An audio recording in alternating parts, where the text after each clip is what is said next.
Hey everyone, welcome back to Wondergod.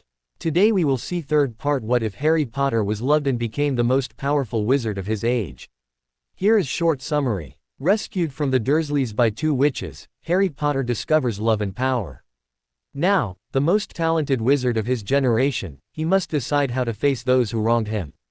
But before we begin, if you enjoy stories like this, make sure to subscribe to Wondergod and share it with your friends, because it really helps the channel grow.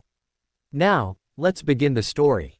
Staff Lounge, Hogwarts. While Harry, Draco, Tonks, Ginny, Susan, and Blaise were playing Quidditch, Albus Dumbledore was giving his final remarks at the first staff meeting of the new term.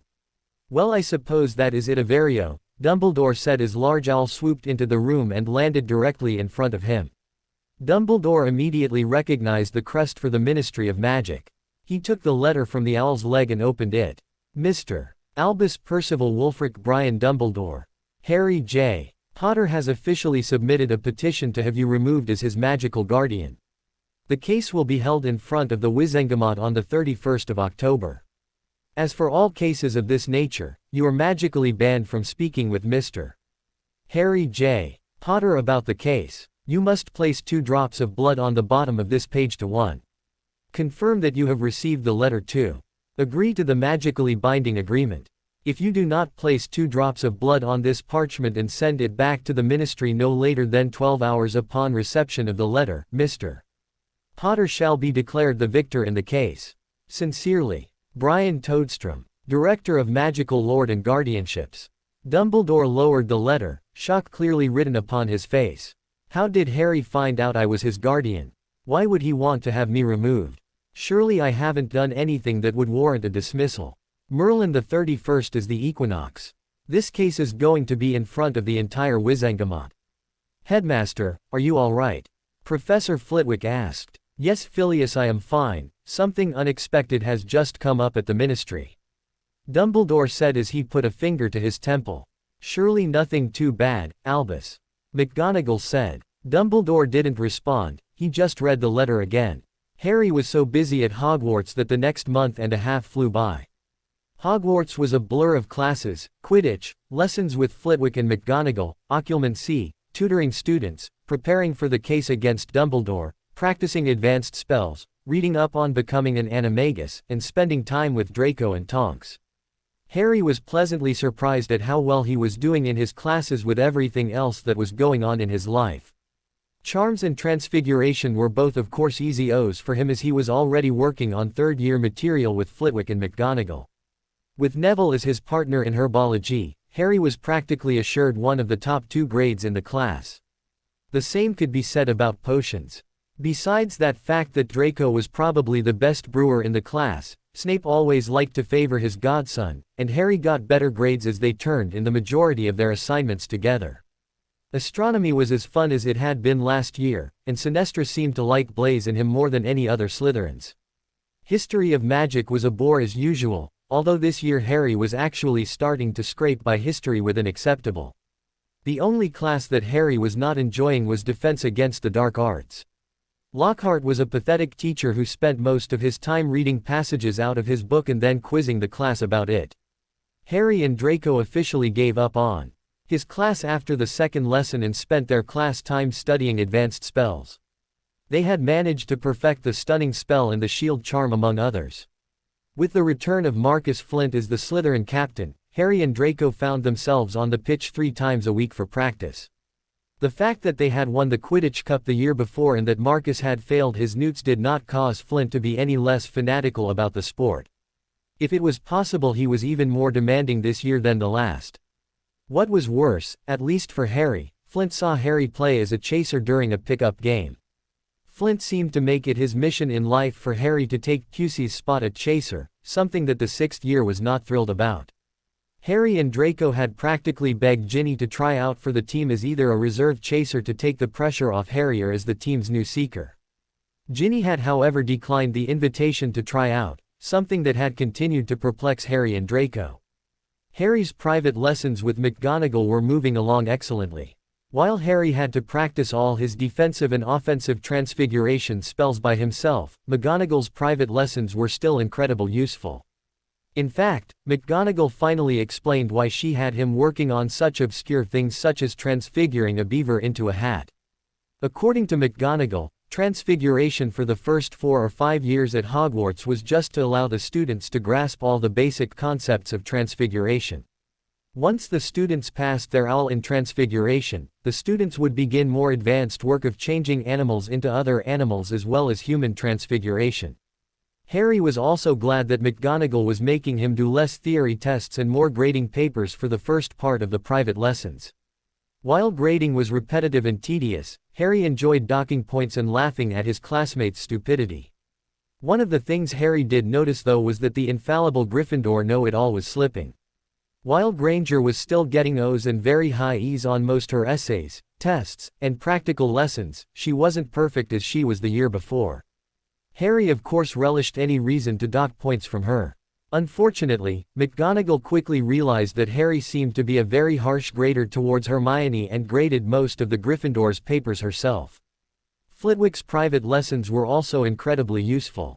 In fact, after their duel in class with the large toy soldiers, Flitwick had a very interesting conversation with Harry during their first private lesson. Flashback. Mr. Potter, please take a seat, Flitwick said as soon as Harry entered the room. Harry took a seat and only then noticed how excited his charms teacher looked.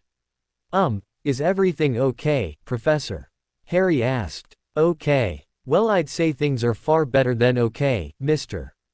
Potter, Flitwick said, his eyes dancing.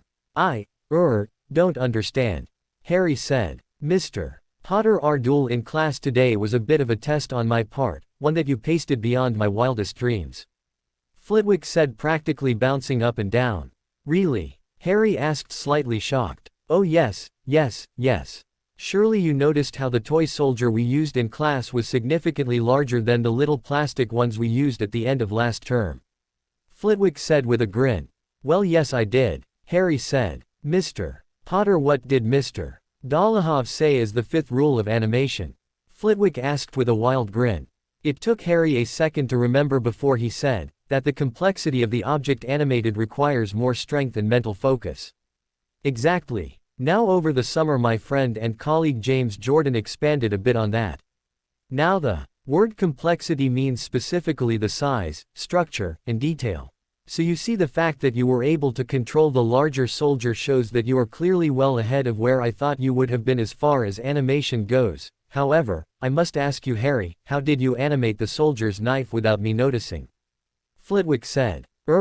What do you mean? When I animated the soldier, I animated the knife as it was a part of the soldier's gear, Harry said. Flitwick looked stunned. You actually animated the knife the same time as you did the soldier? Yes. Why, did I do something wrong?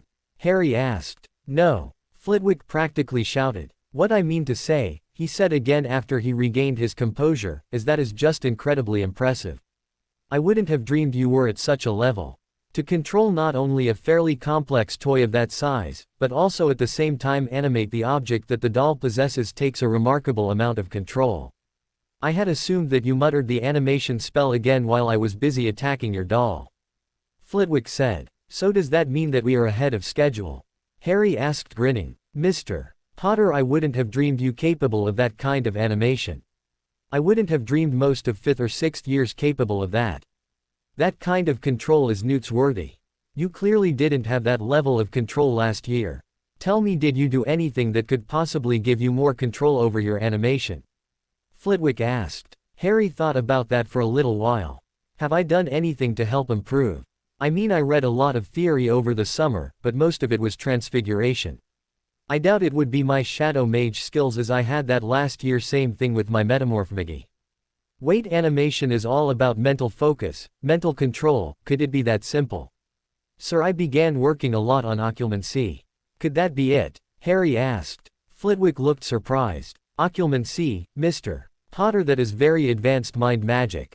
That would of course explain your stronger level of control. Tell me, how far are you? Harry weighed the pros and cons of telling Flitwick exactly how far he had gotten. On one hand, Flitwick was his favorite teacher. However, he did work for Dumbledore. There was, however, one way to see how much Flitwick really wanted to know, or if he was just looking for information for the headmaster. Professor, I really hate to ask this, but I'm going to need a wizard's oath that you don't repeat what I will tell you to the headmaster or anybody else. Harry said sheepishly. Flitwick for his part was astonished. Minerva had mentioned that she witnessed Mr. Potter call in a life debt on several first-year students, but he hadn't believed it. Once again Flitwick was forced to accept that as much as Harry acted like a Ravenclaw in his studies, he was a Slytherin at heart. Very well, Mr. Potter. I Phileas Flitwick swear on my life and my magic to not reveal anything Harry Potter tells me about his occlumency training. As soon as the oath was complete and Harry felt the flare of magic, Harry smiled at his favorite teacher. Thank you, sir. I really do trust you, but a few teachers have tried to use legilimens on me, so I have some trust issues. As far as my occlumency is concerned, I am working on my 11th mental barrier. I want to have 30 in place before I move to the next step. Harry said. Flitwick was floored. Mr. Potter, who used legilimency on you? That is a very serious crime. No teacher is supposed to use such a thing against a student.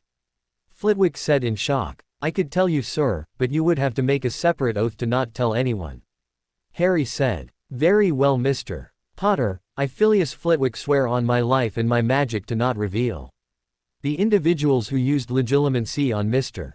Harry Potter until the time that Harry Potter makes it public knowledge or presses charges.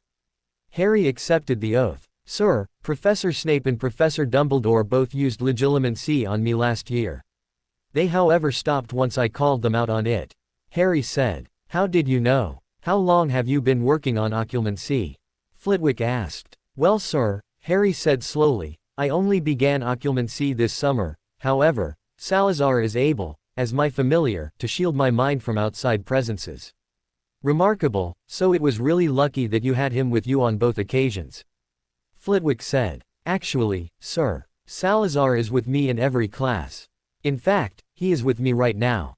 Harry said as Salazar rose up out of his robes. Mr. Potter, you take your snake with you to every class. Surely someone would have noticed.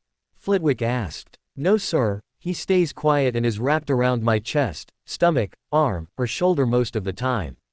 My baggy robes constantly conceal him. Harry said. But you aren't allowed to bring pets with you in class, Mr. Potter. It's a violation of school rules.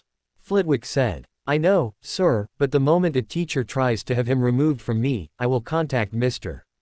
Malfoy and tell him about Dumbledore and Snape's actions against me. I probably would also write a nice letter to the Daily Prophet about it. Harry said. Flitwick continued to be shocked. His favorite student possessed blackmail that could cause a full-blown ministry inquiry as well as the suspensions of the headmaster and the potions master. You are without a doubt in the correct house, Mr. Potter. Flitwick said with more than a little sadness. Harry just grinned. End flashback. After the revelations Harry made to Flitwick, Harry was glad that Flitwick didn't treat him any differently. In fact, Flitwick seemed to brush the entire blackmail issue under the rug and concentrated on Harry's increased ability and charms. They spent every lesson working on animating larger and larger objects. Flitwick seemed to be correct about the occlumency helping as Harry was able to animate several large, but simple structured objects such as chairs and desks.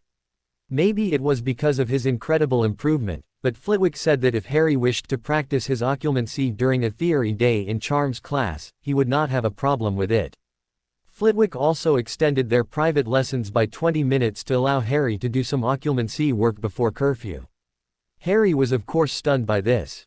When he asked why, Flitwick simply replied that if occlumency was allowed him to improve so dramatically at charms, he of course should spend time practicing it. Harry was very thankful to his charms professor for allowing him to do that since he had very little time on his own to work on occlumency. With the extra practice, Harry completed his 13th mental wall by the end of September and his 14th and 15th near the end of October. Harry's time with Neville working on transfiguration felt much less like tutoring and more like teaching. Harry quickly found that Neville had problems fully understanding the theory of transfiguration, and that was what was affecting his practical skills. When Harry would fully explain the theory behind the transfiguration, not the brief version McGonagall said to students, Neville would instantly improve. Harry had spoken to McGonagall about this, and she said that although it was rare, sometimes a student needed the more complex theory to understand the material. McGonagall provided Neville with a more expansive book on theory, and Neville began to receive consistent E's and O's. However, Neville refused to stop the private lessons with Harry. He even got into a surprisingly loud argument with McGonagall in front of the entire class when she had tried to revoke the tutoring. Eventually Neville convinced McGonagall that while the book she gave him was great, he often needed Harry's assistance in order to implement it. Harry found that to be an incredible stretch of the truth, but he didn't deny it. Harry actually enjoyed his time tutoring Neville. While Neville read his book on theory, Harry was able to get done with most of his Transfiguration homework for the week. Harry did wish his Charms tutoring went as well as his Transfiguration though. In Charms, Harry had to tutor a first-year Gryffindor named Colin Creevey. That particular first year had to be the most annoying person Harry had ever met. On the first day Harry had met the kid, he admitted to being Muggleborn. Every tutoring session was a constant test to Harry's patience and occlumency skills to refrain from cursing him. However, no amount of patience would allow Harry to put up with the boys' constant comparisons between the Muggle and Wizarding world. Whenever Colin brought up his parents, his brother, or some aspect of the Muggle world, Harry would tell him to get out and that the session was over. Draco was also cursed to have to tutor a Gryffindor mudblood, however, his was a second-year named Dean Thomas. Harry and Draco would get into constant arguments about who had the worst tutoring assignments, and it usually ended up in a draw. Tonks understood Harry's hated Muggleborns and Muggles, so she seemed to accept his desire to strangle Creevey. It didn't hurt that when Colin found out she was a metamorphagus he constantly pestered her to change for him. Ginny seemed to be uncomfortable taking an anti-Muggle or Muggleborn stance, and she looked constantly nervous during Harry and Draco's rants. Blaise as usual just stayed quiet until the conversation changed. Harry was so busy with everything he was doing, that the only free day he had was Sunday. He usually spent it hanging out with Draco and Tonks in the library or in an empty classroom. Together they would all practice advanced defensive or offensive spells, needing to get in some practice since Lockhart was a joke. Tonks had also started to teach them some basic arithmetic and ancient runes. Draco instantly took to ancient runes and was soon explaining it to Tonks, who was struggling in the class. Harry was not bad at ancient runes, but he excelled in arithmetic. Tonks of course was far better, as she was the daughter of a spellcrafter and her mother had spent a lot of time explaining arithmetic to her. Harry though was a quick study, and the two of them would constantly talk about the possibility of creating their own spells. Late at night before he went to bed, Harry would either read up on the theory behind becoming an animagus or the theory of summoning lethifolds. While it was a lofty goal, Harry was confident that he would be able to do the animagus transformation by Christmas if he could get the potion. His skill in transfiguration alone convinced him that it was attainable. Summoning lethifolds though was an entirely different matter. The theory presented was so complex and badly organized that Harry wasn't sure if LaRoche wasn't a schizophrenic.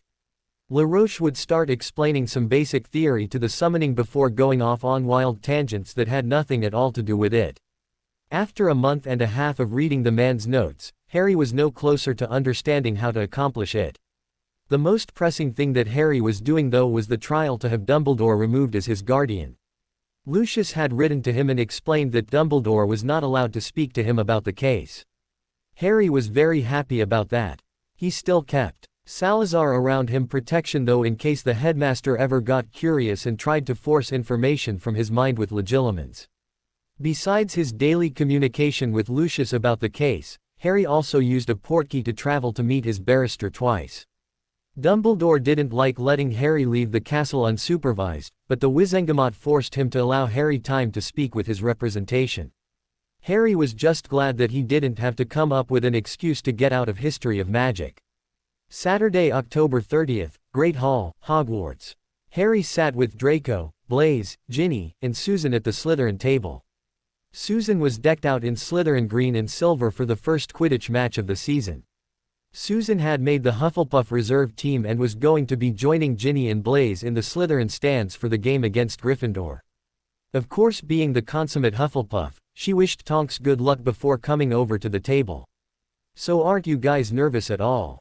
Ginny asked. "No," Harry replied. "No," Draco said. "Liars," Blaise said with a smirk. "Don't let them fool you, Ginny."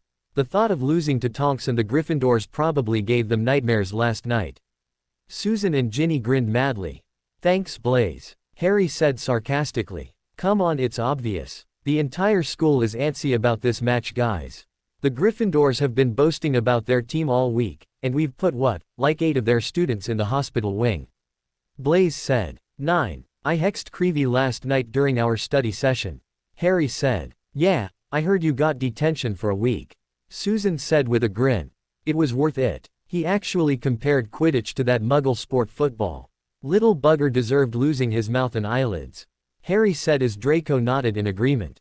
You're lucky it was Flitwick who found out what happened first. McGonagall or Dumbledore might have tried to keep you from playing.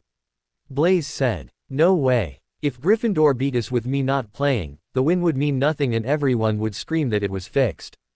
Harry said. Slytherin team, let's go. Flint said loudly as he stood up.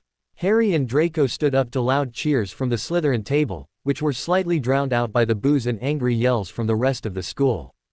The 7 boys made their way down to the locker room, changed into their Quidditch uniforms, and waited for Flint's speech.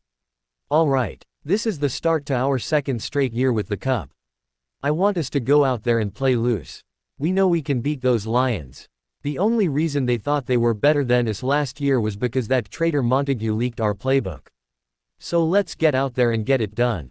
Flint said as everyone cheered, grabbed their brooms, and flew out onto the field. Harry spotted Tonks during the pre-match laps around the field and the two friends waved at each other. They landed a few moments later and Madam Hooch stepped forward. All right, I want a clean game, you two. I'm going to call this game tight and any infraction will be penalized. Now shake hands, Madam Hooch said. Harry rolled his eyes as Flint and Wood seemed to try to snap each other's hands. As soon as they broke apart, Madam Hooch whistled and everyone shot into the air. Harry instantly flew high above the action and began looking for the snitch. He spotted Tonks a few feet away from him. They smiled at each other before they took off to opposite sides of the field searching for the elusive golden ball. And it's Johnson with the quiffle. She passes to Spinette. Who drops it off to Belle. Look at those 3 girls go. Belle passes to Johnson, she dodges a bludger from Derek Shoot and scores.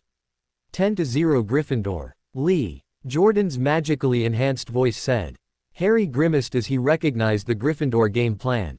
Angelina Johnson and Katie Bell would both double-team Draco while Alicia Spinette stayed between Flint and Pusey. Harry was tempted to tell Flint to call a timeout, but decided to find the snitch first. Hopefully they would be able to adjust before the Gryffindors got out to too big of a lead. 40 minutes later though, Harry was still searching for the elusive snitch.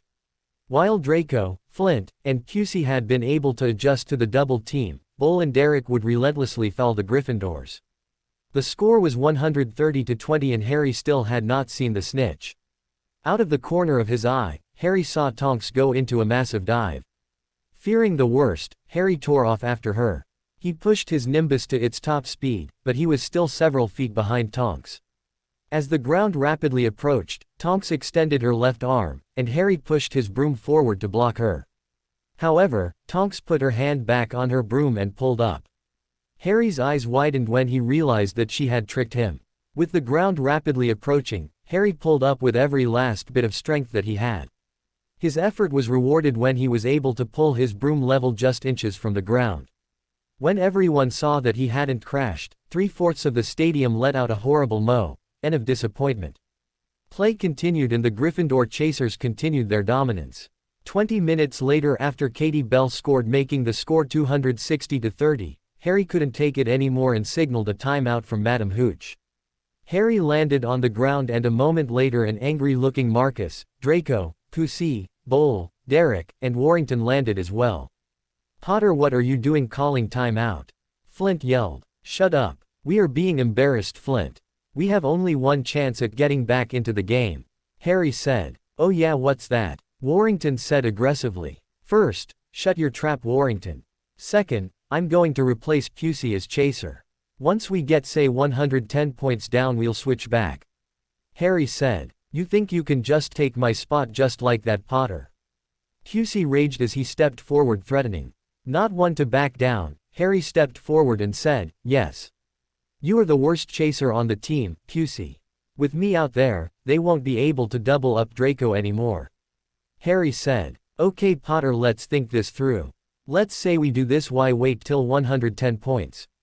Why not put you back at Seeker when we get say 140 down? Flint asked. How long would it take for the Gryffindors to score 2 quick goals on us and we are back in the same predicament? We only have one more timeout after this, Flint, and we'll need that to make the switch back. We can't afford to do it too early. Harry said. Flint hesitated for a second before saying, okay, let's do it. QC, don't even bother trying to catch the blasted snitch, just make sure that girl doesn't get it. Flint yelled in QC's face before he flew up to Madame Pomfrey. The Slytherin team has made a substitution. Replacing Alan QC at Chaser will be Harry Potter. Lee Jordan said as the crowd was silent in shock. As soon as Jordan made the comment about the substitution, Wood called a timeout. When they broke, Madame Hooch signaled for the game to resume. Harry instantly took the quaffle and flew across the pitch. He instantly recognized that the Gryffindors had kept with their strategy of double-teaming Draco. He grinned as he squared up Alika Spinette one-on-one. The Gryffindor fourth year was good, but Harry realized that she wasn't even close to being in his league. He did a mid-air roll to avoid a bludger, and faked a pass to Flint. Spinette completely bought the fake pass and began moving towards Flint. That was all the time Harry needed to rocket past her and get to Wood. The Gryffindor keeper flew out to stop him, but Harry had already released the quaff and made the shot through the lower right hoop. The Slytherin stands exploded in cheers. Over the next 10 minutes, Harry showed everyone just how good a flyer he really was. Wood quickly realized that Harry was a phenomenal chaser and pulled Angelina Johnson and Katie Bell off Draco to double him. However, the two girls weren't able to bother Harry like they could Draco. Harry flew circles around them or pasted the quaffle off at the perfect time. The Gryffindors also found their offense starting to stagger as Harry successfully, and repeatedly, managed stop Angelina Johnson from getting the quaffle. The Gryffindors of course tried to force the ball into their star chaser, but Harry was always there to intercept it. In fact, the only thing that was keeping Harry a chaser was the constant penalties that Derek and Bull causing. As the match approached the third hour of play with the score 350 to 220, Harry looked on in horror as Tonks slowly drifted away from QC before going into a dive. Harry watched Bull and Derek hit a pair of bludgers at her, and QC pathetically gave chase, but they were all too far away. Tonks pulled out of the dive with the little golden ball in her hand. Harry, Draco, and Flint swore so loud that they were able to hear each other over the deafening roar of the Hufflepuffs, Ravenclaws, and Gryffindors. Harry landed on the ground with Draco, and the two of them made their way to the changing room still muttering about QC's uselessness and Bull and Derek's incompetence. Sunday, October 31st, Great Hall, Hogwarts. The aftermath of the Slytherin loss was felt by everyone the next day. While practically every Slytherin approached Harry and Draco to tell them that losing wasn't their fault. QC, Warrington, Bull, and Derek didn't make it to breakfast. The four Slytherins spent the night in the hospital wing after the entire common room took turns hexing them the night before. After the four players resembled jelly with faces, Flint and some other 7th years levitated them out of the common room, and left them in the corridors where some prefects found them. The other major oddity the next morning was Tonks sitting and laughing with the Gryffindors. Draco was incredibly upset by her sitting with them. Harry was also upset, but his mind was focused more on the case before the Wizengamot. Just look at her sitting there. What is she thinking? Sure, they all love her now, but what about every other day of the year? Why does she even bother speaking to them at all? I swear, Harry, sometimes I think that if Tonks had friends in Gryffindor she would drop us like we were nothing. Draco barked darkly, causing several nearby first years to move away slightly. I don't think she would do that, Draco.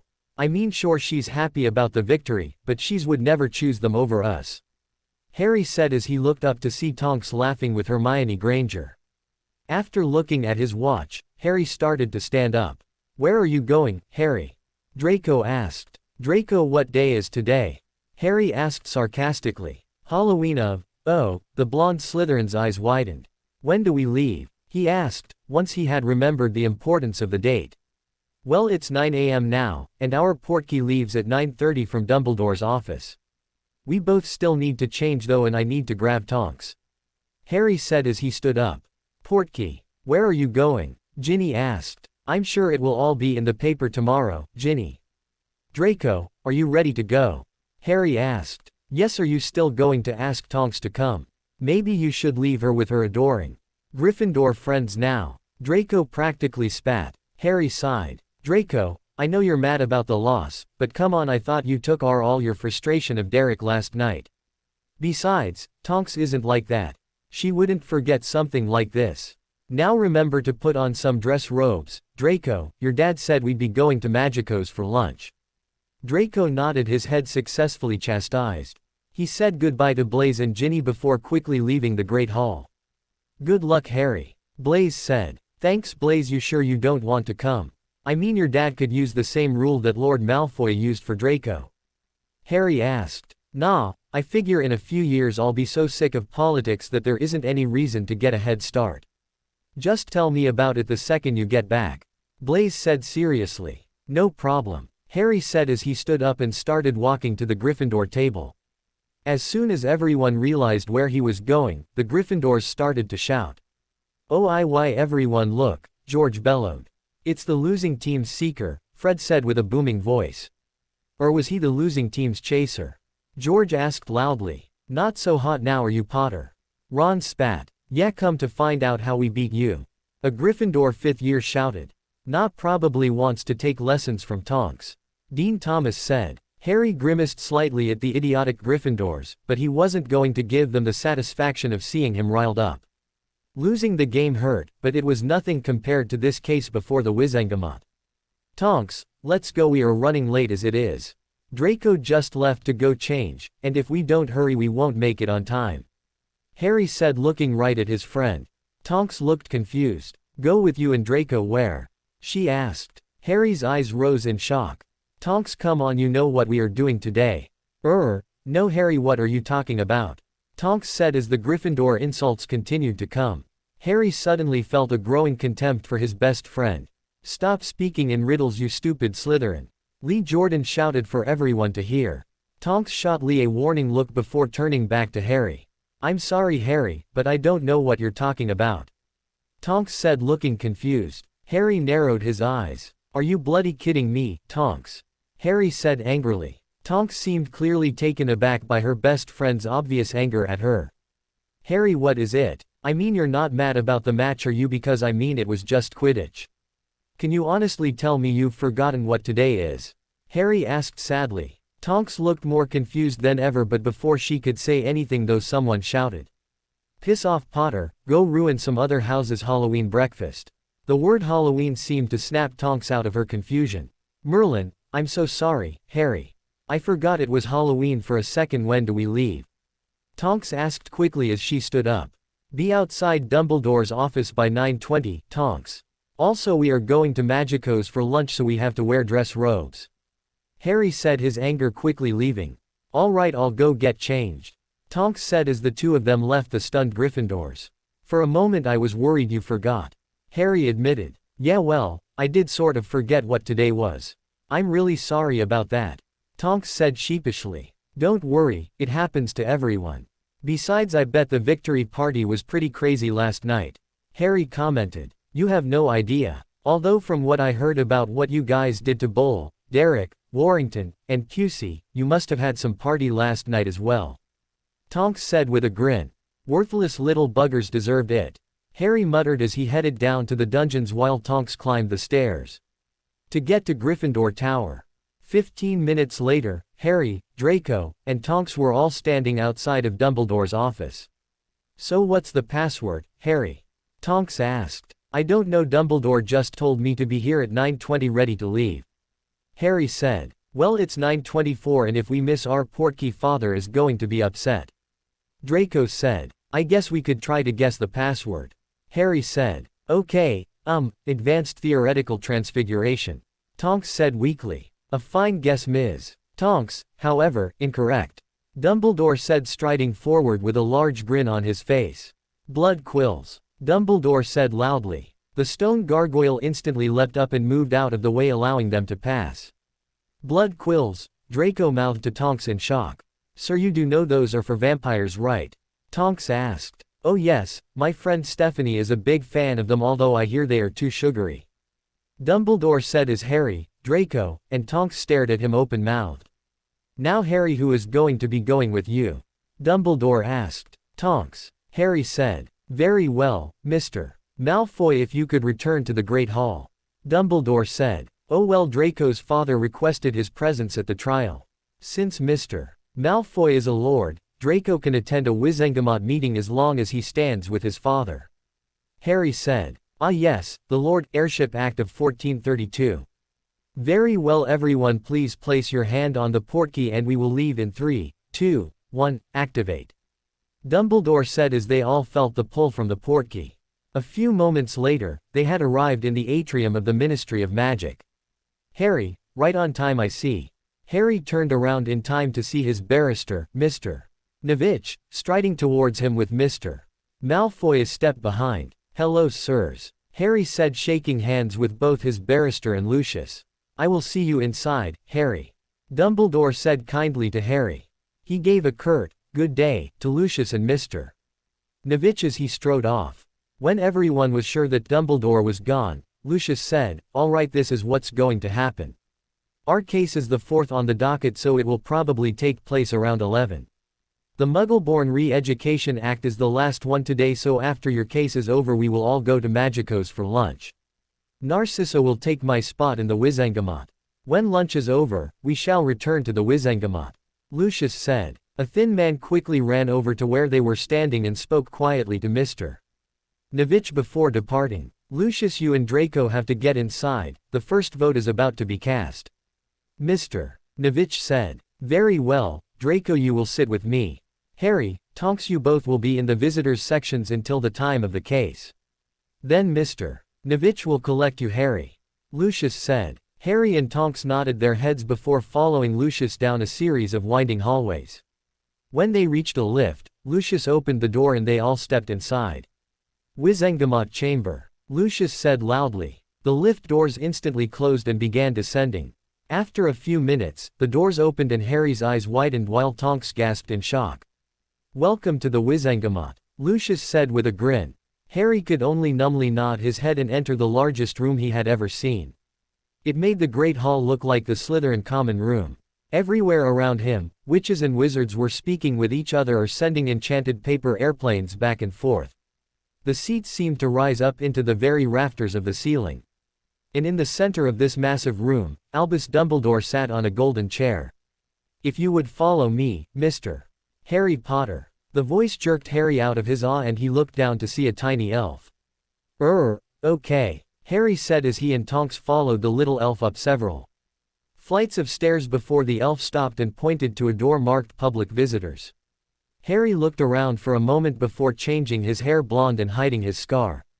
Don't want to be recognized, Harry? Tonks asked with a grin. Harry just rolled his eyes before pushing the door open. As soon as he stepped into the door, he was instantly glad he changed his appearance. Some 20 cameras flashed in his and Tonks' face before he heard one of the reports say, "It's not him." What the hell was that? Tonks asked while angrily rubbing her eyes. Harry Potter is briding a case before the Wizengamot today, one of the cameramen said. Harry was about to shoot Tonks a smug look when he spotted several goblins sitting in an isolated corner of the visitor's box. Curious to see if they were here for his case, he nudged Tonks, and the two of them walked over and sat down next to them. The large group of goblins eyed them distrust. Finally one spoke up. May we help you? Harry recognized the goblin as the one who first brought him to Horrocks' office on his first trip to Gringotts. Your name is Magnar, right? Harry asked tentatively. The goblin's eyes rose. How do you know M? Ah yes, I forgot you had that little talent, Mr. Potter. Magnar said quietly. Are you here for my case? Harry asked. Indeed, Director Horrock instructed us to work with your barrister. Now I believe we should end this conversation before the press figure out who you are. You are drawing odd looks by talking to goblins. Magnar said. Harry turned around and sure enough, several members of the press were staring at him curiously. Harry just nodded once to Magnar before moving a few seats away with Tonks. Far below them, they saw Draco sitting next to his father and several other regal-looking men. This is wild, huh? Harry said quietly. Yeah, I'm glad that you changed your appearance. Can you imagine sitting here with all those reporters? Tonks whispered as Dumbledore's wand sent several bangs into the air. This meeting of the full Wizengamot on the fall equinox has come to order. All who do not have business or a say in these proceedings remain silent or be banished from this hall. Dumbledore's magically enhanced voice boomed. As soon as Dumbledore was finished speaking, everyone quickly found a seat. The hall grew silent. The first vote today is on a proposition to lift the ban on flying carpets. Several members of the Persian Wizengamot are here to speak of several new developments, which allow them to be less conspicuous if seen by muggles. A scribe said. The first few cases or proposals brought before the Wizengamot were over quickly, and soon the scribe stood up again. Case 4,443,429 is a challenge of guardianship by future Lord Harry J. Potter. Future Lord Potter wishes to have Chief Warlock Albus Percival Wulfric Brian Dumbledore removed as his magical guardian. We ask the future Lord Potter to please vacate the visitor's box and make his way down to the main floor to join your barrister. Lord Dumbledore is the defendant in this civil case. Please leave the chair of the Chief Warlock and take your spot on the main floor. Lady Amelia Bones shall take over Lord Dumbledore's role as Chief Warlock for the duration of this case. The scribe said. Harry groaned. It wasn't supposed to be this way, Nivitch was supposed to come collect him. Sighing, Harry stood up and began walking out of the visitor's box. When he reached the door though, several members of the press shouted, "He's under glamour." What followed was pure chaos. The press immediately began taking pictures like mad, shouting questions at him, and blocking the exit to the visitor's box. The press will allow future Lord Potter to leave the visitor's box lest they be banished from the Wizengamot chamber. Aurors secure Mr. Potter's safe arrival to the Wizengamot floor. Madam Bones, magically amplified voice said sharply. The door to the visitor's box immediately burst open, knocking several photographers down. Several wizards with purple robes entered with their wands raised. The press immediately stopped asking questions at the sight of the Aurors.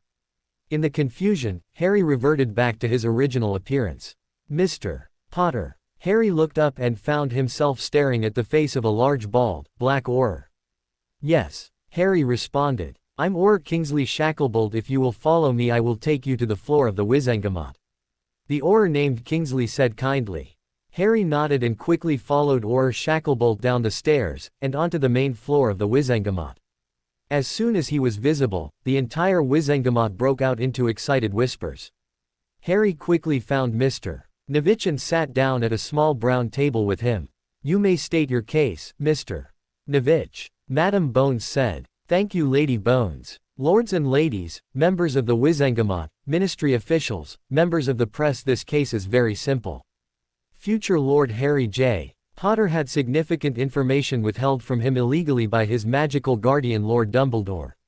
The information was all privileged Gringotts information that no one short of a blood relative should have been able to access, guardian or not. When it became clear to the goblins that a level 9 fraud had been committed against an ancient family, they began their own investigation over a year ago. Several goblins who were instructed to carry out this investigation are here to testify that it was Chief Warlock Lord Albus Percival Wulfric Brain Dumbledore who was intercepting future Lord Potter's privileged information. What is more despicable is that Lord Dumbledore has not even attempted to make himself known as future Lord Potter's magical guardian in 12 years. It is future Lord Potter's wish to have Lord Dumbledore removed as his magical guardian and have it replaced with Lord Lucius Malfoy. Nivitch said. Several Wizengamot members began muttering with each other after Nivitch finished speaking. Lord Dumbledore, what is your say? Madam Bones asked, silencing the whispering. Thank you, Lady Bones. Members of the Wizengamot, I do not deny the accusations against me.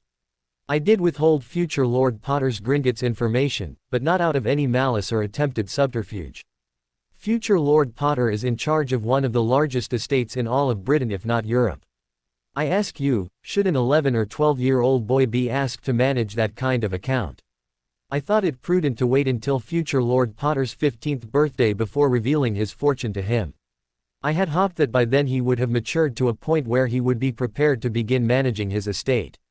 This, however, was my mistake, and I have already been punished for it. The goblins stripped me of my title of future Lord Potter's magical financial guardian. As to the charge of not revealing myself to future Lord Potter, I ask you the simple question of why. Future Lord Potter has enough fame placed upon him as you all just witnessed. Should it have become known that I, Albus Dumbledore, was the boy's magical guardian, he would have gained a greater notoriety.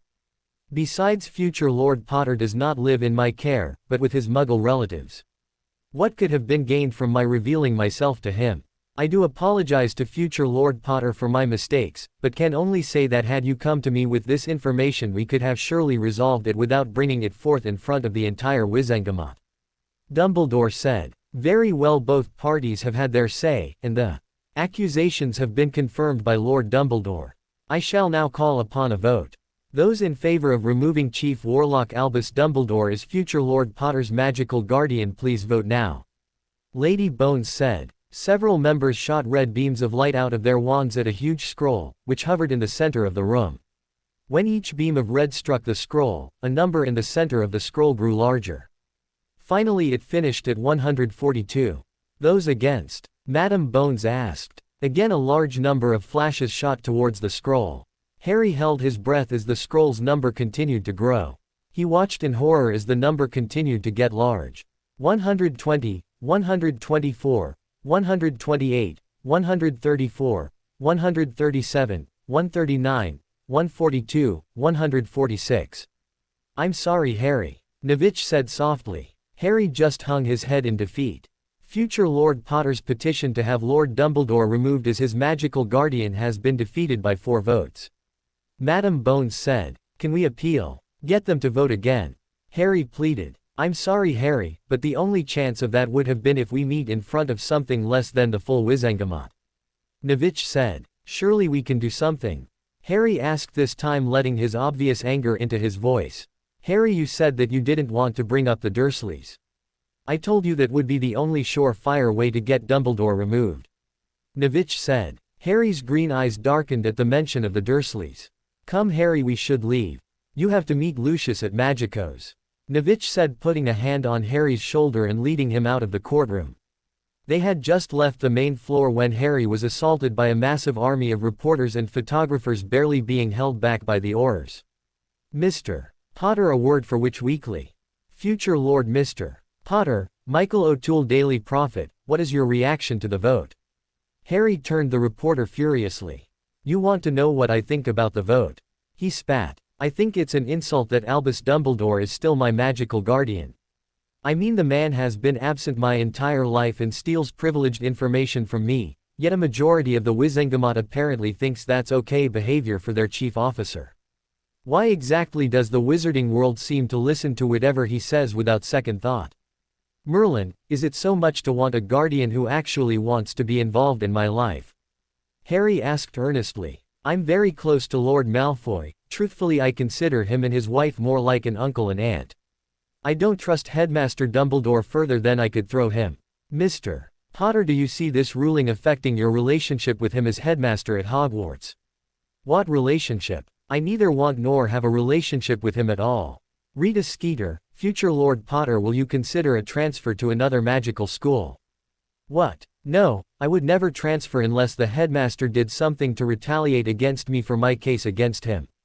I couldn't imagine leaving my friends, and besides I have too good of a relationship with several of my teachers to leave." Harry said. "Like who? Who are you close to?" Rita asked again. "The teachers. Well, I'd say just off the top of my head Professor Flitwick, Professor McGonagall," Harry started. "What about Severus Snape?" another reporter shouted. "Professor Snape is my head of house, of course I respect him. I would have thought that would have been a given." Harry lied quickly. "What about Gilderoy Lockhart?" a blonde woman asked. "I think Gilderoy Lockhart is the single worst teacher I've ever had at Hogwarts, and that includes Professor Quirrell, who attempted to kill me," Harry said, causing the reporters to stare at him in shock before frantically writing. "Harry, there you are, come on. We need to meet up with Mr. Malfoy and Draco," Tonks said, pushing her way through the crowd of people. "Harry, is that your girlfriend? What's her name? How long have you been going out?" "Oh, shut up. I'm not his girlfriend, he's just my best friend," Tonks barked at the reporters. "Let's go," Nevitch said, pushing the ministry-issued portkey into them and saying, "Activate." Leaky Cauldron, London. Harry, Tonks, and Nevitch arrived outside the leaky cauldron with a soft thump. Harry, that wasn't wise. Why did you speak to the press? Nevitch asked. Why shouldn't I? I mean, it's the best way for me to show everyone that Dumbledore isn't some almighty god. How in Merlin's name could we have lost? Harry asked angrily as he used his powers to morph away his scar and change his hair blonde as they all walked into the leaky cauldron. They quickly made it past the toothless barman and strode up to the back wall. Nevitch pressed his wand against a brick, causing the wall to vanish, exposing Diagon Alley. Let's go. Magicos is over by Gringotts. Nevitch said. Whatever. Harry grumbled. Come on, it's not the end of the world, Harry. Tonks said, slinging her arm over his shoulder. Harry was in no mood to be comforted though. He just mumbled about the useless wizards who couldn't think for themselves. 5 minutes later, they arrived at Magicos. Nevitch went up to the host and said, Has Lord Malfoy arrived yet? The host seemed to appraise Mr. Nevitch for a good minute and a half before saying, Who wishes to know? The rest of his party. Nevitch replied as Harry stepped forward with Tonks. Follow me, the man said as he led them through the restaurant, which was surprisingly full. They walked through a curtain, and Harry instantly spotted Lucius and Draco sitting at the lone table in the room. Ah, Harry, Tonks, please sit. Thank you, Nevitch. Your duties are no longer required, however, I would remind you about your oath of confidentiality. Lucius said as Nevitch nodded, bowed, and exited. As soon as Harry and Tonks placed their orders, Lucius began casting several spells. What was all that, sir? Harry asked. Anti-listening charm and perimeter ward. Lucius said. Oh. Harry replied. Sorry about the case, Harry. I can't believe you lost by 4 bloody votes. Draco said in annoyance. Yeah, no kidding. Harry grumbled. So when are we going back to Hogwarts? Tonks asked. Well, after lunch, we will meet up with the headmaster in the atrium of the ministry and get your return portkeys. Tonks, Draco, you both shall return immediately. Harry, you will return after the vote for the Muggle Re-Education Act. Lucius said. Ministry of Magic, London. 2 hours later, Draco, Tonks, Harry, and Lucius walked into the atrium of the Ministry of Magic. The moment that Harry entered though, photographers and press swooped down on the group. Future Lord Potter, why are you back? Is it true you intended to voice your opinion on the Muggle Re-Education Act? What is the root of your dislike of Headmaster Dumbledore? Before Harry could tell them to bugger off, Lucius flicked his wand and every reporter was thrown back a good 30 feet. Wish I knew that spell earlier. Harry mumbled. Ah, good, right on time, Lucius. Draco, Tonks, Harry, are you all ready to go back to school? Dumbledore asked, striding forward. Harry just sent the coldest glare he could fathom at the headmaster, causing the man's smile to vanish. Harry, surely you don't hold the outcome of the trial against me? Dumbledore said. I am not returning to Hogwarts yet. I have something else to do before the Wizengamot.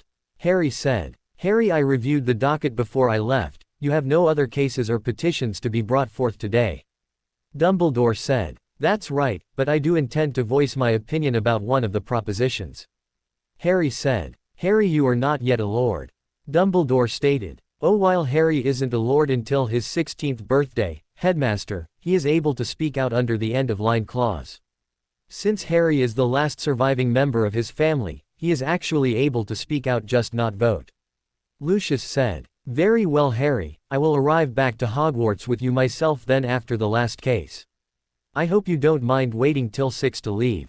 Dumbledore asked. That will be fine, Harry said stiffly. Dumbledore looked at Harry curiously for a moment before handing the portkey to Draco and Tonks. He tapped it once with his wand before saying, Hogwarts. As soon as Draco and Tonks were gone, Lucius immediately guided Harry past the headmaster and the press. They quickly made their way to the Wizengamot chamber and Lucius told Harry to take the open seat next to him. The next 3 hours were among the most boring of Harry's life. He watched as the Wizengamot debated such mundane things as international cauldron standards, a new restriction on manticores, and a proposal to allow a company named Zonkos to use a classy deadly substance. Finally, the last issue of the day came up. Harry watched as Dumbledore stood from the spot of Chief Warlock. The final issue today is a bill proposed by Lord Macmillan.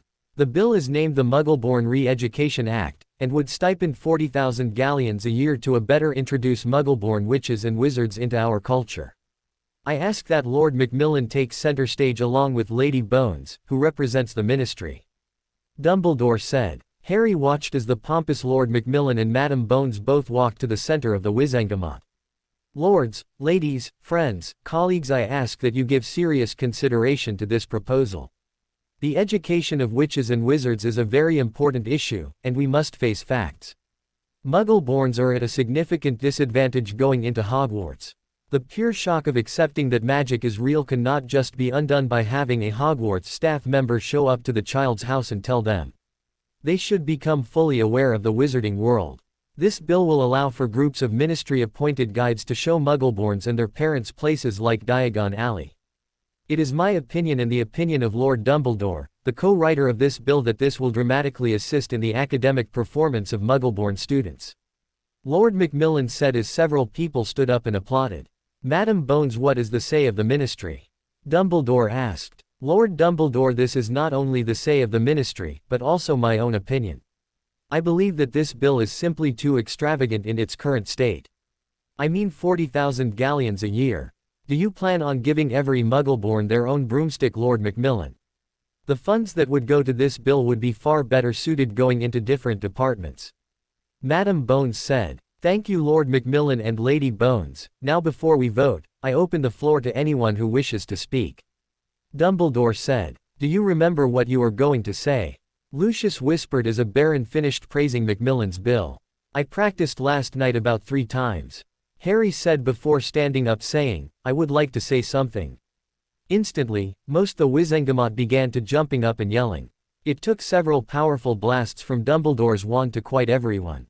Under the end-of-line clause of 1339, future Lord Potter is allowed to speak on an issue. However, he will not have a vote in these proceedings until he reaches the age of 16. Dumbledore explained. Harry waited for all the protesters to grow quiet before saying, "Lords and ladies of the Wizengamot, I speak out against this bill. I find that it is not only a serious drain in galleons, but also completely unnecessary. Are the members of the Wizengamot aware that the top student in my year was a Muggleborn? Surely if a Muggleborn is able to be the top student at our prestigious school, can they be at that much of a disadvantage?" Harry asked innocently. "Besides, if we begin to give Muggleborns extra help, where does the end of that slippery slope lie? Will we be soon curbing their grades just because they don't have a wizard parent?"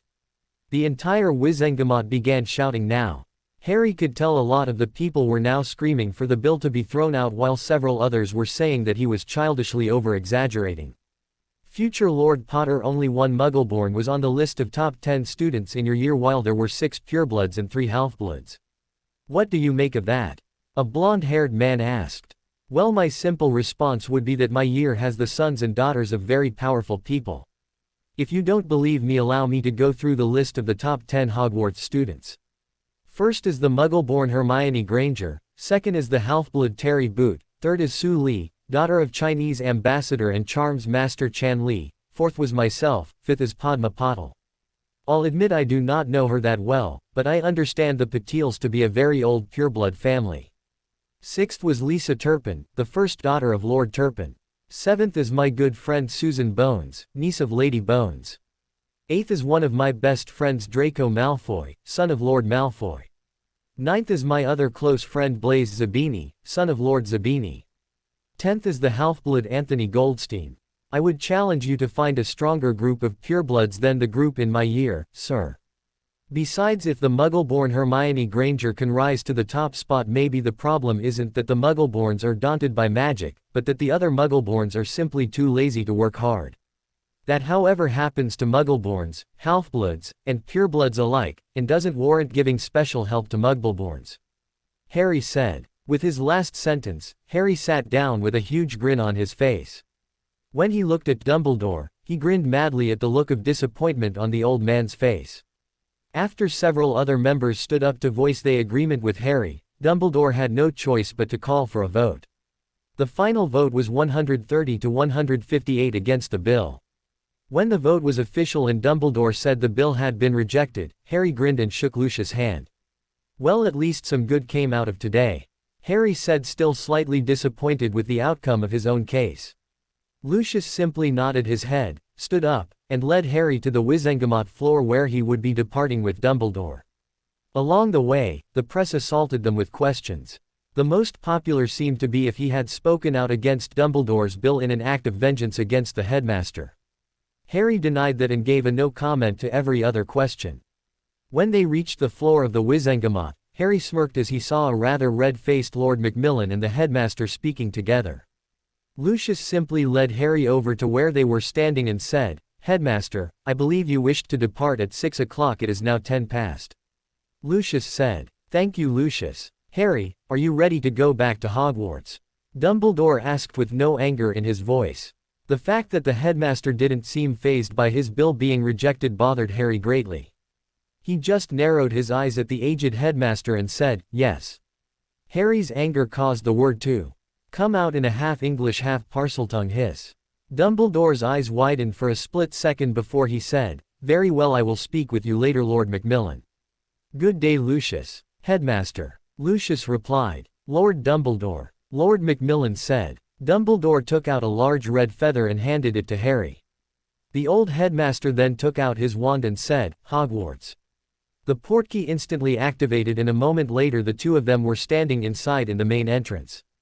"Well, I suppose we should get to dinner," Dumbledore said cheerfully. "I think I'm going to go to the Slytherin common room.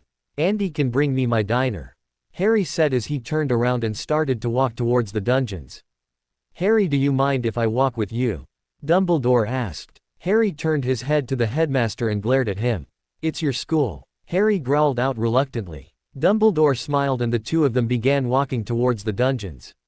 After a few minutes of silence, Dumbledore said, "Harry, I sense that you are rather upset about the ruling." Harry just rolled his eyes. "Why would I be upset?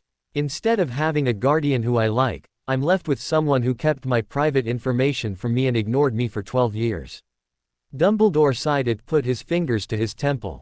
"Harry, I apologize for that. I really did think I was acting in your best interest.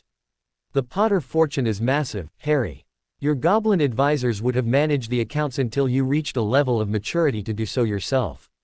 And I guess little things like laws don't matter much if you had the best intentions right," Harry said sarcastically as they passed a corridor. "Harry, I can only say that I am sorry so many times. As for not being there for you as you say, I thought it best if you grew up away from all your fame. I mean, you are famous for something you can't even remember. Growing up in the wizarding world could have made your head spin." Dumbledore said, his voice pleading for Harry to believe him. Harry just ignored the headmaster. As they traveled deeper into the dungeons, Harry began to notice that the floor had puddles of water on it. When they turned the next corner though, Harry's eyes widened in shock. "Bloody hell!" Harry screamed. On the wall at the far end of the corridor, the body of Flitch's cat, Ms. Norris, was hanging upside down by her tail.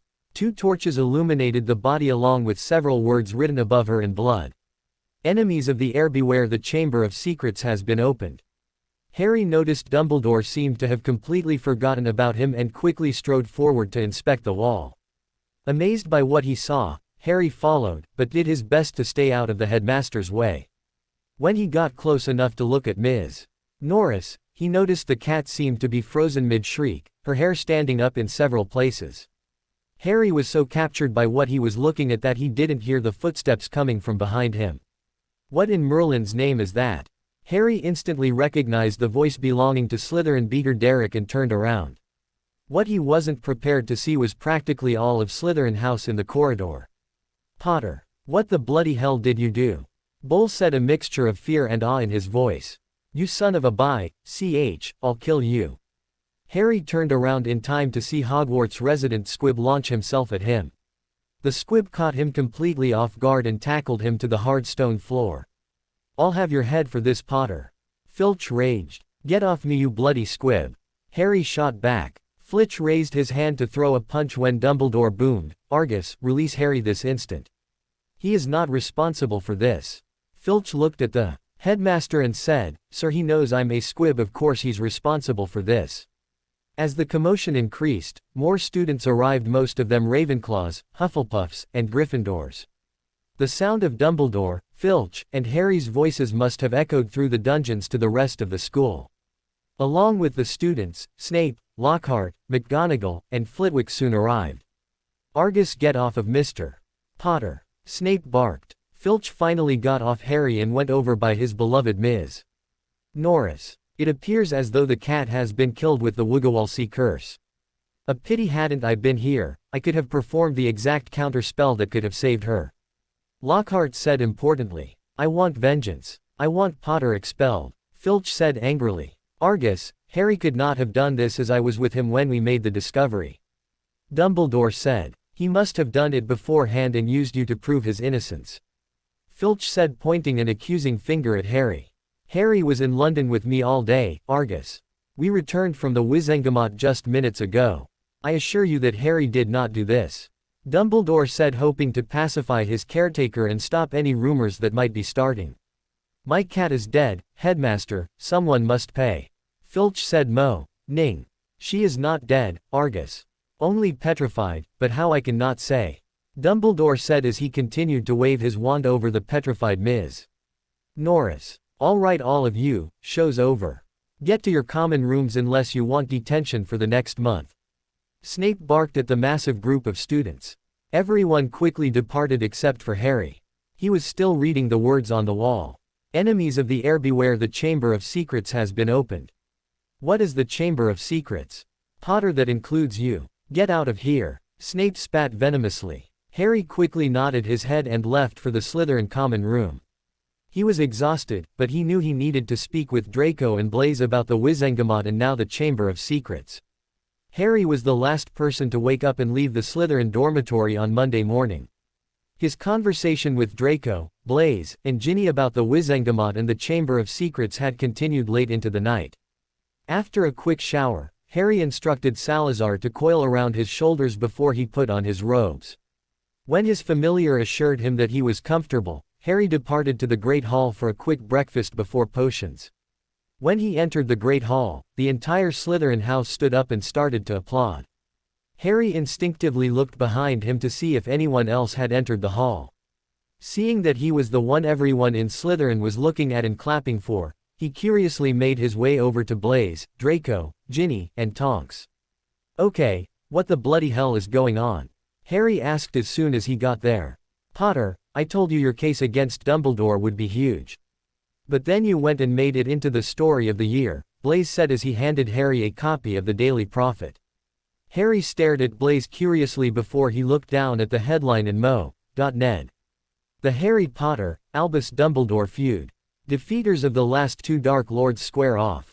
By Rita Skeeter. Yesterday during the fall equinox meeting of the Wizengamot, Harry Potter petitioned to have his magical guardian removed. Who is the boy who lived's magical guardian, you ask? None other than the defeater of the Dark Lord Grindelwald, Albus Dumbledore. Mr. Potter employed the legendary wizarding barrister Alexander Nevich as his appointed representative. Mr. Nevich attested that Albus Dumbledore not only tampered with privileged financial information and withheld it from Mr. Potter, but also took no active role as Mr. Potter's guardian. What came as a further shock to this reporter was that Albus Dumbledore fully admitted to all of Mr. Nevich's accusations. The chief warlock claimed that he was attempting to look out for the boy who lived by sheltering him from the burden of dealing with the Potter estate. We attempted to find out what the total amount the Potter estate is worth, however, the goblins at Gringotts refused to answer. Unofficially, second-hand sources have claimed it to be among the largest in Europe. Albus Dumbledore further claimed that revealing himself to Mr. Potter was unnecessary. He stated that as the boy who lived currently lives with his Muggle relatives, informing him of his magical guardian would have served little purpose. Albus Dumbledore also mentioned that it would have drawn further attention to the already famous second-year Hogwarts student. The result of the case of the century, you might ask. Well, in one of the closest Wizengamot votes in the last 40 years, Mr. Potter's request to have Albus Dumbledore removed as his guardian was defeated by 4 votes. Needless to say, Mr. Potter was less than thrilled about the results. When reporters caught up with him after the verdict, he was asked about his reaction to the vote. The future Lord of the Potter house had this to say. You want to know what I think about the vote? I think it's an insult that Albus Dumbledore is still my magical guardian. I mean, the man has been absent my entire life and steals privileged information from me, yet a majority of the Wizengamot apparently thinks that's okay. Why exactly does the wizarding world seem to listen to whatever he says without second thought? Why indeed? This reporter is firmly with Mr. Potter on this issue. Had it been any other individual as his legal guardian besides Albus Dumbledore, they would have been removed instantly. Clearly, Albus Dumbledore called in some very large political favors to ensure that he maintained custody of young Mr. Potter. When Titus Ogden and several other senior Wizengamot officials were asked why they voted against Mr. Potter, they all gave the prophet a no comment. Why exactly am I being given a standing ovation for that? Harry asked, putting down the paper. Well, besides that fact that most Slytherins don't trust the bloody headmaster, you need to read the other articles, Blaise said, shoving the paper back towards Harry. Harry curiously looked further down the front page and his eyes widened at the next article. Harry Potter to Stay at Hogwarts.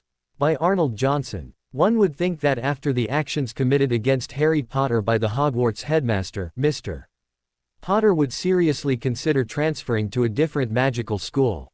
After all, Beauxbatons or Durmstrang would gladly accept the young man. Apart from his reputation as the defeater of he who must not be named, Mr. Potter is among Hogwarts' brightest students. Through a source at the Department of Education, I have received a copy of Mr. Potter's first-year grades. The only class that Mr. Potter did not receive an outstanding in was History of Magic. In every other class, he is among the top 10 in his year. Shockingly, the boy who lived instantly denied any desire to transfer to a different magical school. He named his close friends and good relationships with his teachers as the main reason. Among the teachers that Mr. Potter claims he is close to and greatly respects are the following. Phileas Flitwick. The Hogwarts resident charms professor and head of Ravenclaw House for the last few decades is a well-known and respected charms master who has received the Order of Merlin II Road class for his work on practical charm application. He was Charmed Times magazine's Master of the Month for last December, and with the death of legendary charms master Frederick Nines, he is expected to take the top rank in the magazine's Power and Influence poll. Phileas Flitwick is also the winner of 5 consecutive international dueling titles, as well as a recipient of Morgan's staff for his advancement in elemental magic. Minerva McGonagall. Considered one of the finest transfiguration masters in recent history, Minerva McGonagall succeeded her mentor Albus Dumbledore as the transfiguration teacher and head of Gryffindor House at Hogwarts in 1947. Transfiguration today has her listed as the second most powerful transfigurist in Europe behind the legendary Albus Dumbledore himself. Her work with Albus Dumbledore during the later part of the Grindelwald War 1938–1945 earned her the Order of Merlin Third Class and Gryffindor's Shield for Courage. She is also well known and praised for her essays on theoretical and practical transfiguration. Severus Snape. One of the youngest people to receive their mastery in the field of potions, Severus Snape is the potions master and head of Slytherin House Mr. Potter's house at Hogwarts. Severus Snape is potions talented and is renowned for assisting in the creation of the Wolfsbane potion for lycanthropy in 1983 with his brief mentor Nicholas Flamel. Among his many awards and achievements, Severus Snape has been named a Golden Brewer by Who's Brewing International, received the British Potions Mastery Award for Excellence, and won the Summer 84 feet and 89 feet dueling competitions in Prague. These 3 fine educators were mentioned specifically by Mr. Potter as those he has a good relationship with. However, when asked about his relationship with this year's defense instructor Gilderoy Lockhart, Mr. Potter claimed that he was the single worst teacher I've ever had at Hogwarts, and that includes Professor Quirrell, who attempted to kill me. We at the Prophet are astounded by Mr. Potter's apparent dislike of the famous author. Before Mr. Potter could comment, though, as to why he felt Professor Lockhart had been so terrible, his lawyer activated a portkey taking him and his friend from the scene.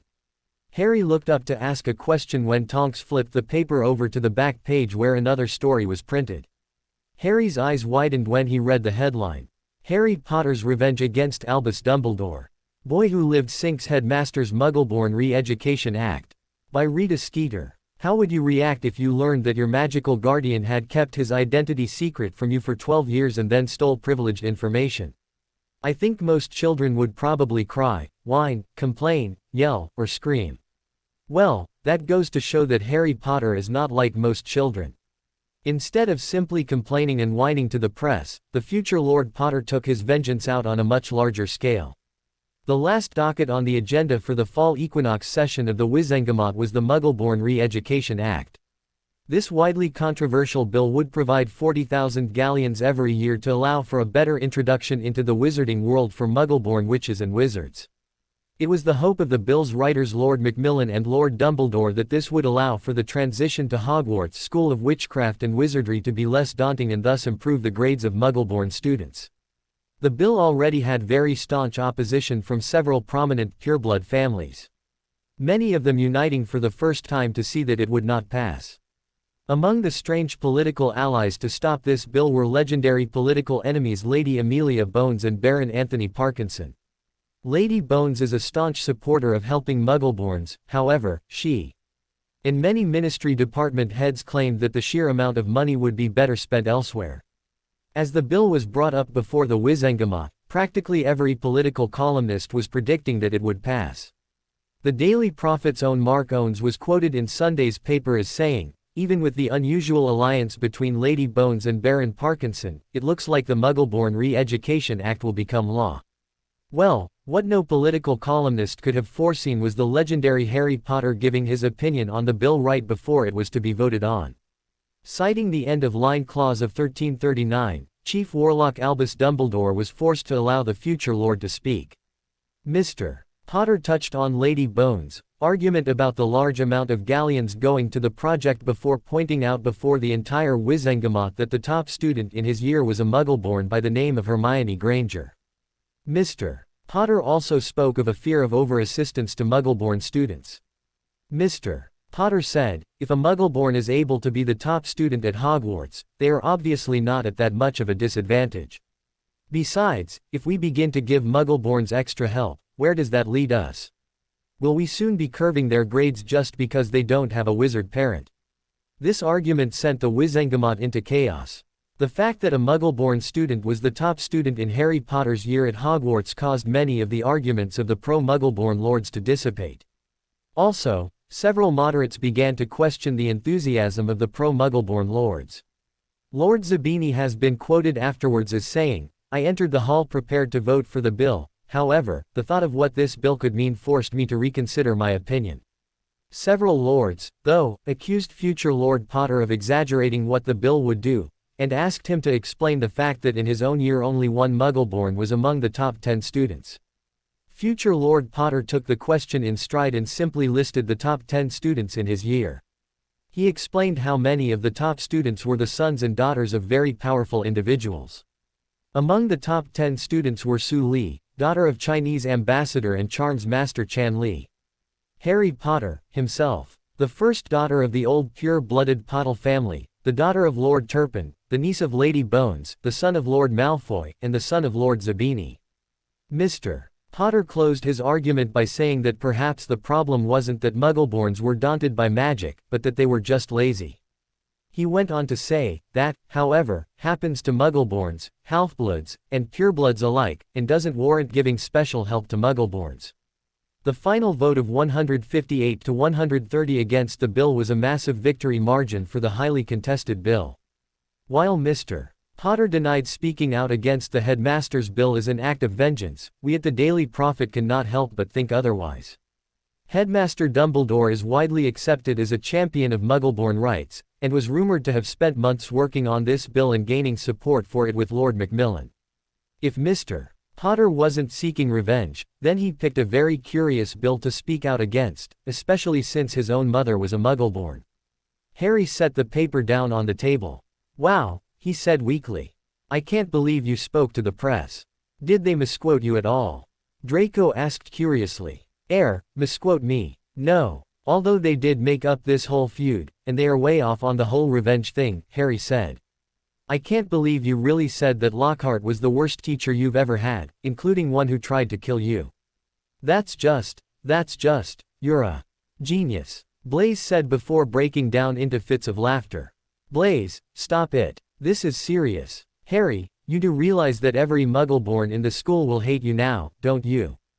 Ginny asked. Harry and Draco shared a look before laughing along with Blaise. When they regained their composure, Draco said, like Harry cares what a bunch of stupid mudbloods think of him. The bill was a waste, everything Harry said was true. Yeah, and now maybe Madame Bones will get herself a necromancer, Harry said with a grin. A necromancer? Tonks and Ginny asked, confused. Harry, Draco, and Blaise quickly launched into a discussion about the argument at the beach and how Harry was planning on speaking out against this bill regardless. So you've been preparing for this since the summer? Ginny asked, astonished. Yep, although I really do wish that Dumbledore could have been removed as my bloody guardian, Harry said in annoyance. Well, if you really wanted him gone, why didn't you bring up the Dursleys? Tonks started. Shut up, Tonks, Harry barked, causing several people to stop talking and stare at him. Come on, Tonks, did you really expect him to bring that up in front of the entire Wizengamot? You do remember what he plans to do, right? Draco said. Sorry, I guess I forgot for a second, Tonks said, a blush appearing for a moment before she used her powers to make it disappear. Don't worry about it, Harry said, waving it off. I guess you won't be telling us what that's about. Blaise asked. Nope, sorry. Some things are just too personal, Blaise, even with occlumency, Harry said. You know, my dad was really looking forward to that bill passing, Ginny said. Really? Too bad for him, Draco said, sarcasm dripping from every word. Draco, that's not nice to say. Ginny said sharply. Why? Your dad is clearly a blood traitor. Helping Muggleborns is stupid, Draco said. Draco, don't call my dad a blood traitor. We are proud of our history like any pureblood family. The fact that we don't have any problems with Muggles and Muggleborns doesn't make us bad, Ginny said. No, it doesn't make you bad, Ginny, it makes you foolish, Harry said, earning a shocked and hurt look from Ginny. I'm not trying to be mean, Ginny, but let's be honest, Muggles are terrible people and Muggleborns should just stay in their world, Harry said. But, Tonks, Blaise, you don't think like that too, do you? Ginny asked. I understand why Harry thinks like that, so in a way I agree, Tonks admitted. No comment, Blaise said. No comment, Ginny asked astonished. Zabinis are neutral as far as that stuff is concerned and I'm not about to go breaking the family stance on it, Blaise said. Ginny just looked back and forth between her friends and shook her head, not knowing exactly what to make of it. Harry, did you really say Snape was one of your favorite teachers? Tonks asked, trying to change the subject. They asked about him, and I wasn't about to make my life any harder at school by badmouthing him, Harry said.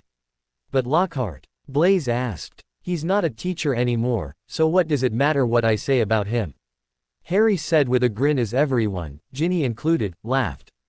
While Ginny, Blaise, Tonks, and Draco started to argue about the most stupid thing Lockhart had ever done in class, Harry began looking around the hall. The first thing he noticed was that pretty much everyone at the Gryffindor table was staring daggers at him. Probably the angriest look he received came from Granger, though. Harry couldn't help but smile and wave at her. As soon as he did, her face turned red with rage and she walked out of the hall. Harry just smirked and continued to look around. The Ravenclaws were all huddled around each other talking quietly. Every now and then one of them would look up at him. Harry spotted Su Li in one of the largest groups with the Ravenclaw seeker Cho Chang, Terry Boot, and several third and fourth years. None of them seemed to want to make eye contact with him, so Harry looked over at the Hufflepuff table. The Hufflepuffs like the Gryffindors were glaring at him. Harry spotted Ernie Macmillan and the two of them locked eyes. Harry had never seen a Hufflepuff in a towering rage before, but Macmillan looked like he wanted to walk over and challenge him to a duel. The only two Hufflepuffs that didn't seem upset were Susan Bones and Hannah Abbott. Harry caught their eyes and Susan waved at him with a smile while Harry just smirked, pointed to the paper, and rolled his eyes. Harry was glad that his friends didn't seem upset. When he thought about it, though, they had both been at the beach during the argument between him and Lord Macmillan, so they probably weren't too surprised. They also knew that he had felt this way before his case against Dumbledore, so it wasn't really an act of revenge. Glancing up at the head table, Harry tried to judge each of his teachers' reactions to the articles. Harry was surprised to see Sinistra smirking from her spot at the far end, while Professor Sprout looked annoyed. Professor Binns of course wasn't present. Professor Flitwick caught his eye and Harry could tell that his favorite teacher clearly wanted to get the whole story before he passed his judgment. Professor McGonagall seemed very annoyed and was doing her best to avoid his gaze. Professor Snape, though, looked as though Christmas had come a few months early. He was reading the paper with a grin on his face. Dumbledore, however, was acting as if nothing was the matter and was cutting a waffle with a huge smile on his face. "Harry!" Tonks yelled. "What?" "Sorry Tonks, what did you say?"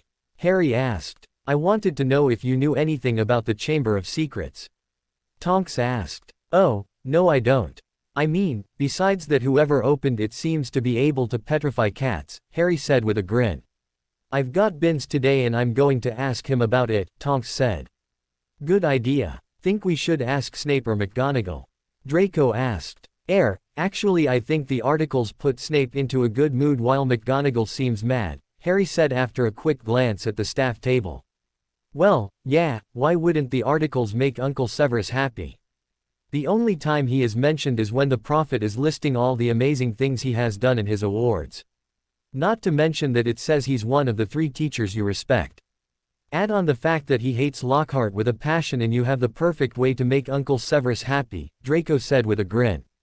"Yeah, while McGonagall has to read about how you and her mentor are at odds with each other, and by the looks of it, Dumbledore seems completely oblivious to it," Tonks said. "So we ask Snape then?" Blaise asked. "Sure, if he tells us to go screw ourselves then we'll ask McGonagall," Harry said. "Okay, well I guess we should get to class then," Blaise said, standing up. "Blaise, if it weren't for you, I don't think Draco and I would ever get to class on time," Harry said as he stood up as well. "What are you talking about, Harry? Even with me telling you when it's time to go, you and Draco never show up to History of Magic," Blaise said with a grin. Potions classroom, Hogwarts. Harry and Draco took their usual spot at the front of the potions classroom and quickly unpacked their stuff. They were discussing with Blaise how to bring up the Chamber of Secrets when the Gryffindors entered the classroom. "Hey everyone, look, it's the boy who thinks Albus Dumbledore isn't good. Enough for a guardian," Ron said loudly, earning several laughs. "Shut up, Weasley. Dumbledore is nothing more than a thief. The headmaster kept Harry's financial information from him. Of course, that wouldn't mean anything to you, would it? It's not like your family has any finances to be kept from them," Draco said as all the Slytherins roared with laughter. Ron's face turned beet red. It looked like he was about to say something when the know-it-all beat him to it. "How dare you use my name and good grades to do your dirty work, Potter? That bill would have helped countless Muggleborns with the transition to the wizarding world." Granger yelled. "Well, maybe if you didn't do so well, all the other mudbloods could have benefited. See, no one likes a know-it-all, Granger," Harry said as several Slytherins had tears running down their faces from laughing so hard. "You bastard," Hermione shouted as she took out her wand and sent a stunning spell. Harry was at first surprised that the girl knew such advanced magic, but quickly pushed that to the back of his mind and cast the Protega shield. Harry smirked as he watched Granger's eyes widen when her spell was reflected off his shield and shot right back at her. Granger had to drop to the floor to avoid the spell, causing it to smash the potions cabinet. Harry was about to insult Granger when fate seemed to bless him. Severus Snape walked into the potions lab, screaming at the top of his lungs. "WHO is responsible for destroying that potions cabinet," Snape bellowed. "Potter, sir," Weasley shouted. "That's a lie, sir." Granger sent a stunning spell at Harry and Harry cast a shield spell. Granger's spell bounced back at her and when she ducked it hit the potions cabinet, Draco explained quickly. "Is this true?" Snape asked. When every Slytherin and even a few Gryffindors, who clearly didn't like Granger, admitted that it was the truth, Snape turned on Granger. "You will have detention scrubbing cauldrons with me for the next month.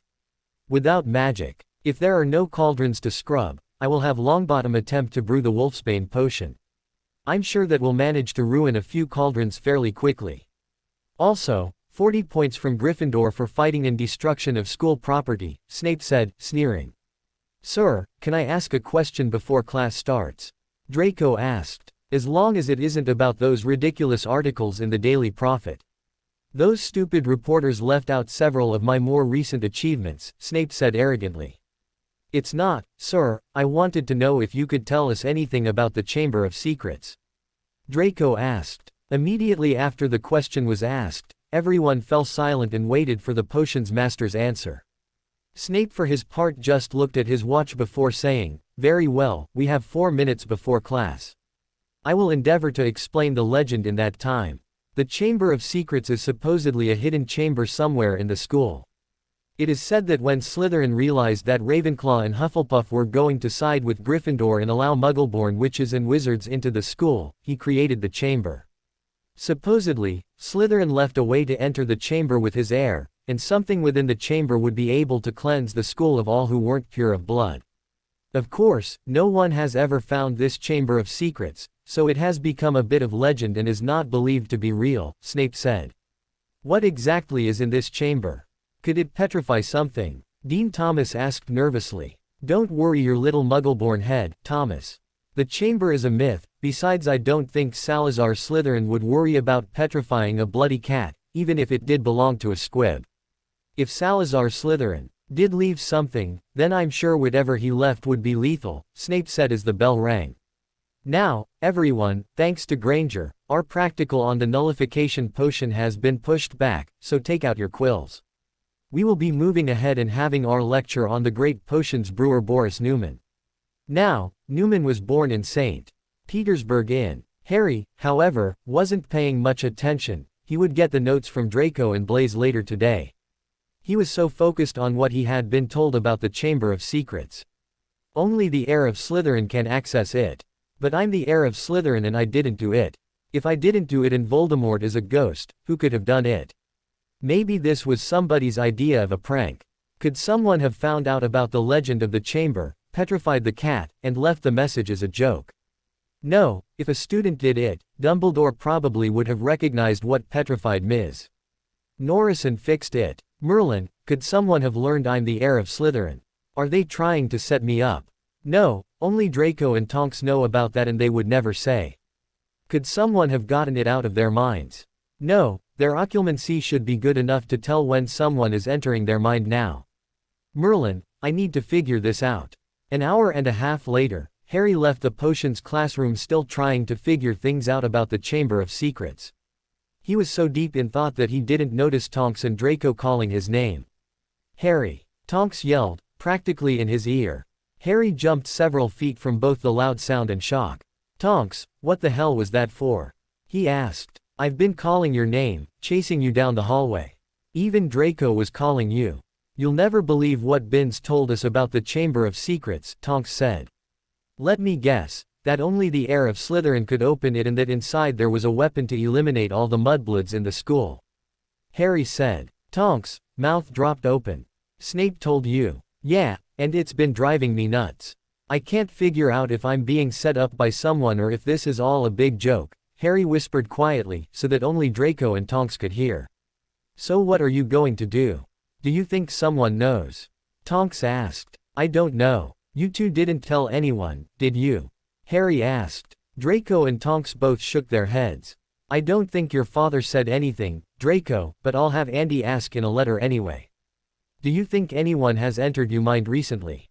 Harry asked. "No, way I've been working on occlumency every chance I get," Draco said. "Me too, I'm on my 10th wall now," Tonks said.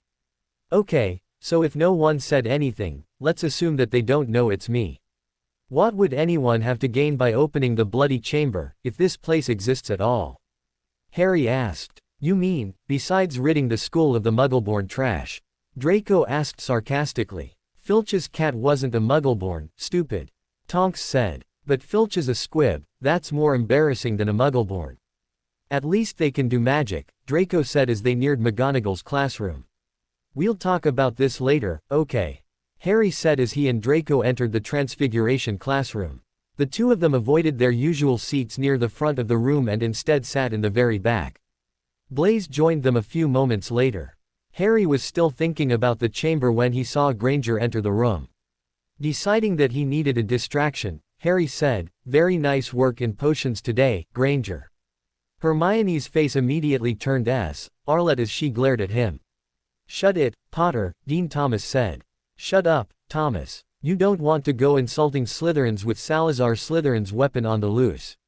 Would you? Although you were a mudblood, so I guess you were as good as dead anyway," Draco said with a smirk. They'll just chunk all you Slytherins out if anyone is attacked, Malfoy, Ron said menacingly. I highly doubt that, Weasley, and if I were you I wouldn't be talking. The Mudbloods will be the first to go, but after that it will be the Blood Traitors, Draco said with a huge grin.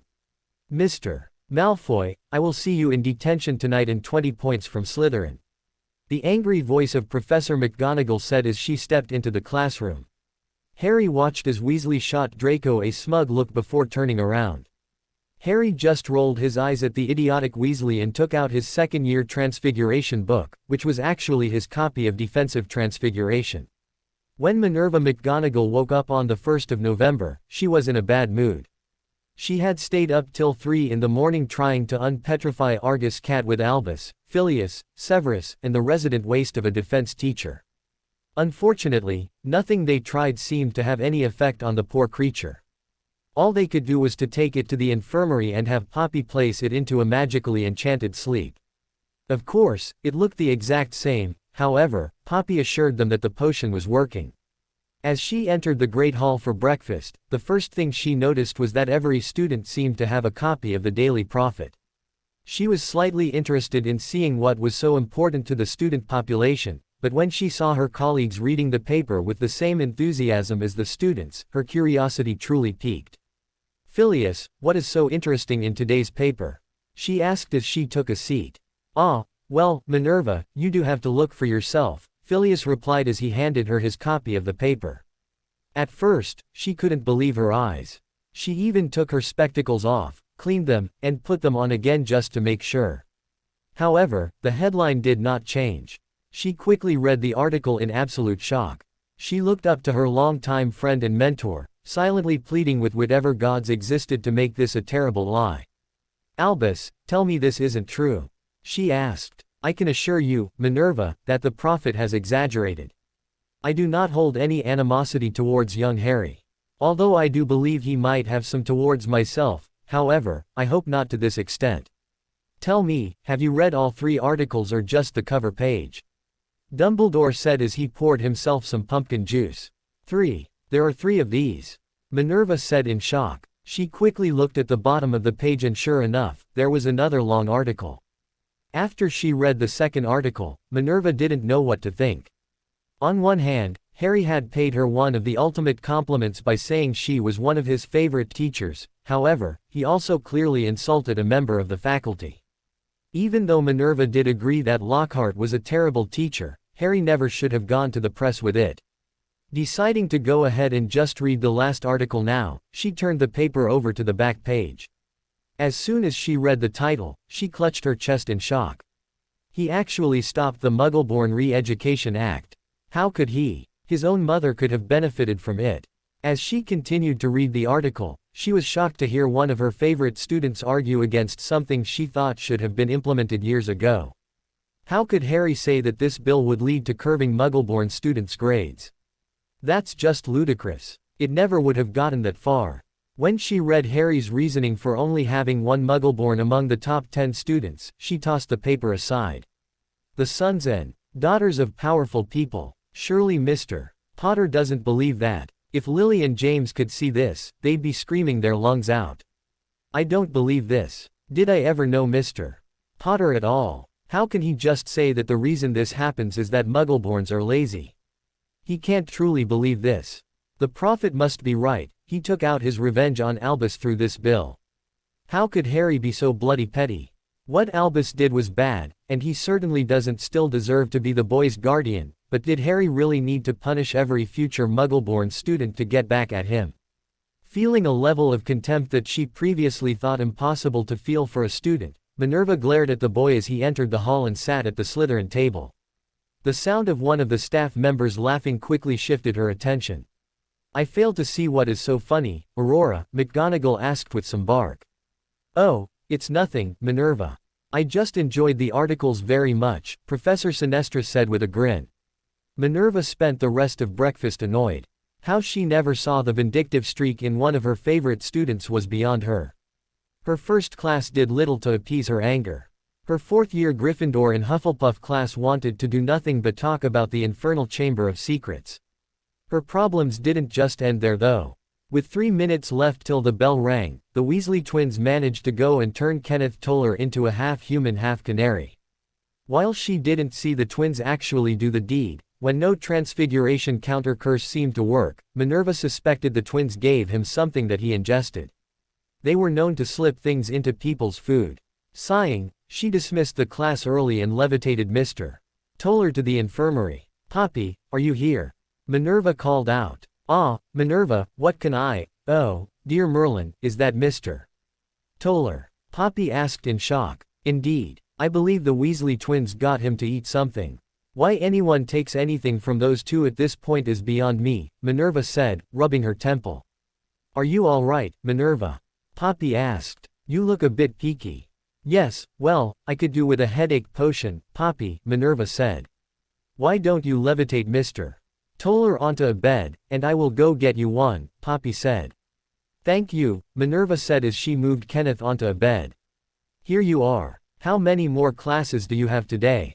Poppy asked. "Just one left, thank Merlin, although it is one I'm not looking forward to," Minerva admitted. "Oh, what is it?" Poppy asked. "Second year Slytherin and Gryffindors," Minerva said as she drank the potion.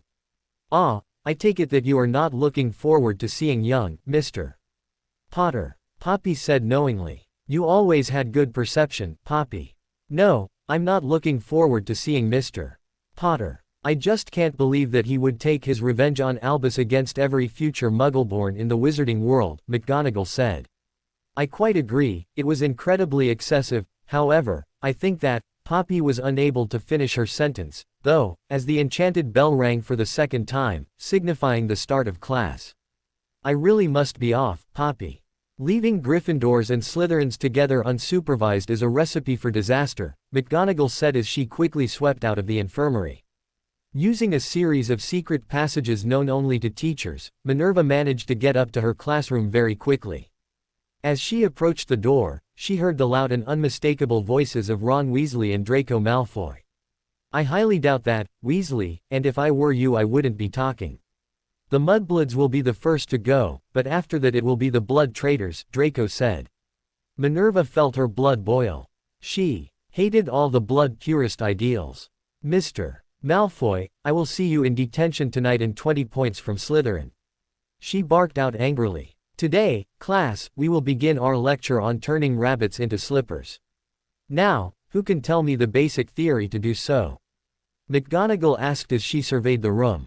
As she had expected, Hermione Granger, Draco Malfoy, and Blaise Zabini all raised their hands. She had quickly learned last year that after Mr. Potter, these three were most likely the most dedicated to transfiguration with the ability to perform it. However, 2 other hands joined her usual 3 students a moment later. She eyed Neville Longbottom and Pavarti Patil carefully before she said, "Mr.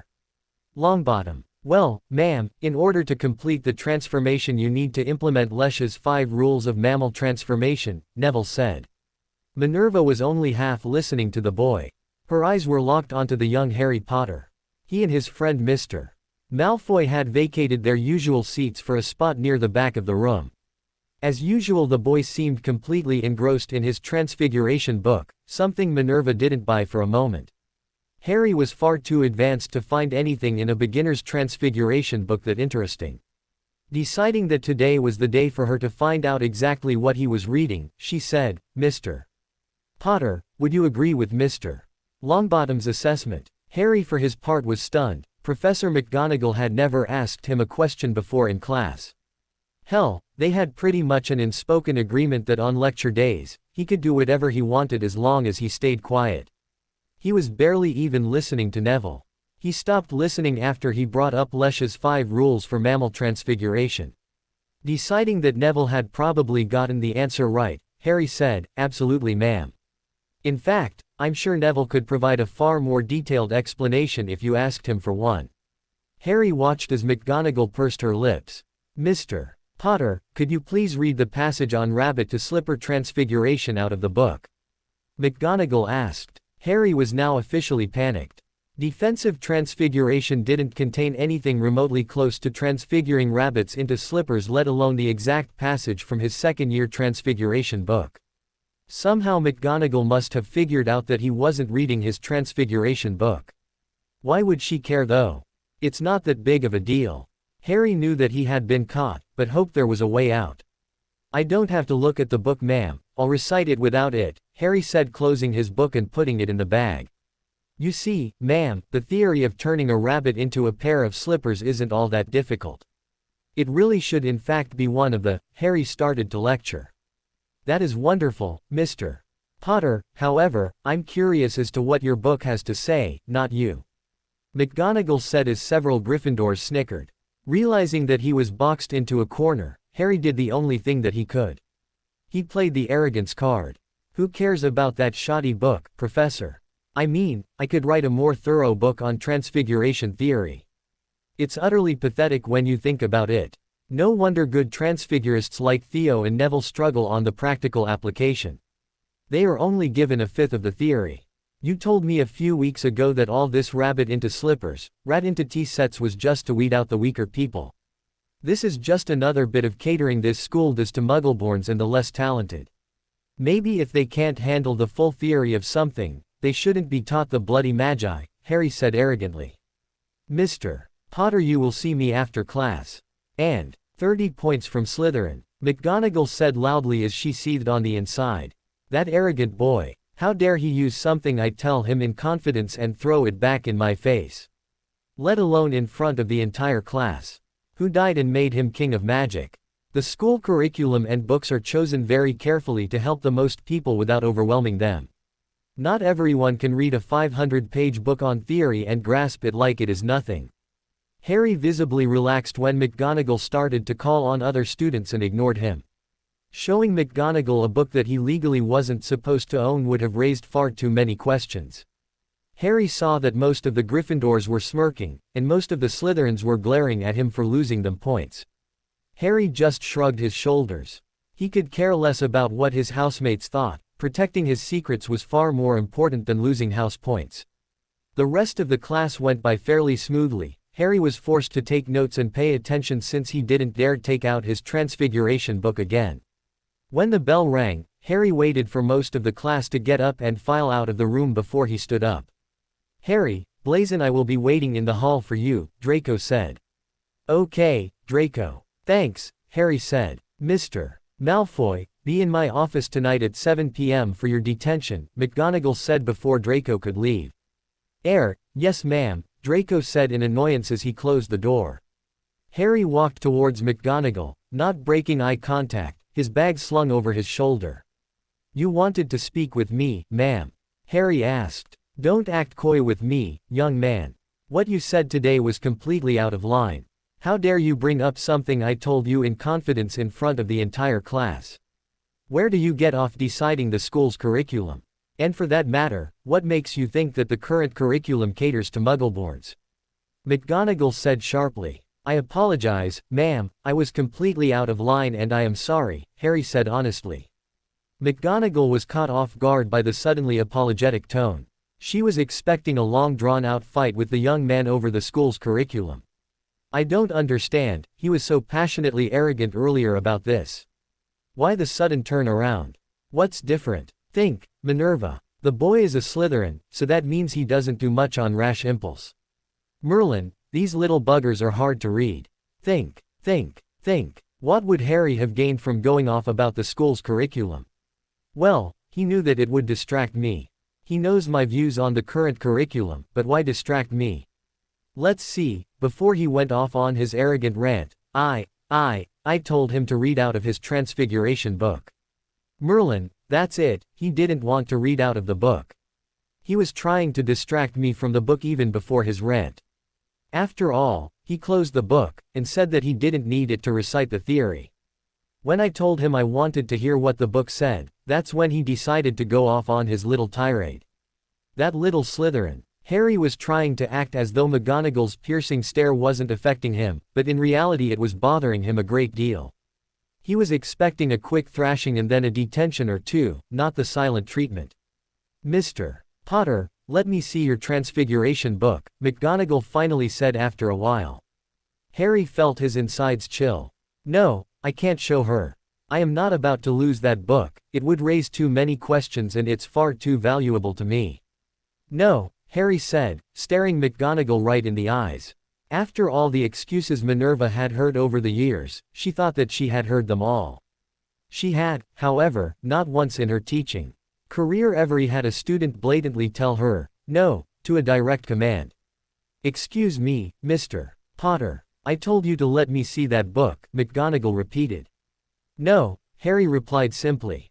Minerva narrowed her eyes. How dare he? How dare he deny a demand by a teacher not once, but twice? Well, let's just see how much that book really means to him. Fine, Mr. Potter, you either show me that book or consider your private lessons with me terminated from this day forward, McGonagall said icily. Harry for his part was quite shocked at how quickly she went right to her trump card. This can't all be about a bloody book. Hell, she must have known I was reading something besides my Transfiguration book for some time. I bet she's just mad at me for bashing her mentor in the paper. Fine, if she wants to play it that way, I don't need her for tutoring. What exactly did she ever do for me anyway? I can do the spells on my first or second try every time, and it's not like she is teaching me anything useful. Who needs to learn how to turn a raven into a goblet anyway? I can use the 2 hours a week to tutor myself in some offensive and defensive transfiguration. There are plenty of empty rooms in the dungeons. I would also have a lot more time to read ahead in the animagus transformation. Forget McGonagall, I don't need her. Minerva watched as Harry's face showed shock at her request only to be replaced by a hardened face of indifference. She could practically see his mind looking for a way out of the situation. The longer Harry took to give her an answer, the more her curiosity about this book grew with every passing second. I guess our lessons are over then, Harry replied with determination. McGonagall's jaw literally hit the floor as she watched one of her favorite and certainly most talented students turn his back to her. Her mind was racing. Part of her wanted to grab him and tell him she was joking while another wanted to give him detention for a month. In the massive amount of conflicting thoughts and emotions, she just stared as he opened her door and left. 5 minutes later, Minerva McGonagall was still sitting at her desk in deep thought. She couldn't imagine any book short of an illegal one causing the boy to throw away his private lessons. She knew how much the both of them enjoyed it. She would have to speak to Mr. Potter about this when their tempers weren't running so high. 5 minutes prior, outside the Transfiguration room, Harry Potter stormed out of McGonagall's classroom completely enraged and began making his way to the library. If I'm done with my lessons, I might as well inform Madame Pants. That way they can't say I took a book out of the restricted section without a note. Hey, Harry, tough break about the lessons, mate, Draco said hesitantly. Harry for his part hadn't noticed that Blaise and Draco were walking with him. What? I don't care about the lessons, Draco. I'm sick and tired of McGonagall, Harry said. Why didn't you just show her the book? Blaise asked knowingly. Why do you think, Blaise? Harry shot back. I think that your Transfiguration book is probably a different book with a charmed cover on it. You certainly have the charmed skill to pull it off, Blaise said, ignoring Harry's tone. Well, 10 points to Slytherin, Harry said sarcastically. So, what book was it? Draco asked with a grin. Not one I would ever tell McGonagall that I had, Harry replied as he entered the library.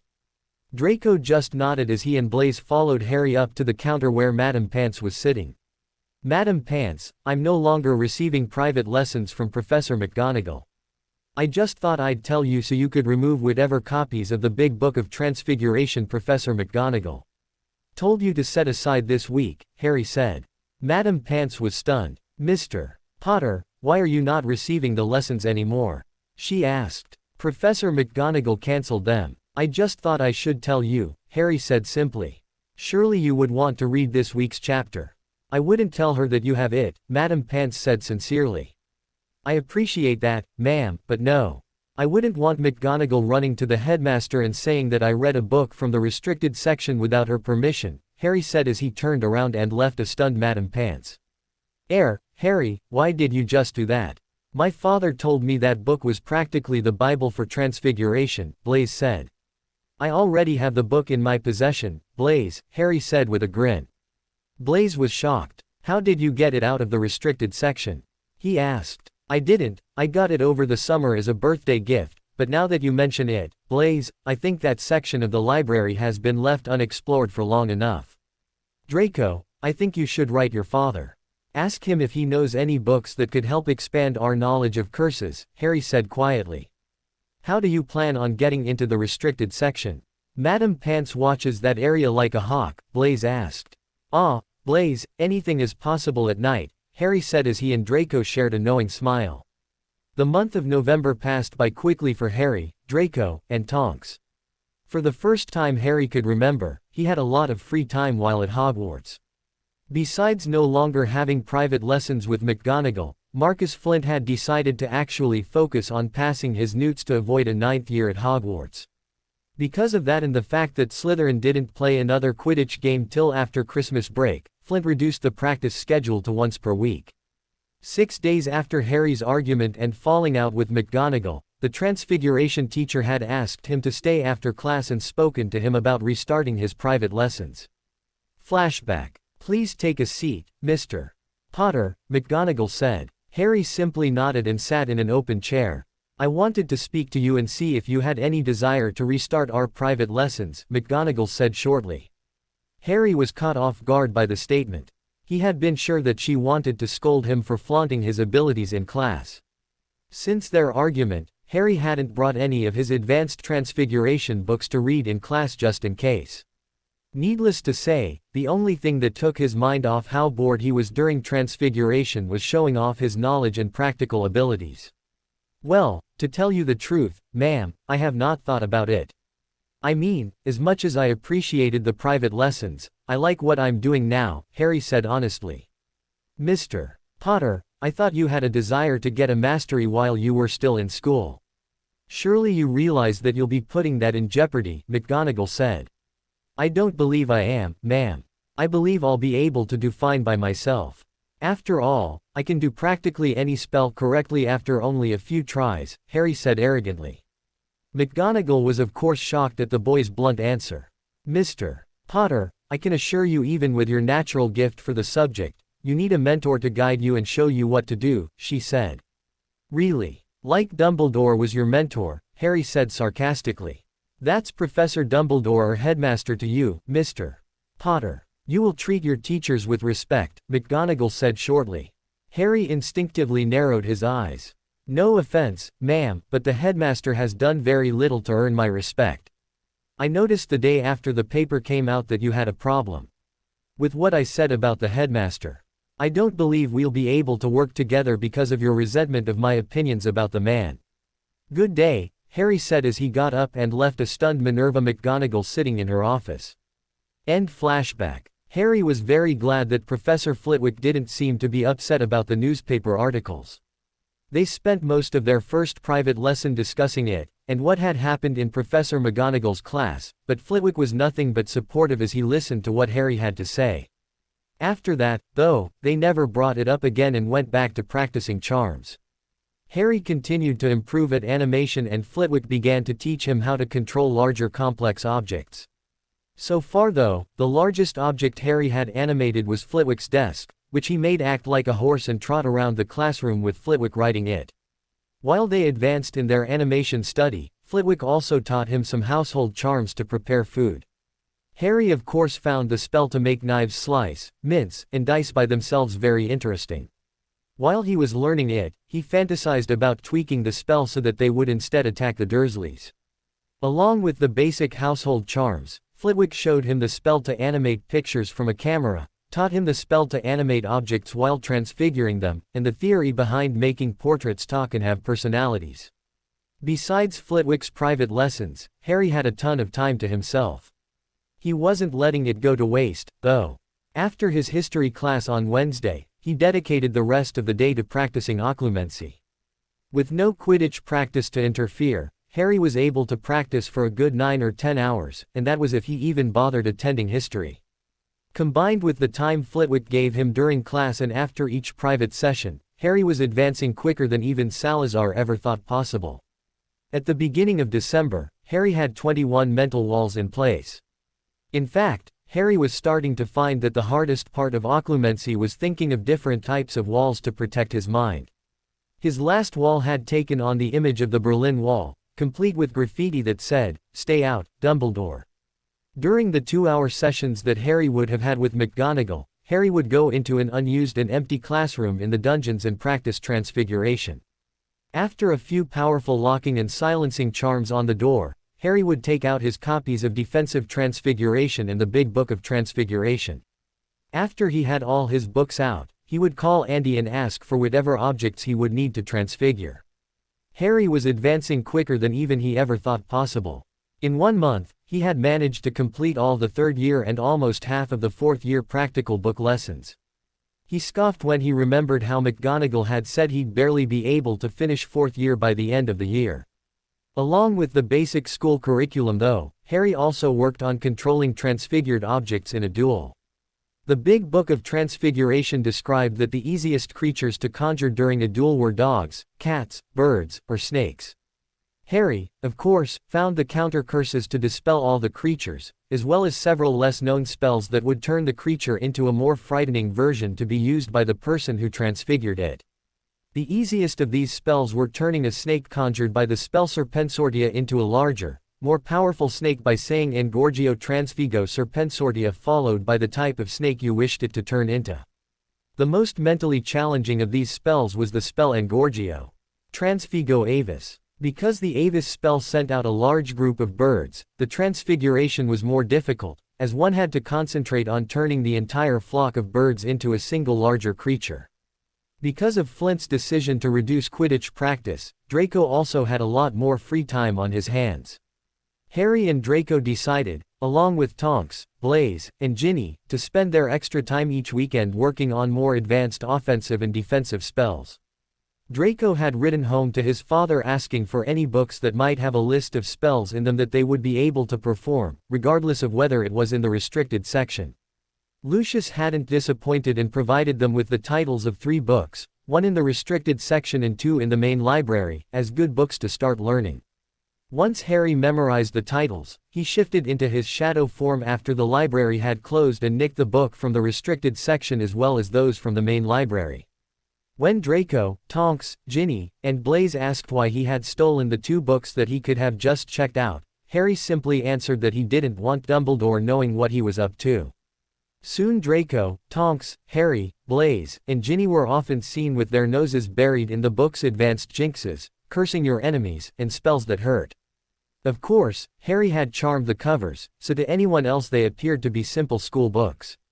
The last week of November, the 5 friends felt that they had learned enough to begin practicing against each other. So, on Saturday and Sunday mornings, they decided to get up early before breakfast and go to a very large unused lecture room in the dungeons. They used only the spells they knew the counter curses to, but since the 5 of them had read different sections of the 3 books, they soon found themselves constantly facing spells they were unfamiliar with. Harry had initially started to read the book Cursing Your Enemies. However, when Flitwick let it slip that most curses and hexes were based on charms, Harry abandoned the book for Spells That Hurt, which was the most advanced book from the restricted section.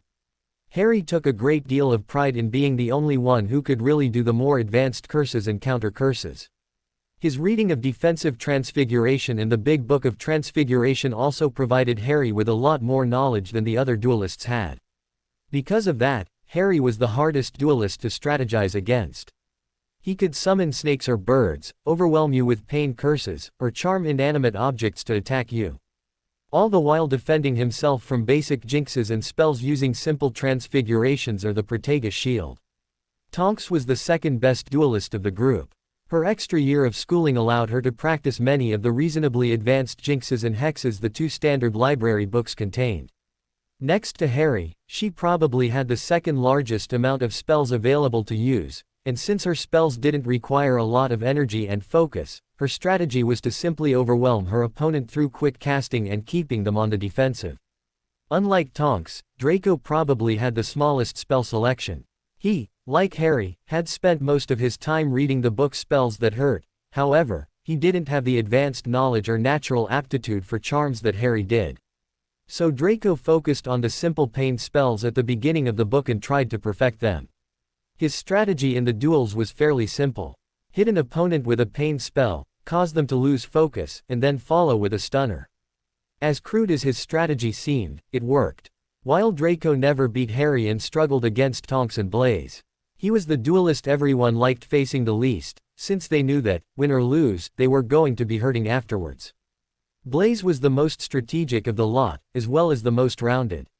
He read passages from all 3 books, so he was well versed in curses, jinxes, hexes, and some mild pain spells. He would often come up with very unusual combinations to attack with, that left his opponent constantly on edge. Blaise's only problem was that once his strategy was interrupted or thrown off, he wasn't the most agile and was easily stunned. Ginny was the weakest duelist, and was only able to do spells out of the book Advanced Jinxes. However, she quickly proved that she was capable when she beat Draco by using a spell known as the Bat Bogey Hex. The spell caused a person's bogies to turn into bat wings, which tore at the victim's face until they surrendered. When Harry, Draco, Tonks, and Blaise had asked where she found the hex as it wasn't in the book, Ginny said that her older brother Bill wrote her and gave her the spell when he found out about how Ron, Percy, and the twins were treating her. While Harry, Draco, Blaise, and Tonks all gave sympathetic smiles to Ginny, inside they were seething. After Ginny's brothers found her being tutored by Draco in potions, they had started to constantly accuse her of family disloyalty.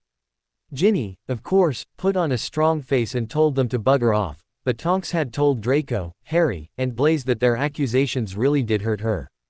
Just some of what Ginny had to put up with on a daily basis was pranks from the twins, Ron's constant belligerent tongue, and Percy wanting nothing to do with her. On top of all of that, her mother wrote her, and while she was supportive and offered words of encouragement, she subtly hinted that her father was disappointed about her being placed into Slytherin. The conflict between Ginny and her brothers reached an all-time high on the 17th of November, when Ron said loudly that he didn't consider Ginny a Weasley, in the middle of dinner in the Great Hall. This, of course, resulted in Ginny breaking into tears and running out of the room. Harry was sure that the teachers would have given Ron detention for a month had not Draco, Blaise, Harry, and Tonks all cursed him in front of everyone. Much to their shock, though, Professor Snape, McGonagall, and Dumbledore decided only to take away 5 points from each of them. Another shock came when Draco went to comfort the youngest Weasley when they found her crying in a secluded corner of the Slytherin common room. Draco never mentioned what he said to her, but whatever it was cheered Ginny up immensely, as well as strengthened her resolve not only against her brothers, but also against her father, who had yet to right her. Ginny wasn't the only person with problems, though. Harry and Dumbledore's non-existent relationship seemed to be the only thing the press had written about in the last month. Apparently, someone let it slip that McGonagall wasn't giving Harry private lessons anymore, and slowly a school-wide rumor that Harry and McGonagall were arguing became front-page news. According to the Daily Prophet, McGonagall had chosen to side with her old mentor over the bright young hero of the wizarding world. Harry actually partially agreed with that, but never told anyone. He didn't need to go confirming the Daily Prophet's ridiculous rumors. After the story about the falling out with McGonagall, the Prophet ran a series of stories describing how Dumbledore was stopping Harry from transferring to Beauxbatons in France. Harry actually laughed out loud when he saw the front page that day. McGonagall though looked quite nervous, as if she wasn't sure if it were true or not. Dumbledore, for his part, never seemed to notice the bad publicity he received, but kept his distance from Harry. Truth to be told, the two hadn't spoken since Halloween, but if you believe the Prophet, they were constantly arguing and at each other's throat. Harry actually was wishing that something would take the student population's mind off a non-existent relationship between Harry and Dumbledore.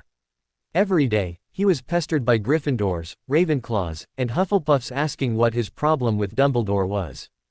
Unfortunately, the only thing that students were even briefly interested in besides Harry and Dumbledore's apparent feud was the Chamber of Secrets. Since there hadn't been any more petrified pets or cryptic messages, everyone had started to chalk it up to a very elaborate prank. Several people even suggested that it was the Weasley twins who did it.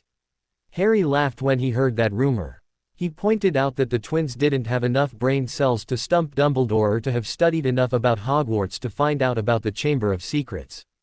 Harry, though, had bigger problems than a non-existent relationship with his headmaster. The bigger problem's name was Gilderoy Lockhart. After Harry blasted him in the paper as the worst teacher he'd ever had, The man had made it his personal mission in life to make Harry read every single passage from his books in front of the class.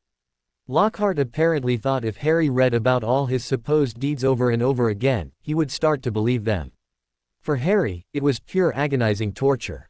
When Harry went to Professor Snape to complain, Snape just told him in a shockingly sympathetic tone that a professor could ask whoever he wanted to read during class.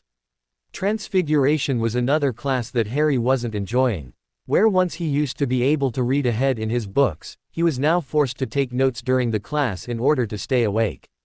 Of course, Harry got back at McGonagall by raising his hand to just about every question and giving such a detailed answer that his year mates were left scratching their heads. Because McGonagall was a fair teacher, she had to award him at least 20 points for each of his thorough answers. It had become a running joke in Slytherin to not raise your hand even when you knew an answer in Transfiguration. Even if McGonagall only called on Harry 4 times a class, that was still 80 points to the 20 or 30 they would have otherwise earned. Harry practically never attended History of Magic anymore, which made his acceptable in the class even more impressive. He told Professor Binns that his goblin financial advisor and him were only able to meet on Wednesdays during history class, but if he ever didn't have a meeting he would try to attend. The entire class was shocked when Binns seemingly waved off the excuse and told him that it was fine as long as he got his work in on time. Charms was Harry's favorite class as he either got to show off advanced animation with Flitwick, practice occlumency, or read ahead in his book on advanced charms theory. On the practical days, Harry had to assist anyone having trouble. Since the Slytherins had charms with the Ravenclaws, Harry rarely had to assist them. Every now and then, he would try to strike up a conversation with Sue Lee, but the girl didn't ever have anything to say. Astronomy was still a fun class, although Harry rarely put forth much effort in it. In fact, astronomy was the only class where Harry's grades started to slip. He still had an outstanding, but even Sinistra told him that she thought he could be doing better. Once Harry told a few simple lies about how he was annoyed with all the stuff the paper was saying about him. Sinistra smiled and told him that she understood it was an annoying problem to deal with. Harry was actually pleased that he seemed to be doing well in potions this year without as much help from Draco. While he still appreciated all the help Draco gave him during the practical lessons, Harry found that he was starting to understand the theory of potions better. His grades on essays were now consistently and exceeds expectations are outstanding. Even Snape had noticed and told him that his written work showed that he was at least passably literate. Herbology was another subject Harry felt he was doing a lot better in this year, as opposed to last year. With Neville as his partner, Harry couldn't help but learn a fair bit about the subject. While he could never hold a candle to Neville as far as herbology went, he would get an O and probably end up being 3rd or 4th in the school. December 9th, Great Hall, Hogwarts. "Hey," Harry said as he sat down for lunch. "So, did you hear?" Tonks asked. "Did I hear what?" Harry asked. "Harry, you know you should check the notice board before you leave the common room," Draco said as he handed Harry a flyer. Harry took the flyer and looked at it. "So what? We have our own dueling club, why do we need to go to this one, too?" he asked. "Harry, it could be useful to hear what other people have to say. We might even pick up a few new spells," Ginny pointed out. "Maybe. Who's running it?" Harry asked. "Lockhart," Draco said in annoyance. Harry choked on his pumpkin juice. "Lockhart, you want to go to a dueling club being run by that phony? Have you all lost your mind?" Harry asked. "Well, if you had bothered to read the entire flyer, you would have seen that Professor Snape is his assistant," Tonks said with a smirk. "Snape is Lockhart's assistant. Are you kidding me? Snape won 2 bloody dueling championships. Why would he be the assistant of that piece of dragon dung?" Harry asked in shock. "Dunno, but it says here they will have several practice duels to demonstrate proper technique to people," Draco said as a smile crept across his face. It took Harry a moment to put what Draco had said together. Wait just a minute. Snape is going to duel Lockhart," Harry said with glee. When everyone nodded their heads, Harry burst out laughing. "Then yes, we are going. I can't wait." "When is it?" Harry asked. "Saturday. We'll have to put off our dueling practice that day." "I want to be in top form to curse the twins," Tonks said, smiling. Harry just smiled back at Tonks. "Oh yeah. Do you think that Snape will let us duel with all the spells we know?" I would love to introduce Ron to some of the curses I don't use on you guys, Harry said maliciously. No Harry, Ron is mine. I've actually already spoken to Professor Snape, and he promised to let me duel him in front of the entire school. He didn't want to at first, but when I demonstrated several of the spells I knew already, he was all too willing to let me embarrass my older brother. After all, an ickle first year shouldn't be able to beat someone older than them, Ginny said menacingly. Okay, well, I guess I'll take whichever twin you don't get, Tonks. Who are you all looking forward to dueling? Harry asked. Thomas. I'm going to put the mudblood in the hospital wing so that I don't have to tutor him on Sunday, Draco said with a feral grin. Granger, Blaise said simply. Really? I thought you didn't have a positive or negative opinion about Granger, Blaise. You know, the legendary Zabini neutrality, Harry pointed out. Oh, that hasn't changed. I just want to duel someone who can think like myself, and she has a sharp mind. I think it'll be a challenge, Blaise said. Harry just nodded his head at that. Harry, don't you have tutoring soon? Tonks asked, looking at her watch. Harry Ned. Why did you have to remind me? I swear I'm going to kill Creevy with my bare hands, Harry said as he quickly ate the rest of his food, said goodbye, and made his way to the library. Once inside the library, Harry spotted the annoying first-year Gryffindor mudblood sitting at a table by himself. When Harry sat down, Creevy had his usual stupid grin on his face. Hiya, Harry. So, what do you want to start with today? I mean, I know we are supposed to be making objects fly and I'm not that great at it, so I thought we'd start there, but you're the tutor, I guess. So what do you think? Colin asked quickly. Creevy, read the theory behind making an object fly for the first 20 minutes, Harry said icily. I already read that while I waited for Yo, Colin said. Then read it again, Harry snapped. Okay, yeah, I guess that makes sense. Make sure I know it. You're the best tutor, Harry, Colin said with a grin that made Harry want to vomit. While Creevy was reading, Harry took out his diary on the Shadow Mage and began yet another attempt to try to figure out how to summon a Lethifold. He had started to write out as much of the theory behind summoning the creatures as he could before La Roche went off on some bizarre tangent. While he didn't have a lot of information on the theory, it was far more concise and easier to read than La Roche's journal. Exactly 20 minutes later, Creevy put his book down and said, Okay, so now what do you want to do? Harry checked his watch, closed the book on Shadow Mages, and stowed it in his bag. All right, Creevy, take out your wand and say, Volo, Harry commanded. Colin excitedly took out his wand and quickly said the incantation. Harry could only roll his eyes when the feather didn't even budge. Watch my wand movement, Creevy, Harry said as he demonstrated the subtle flick and twist of his wrist. Colin nodded his head and tried again, and again, and again, and again. After nearly 30 minutes, Harry had corrected his wand movement 7 times, his pronunciation 8 times, and yet the first year still couldn't do the spell. The feather hadn't so much as budged in a half an hour. Putting his fingers to his temple, Harry was doing his best to fight off a headache. He wasn't surprised at the boy's pathetic spell work, it did take him to the middle of November to do the levitation charm after all. Okay, Creevy, let's call it quits for today. I want you to work on this in the common room tonight. If you are having any problems, ask Granger for help, Harry said.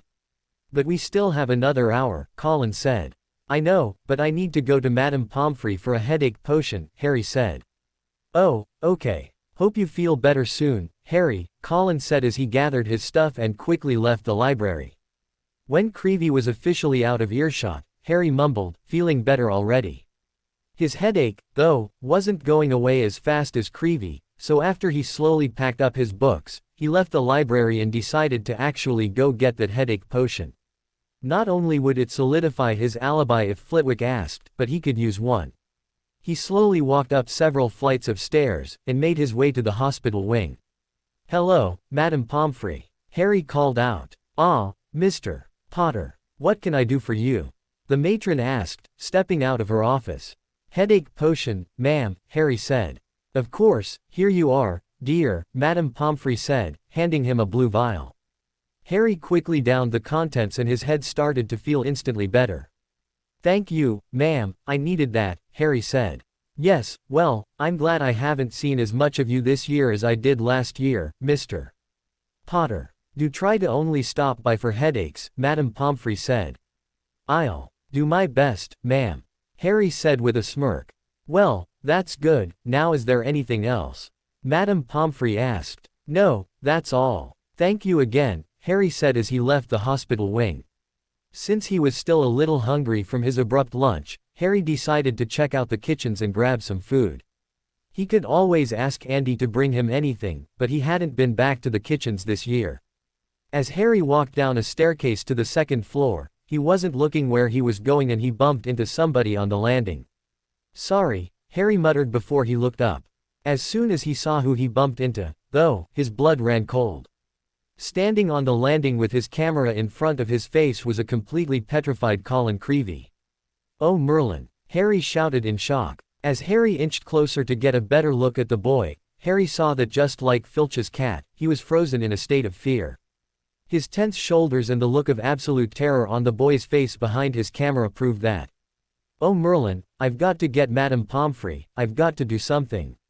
No bugger that, I can't be found at the scene of another petrifaction, I need to get out of here now. Let someone else find the stupid mudblood." Just as Harry was about to turn away from the frozen boy, a shrill scream came from the stairs above him. He turned to look and saw Pavarti Patil and Lavender Brown staring at him in horror. "Just great, the two biggest gossips in the entire school. You two stay with Creevey, I'm going to go get Dumbledore," Harry barked, but the two girls just screamed and ran away from him in terror. "Great, now I need to get a teacher," Harry muttered as he ascended the staircase, quickly raced down the corridor, and entered the infirmary. "Madame Pomfrey," Harry shouted quickly. "What is it now, Mr. Potter?" Madame Pomfrey asked, coming back out of her office. "There's been another petrifaction. I found Colin Creevey frozen on the landing between the second and third floor," Harry said quickly. Harry watched as the matron's face quickly paled and her eyes widened. "Mr. Potter, is this a joke?" she asked quickly. "No, ma'am. I figured you were the closest teacher, so I came back to get you," Harry said. "Very well, let's go. I want you to tell me everything," Madame Pomfrey said as she grabbed her wand and some potions. "Well, I was just heading down to get some food when I bumped into somebody. I said sorry and then when no one spoke in return, I looked up. Creevey was just frozen in the middle of the stairs with his camera out," Harry told her as they walked down the corridor. When they turned the corner to go down the stairs, though, practically every Gryffindor was there. "There he is, expel him," the voice of Ron Weasley yelled. "Mr. Weasley, you will be quiet." The sharp voice of Minerva McGonagall cut through the crowd, silencing everyone quickly. "Mr. Potter. Ah, Poppy, thank Merlin you heard. Mr. Potter just came and got me, Minerva, I understand Mr. Creevey has been petrified," Madame Pomfrey said as she tried to force her way down the stairs and past all the angry-looking Gryffindors. "Yes, I've sent for the headmaster, he should be here in a moment," McGonagall said. "I am already here, Professor McGonagall," the calm voice of Albus Dumbledore echoed up the stairs. Everyone, even Harry, turned to look as the aged old professor walked up the staircase with Professor Snape in tow. "I was in a meeting with Severus when we got your message. Poppy, is there any difference between this and Argus Cat?" Madame Pomfrey waved her wand over Creevey a few times before stopping. "No, Professor. It's exactly the same," she said. "How very curious. Who found him?" Dumbledore asked. "That bloody dark wizard right there." Lavender and Pavarti said they caught him in the act of petrifying him, Ron shouted as the Gryffindors started to scream for Harry's expulsion. Harry for his part knew that he wouldn't be getting expelled. He could always make a wizard's oath to prove he didn't do it. However, one didn't get the chance to ridicule the entire Gryffindor house very often. "As always, you Gryffindors are completely idiotic. I didn't petrify Creevey, I just found him," Harry said. "A likely story. Tell me, why did you run away from the scene of the crime, then?" Lavender barked. "Oh, I don't know, maybe because I told you two to stay with him while I went and got a teacher.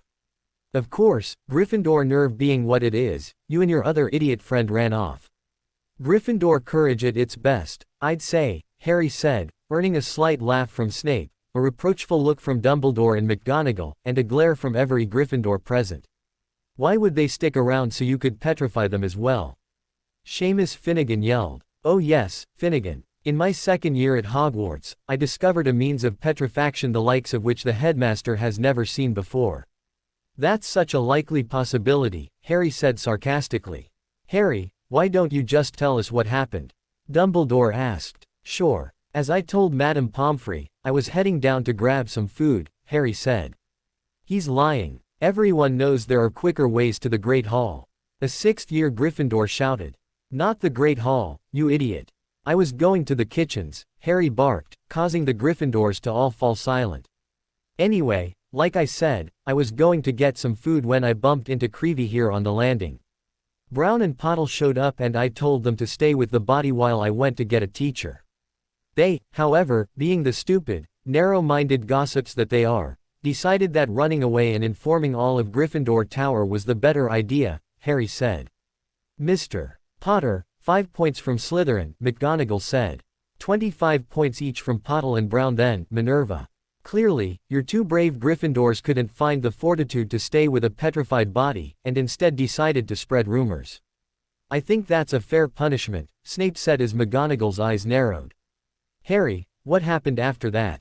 Dumbledore interrupted them. I went and got Madame Pomfrey, told her what happened, and brought her down here, Harry said simply. Poppy, does that match what Mr. Potter told you? Dumbledore asked. Yes, Headmaster, Madame Pomfrey said as she continued to run spells on the petrified boy. Very well. Clearly, you were just in the wrong place at the wrong time, Harry. Please go back to the Slytherin common room. I'm sure your house elf will be able to provide you some food if you are still hungry, Dumbledore said. Harry just nodded and walked away from the still angry Gryffindors. 2 days had passed since the petrifaction and it seemed like the school could talk of nothing else. While Dumbledore made it known that Harry did nothing wrong, most of the school, especially the Gryffindors, thought otherwise. People would constantly shrink away from him in the hallway and refuse to meet his eyes during class. Harry really didn't care though, he actually liked not being pestered by people. Harry was just glad that the story hadn't made it into the newspaper. While Draco found Harry's problem to be very funny, and encouraged him to scare first years as the evil heir of Slytherin, Blaise simply ignored it like nothing had happened. Tonks, though, couldn't ignore it. She had always been an outcast in her house. Apart from Hermione and sometimes Neville, no one really bothered to speak to her when it wasn't about Quidditch. However, when she cursed a group of Gryffindors who were talking about trying to get Harry expelled, it seemed like the entire house unified against her. The twins even started a ban Tonks from the Tower campaign. The idea was to periodically switch the password to the fat lady without informing Tonks, effectively keeping her out of the Gryffindor common room. This actually worked, since Neville could barely remember the password anyway and Hermione was often not informed of the switch because of her close relationship to Tonks. Eventually, McGonagall found out, though, and took 30 points each from the twins as well as revoked the prefect status from the fifth-year prefect who was constantly changing the password. Ginny also had to deal with an increase of accusations from Ron, Fred, George, and even Percy. Over the last 48 hours she had been relentlessly pranked and verbally abused for siding with Harry. She told Harry, Draco, Tonks, and Blaise that the only thing keeping her sane was the though of hexing Ron during the dueling club. Luckily, Saturday came quickly and Harry, Tonks, Draco, Blaise, and Ginny all made their way down to the Great Hall, which had been expanded to hold several dueling platforms. As Harry and his friends entered the hall, everyone quickly got out of Harry's path. Well, it looks like we're going to get a good view thanks to you, Harry, Tonks said with a smile. Just one of the perks of being thought of as the deranged heir of Slytherin, Harry responded as Lockhart took the stage. Thank you all for coming to the dueling club. I am, as you all know, your defense teacher and 5-time winner of Witch Weekly's Most Charming Smile, Gilderoy Lockhart, Lockhart said with a broad grin. Pompous ass, Draco muttered. I would like to introduce my assistant today, your potions master, Severus Snape. I understand that he has some experience as a dueler and while he didn't bring down the Kedwood werewolf, do listen to him, Lockhart said, flashing a smile again. Some dueling experience. I guess winning 2 international dueling competitions isn't nearly as impressive as lying in a book, Draco said loudly, causing Harry, Tonks, Ginny, Blaze, and all the other Slytherins to laugh. "Thank you, Mr. Malfoy, but I will let my record stand for itself," Snape said flatly, although he flashed his godson a rare grin as he took his place next to Lockhart. Yes, now then, we are going to start off the day by having a small duel between Professor Snape and myself. So, Severus, if you will take your place opposite me," Lockhart said as Snape casually walked to the spot opposite Lockhart on the dueling platform.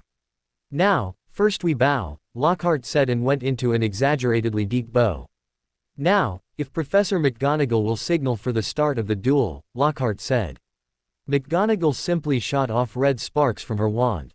A moment later, Snape barked, "Expelliarmus." The disarming spell slammed into Lockhart and threw him clear across the platform, while all the Slytherins cheered for their head of house. "Ah yes, the disarming spell. Good show, Severus. Now, of course, I let it hit me. If I really wanted to block it, I would have simply deflected it. Naturally, however, it is a good spell to show them first. Now how about we have some volunteers try the spell? Ah, Mr. Potter, Mr. Malfoy, why don't you get up here and give it a try?" Lockhart said. "No, Gilderoy, it would be a waste of both Mr. Potter and Mr. Malfoy's time to do such a simple spell. I believe you should call upon Ron Weasley and Dean Thomas," Snape said as the Slytherins laughed quietly at the subtle insult. "Ah, yes, right you are, Severus. Mr. Thomas, Mr. Weasley, why don't you get up here?" Lockhart called. Harry watched as Weasley and Thomas each used the disarming spell on each other. Neither of them had a good command of the spell and often they would fire over their opponents' heads. Ginny was probably having the best time laughing as her older brother struggled to use a spell she mastered earlier in the semester.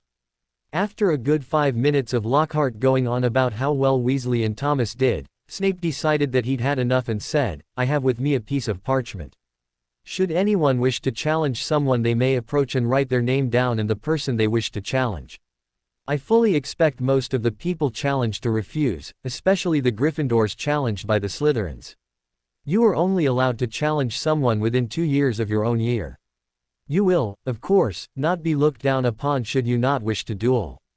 Now, due to time restrictions, we will only have 10 challenges. Also, someone may only be challenged once. The line to make a challenge will begin after Ms. Weasley," Snape said. Harry was laughing outright as he got behind Ginny, Tonks, Draco, and Blaze.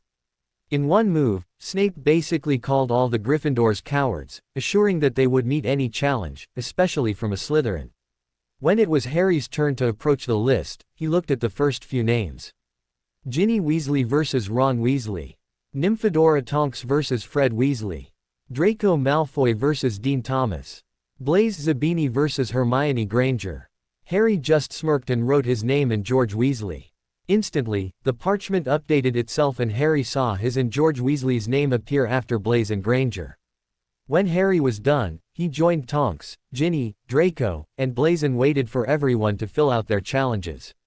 5 minutes later, everyone who wanted to challenge someone had done so and Snape took the parchment.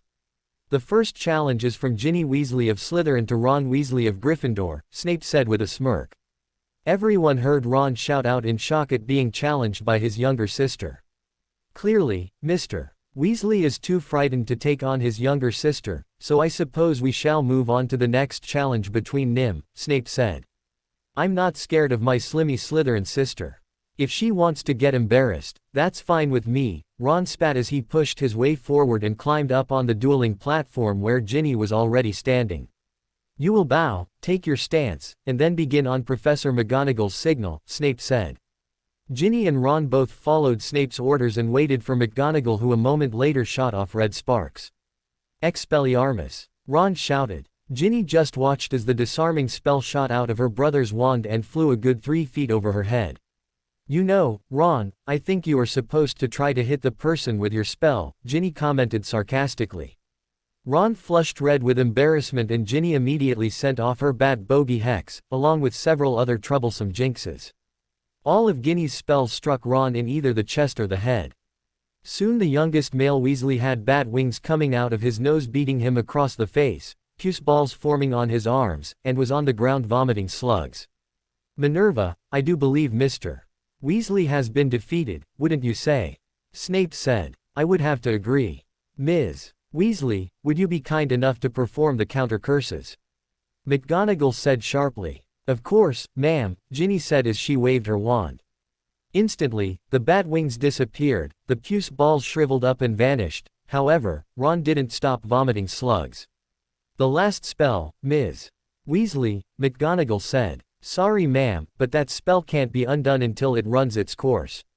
He should be fine in a few hours, Ginny said with a satisfied smirk as she walked off the stage, looking very smug with herself. Ron, however, was staring daggers at his sister as he was taken to the hospital wing by Seamus and Neville. The next duel is between Ms. Nymphadora Tonks of Slytherin, pardon me of Gryffindor and Mr. Fred Weasley of Gryffindor, Snape said. Tonks flashed Snape a smile as she made her way onto the platform followed by Fred, who received a loud cheer. As soon as all the formalities were done, and McGonagall sent up sparks, Tonks went on the attack. She quickly began casting every jinx, hex, and curse Harry had ever heard her use before. Fred was so unprepared for the onslaught of spells that all he could do was put up a pathetically weak Protegus spell, which crumbled after stopping the first 3 hexes. Soon, Fred was lying on his back with hex marks all over his face. His body, though, was covered in sores, bruises, burns, and puncture marks. He had no hair and his bald head was covered with acne and popped puce balls. As the entire hall fell silent in shock, Harry, Draco, Ginny, and Blaze's laughter was heard by everyone. Good show, Tonks. 12 seconds, a new record. Draco shouted. Ms. Tonks, what spells did you use on Mr. Weasley? McGonagall asked, standing up. I lost count, ma'am. I know I used a few skin-charring hexes, puce bubble jinx, jelly legs hex, the stunning spell, the hair loss hex, the blindness jinx, the bone sore spell, the skin sore spell, the acne hex, and a few bruising curses, Tonks listed off on her fingers. The entire hall was silent as they listened to Tonks list off the impressive collection of jinxes, hexes, and mild pain spells. Where did you learn all those spells? Not to mention the fact that you should have known not to use that many jinxes, hexes, and curses together. It could have serious effects, McGonagall said shortly. It was a duel, ma'am. It's not my fault he didn't properly defend himself, Tonks said with a grin as she climbed off the stage. McGonagall herself took Fred to the hospital wing while Professor Flitwick took her spot to judge the duel. That was brilliant, Tonks, congratulations. Draco said as he walked forward to take his place on the dueling platform. The next challenge is from Draco Malfoy of Slytherin to Dean Thomas of Gryffindor, Snape announced. Dean gulped nervously before making his way onto the platform. On my signal, boys, Flitwick said as he fired off some red sparks. Dean attempted to follow Tonks' strategy and immediately launched every minor jinx he knew at Draco. However, having dueled with Tonks, Draco knew most of the jinxes and hexes Thomas tried to use against him and quickly cancelled them out before going on the offensive. Harry watched as Draco played with Dean for a good 4 minutes. Draco hit Dean with skin-sore spells, bruising hexes, even some rather painful puncture spells. By the time Draco got bored and hit him with a stunner, Dean was bruised from head to toe and barely able to remain on his feet. Again, the entire hall was silent as Dean was carried to the hospital wing. The next challenge is from Blaise Zabini to Hermione Granger, Snape said. Blaise stood up on the platform and waited. Is Ms. Granger going to duel? Snape asked. I don't think she's here, Lavender Brown shouted. Yeah, I saw her writing in her diary before we left, Pavarti Patil said. The international rules of dueling stipulate that a duelist has 5 minutes to arrive for a challenge, Snape said. When the 5 minutes ran out, Snape said, very well, Mr. Zabini. Please step off the platform, your challenge has not been met. Blaise just shrugged indifferently and stepped down. The next challenge is between Harry Potter and George Weasley, Snape said loudly. Harry strode forward and stood up on the dueling platform. Where is Mr. Weasley? Snape asked. Lee Jordan went to get him, a voice shouted. Well, tell Mr. Weasley that he has 5 minutes till the duel is forfeit, Snape barked. The boy just nodded and ran off, probably to tell George. Harry waited on the platform, hoping that the stupid Weasley would get back on time. With just 20 seconds left before the 5 minutes were up, A determined-looking George Weasley ran into the Great Hall as all the Gryffindors, Ravenclaws, and Hufflepuffs cheered. The Slytherins cheered as well, but that was because they wanted to see another Slytherin send another Gryffindor to the hospital wing. George quickly climbed on the stage. "Potter, I've got something special for you," George spat. "I look forward to it, Weasley," Harry said sarcastically. "Boys, Bo," Flitwick instructed. Harry and George complied and took their dueling stance. A moment later, Flitwick sent sparks into the air. "Serpensortia!" George bellowed, causing a viper to launch out of his wand. Everyone in the crowd shouted in shock as the viper began to race right at Harry. "I thought all Slytherins liked snakes, Potter," George shouted with a huge grin. To everyone's shock though, Harry just started to laugh before saying, "Engorgio transfigo serpensortia boa constrictor." A purple spell shot out of Harry's wand and struck the viper. A moment later, a 16-foot boa constrictor replaced George's viper. The entire crowd was now beyond terrified as the massive snake replaced the small viper. "Well, Weasley, you see we Slytherins like our snakes a little bigger than you Gryffindors do," Harry said. "Attack Potter!" George yelled, hoping he still controlled the now massive snake. Harry just smirked as his boa made no aggressive movement. "Attack Weasley," Harry commanded. A half a second later, the crowd gasped and screamed as Harry's boa raced off to attack Weasley. Harry would learn later that it wasn't the snake going after George that made most of the people scream. Weasley, for his part, was completely pale. He numbly sent a stunning spell at the large snake, only to have it miss badly. A second later, the large boa began to wrap itself around Weasley, who in his panic had completely forgotten about magic and was ferociously trying to hit the snake with his bare hands. "Mr. Potter, you have won the duel. Stop your snake this instant," McGonagall said as she and Dumbledore strode into the Great Hall. "He still has his wand, ma'am, so technically the duel isn't over, but it will be shortly," Harry said maliciously. "No, I surrender. Please call off the snake," George screamed as the boa started to tighten its grip. A moment later, McGonagall flicked her wand and vanished the large boa. Harry turned and walked off the platform. However, when he got to Draco, Blaise, Tonks, and Ginny, he found three of them shaking their heads while Ginny just looked scared. Before he could say anything, though, Draco and Blaise grabbed him and pushed their way out of the Great Hall. "What?" Harry said exasperatedly as Draco pushed him into an empty classroom. Blaise, Tonks, and Ginny entered a second later. "What he says," Blaise said, shaking his head. Tonks performed some silencing and locking charms on the door before saying, "Harry, why did you use Parseltongue?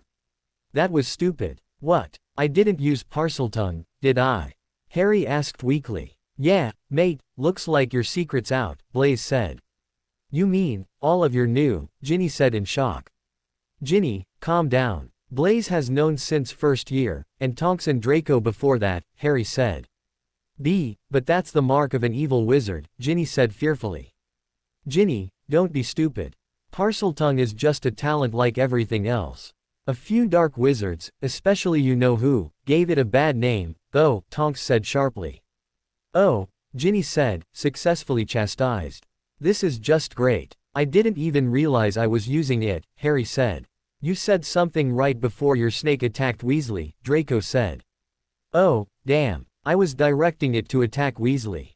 That was stupid of me," Harry said. "Harry, this is really bad. I mean, enough people think you're behind all the petrifactions, already," Blaise said. "Why you're not, right?" Ginny asked hesitantly. "What's that supposed to mean, Ginny? You think I'm behind all this now because I'm a bloody Parselmouth?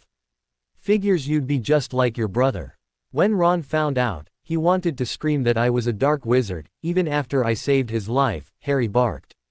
Ginny's face flushed with embarrassment before it shifted to pure shock. "Wait, Ron knows. Why didn't he tell anyone?" "I mean, he hates you," Ginny said. "I saved him, Longbottom, and Granger from a mountain troll during my first year. I made the mistake of talking to Salazar afterwards and he found out I could speak to snakes, along with Dumbledore, McGonagall, Snape, and Blaise.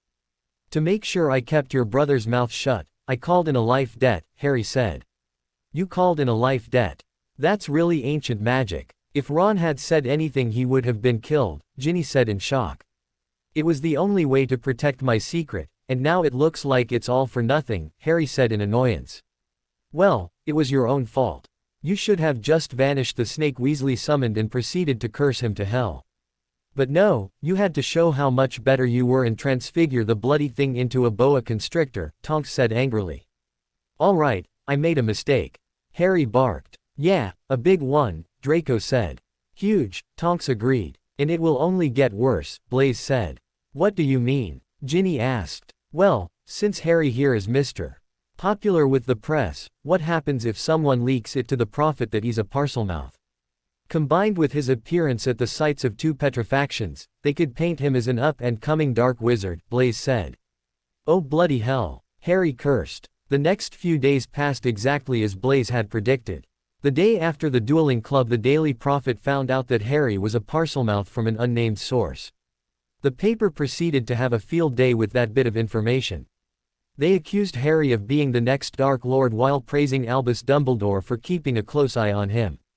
Harry wasn't sure what upset him more, the fact that he was getting at least 10 howlers a morning from people screaming at him to stay away from their children, or that everyone had fallen in love with the idea of Dumbledore being his magical guardian now. It seemed that in the eyes of the wizarding world, Albus Dumbledore was the only one who could stop Harry from turning into the next Voldemort. The one bit of good news was that the paper hadn't started accusing him of opening the Chamber of Secrets. Dumbledore must have used every trick he knew to keep the story quiet, because so far no mention of it had shown up in the Prophet. Unfortunately for Harry, using Parseltongue wasn't the only thing he regretted about his duel with George Weasley. After McGonagall saw him use such advanced transfiguration, she called him into her office after their next class. Flashback. Harry stepped into Professor McGonagall's office after yet another boring transfiguration lesson on switching spells. Harry had gained Slytherin 60 points for demonstrating his knowledge about the spells. Of course, he also couldn't help but to show off and shock the class by switching Ron Weasley's ears with cactus needles. This had actually cost Harry 30 of the 60 points he earned, but every Slytherin thought it was worth it. Mr. Potter, take a seat, McGonagall said sharply. Harry sat down across from the stern head of Gryffindor and decided to just beat her to the punch. I'm sorry I switched Weasley's ears with cactus needles, Professor, Harry said simply. First of all, Mr.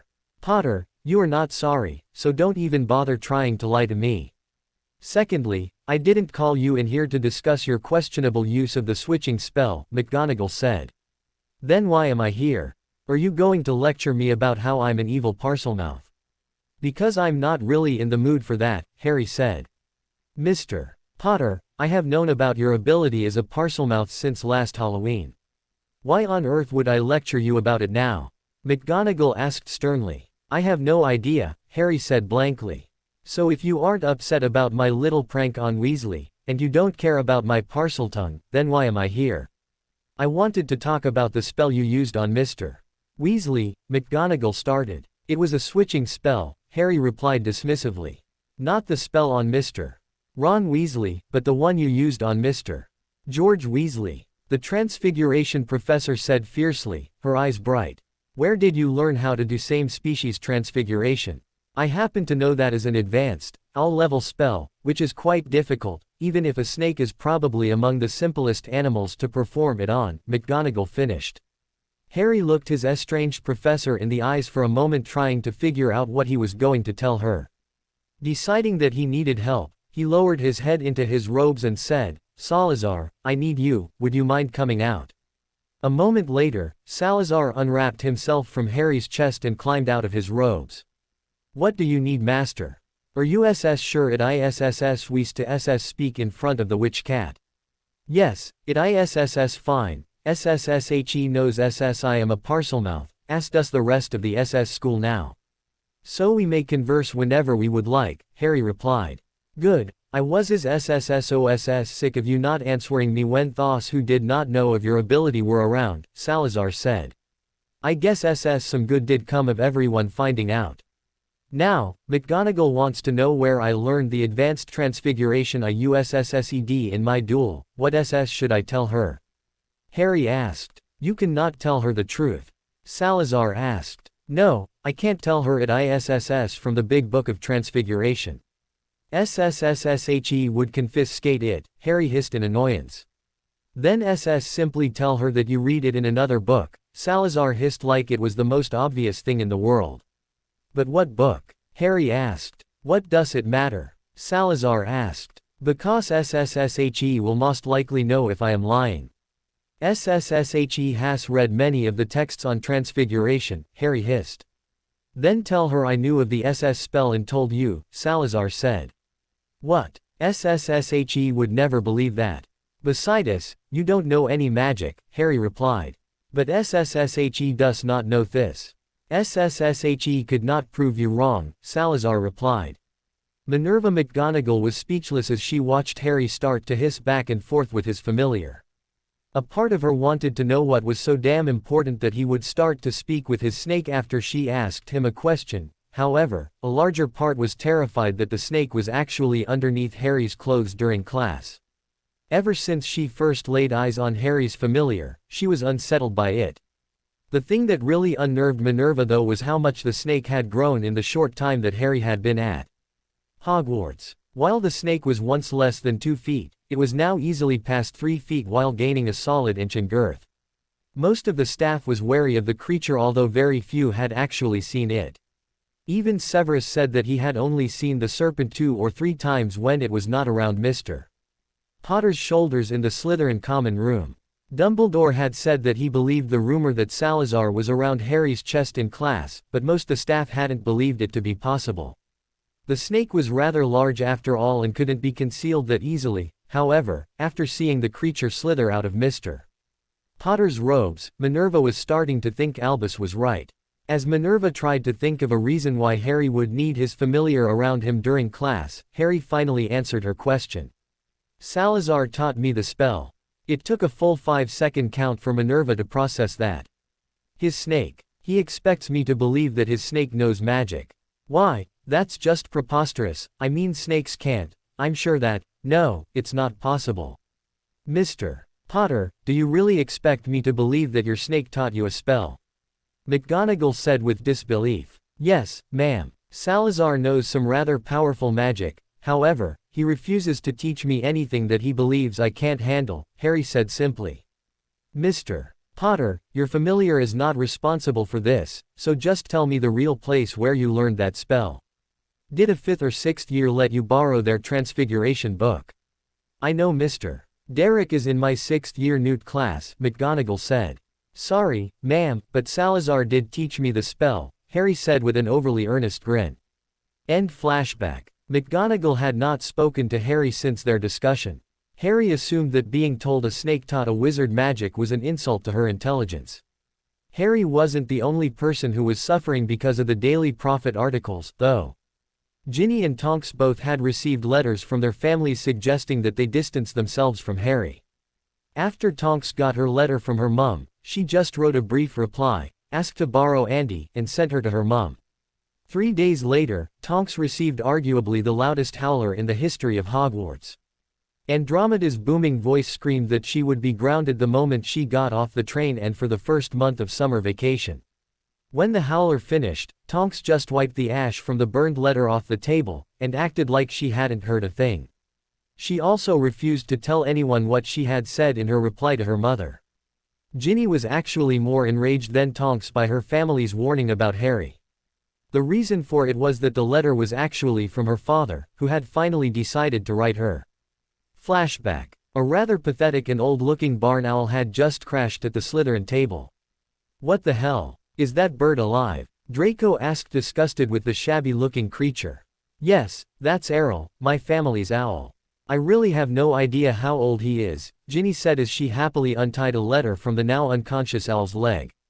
Can we push it off the table? I mean, it might have a disease, Draco said, wrinkling his nose. I guess, but where would we put him?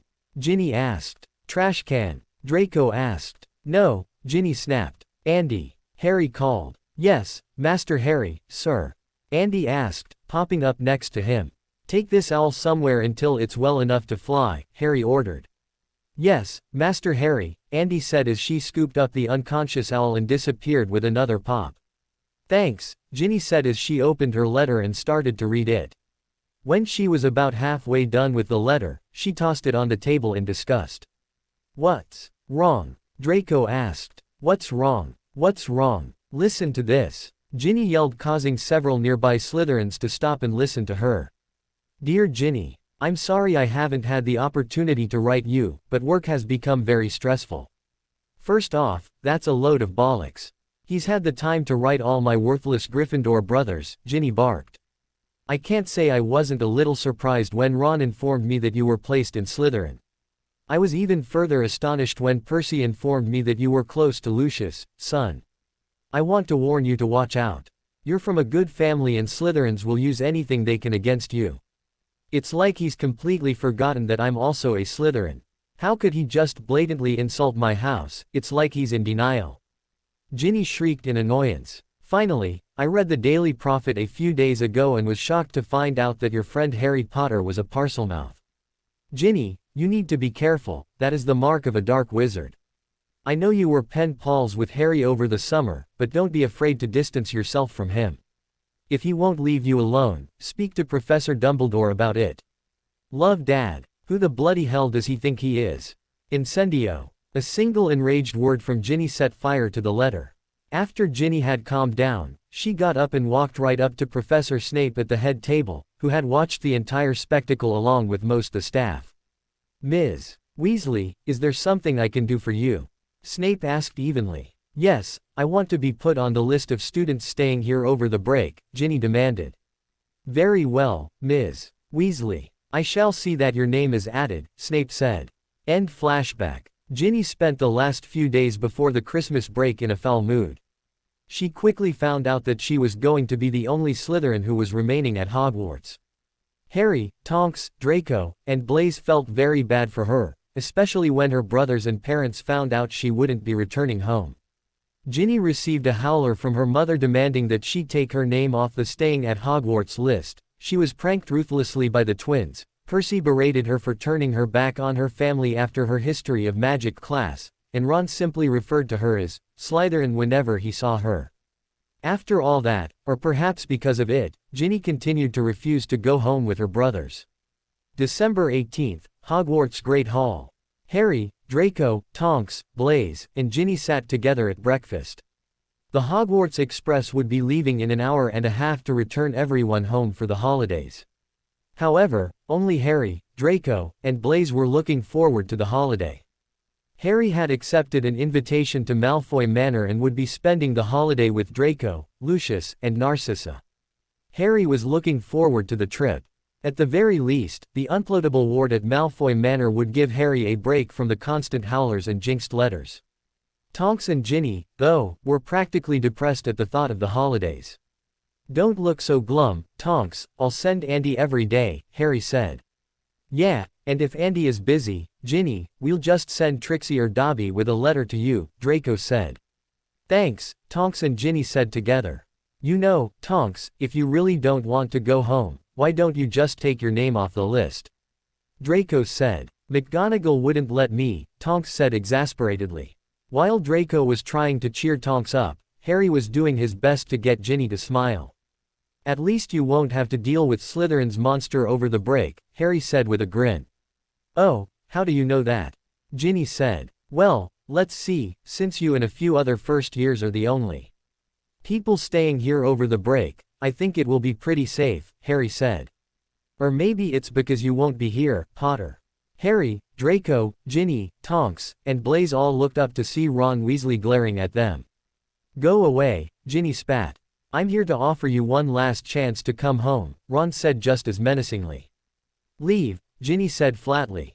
Fine then, don't expect any presents from me, Ron said loudly before storming out of the Great Hall. I can't believe I'm related to that, Ginny said angrily. Me either, Draco, Harry, Tonks, and Blaise said together. So Ginny, what do you plan on doing over the break? Blaise asked. I don't kn, Ginny started. Mr. Potter, the headmaster wishes to speak with you. Harry turned around and groaned at the sight of his head of house. Today, Mr. Potter, Snape sneered. Harry quickly nodded his head, got up, and followed Snape to the headmaster's office. Cockroach cluster, Snape said as Harry rolled his eyes at the password. The gargoyle jumped out of the way and Harry followed Snape up the spiral staircase. When they approached the door, Harry heard Dumbledore say, "Enter." Again, Harry wondered how the headmaster knew when they were outside. Snape opened the door, and Harry followed him inside. The room hadn't changed at all. Dumbledore's phoenix was again sitting on a perch next to him while several objects around the room were spinning or making some odd noises. "Ah, thank you, Severus. That is all," Dumbledore said. Snape just nodded and quickly left the room. "Harry, please take a seat. Would you like a lemo drop?" Dumbledore asked, extending a box of candy towards Harry. "No, thank you, sir," Harry replied coolly. "Very well. I suppose you want to know why I asked you here," Dumbledore said. "Yes," Harry replied, trying not to roll his eyes at the headmaster for blatantly stating the obvious. "I would like for you to remain at Hogwarts this Christmas," Dumbledore said bluntly.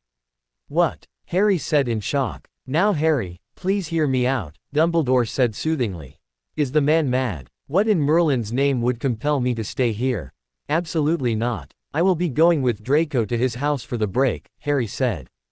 Dumbledore sighed. "Harry, I do not wish to force your hand on this issue, but since you are not visiting your aunt and uncle, I am asking you as your guardian to remain. So you are absent from my life for 12 years, and now you decide to just ruin my Christmas." Harry raged. "Harry, I'd like us to spend this Christmas getting to know each other," Dumbledore said. Harry was about to tell the headmaster just what he thought about him when Dumbledore raised his hand and said, "I should have known that remaining absent from your life would cause you to see me as an authority figure, and me to see you as another member of the student body. In hindsight, I should have tried to reach out to you earlier. I could have kept magic a secret until you were ready, and I'm sorry. I will not make the same mistake again though, Harry. So I'm sorry if you feel I'm ruining your Christmas, but I would like to get to know you better, and I cannot do that during the normal school year. Christmas break will give us at least enough time to get to know each other." Harry for his part wasn't sure what to think. It looked like Dumbledore was going to make him stay either way, so his current Christmas plans were scrapped. Harry's mind was racing a mile a minute trying to think of what to do or say. A large part of him wanted to scream at the headmaster, trash his office, and then leave on the train with Draco. Another part, though, wanted to get to know the headmaster. So far, Harry had been completely unsuccessful in trying to find out what Dumbledore did or didn't know about their connection. Asking Dumbledore about his family might be a way to find out, however, that presented another problem. If Dumbledore did know about being Harry's great-great-grandfather, and Harry asked about his family too much, Dumbledore might realize that Harry was onto him. "Merlin, what do I do?" Harry screamed mentally. "Master, I sense you are distressed," Salazar hissed as he stuck his head out of Harry's robes. Harry ignored the headmaster's arched eyebrow and answered his familiar. "I don't know what to do. Dumbledore is forcing me to stay at the castle this break instead of going to the Malfoys," Harry replied. "Why?" Salazar asked curiously. "He claims he has to get to know me. I would rather go with Draco, but he appears to not be giving me a choice. I am unsure about what to do. You know of my relationship with Dumbledore, but I am unsure if he is aware of being my great-great-grandfather. A part of me wants to try to find out information about his granddaughter, however, if he knows about me being his grandson, he will get SSSUSSSPICIOUSSS about asking about her," Harry said. "Yes, it is a dangerous situation, but not one you have control of.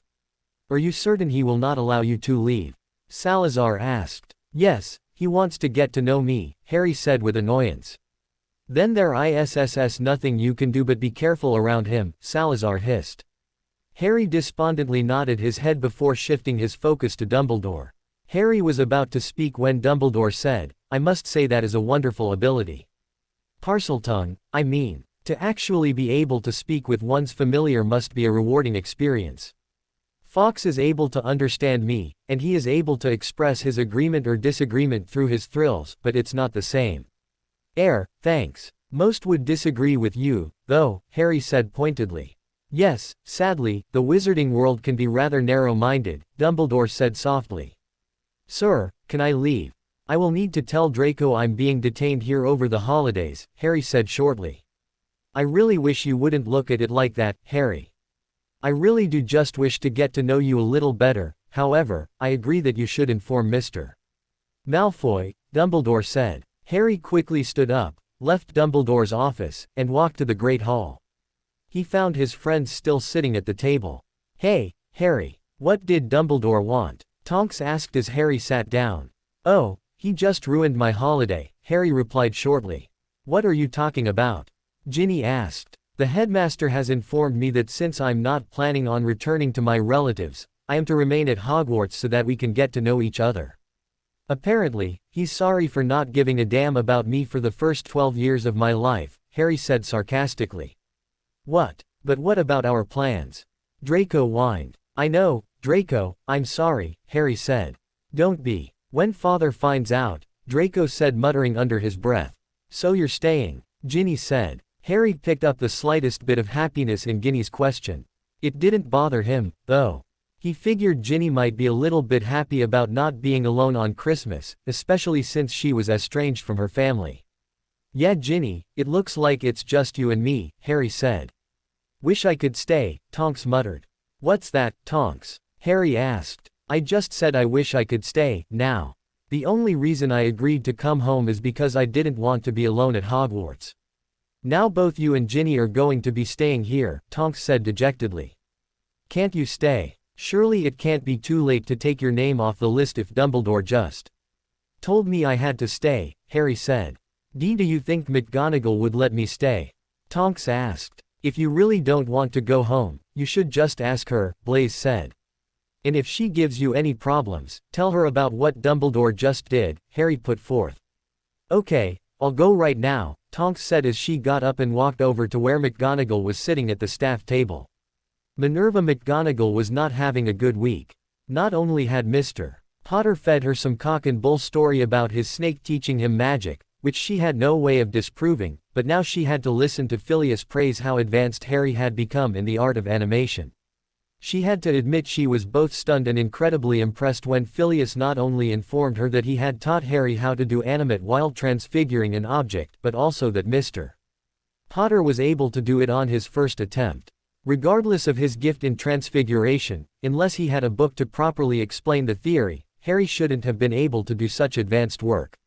Minerva suspected that Harry possessed at least one advanced tome on transfiguration, and that he had charmed the cover to look like his second-year transfiguration book. He pretty much told her as much when he refused to show her his transfiguration book after class. While Minerva was fine with Harry reading advanced books, she was not okay with him reading just any book on advanced transfiguration, as some spells were rather dangerous. Another thing that bothered her was the incredible ease with which Harry had transfigured the snake during his duel with George Weasley. She knew Harry was capable of transfiguring a snake into an inanimate object, but to turn it into another larger snake under his control was not something she ever taught him. The spell that he used, though, was what worried Minerva most of all. Engorgio Transfigo Serpensortia was a spell used solely for dueling, and Minerva knew of only a few books which contained it. After her duties with the dueling club were over, she had immediately gone to Ira and asked if any of the books were checked out or missing from the school library. All of the books, though, were in fact still in the restricted section. This led to yet another set of rather frightening possibilities. Either Harry had figured out a way to sneak into the restricted section, or he had a copy of one of the books. A part of her wanted to believe that Harry had gotten into the restricted section. After all, his father had been able to do it. However, the fact that Iris said the books hadn't left the section in weeks made her believe that he had his own copy. The boy was just too fascinated with his textbook all year for it not to have been something else. Professor McGonagall. Minerva looked up and saw young Nymphadora Tonks standing in front of her and Phileas. Yes, Ms. Tonks. What can I do for you? She asked. I was wondering if you could take my name of the list of people who will be going home, Tonks said. I'm sorry, dear, but that list was made final over a week ago, McGonagall said. That didn't stop the headmaster from just now telling Harry he couldn't go home with Draco, Tonks said sharply. Minerva was taken aback by Ms. Tonks' suddenly angry tone. However, any reprimand she would have given was quickly thrown out the window when Phileas spoke up. What do you mean, Ms. Tonks? He asked. The headmaster just called Harry into his office and told him he wasn't allowed to go to Draco's for Christmas. If Harry is being forced to stay at school, I want to stay also, Tonks said. I'm sorry, dear, but the list was made final, McGonagall started once more. That's not fair. The only reason I even signed that stupid list was because I didn't want to be alone at Hogwarts over the holidays. Now Harry and Ginny are both staying and I'm being forced to go. Tonks exclaimed in annoyance. Minerva, perhaps we could allow for an exception this year. If what Ms. Tonks said is true, then the headmaster will not mind, Phileas said. Tonks shot her charms professor a smile before turning to her head of house. Please, ma'am, it's Christmas, Tonks begged. And what will your mother think when she goes to pick you up and you aren't at the station? McGonagall asked. I can get Harry to send his elf with a note. That way she won't go to the station unnecessarily, Tonks said. What about your mother, though? Surely you would want to see her over Christmas. McGonagall said. Tonks snorted, the same woman who told me I should distance myself from my first true friends and threatened to send me to Beauxbatons this summer. No, thank you, I'd rather just stay at the castle, Tonks said. Both Minerva and Phileas shot each other stunned looks. Surely you jest, dear. Andromeda actually threatened to send you Beauxbatons. McGonagall said in disbelief. I'm not kidding, ma'am, but the story is rather long and I'll have to tell it to you another time. Can I stay? Tonks asked again. Very well, but I expect you to send that note to your mother right away, McGonagall said as Tonks smiled and raced back to the Slytherin table with a huge grin on her face. She said yes. Tonks exclaimed happily as soon as she sat down. That's great, Tonks, Harry said with a smile. Yeah, I just need to send my mum a note with your house elf not to pick me up at the station, Tonks explained. That's great. Andy, Harry called out. There was a quick pop as the little elf appeared. Yes, Master Harry, sir, Andy said. Tonks, do you have that note? Harry asked. No, I have to go write it, Tonks admitted. Andy, go with Tonks and then bring her note to her mum, okay? Harry said. Yes, Master Harry, Andy said as she followed Tonks out of the Great Hall. The weeks leading up to Christmas were among the most eventful of Harry's year. Harry had grown to despise the little chats he had with Dumbledore. No matter what Harry tried, Dumbledore was always able to shift the focus off his past and onto Harry's. When Harry refused to answer what he liked to do over the summer or what his favorite Muggle sweet was, Dumbledore seemed to accept that Harry refused to talk about his past. Since then, their conversations had been solely about Harry's charms and transfiguration work, much to their mutual disappointment. After Mrs. Tonks received Tonks' note about staying at Hogwarts, she sent Andy back to Tonks with a howler as a reply. The note exploded as soon as Andy delivered it, but Tonks stood her ground and sent a reply with Andy that she would not be coming home. After Andy returned, she told them that Andromeda was very angry. That turned out to be the understatement of the century. Andromeda apparated to Hogsmeade, and then walked up to the castle to retrieve Tonks the following day. It was only through the intervention of Professor McGonagall and the headmaster that Mrs. Tonks and Tonks didn't start throwing hexes at each other. When the situation diffused a little, Andromeda told the headmaster that she would be taking Tonks home. That, however, proved impossible when Dumbledore explained that during the 13th century the wizarding world was facing a powerful Dark Lord, and many families were being torn apart between those who followed him and those who didn't. The headmaster of Hogwarts at that time decided to adjust the wards to protect young students from being placed into such an adverse environment during vacations when students could remain at the castle. The headmaster's plan was to give the power to the students, not the parents, to decide if they wanted to remain at the castle. The list that the students signed to stay at school was directly tied into the school's powerful wards, and any attempt by a parent to force a student to leave would cause the castle wards to react against a threat. Andromeda was not happy about that at all, however, she did not want to be attacked by the wards of Hogwarts. Eventually, Andromeda left the castle after telling Tonks that she was going to be grounded for most of the summer. Tonks wasn't the only person having trouble with her family. The day after Mrs. Tonks left, Ginny got an owl from her brother Charlie in Romania.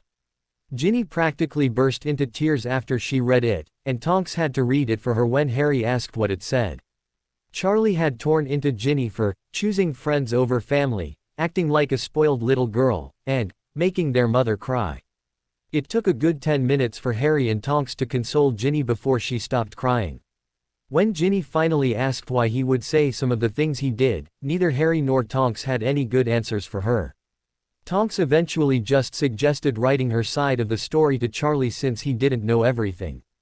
Ginny eventually decided that was the best course of action and wrote a massive letter to Charlie describing the twins and Ron's attitude toward her. How Mr. Weasley hadn't even bothered to write her because she was a Slytherin, and how when he did, he demanded that she separate herself from one of her best friends.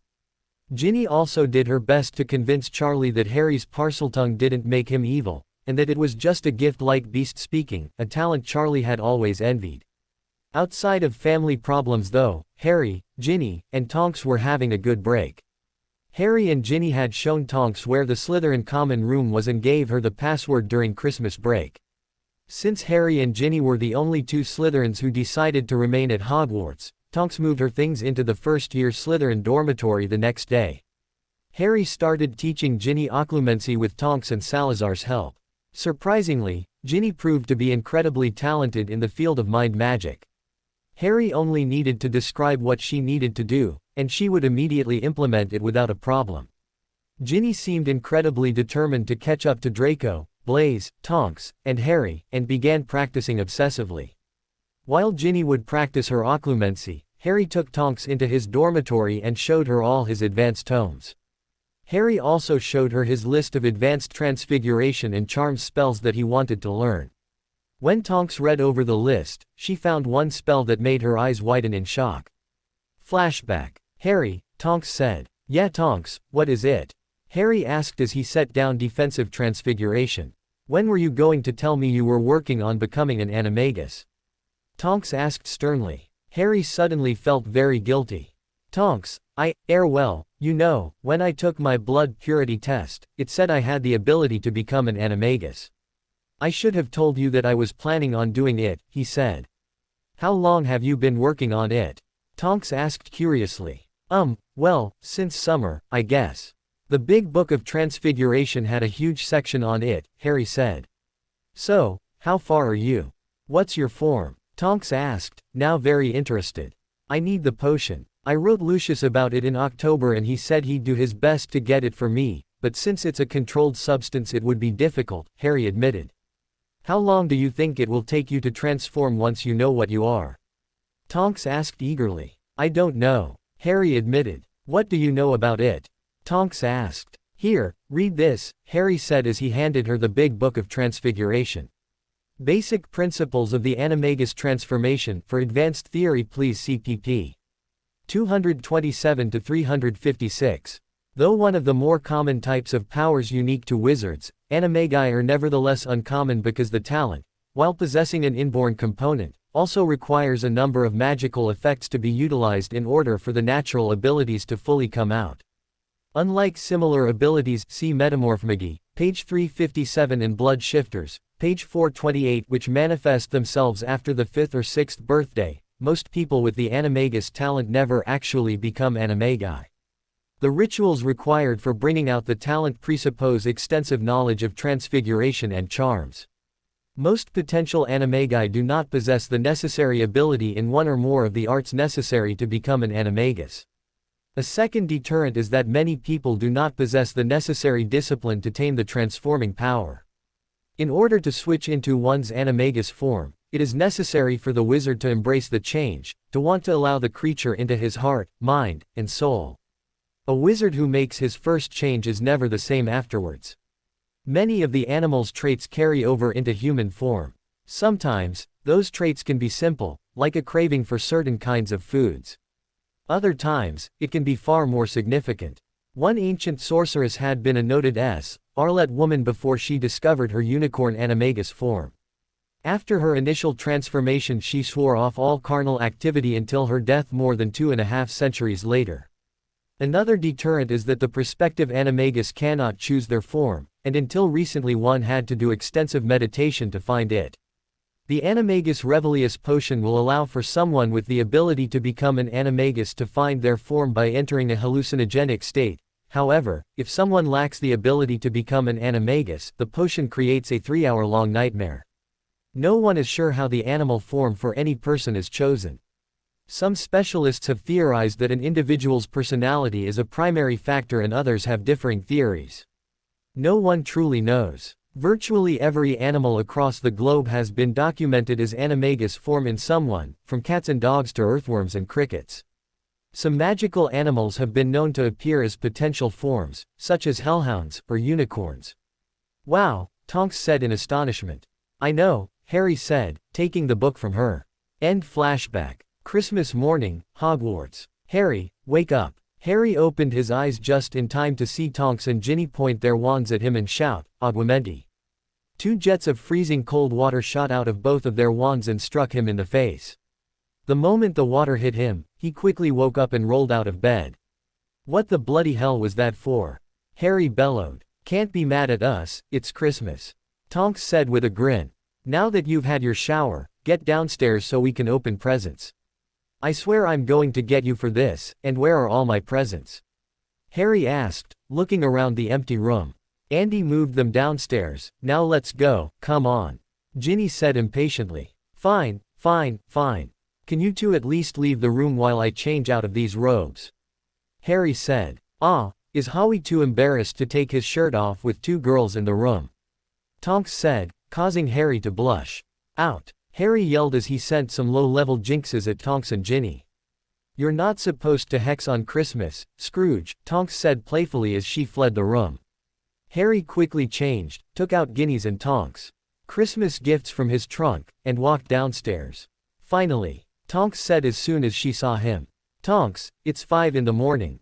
Harry yawned. Don't complain, Harry, she woke me up at 3, and she claims she was up at 1, Ginny said. You have to be kidding me, Harry said in shock. Nope, I love Christmas, I always wake up early Christmas morning, I can't help it, Tonks said excitedly. What did you do for 4 hours by yourself? Harry asked curiously. Oh, well, I made a list trying to guess what my presents were. That took about 30 minutes. I was going to wake Ginny up, but I decided that it'd be more fun to wake you up. I ran into Andy as she was levitating your presents onto your trunk, and she convinced me to hold off waking you up and to have some food. We ate and talked till 2:45 when I decided to wake Ginny up. She took my form of wake up way worse than you, and we got into a duel, Tonks admitted. Which I won, Ginny said smugly. You did not, Tonks said. Yes, I did. I tired you out and you fell back asleep, Ginny said proudly. Only for an hour. Anyway, when I woke up again at 4, Ginny was still up, and we decided that we'd wake you up. Well, that is, we tried to wake you up. Andy was camped outside of your room and refused to let us in until we agreed to move your presents to the common room so that they didn't get damaged. And now here we are, so let's open our presents. Tonks said excitedly. Harry laughed at Tonks' enthusiasm. Fine, fine. How do you want to open them? Harry asked. Well, let's exchange our gifts first, Tonks said as she pushed a gift each to Harry and Ginny.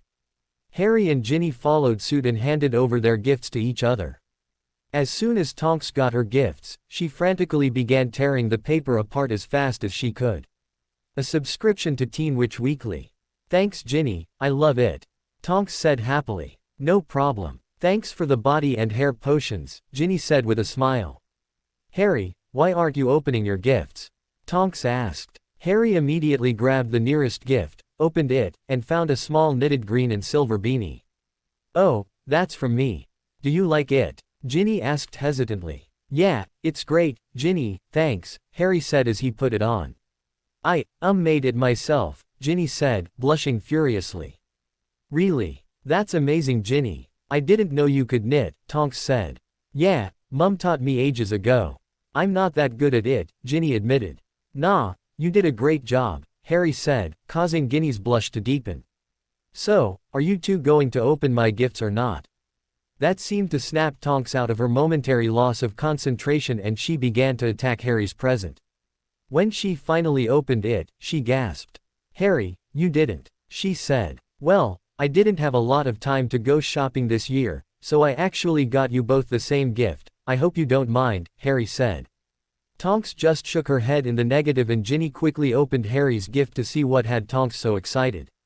Harry's gift was in a small wrapped envelope, which was easy enough to open.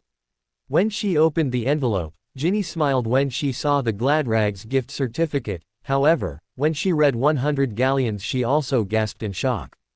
"Harry, I can't believe you did this," Ginny said quickly. "I put off doing my shopping this year after everything that happened, and I didn't know what to get. I was actually starting to panic last week, but I heard Daphne Greengrass talking to Parkinson about getting a Gladrags gift certificate. Parkinson said that she gets a 100 galleon gift certificate every year because her dad knew not to pick anything out for her," Harry said.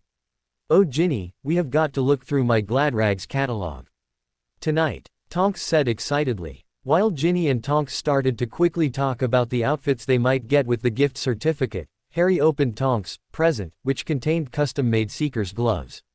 The gloves had green and silver trim with 2 serpents on top. "Thanks Tonks, these are great," Harry said, holding up the gloves for both girls to see. "Oh, I'm glad you like them. Now, I say we do a free-for-all for the rest of the presents," Tonks said greedily. "Fine with me," Harry said, but Tonks was already opening her next gift with a grin on her face. Harry began opening his remaining presents. He got a book called Animating the World from Professor Flitwick, some sweets from Susan and Hannah, and some quills that wouldn't misspell words from Blaze. Harry was looking for the gifts from the Malfoys when Andy popped into being next to him. "Master Harry, sir, if you is looking for the gift from the Malfoys, I is needing to go and get it," Andy said. "What do you mean?" Harry asked. "When I is delivering your gift to the Malfoys, Mr. Malfoy gave me Mr. Harry Potter's gift, but said it was to be guarded because it is important," Andy said seriously. Wondering what exactly Mr. Malfoy had gotten him, Harry told Andy to retrieve the present. Andy quickly nodded and popped away. A second later she was back with 2 wrapped packages. Harry accepted the 2 packages and opened the first one. It turned out to be a book titled Releasing the Animal Within by William McKinnon. As soon as Harry opened the first page, he realized what the book described. Harry quickly shut the book, and carefully unwrapped the smaller package, which turned out to be a vial of jet black liquid. "Harry, what's that?" Ginny asked, pointing to the black potion. This is a gift from Mr. Malfoy," Harry said, still in shock. "A potion. What does it do?" Tonks asked. Harry just absent-mindedly tossed the book Releasing the Animal Within towards Ginny and Tonks. Tonks only had to read the cover before she gasped. "He didn't," she said. Harry could only nod. "I don't understand. What is that?" Ginny asked as she opened the book and began to read the first page. As soon as she finished the first paragraph, she also gasped. "I can't believe he was able to get you the Animagus potion," Tonks said in awe. "You aren't going to drink that, are you? If you aren't an Animagus, the things you see are supposed to be terrifying," Ginny exclaimed. "I am an Animagus," Harry replied absent-mindedly. "How do you know?" Ginny asked in astonishment. "Doesn't matter, I do," Harry said as he popped the cork off the potion. "Harry, don't drink it now," Tonks shouted as Harry quickly swallowed the potion. "Why didn't you want me to drink it?" Harry asked as soon as every last drop was gone. "Harry, have you lost your bloody mind? That potion is one of the most powerful hallucinogens in the wizarding world. We have to be at breakfast in 2 hours with every professor in the entire school." Tonks screamed. "Oh," Harry said as his vision began to swirl. Oh, all you can say is bloody oh," Tonks shouted. "No, I can also say GGGGHH, Harry said as he clutched his stomach. "I don't feel so good. Are you okay?" Ginny asked quickly, rushing over to him. "No," Harry said simply as his eyes rolled back into his head and he fell forward. Harry opened his eyes, but it was too dark to see. Suddenly, there was a flicker of light from a torch, and then 2, then 3, soon hundreds of torches lit up the room where he was lying on his back. Harry slowly got to his knees and began looking around. The room was completely empty. Torches lined the stone walls, and they cast shadows all over the room. Harry quickly tried to shift into his shadow form to look around the room, but found that he could not. He tentatively stood up and began walking around the vast empty space. He approached the nearest wall and slid his hand against it. While it was clearly made of stone, the surface was smooth and even. "Harry," a soft voice called out. "Harry," a much sharper voice barked. Harry quickly turned around and found himself staring at 2 figures with deep hoods to hide their faces. Who are you? Harry demanded. We are the keepers, the first replied. You are here to seek your form, the second said. What is this place? Harry asked. It is what it is. As it is supposed to be, the first said cryptically. That really didn't explain anything, you know, Harry said dryly. How do I find my form? The journey of 1,000 miles begins with a single step, the second said. Wow, you've read a fortune cookie, Harry said dryly.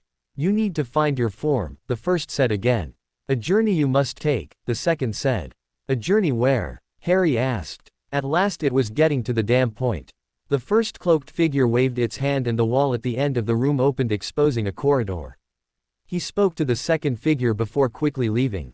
Harry tried to follow, however, as he began to walk towards the open door, the second figure grabbed him. Good luck, the figure said. Thanks, Harry replied as he shrugged off the figure's arm and walked into the corridor. He gasped, though, when he saw a massive winding staircase that seemed to go on forever. Oh, Harry said as he stared up the massive spiral staircase. I really hate fortune cookies. Tonks and Ginny were scared. It was almost time for breakfast, but Harry was still passed out on the floor of the Slytherin common room. What do we do? Ginny asked nervously. I don't know. I mean, what can we do? Tonks said. If we aren't at breakfast everyone will wonder why. I guess we could say we slept in, Ginny said, only to stop when Harry groaned, stood up, and began looking around. Harry, Ginny said hesitantly. Harry, Tonks shouted happily. Who are you? Harry demanded. Harry, it's us. It's Ginny and Tonks, Ginny said frightened. Harry, don't you remember? Tonks asked fearfully. Yes, but what is this place? Harry asked as he continued to look around. Harry, it's the Slytherin common room, Ginny said, her eyes widening. That didn't really explain anything, you know. How do I find my form? Harry asked quickly. Harry, are you still under the effects of the potion? Tonks asked. Wow, you've read a fortune cookie, Harry said sarcastically. You drank the animagus potion, Harry, Ginny explained. Do you remember anything? Tonks asked weakly. A journey where? Harry asked, staring at neither girl. Ginny was now officially panicked. Tonks, he's got to still be under the effect of the potion, she said. I know, I'm going to tell Dumbledore that you and Harry are sleeping in. That should keep them from asking too many questions.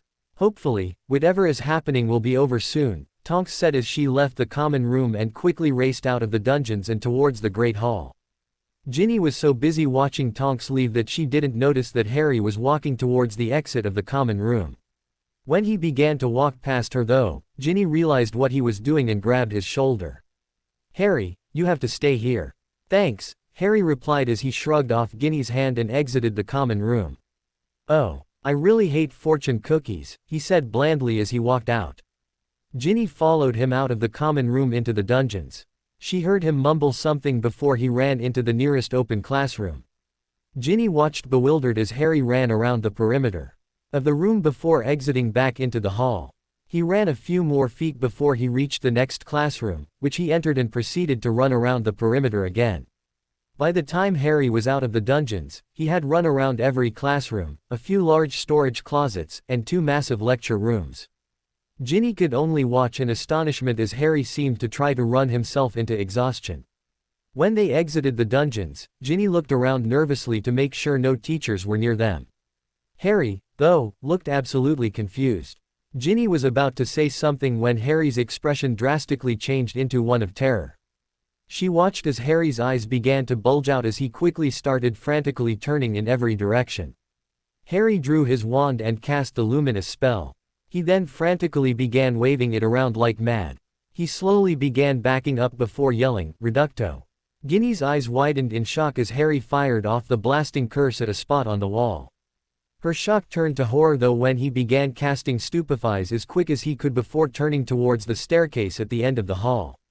Since none of the spells were directed at her, Ginny decided to follow him at a distance. Every now and then, Harry would stop, duck down, or fire a stunning spell in a random direction, but he continued to climb the stairway. When he reached the 4th floor, he stopped going up the stairs, and ran down a corridor. Ginny watched from the distance as Harry's legs suddenly gave out and he fell to his knees. Harry seemed to be mumbling to himself, but Ginny was too far away to hear anything. She was about to make sure he was all right when Harry started to shake and scream out in pain as his body began to change. First came the wings. Massive black wings. Leathery skin-like wings like those of a bat, but thickly scaled along the blades of bone. Bony claws on the tips of the wings were white and sharp-looking. The wings were vast and more than large enough to support the weight of a human. Harry's skull began to shift, quickly losing any resemblance of humanity. His skull became wider and longer and a set of long ram horns unrolled from the sides of its forehead. Thin spikes that looked a bit like porcupine quills sprouted from his neck and spine. His eyes grew larger and began blazing bright green. What registered the most, though, was that his eyelids were horizontal. When he blinked, the eyelids came in from the left and right instead of top and bottom. His skin was now very dark and Ginny saw a forked tongue and a vicious set of 6-inch teeth when he opened his mouth. Harry's body continued to change and soon a large tail emerged, thick and whip-like it sprouted from just above his beaks. It flowed out and tapered for a good 5 feet before reaching a spear-headed point. The creature's knees bent in the opposite direction from a human's while the ankles were the same. Harry's hands were replaced with 3 talons while his arms and legs thickened. But as quickly as he took the form, he began to change back. With a howl of pain, the bestial Harry began to regain his human body. When Harry was finally back to normal, he smiled for a moment before his eyes rolled to the back of his head and he passed out. Harry was exhausted. He had just finished climbing one of the largest staircases he had ever seen.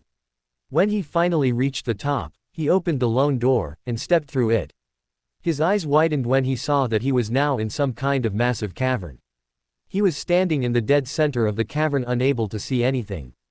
There wasn't a single light in the entire place. Harry was about to start walking when there was a massive explosion followed by a single flash of white light. Since the flash of light came from behind him, Harry was not blinded by the sudden flood of light. His eyes adjusted fine to the light and he looked around the cavern. What he saw, though, made him want to scream.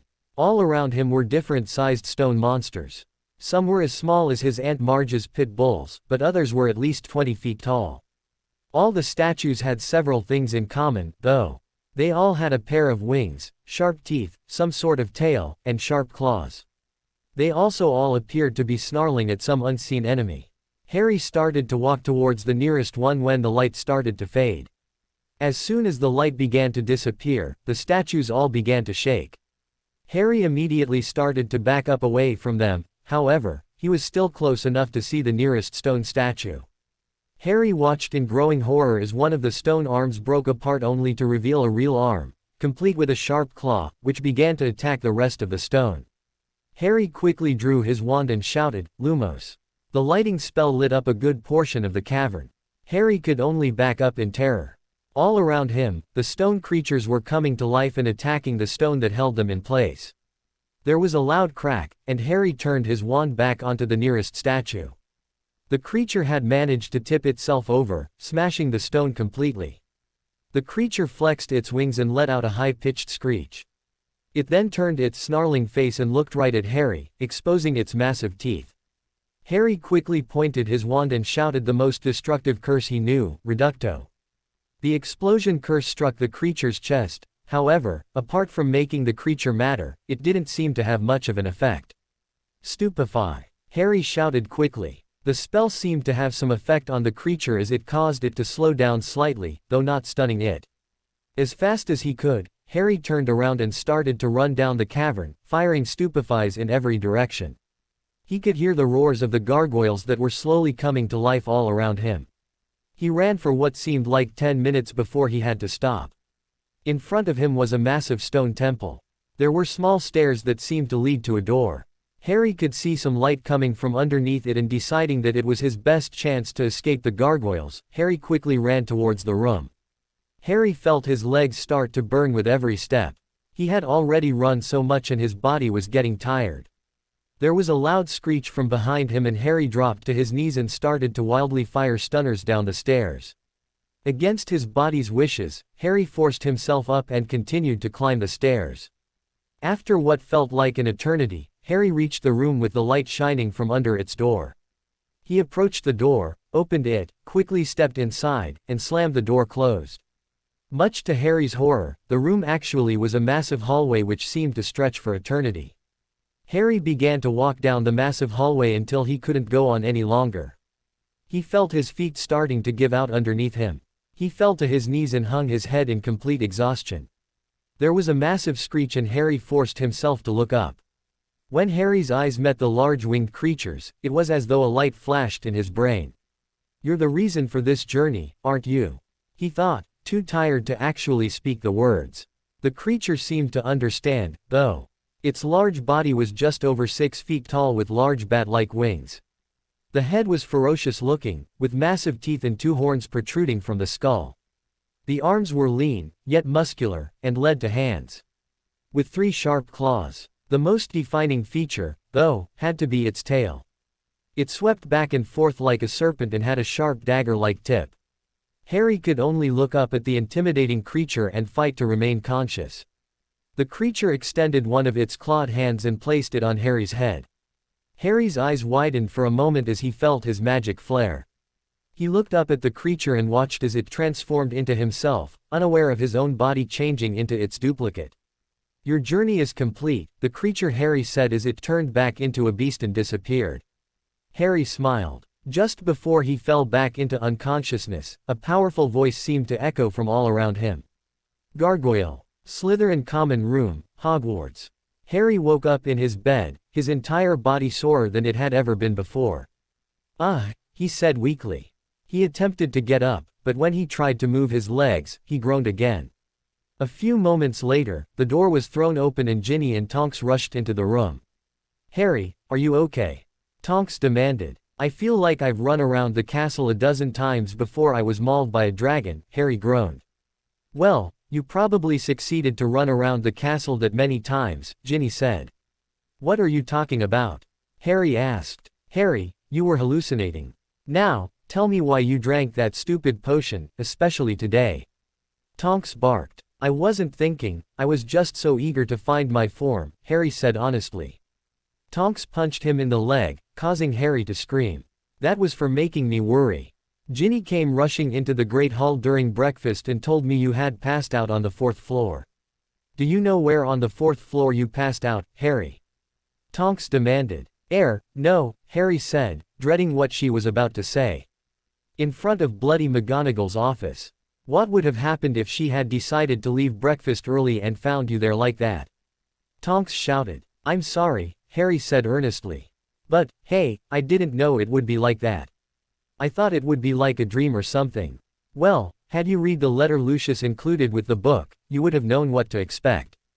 Tonks barked. "I was an idiot. I get that," Harry groaned. "Good," Tonks said before calming down enough to ask, "So, did you at least find your form?" "Yes," Ginny and Harry said together. "How do you know?" Harry asked Ginny. "I watched as you turned into some sort of demon, Harry," Ginny said. Harry could only grin and shake his head. "I'm not a demon, Ginny, I'm a gargoyle," he said proudly. "A gargoyle," Tonks said, completely stunned. "That's what that thing was?" Ginny asked. "Yep, I'm a gargoyle, a real nasty-looking one, too," Harry said with a grin. "I'll say," Ginny said.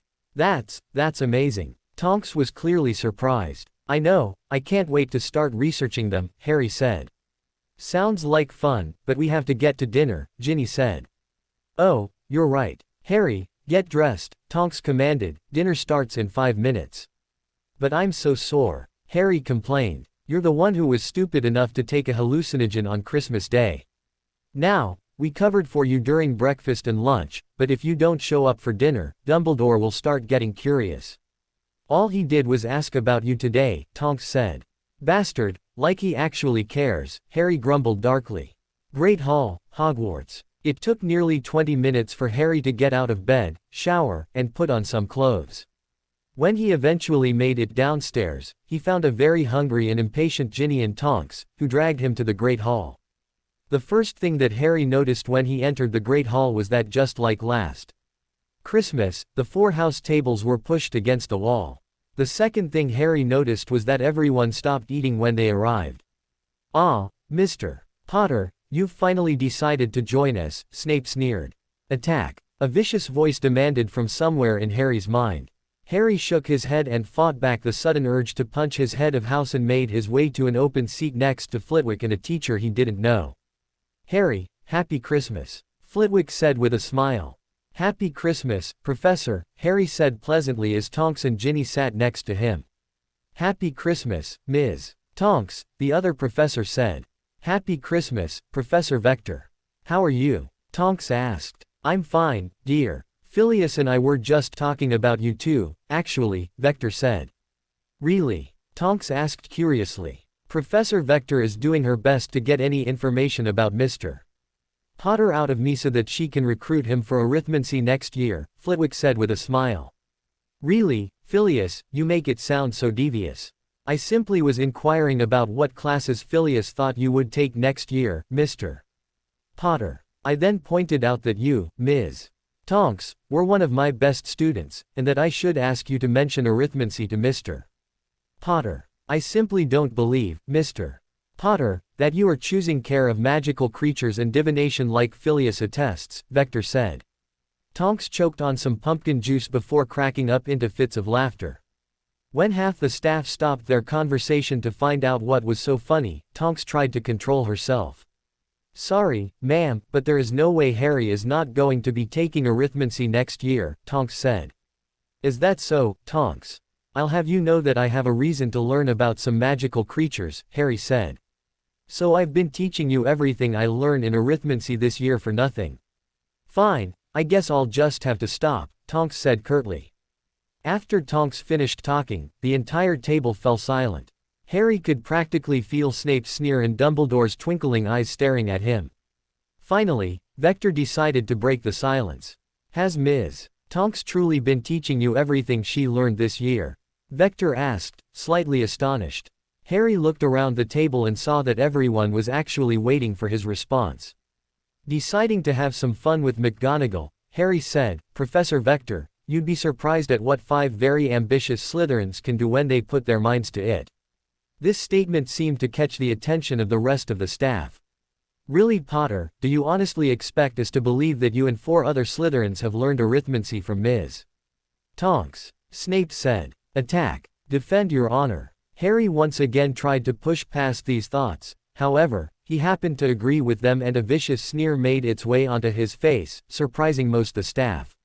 "No sir, I don't ask you to believe that myself and 4 other Slytherins learned arithmancy from Tonks. However, I expect everyone else to believe that myself and some other Slytherins have learned the basics of ancient runes and arithmancy from Tonks," Harry said strongly. "Detention, Potter, I hope you like sorting Eel's eye on Christmas," Snape said darkly. A mental image of Snape being raked across the chest and pierced by his talons popped into Harry's head, causing him to smile menacingly. "Severus, really, I think that you are being too harsh on Harry. After all, it is Christmas and Ms. Tonks said he has been feeling ill all day," Dumbledore said, doing his best to stop the two from crossing wands at Christmas dinner. "Very well, Headmaster. Potter, you won't have detention if you can prove you know arithmancy." "I'm sure Professor Vector wouldn't mind asking you some questions," Snape said viciously. "I don't mind at all. I've only heard good things about Professor Vector and her teaching style," Harry said as he turned to face the surprised arithmancy teacher. "Very well, Mr. Potter. What is the company elation equivalency?" Vector asked. The co-elation equivalency is the belief that when one breaks down a spell into a numeric value, the number of 7s that appear on the spell chart determines the power of the spell. The most well-known example are the Unforgivables, which when graphed have a never-ending number of 7s.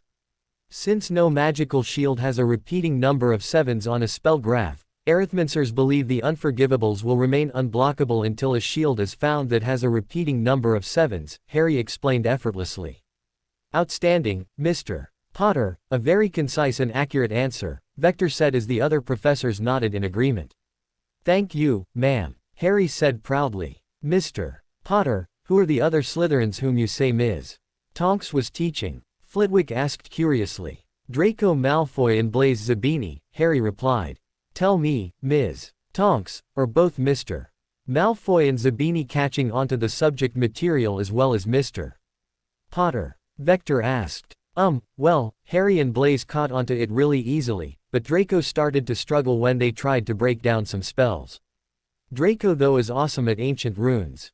He probably knows more about them than I do at this point, Tonks said. Well, that is most impressive, Dumbledore said, his eyes twinkling merrily. Thank you, sir, Harry replied in a monotone. Tell me, Harry, who are the other 2 Slytherins in this group? You said that there were 5 of you. Dumbledore asked. I would have thought that was obvious. It's Blaise, Draco, Ginny, Tonks, and I, Harry said casually. Mr. Potter, I believe that is 4 Slytherins and 1 Gryffindor, McGonagall said shortly. No, ma'am, you're mistaken. It's 5 Slytherins, Harry said simply. Ms. Tonks is a Gryffindor, McGonagall said with a slight edge in her voice. With all due respect, ma'am, Tonks isn't a Gryffindor, she's just in Gryffindor house, Harry said, causing Tonks to blush and McGonagall to purse her lips. Mr. Potter, I fail to see the difference, McGonagall said. The difference is that Tonks has every quality of a Slytherin, but she was sorted 1 year too early. Tonks isn't any more Gryffindor than I am. The only real differences between us are where we sleep at night and which Quidditch team we play on, Harry said as he mentally cheered at upsetting both McGonagall and Snape at Christmas dinner. The silence after Harry's final words seemed to stretch on forever. Finally it was a Ravenclaw first year who decided to speak up. Does that mean that the person who is opening the Chamber of Secrets could be in a house besides Slytherin? Indeed it does. The person opening the chamber could be a Gryffindor, Ravenclaw, or a Hufflepuff, Dumbledore said, causing Flitwick, McGonagall, and Sprout to glare at him. Surely, you don't suspect one of my Hufflepuffs, Headmaster, Professor Sprout said, aghast. Or my Ravenclaws, Flitwick said indignantly. No self-respecting Gryffindor would ever release Slytherin's beast, McGonagall said strongly. But it's okay to blame Slytherins. Harry asked, drawing all the attention back to him. Mr. Potter, no one is blaming the Slytherins, McGonagall said. You're right, they are all blaming me, which I can understand a little. After all, I'm a Parselmouth and a Slytherin, that must make me the reincarnation of Voldemort, Harry spat, venom lacing every word he spoke. The entire table, with the exception of Harry and Dumbledore, gasped at the name. Mr. Potter, people do not truly feel that way about you, Dumbledore said in a soothing voice. Harry felt his self-control beginning to slip. The desire to lash out at Dumbledore was too great. What was the headline of the Daily Prophet the day after everyone left for the holidays, again? Oh yes, now I remember, Albus Dumbledore contains Harry Potter at Hogwarts. You know, Headmaster, all it would have taken was a single letter from you to probably stop those articles about me. I mean, you're the single most influential wizard in the world, but I guess I should have expected you to just let the press have their way with me. After all, you've been a negligent guardian for my entire life, so why shouldn't you stop now that I actually know you're my guardian? Harry said spitefully. Mr. Potter, apologize to the headmaster right now, McGonagall said sharply. Harry slowly and methodically turned his head to face McGonagall. I'm not speaking to the headmaster, I'm speaking to my guardian. He forced me to cancel my holiday plans to get to know me, so I'd just like to know why he didn't lift a finger to help me. That's what a guardian is supposed to do, right?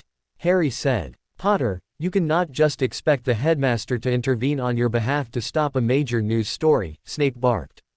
Silence him. He must learn his place. He didn't have to stop the story. All he would have had to do was tell the paper that he was aware of my Parseltongue for over a year and that the rumor of it being the mark of an evil wizard is not true. It would have been that simple. Instead, he said nothing and allowed the paper to turn me into the next Dark Lord, Harry said menacingly as he fought the urge to curse Snape. Harry, this is not the place for such a conversation. If you would like, we can return to my office, Dumbledore said. No sir, I'm rather sick of our little chats up in your office.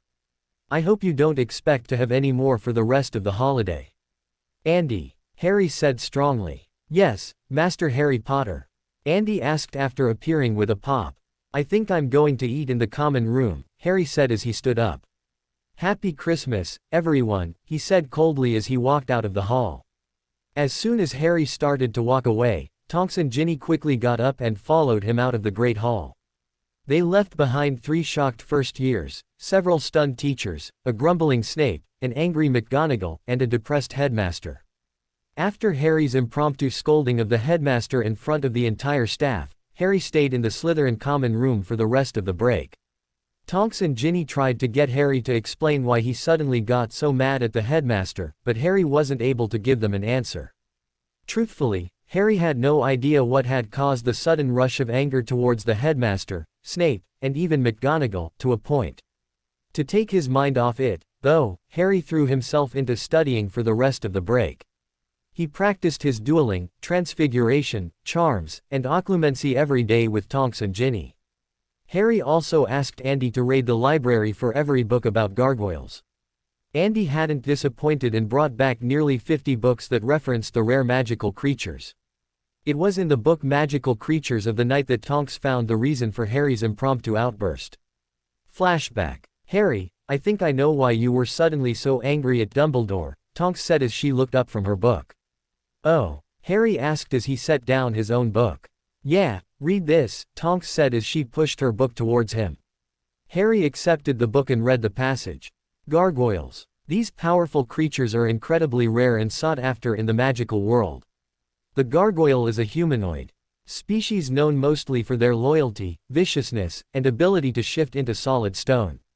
Because the transformation to stone is quite painful, most gargoyles live in deep caverns or pits where daylight rarely reaches them.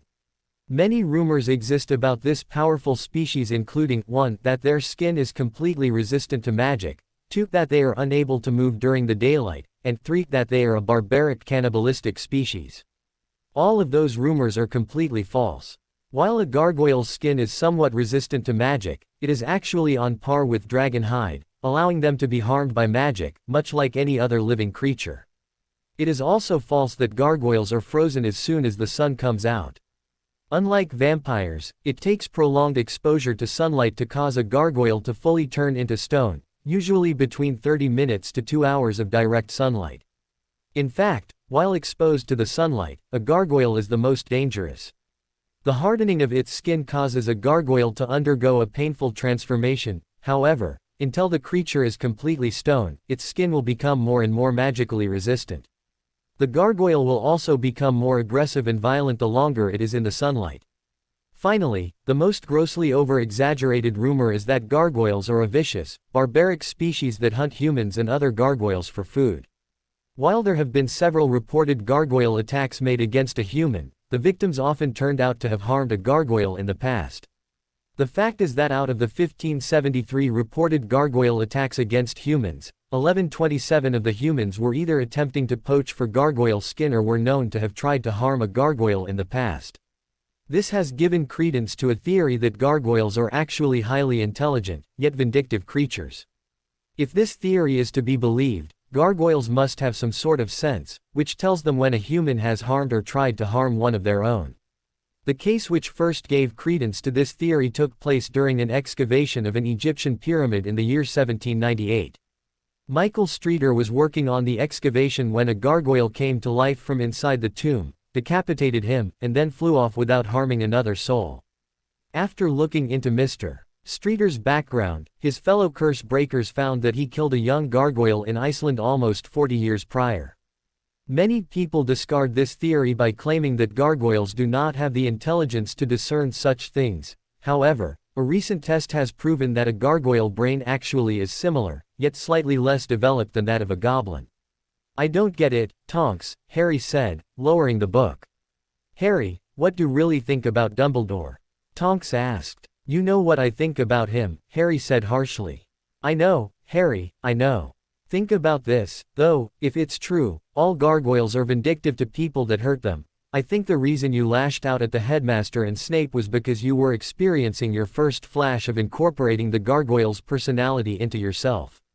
I know you hold the headmaster responsible a little for what happened to your parents. You certainly hate him for making you live with the Dursleys, and now you find out he's your guardian, but he refuses to help you.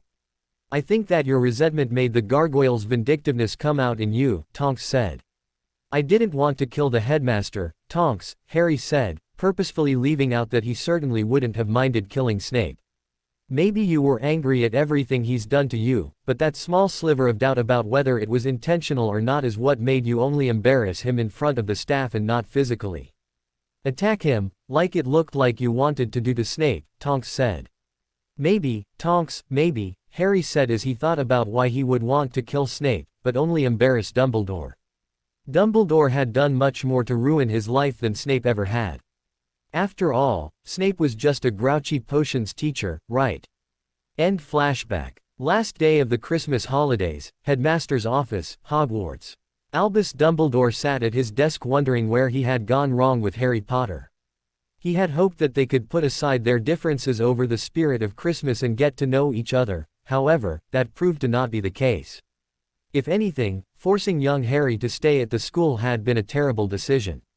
Not only had it caused Harry to resent him more, but also it seemed to give the media more ammunition to use against the boy. In retrospect, Dumbledore wished he could have gone back and redone so many things in the boy's life. He should have gotten involved in Harry's life at a young age. If he had, then maybe Harry would have seen him as a surrogate uncle, instead of a failed guardian. It pained Albus that Lily and James's child had such a low opinion of him. The recent fiasco with the press only seemed to further Harry's resentment towards him. Albus had thought about Harry's words from Christmas dinner every day since they were spoken to him, and everything Harry had said had been the truth. He had failed miserably at protecting Harry from the press, but he was having a difficult enough time keeping the Chamber of Secrets from becoming public knowledge. Still, he should have anticipated that there would have been some sort of backlash against Harry's Parseltongue being revealed. Something as simple as writing an open letter to be printed in the Daily Prophet would have gone a long way in stopping the horrible accusations that no 12-year-old boy should ever have had to face. Albus' brooding was stopped when the fire to his office flared and his deputy headmistress stepped out of it. "Albus, you must stop torturing yourself like this," Minerva said the moment she exited the fire. "How can I not, Minerva? Everything Harry said was indeed true. I have been a terrible guardian for him," Albus admitted sadly. "Albus, you couldn't let Lucius Malfoy get guardianship of Harry. We both know that he is a Death Eater," Minerva said. "At the time, I thought the same as you, Minerva, but Harry seems to have started to truly resent me. I had hoped so much to get to know him this break," Albus said weakly. "You must let this go, Albus. Harry is just one student. You are the headmaster of Hogwarts," Minerva said. "Yet I am the guardian to only one of the students at this school, Minerva. I should have spoken to Harry about all of this years ago, last year at the very least. So many things have happened, and I do not know what I can do to fix them," Dumbledore said sadly. "You are only human, Albus, you can make mistakes," Minerva said as Fawkes trilled in agreement. "I know, but it seems that my few mistakes often have much more far-reaching consequences. I can only pray to Merlin that Harry does not become one of them," Dumbledore replied. The month of January progressed painfully slowly for Harry. When school resumed, Tonks and Ginny took it upon themselves not only to tell Draco and Blaise about Harry's little stunt with the animagus potion, but also how it affected him during dinner. Draco found the entire situation hilarious and broke down into fits of laughter while Blaise was more interested in questioning Harry about his form. Soon, classes resumed and while Harry continued to have no real difficulties with the subject matter, it was clear that after his fight with the headmaster at Christmas dinner, his teachers didn't know how to treat him.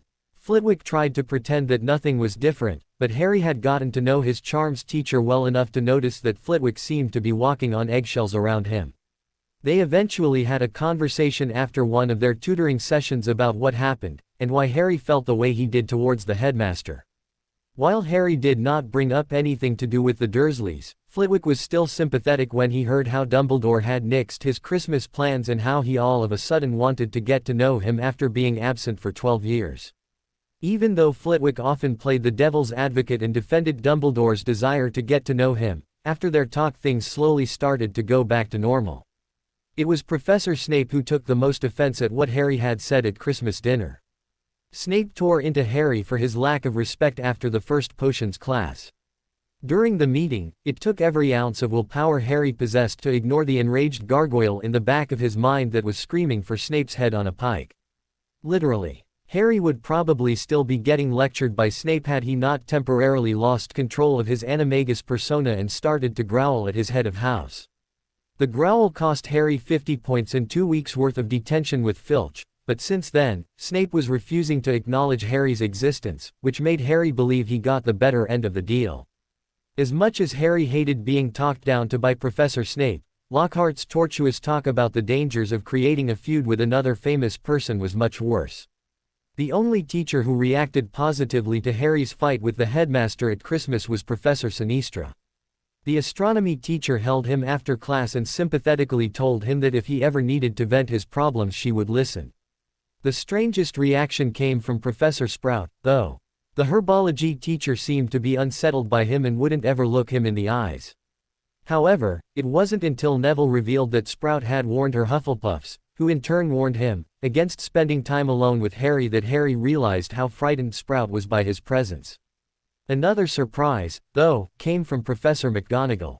Flashback. Mr. Potter, please have a seat, McGonagall said sternly. Harry simply nodded and put his bag on the ground. What is it, ma'am? He asked. Mr. Potter, I believe we need to clear the air between us. I think that it's obvious that since you and the headmaster started fighting, our relationship began to suffer as well. I would like to know what you believe I could do to correct that.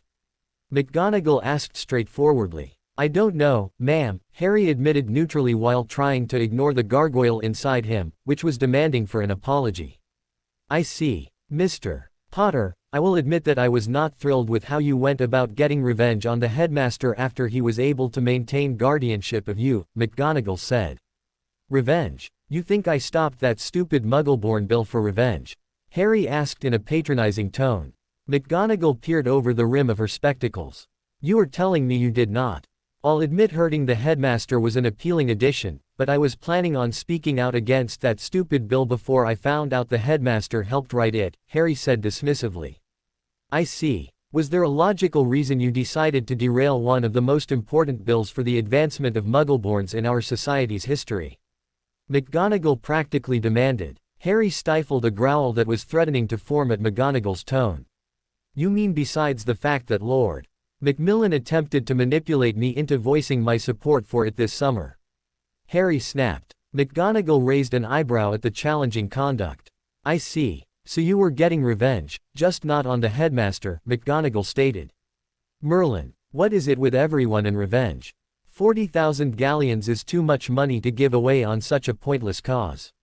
I firmly believe everything I said in front of the Wizengamot, ma'am. If Granger can be the top student, why can't other Muggleborns crack the top 10? If purebloods have so much of an advantage, why aren't more in the top 10? I mean, Boot's a half-blood and he's second in my year. There are also purebloods who are terrible at magic. Just look at Crabbe, Goyle, and Ron Weasley. They are purebloods, but every one of them is a horrible excuse for a wizard. Mr. Potter, if you could please refrain from insulting your peers, McGonagall interrupted. Very well, ma'am, Harry said neutrally. All I was pointing out was that if a Muggleborn would just put forth the effort, they would be fine. Do you truly believe that, Mr.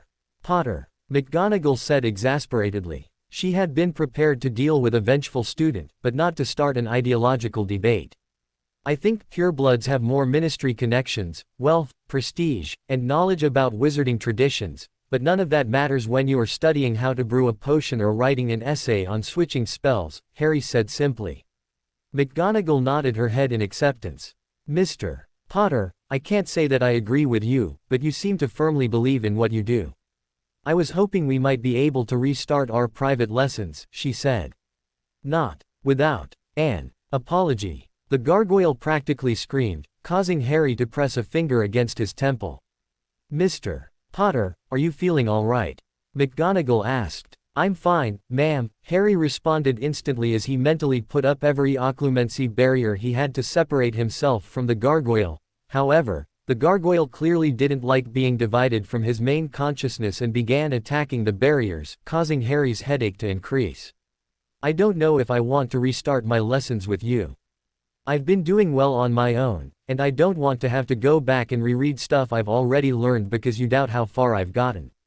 Mr. Potter, I am aware that you possess at least one advanced tome on transfiguration. That became abundantly clear to me after your duel with Mr.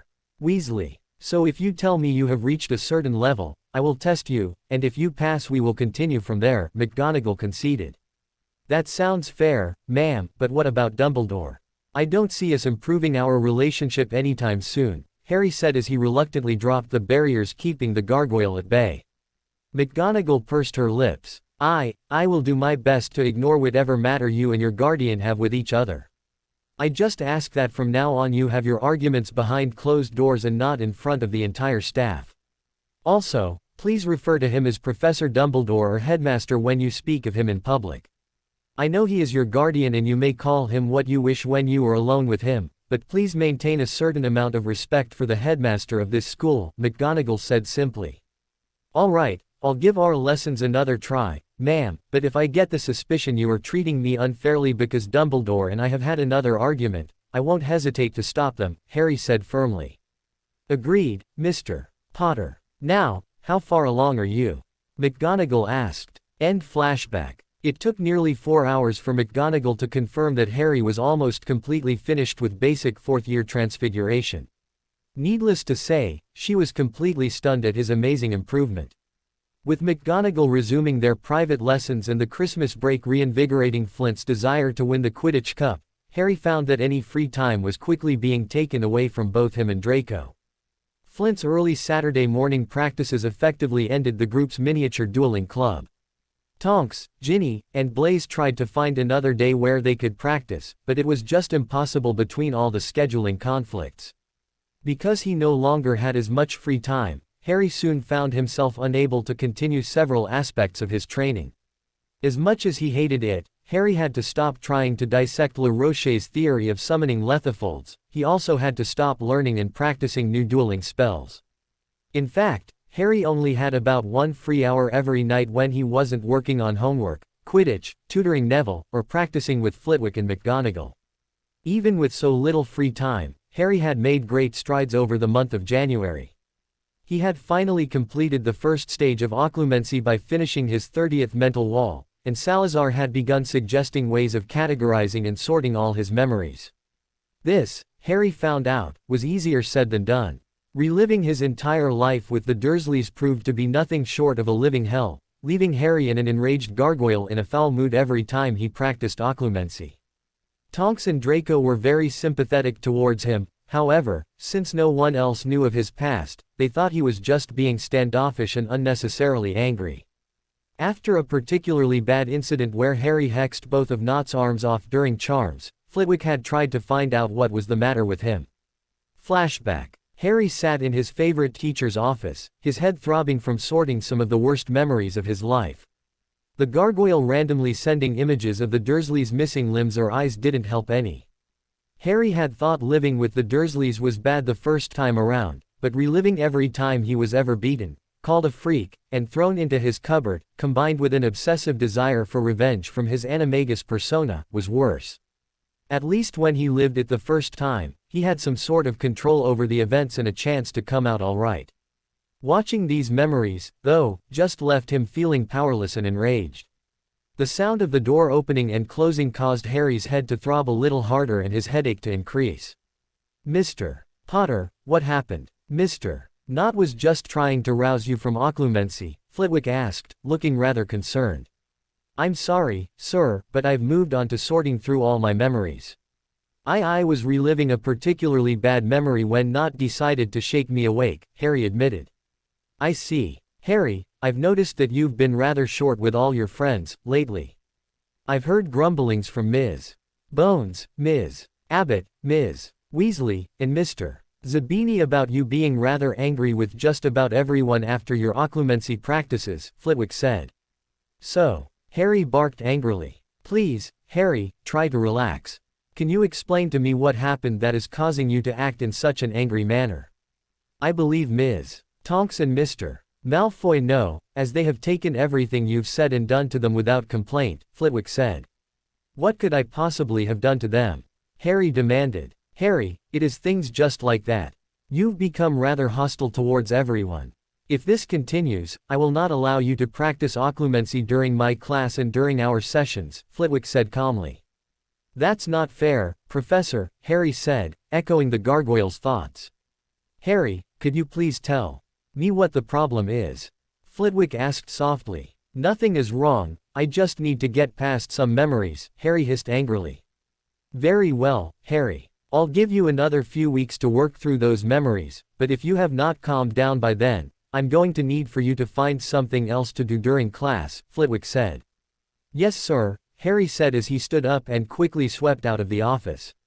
End flashback. After Flitwick issued his ultimatum, Harry went to Tonks and reluctantly asked for her help in keeping his anger in check.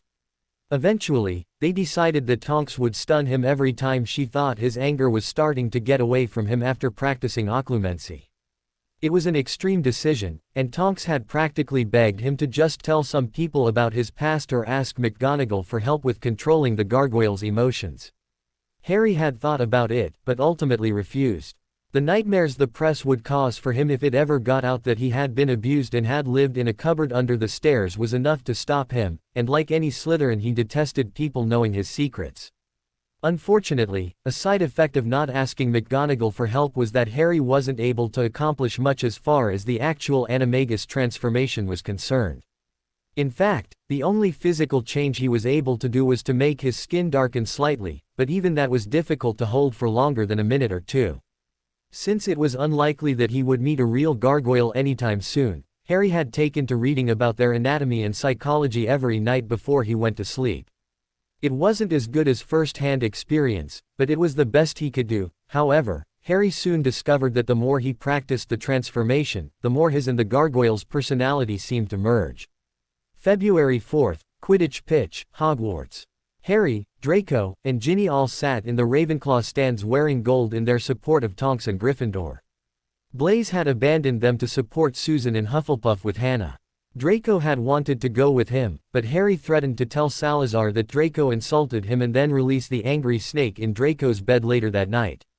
Draco paled considerably at the threat, but still protested against wearing the filthy Gryffindor colors, especially since Slytherin needed Gryffindor to lose to get back into the chase for the House Cup. The Slytherins had absolutely destroyed Ravenclaw the week before with a score of 340-50, and a Gryffindor loss would put them right back into the race. Lee Jordan was once again announcing the names of the players, and Harry clapped loudly when Jordan announced Tonks. "Hey Potter, shut up and get out of our stands," a loud Ravenclaw shouted from above him. As Draco barked back an insult in Harry's defense, Harry simply tuned out the annoying Ravenclaw and watched as Tonks flew to the ground and stood behind Oliver Wood. Harry heard Madame Hooch's magically enhanced whistle go off as the two teams shot into the air. "Harry, aren't you supposed to be taking notes?" Draco asked, nudging Harry out of his daze. "What's that?" Harry asked. "I said, aren't you supposed to be taking notes on Diggory? You won't be able to beat him as easily as you crushed Chong." Draco reminded him, saying the last part loud enough to earn several scowls from the Ravenclaws sitting around them. "Draco, give the Ravenclaws a break, it's not their fault they are rebuilding, and besides, I know all I need to know about Diggory already," Harry said confidently. "Oh yeah? How come during the strategy session 2 nights ago you couldn't remember if he likes to faint or not?" Draco asked. "Draco, not to be cocky, but I'm the best seeker in the school. Diggory is going to mark me like everyone else does," Harry boasted as he continued to watch Tonks circle the pitch looking for the snitch. "So you're the best seeker in the school, you know exactly what Diggory will do, but you're not cocky. How does that work?" Ginny asked curiously. "Luck," Harry replied as Hufflepuff scored, making the score 20-20. "Yeah, luck or just being an arrogant bastard," Ginny replied, earning a chuckle from Draco. "Yep, definitely one of the two," Harry said as Tonks went into a deep dive. "Has she seen the snitch? Tonks, catch the bloody thing, I want to get out of these filthy clothes." Draco shouted loudly. Harry, Ginny, and Draco watched and Tonks continued to dive towards the ground only to level off and proceed to race towards the stands. Diggory was now in hot pursuit. Harry watched as Tonks extended her hand to catch the snitch when Madame Hooch blew her whistle. Everyone looked around in confusion as to what had caused the sudden interruption of the game. Madame Hooch was on the ground, adamantly speaking with Professor Sprout before quickly running towards Dumbledore and speaking to him. After a few moments, Dumbledore placed the Seronis charm on himself and said, "Everyone please return to your house dormitories immediately. This game and the Quidditch season have been suspended. Again, prefects, please lead your houses to the dormitories.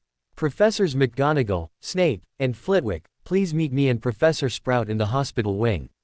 Harry and Draco shared a stunned look with Ginny before they got up, quickly left the Ravenclaw stands, and found the nearest Slytherin prefect, who did a double take before sneering at their outfits. They soon joined the other Slytherins and began their walk back to the dungeon. "Draco. Draco, is that you?" A very unwelcome voice called out. "Yes, Parkinson, Potter dressed me up like a Gryffindor," Draco grumbled. "What is wrong with you, Potter? You're a pathetic excuse for a Slytherin. Why don't you walk with Millicent and I, Draco?" Pansy said, smiling. "Actually, Parkinson, I nay," Draco said. "No, Draco, I think Pansy is right, you should go with her," Blaise said as he came up behind Draco. "Thank you. See, even Zabini can tell you are spending too much time with that half-blood and the blood traitor," Pansy said, shooting an evil look at Harry and Ginny. "You wound me with your words, Parkinson. You should be careful who you are talking to before I decide to wound you," Harry threatened with an evil smirk. "You're all talk, Potter," Bulstrode said. "At least he doesn't have hair on his knuckles," Ginny said, causing Millicent to glare at her. "Come, Draco, let's leave the half-blood and the poor blood traitor alone," Pansy said as she pulled Draco away, leaving him just enough time to mouth, "I hate you," to Blaise.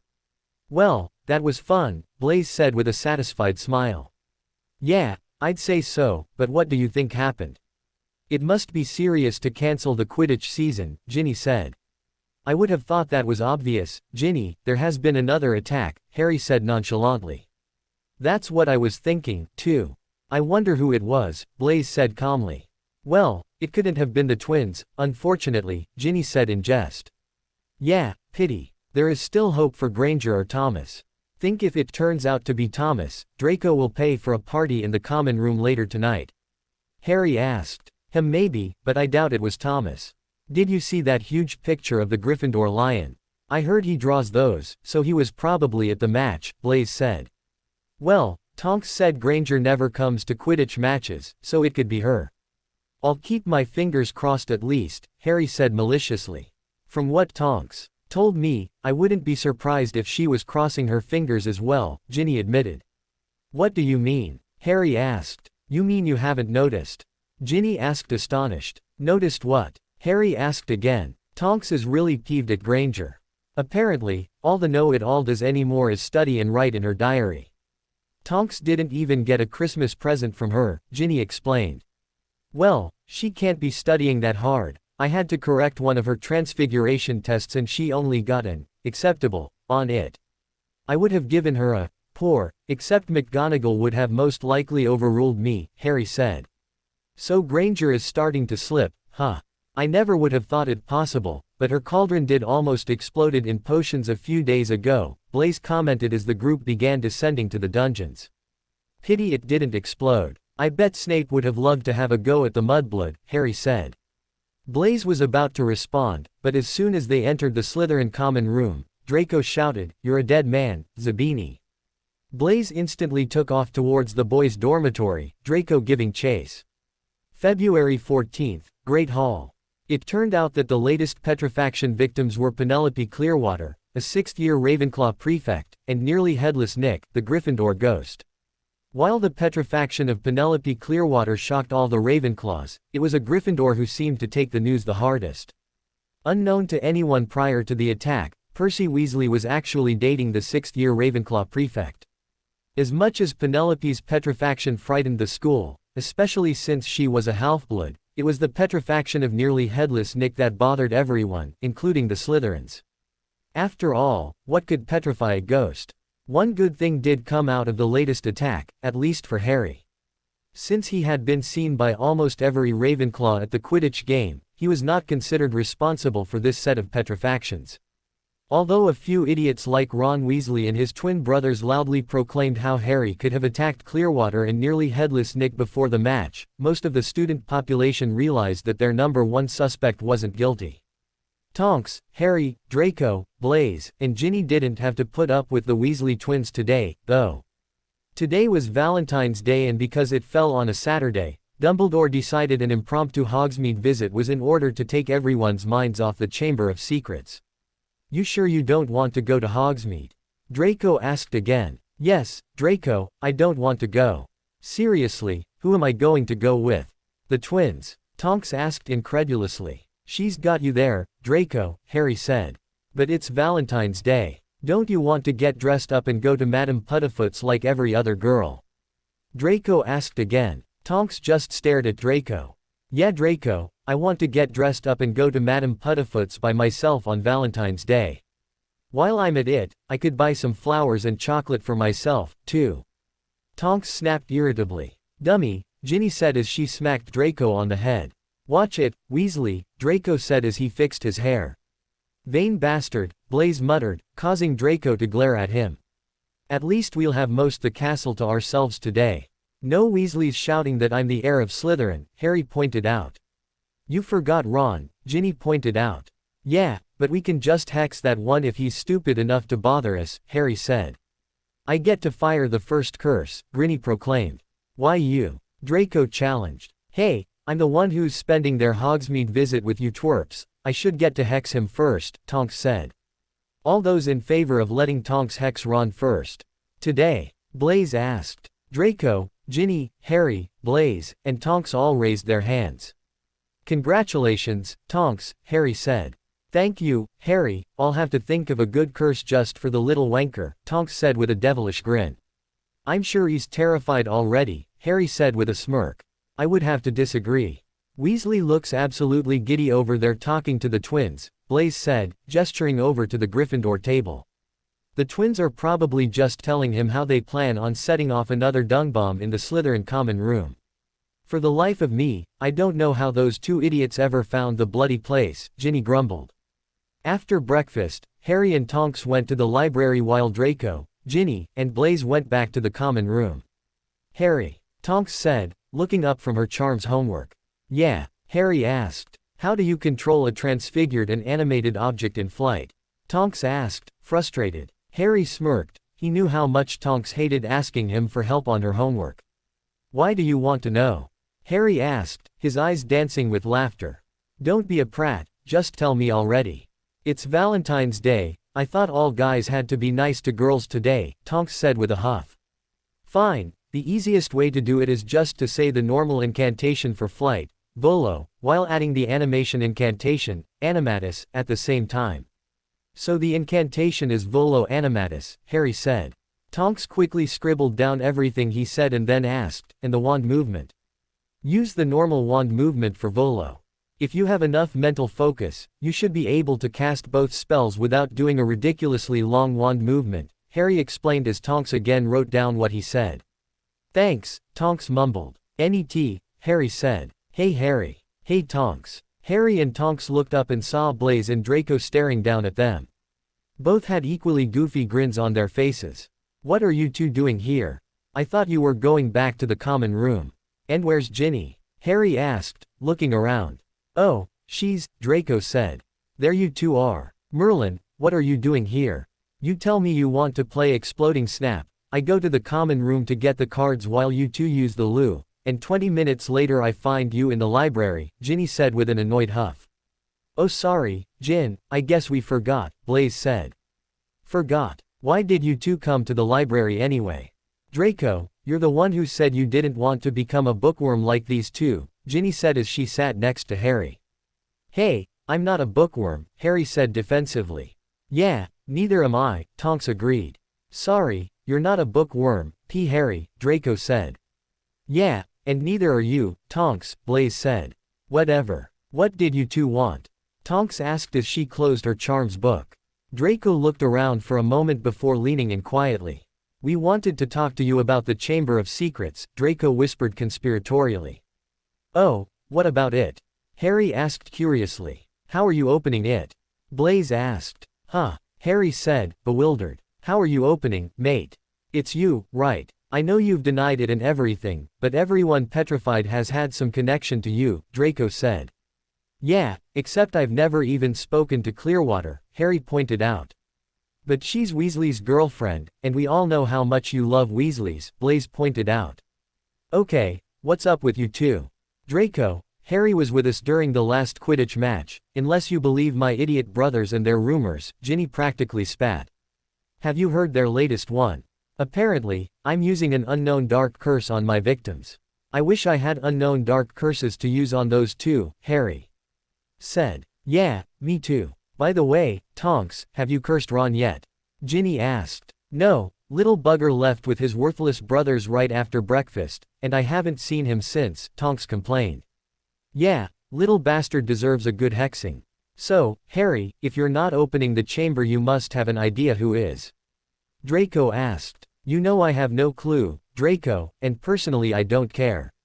While I miss playing Quidditch, now that everyone knows it's not me opening the chamber, I couldn't care less about it.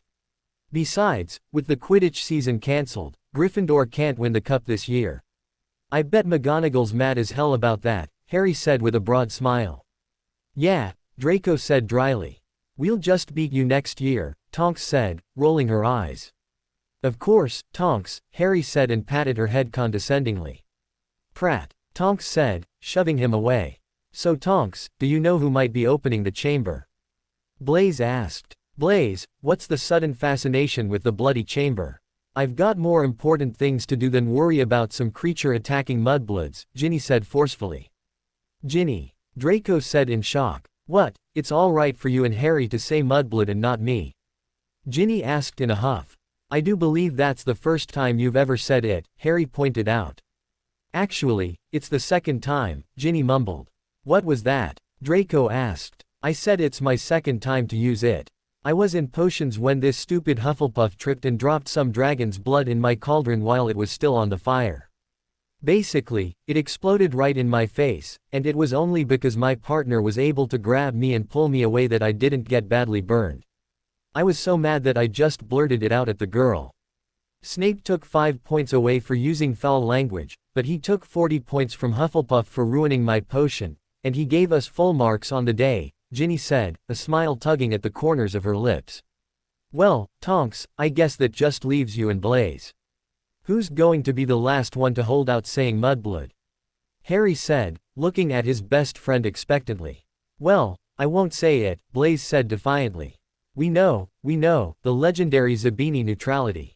Merlin, your family must never have an opinion on anything, Blaise. Ginny rolled her eyes. I never pegged you down as an idiotic blood purist, Ginny, Blaise barked. Harry, Tonks, and Ginny each raised an eyebrow. First of all, I'm not a blood purist. It just slipped in potions and I don't dislike muggleborns in general, just certain ones, like Granger, Ginny said. Yeah, and since when do you dislike blood purists, Blaise? Tonks asked. I know. What happened to the Zabini neutrality? Harry asked as a wave of suspicion and paranoia from the gargoyle struck him. And why aren't you screaming at him for being a blood traitor, Draco? Ginny asked. Well, Dad told me to be nice to Blaise because he wants his dad's help on a Wizengamot bill, Draco said defensively. Harry's eyes widened and he quickly drew his wand, pointing it between Draco and Blaise. Harry, what are you doing? Tonks asked. Yeah, Harry, put down your wand, Ginny said. Tonks, in all the time that we've known Draco, have you ever heard him call Mr. Malfoy, Dad? Harry demanded. It took Tonks a moment to put together what Harry was saying, but when she did, she quickly drew her own wand. No, it's always been Father, Tonks agreed, pointing her wand at Blaise. Tonks, Harry, what are you talking about? Ginny demanded. That's not Draco and Blaise, Harry said quickly. A split second after the words were out of Harry's mouth, the fake Draco and Blaise smashed 4 dung bombs on the floor, causing a massive cloud of putrid yellow smoke. The two imposters quickly fled the library while Harry and Tonks wildly fired stunners. What the hell was that? Ginny asked as soon as she, Harry, and Tonks got clear of the putrid dung bomb smoke. That wasn't Draco and Blaise, Harry said. Think about it, Ginny. Draco and Blaise wouldn't just blow off a game of exploding snap without telling you.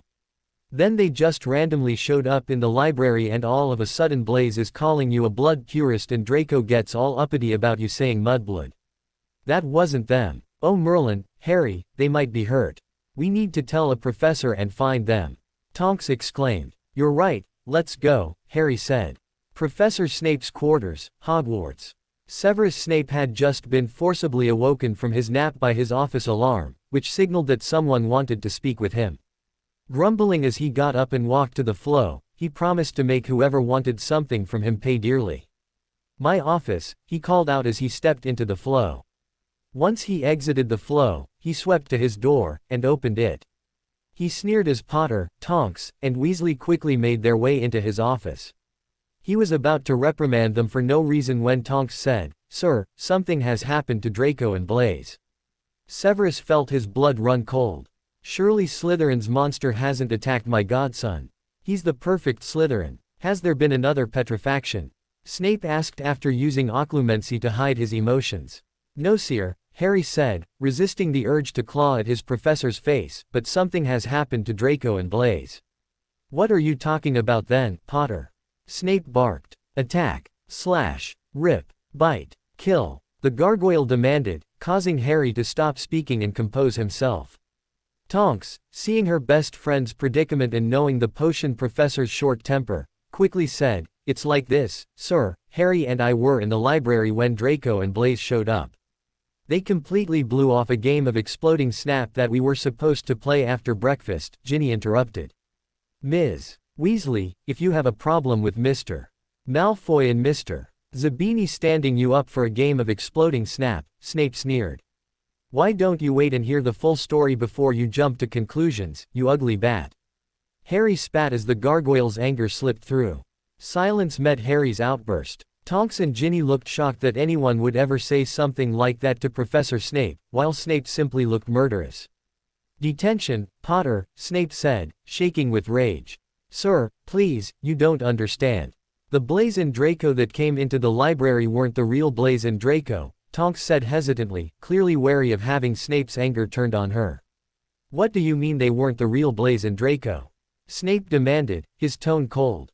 Well, sir, this Draco got all confrontational when Ginny said, Mudblood, Tonks said. Oh, and Blaise made a remark about blood purists, Ginny pointed out. And all they kept asking about was the Chamber of Secrets, Tonks said.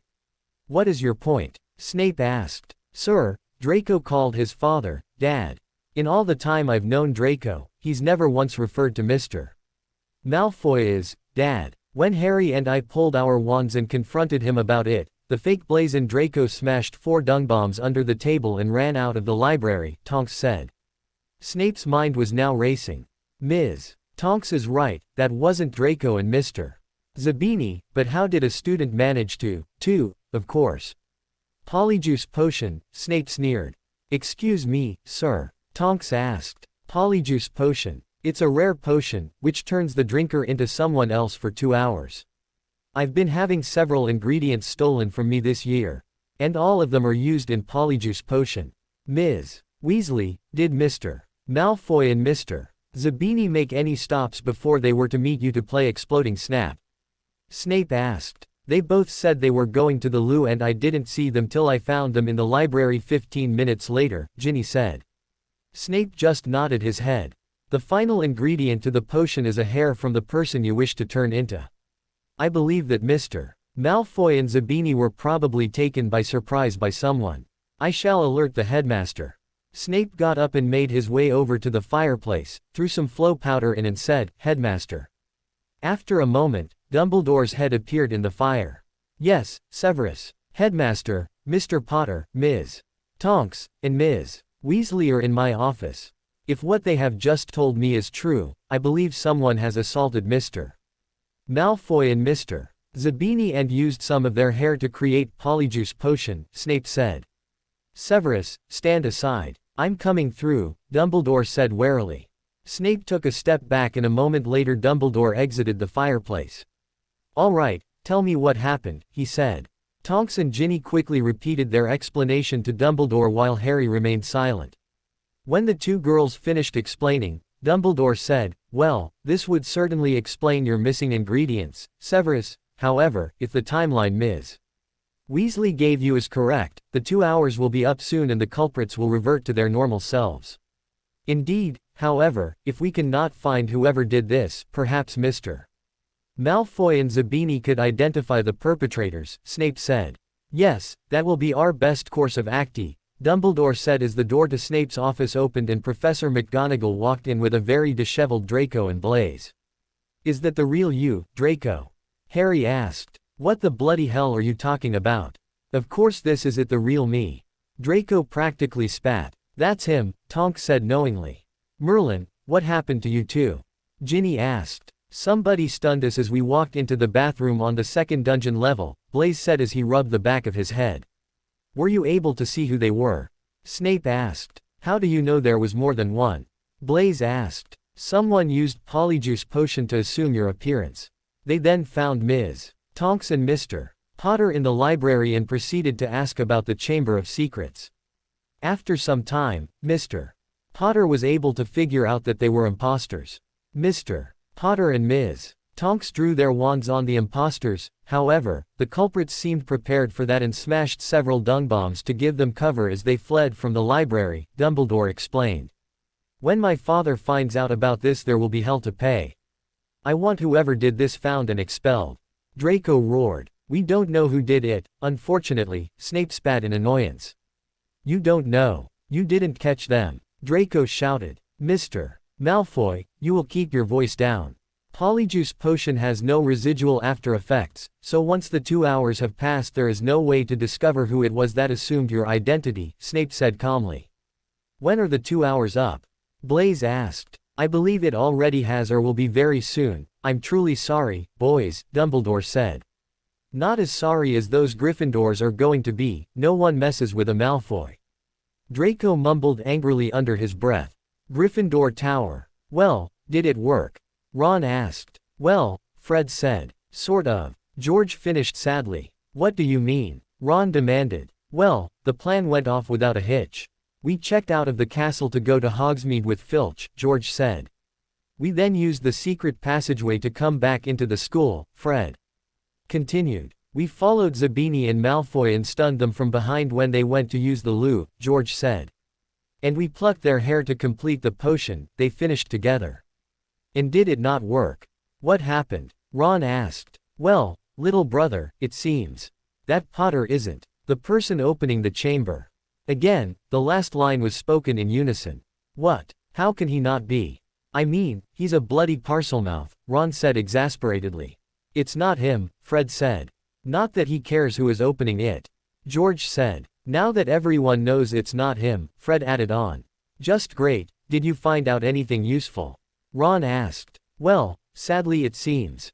That Jin is becoming a lot like Malfoy and Potter, they chorused sadly. What do you mean? Ron asked in shock. She used the M word, Fred said. To describe Muggleborns, George finished. No, she wouldn't do that. Mum would scourgify her mouth, Ron said. Yep, without a doubt. So did you find out anything else? Ron asked. Yeah, that we can't pretend to be Malfoy and Zabini. What do you mean? And stop that twin speak thing, it's annoying, Ron said. What we mean, little brother, is that Potter figured us out, Fred said. He pulled his wand on us and everything. Had we not had some dung bombs handy, we would have been caught, George said. So what did you two do after you dropped the dung bombs? Ron asked. We ran like hell back to the secret passageway to Hogsmeade, Fred said. By the time we got back into town, the potion had worn off, and we just checked in with Filch and returned to the castle like everything was normal, George said. And now we're giving you our dramatic report, little brother, Fred said. So we're back to square one, now. If Potter isn't opening the chamber, who is? Ron asked. The story of Draco and Blaise being attacked and Polyjuice clones spread like wildfire throughout the school. 3 weeks after the incident, Draco and the Slytherins were still out for blood. While most of the Slytherins preferred subtle attacks against the Gryffindors to get revenge, Draco would openly hex anybody he thought looked at him oddly. The tension reached its height during a history of magic class when Zachary Smith made a comment about the attackers being punished enough for having to drink a vial filled with Draco's hair. As soon as Smith finished his sentence, Draco snapped off 6 hexes, which hospitalized Smith for a week. When Snape and Sprout came to find out what happened, the Hufflepuffs blamed Draco. However, every Slytherin swore Draco was sleeping through the lecture.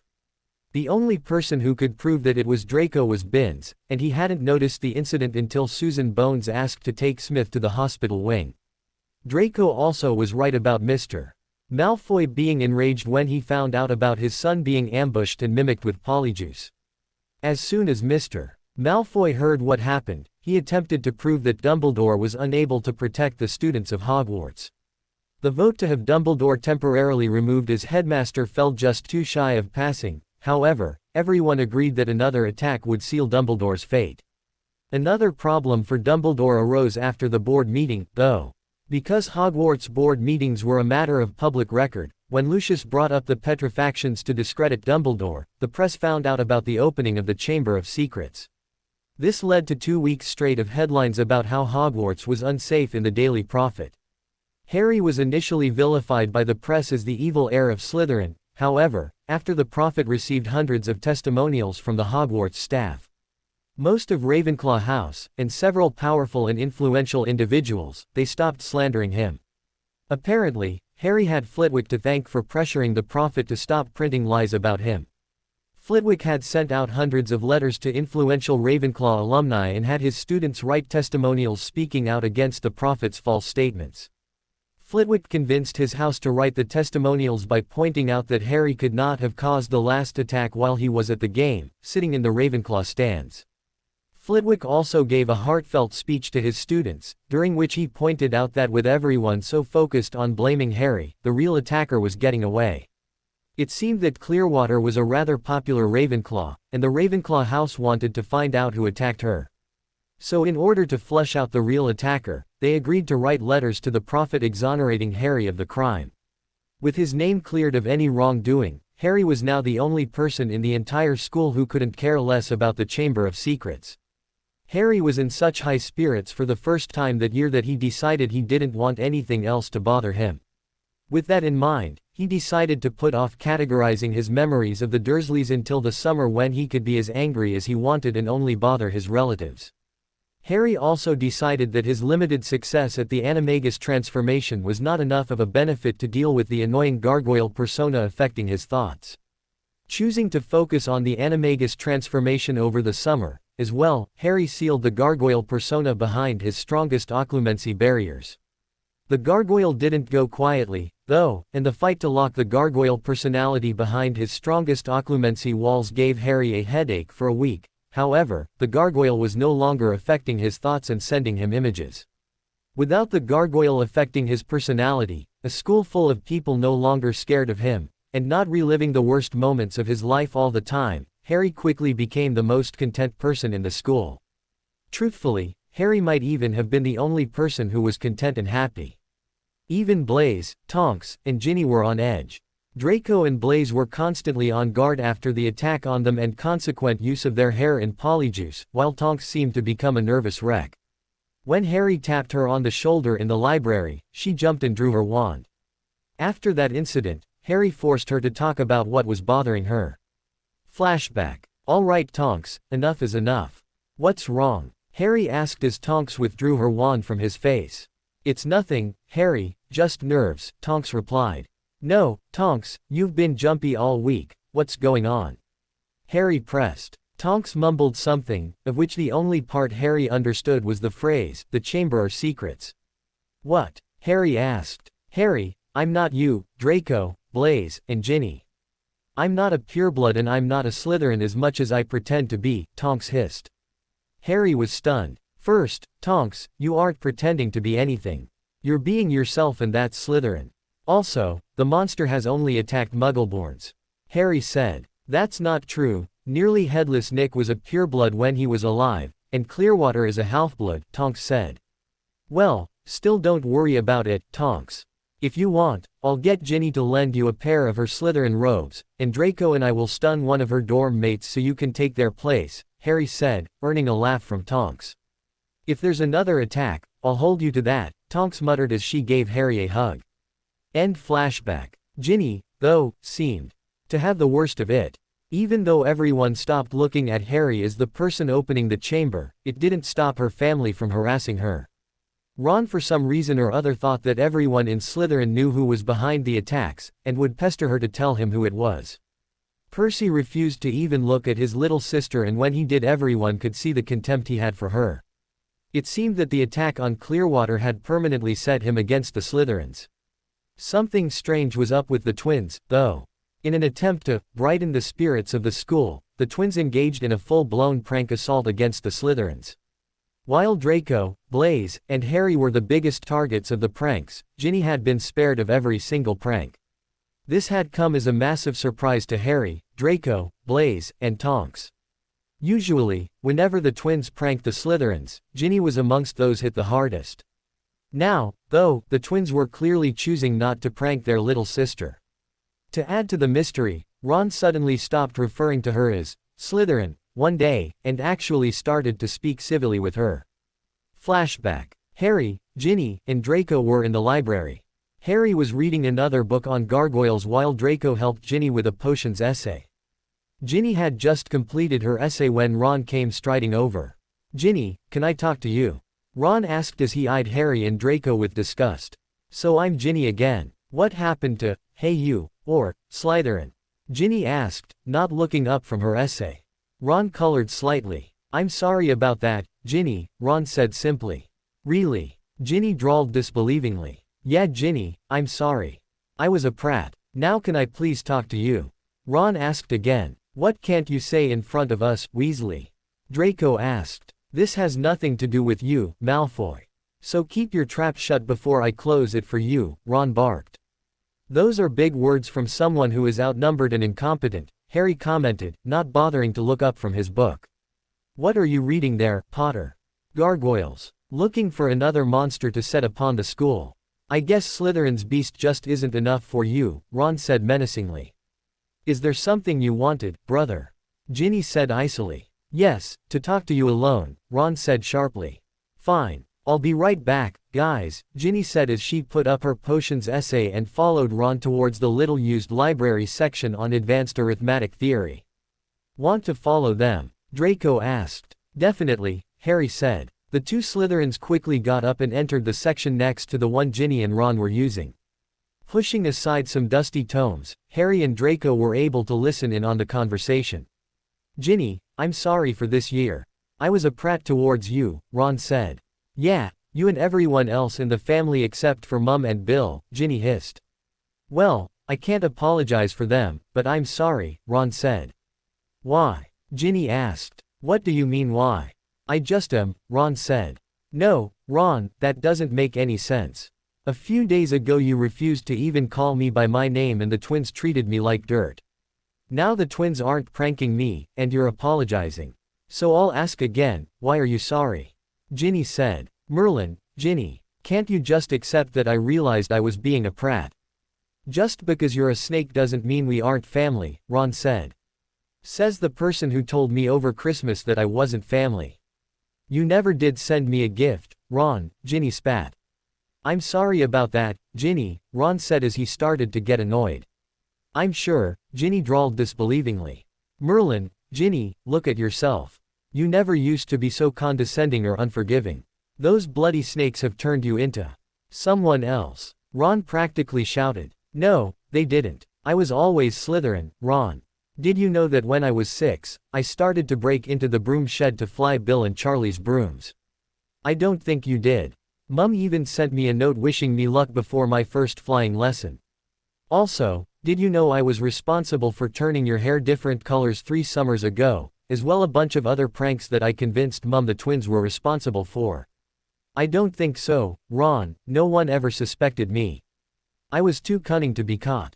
So, Ron, you might have to ask yourself if you ever knew the real me, or if you just saw what you wanted to see." Ginny barked. After Ginny's rant, Harry and Draco looked at each other. They each shared a similar thought. Maybe we didn't turn Ginny into a Slytherin, maybe she already was one.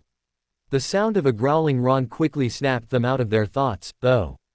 "That was you. I should have known, the twins never would have turned my hair pink and purple or made butterflies follow me around all day. I guess I never really knew you at all, Ginny. You know what though, I'm glad. I don't want to know anyone who could ever call a Muggleborn a mudblood like you have." Ron spat. Ginny's eyes widened. How do you know I called someone a mudblood? She asked. Ron's face lost all color when he realized what he had given away. He was about to leave and think up an excuse when he felt two wands pressed against the back of his head. Yeah, I'd like to know how he knew that, too, Draco said darkly. What I mean to say is that Ron said as his mind raced for an answer. Who polyjuiced into Draco and Blaise, Weasley? Harry demanded coldly. Harry could feel the gargoyle's desire for him to hurt the youngest male Weasley from behind his occlumency barrier. I don't know, Ron said weakly. You're lying, Harry hissed dangerously. I'm not, Ron said quickly. I say we hex him till he answers us, Draco growled. How do we know it wasn't him? Ginny asked menacingly. Simple, Ginny, your brother is terrible at potions. There is no way he managed to make a Newt-level potion without killing himself, Harry said. I don't know who polyjuiced into Draco. I heard a Hufflepuff first year mention it, Ron said when he finally remembered what the twins had told him about the other time Ginny had said mudblood. He is lying, Draco said pressing his wand deeper into the back of Ron's head. Mr. Malfoy, Mr. Potter, what are you doing? Madame Pants demanded as she strode over. My brother was threatening me, Madame Pants. I told him I didn't know who the heir of Slytherin was, but he didn't believe me. He was about to curse me, but Draco and Harry saw him drag me over here and stopped him, Ginny said with a straight face. Mr. Weasley, 40 points from Gryffindor. I'll be speaking to your head of house about this, now get out of my library. Mr. Potter, Mr. Malfoy, lower your wands, Madame Pants said. But ma'am, that's not true. I didn't, Ron said. Come on, Ginny, let's get you away from him, Draco said as he and Harry pushed Ron aside so Ginny could walk past him.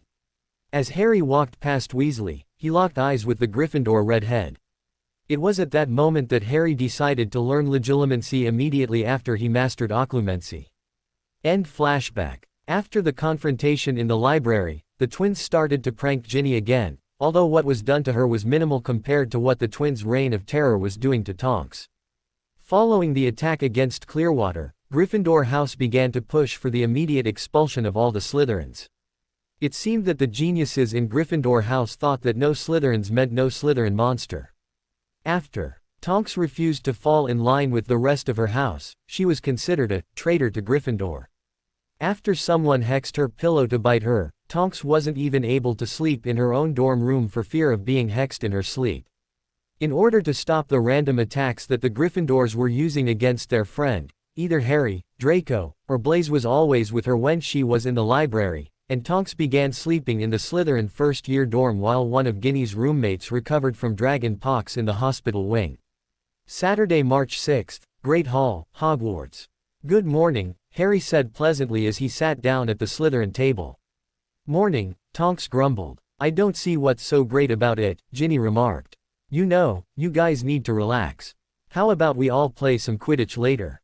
Harry asked. Don't you pay attention to the bulletin board in the common room, Harry? Draco said sarcastically. No, I don't, Harry said without hesitating. Well, students aren't allowed to travel the grounds without a member of the staff present, Blaise said. Really? Are there any other rules I should know about?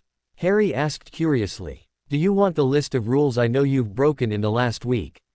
Blaise asked, rolling his eyes. Sure, Harry said brightly. Okay, students aren't allowed to wander the halls after dinner without having a prefect present, Blaise started. That's stupid. What if I need a library book? Harry commented offhandedly. You are supposed to contact a prefect and have them escort you, Tonks said. Nope, not happening, I don't need a babysitter, Harry said. Merlin, Harry, aren't you nervous at all about Slytherin's monster? Tonks asked. Or the twins pranking, Ginny said. Or the fact that Blaise and I were attacked. Draco barked. Well, I could really care less about Slytherin's monster. It's not like it's attacking anyone I care about. As for the twins pranking, I will get even with them someday, Harry said offhandedly. And Draco and I being attacked? Blaise asked sharply. I think that whoever attacked you thought I was the heir of Slytherin. When they realized I wasn't and that I had figured them out, they panicked. I seriously doubt they will try it again, especially with the two of you constantly walking around with your wands out ready to hex anything that moves, Harry said. You could at least show some concern though, Harry. Do you realize how many people hate you right now? Tonks asked. No, and I don't really care, Tonks. Most of them have hated me all year. As long as the school doesn't close down, why should I care? All these petrifactions are just scaring the Muggleborns. Maybe less will come back next year. Hell, maybe Granger will be next, Harry said happily. Harry, that's a horrible thing to say. Tonks snapped. Tonks, Granger and you don't even speak anymore. Why do you care if I insult her? Just look at her, she's all pale and looks like death. Come on, she has to be sniffing potions or something, Harry said, gesturing towards the Gryffindor table where Hermione was sitting by herself. Tonks had no response to Harry's accusation. Hermione had definitely changed this year, and not for the better. Her bushy brown hair was constantly disheveled, her eyes had bags under them, her skin was pale, and she looked like she hadn't slept in days. Over the course of the year, Hermione had become a massive recluse. She had always been an outcast in Gryffindor, but now she was practically a hermit. She only came out of her room for meals, class, and the occasional trip to the library. Tonks had even overheard Professor McGonagall and Sprout talking about how her marks had gradually started to slip. The once top student was now struggling to maintain an E average in all her classes. Just because she's going through a hard time doesn't mean you can be cruel to her, Tonks said. Come on, Tonks, you tried to be her friend, but clearly she doesn't want to be yours. Just let her go and move on, Draco said. I agree, Tonks. She's weird, Ginny said. She's just having problems, and she doesn't have anyone to talk to, Tonks put forth. Yeah, well, it's hard to have someone to talk to when you push everyone away. You did nothing wrong, Tonks. This is all Granger's fault. If she wanted to be your friend, she wouldn't have ignored you all year. Hell, she didn't even send you a Christmas present, Harry said, pressing his advantage. Tonks sighed heavily, knowing that Harry was right. Well, I'm still her friend if she needs me, she said. So Tonks, who do you think the heir of Slytherin might be? Blaise asked, obviously trying to stop another argument between Harry, Ginny, Draco and Tonks about Granger. I have no idea. Most of Gryffindor still think it's Harry or Draco, Tonks said. Harry chuckled. Idiots, he said. Well, you're not helping yourself by acting like the happiest person in the world, Tonks pointed out. Draco, isn't that your father? Ginny said, interrupting the forthcoming argument and pointing to the head table. Draco, Harry, Tonks, and Blaise all turned their heads. Sure enough, Mr. Malfoy was speaking quietly to Dumbledore, with the Minister of Magic standing behind him. When Mr. Malfoy finished speaking, a flash of anger crossed Dumbledore's face. Harry gasped as the air in the Great Hall seemed to be supercharged with crackling magic before Dumbledore regained his composure. Dumbledore quickly stood up and exited the hall through a side door. Mr. Malfoy, the minister, and the large entourage that accompanied the minister followed Dumbledore at a distance. Wow, I don't think I've ever seen Dumbledore that mad, Tonks said. Yeah, I know. Did you feel that? Harry said in awe. Feel what? Ginny asked. The magic, Harry said. What are you talking about, Harry? Draco asked. When Dumbledore was upset, the entire hall filled with, well, I guess magic would be the best way to describe it, Harry said. I didn't feel anything, Blaise said. Yeah, me neither, Draco replied. Was it sort of like a warm tingly feeling all over your body? Tonks asked. A tingle. It was more like standing next to a bolt of lightning, Harry said. Draco, Ginny, Tonks, and Blaise looked at Harry curiously for a moment. Well, I didn't feel anything like that. I wonder what Father said that got Dumbledore so upset, though. Draco asked. I don't know. You want to follow them? Harry asked. No, if Father wanted me to know why he was here, he would have told me, Draco said simply. Come on, Draco. It might have been a spur-of-the-moment thing, Harry said. I'll come. I want to know what could get Dumbledore that mad, Tonks said. Blaise, Ginny, what about you two? Harry asked. I can't. I've got a tutoring appointment. Blaise stood up. I wish I could, but I really need to work on my transfiguration essay, Ginny said. Okay, well, looks like it's just you and me, Tonks, Harry said as he and Tonks got up and left the Great Hall. How are we going to follow them? We don't even know where they went, Tonks asked.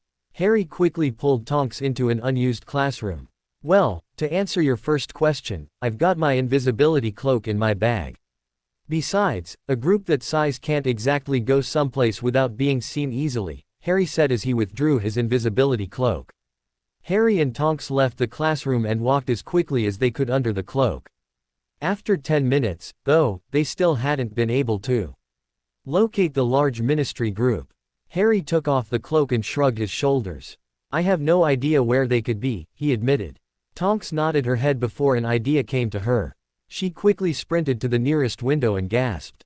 There they are, she said. Harry walked over to the window and saw the minister, Lucius, Dumbledore, and Professor McGonagall leading a large group of Aurors towards Hagrid's hut. I wonder what they want with that fat oaf? Harry asked, earning himself a smack to the head from Tonks. Harry covered the two of them with the invisibility cloak again, and Tonks quickly pulled Harry down a flight of stairs and out of the castle. Harry and Tonks made it to Hagrid's hut just in time to see the large gamekeeper being escorted out by several Aurors at one point. Never in Harry's life had he ever seen the man looking so terrified. Apparently, Tonks hadn't either, because in a moment of Gryffindor stupidity she ran out from under the invisibility cloak and said, Hagrid, are you okay? Tonks' sudden appearance spooked the Aurors, who fired 5 stunners at her. Harry's eyes widened when he saw the 5 red lights shoot out at his best friend. Harry grabbed Tonks around the waist and shouted, Protega. The shield blocked the first 2 stunners, however, the third stunner brought down the shield, causing Harry and Tonks to dive out of the way to avoid the last 2. Stop, they're students, Dumbledore roared. What are students doing out here, Dumbledore? Fudge raged. I believe we should ask Mr. Potter about that, Minister, Lucius said simply. The minister instantly tore his eyes away from Dumbledore and looked over to where Harry was picking himself up off the ground. My stars, Harry Potter, I'm terribly sorry about that, young man, but, wait, how did you get here without us seeing you? Fudge asked. Mr. Potter owns an invisibility cloak, Minister. While technically having one at school is frowned upon, the rarity of the items have allowed them to remain off Hogwarts banned items list, Dumbledore said. Ah, that would explain how Harry and, what was your name again, dear? Fudge asked. Tonks, Tonks replied. Tonks, an unusual first name if I might say so, Fudge said with a well-practiced politician smile. Minister, this is Andromeda Tonks, daughter. She goes by her surname because she disapproves of Andromeda's choice for her first name, Lucius said evenly. Oh yes, your mother is an excellent spellcrafter, Ms. Tonks. I perish to think what would happen if she ever decided to go into the private sector and leave the ministry, Fudge said. Sir, what's going on? Where are the Aurors taking Hagrid? Tonks asked. Ah yes, well, I'm sure you are aware of the disturbances at the school, Fudge said. Tonks and Harry nodded their heads. Yes, well, we have reason to believe that Mr. Hagrid is responsible. He is being taken to Azkaban for the time being, Fudge said. No. Tonks shouted as Harry barked out a laugh. I fail to see what's amusing, Mr. Potter. McGonagall demanded. Harry instantly stopped laughing. I'm sorry, ma'am. I wasn't laughing at Hagrid going to Azkaban. It's just too absurd to believe that Hagrid is responsible. I mean, he's not exactly what I think of when I hear the term, the heir of Slytherin, Harry said quickly. McGonagall's eyes narrowed dangerously. You should still be respectful, Mr. Potter. This is a very sensitive matter, and laughing is not appropriate. To even find such a situation amusing. While Harry was busy getting lectured by McGonagall, Tonks ran over and hugged Hagrid. I know you aren't responsible for this, Hagrid. I'm sorry I didn't visit you more this year. I'm so sorry. You don't deserve to go to Azkaban, Tonks cried. Easy, lass, I'm a tough bloke. I'll be okay. I'll need someone to feed Fang for me, though. Can you do that? Hagrid asked. Of course, Tonks said weakly. Miss, please step away from the prisoner, an Auror said. Tonks hesitantly took a step back with unshed tears in her eyes. Please, don't do this. He isn't responsible, Tonks pleaded. Do you know who is? The head Auror asked. No, Tonks said. Well, then I'm sorry, miss. Come on, Tonks, there isn't anything we can do, Harry said as he put a hand on her shoulder. No, Uncle Lucius, you can stop this, please, Tonks pleaded. Lucius hid his shock at being called uncle in front of the minister, Dumbledore, McGonagall, and several Aurors. I'm sorry, dear, but I cannot stop this, he said.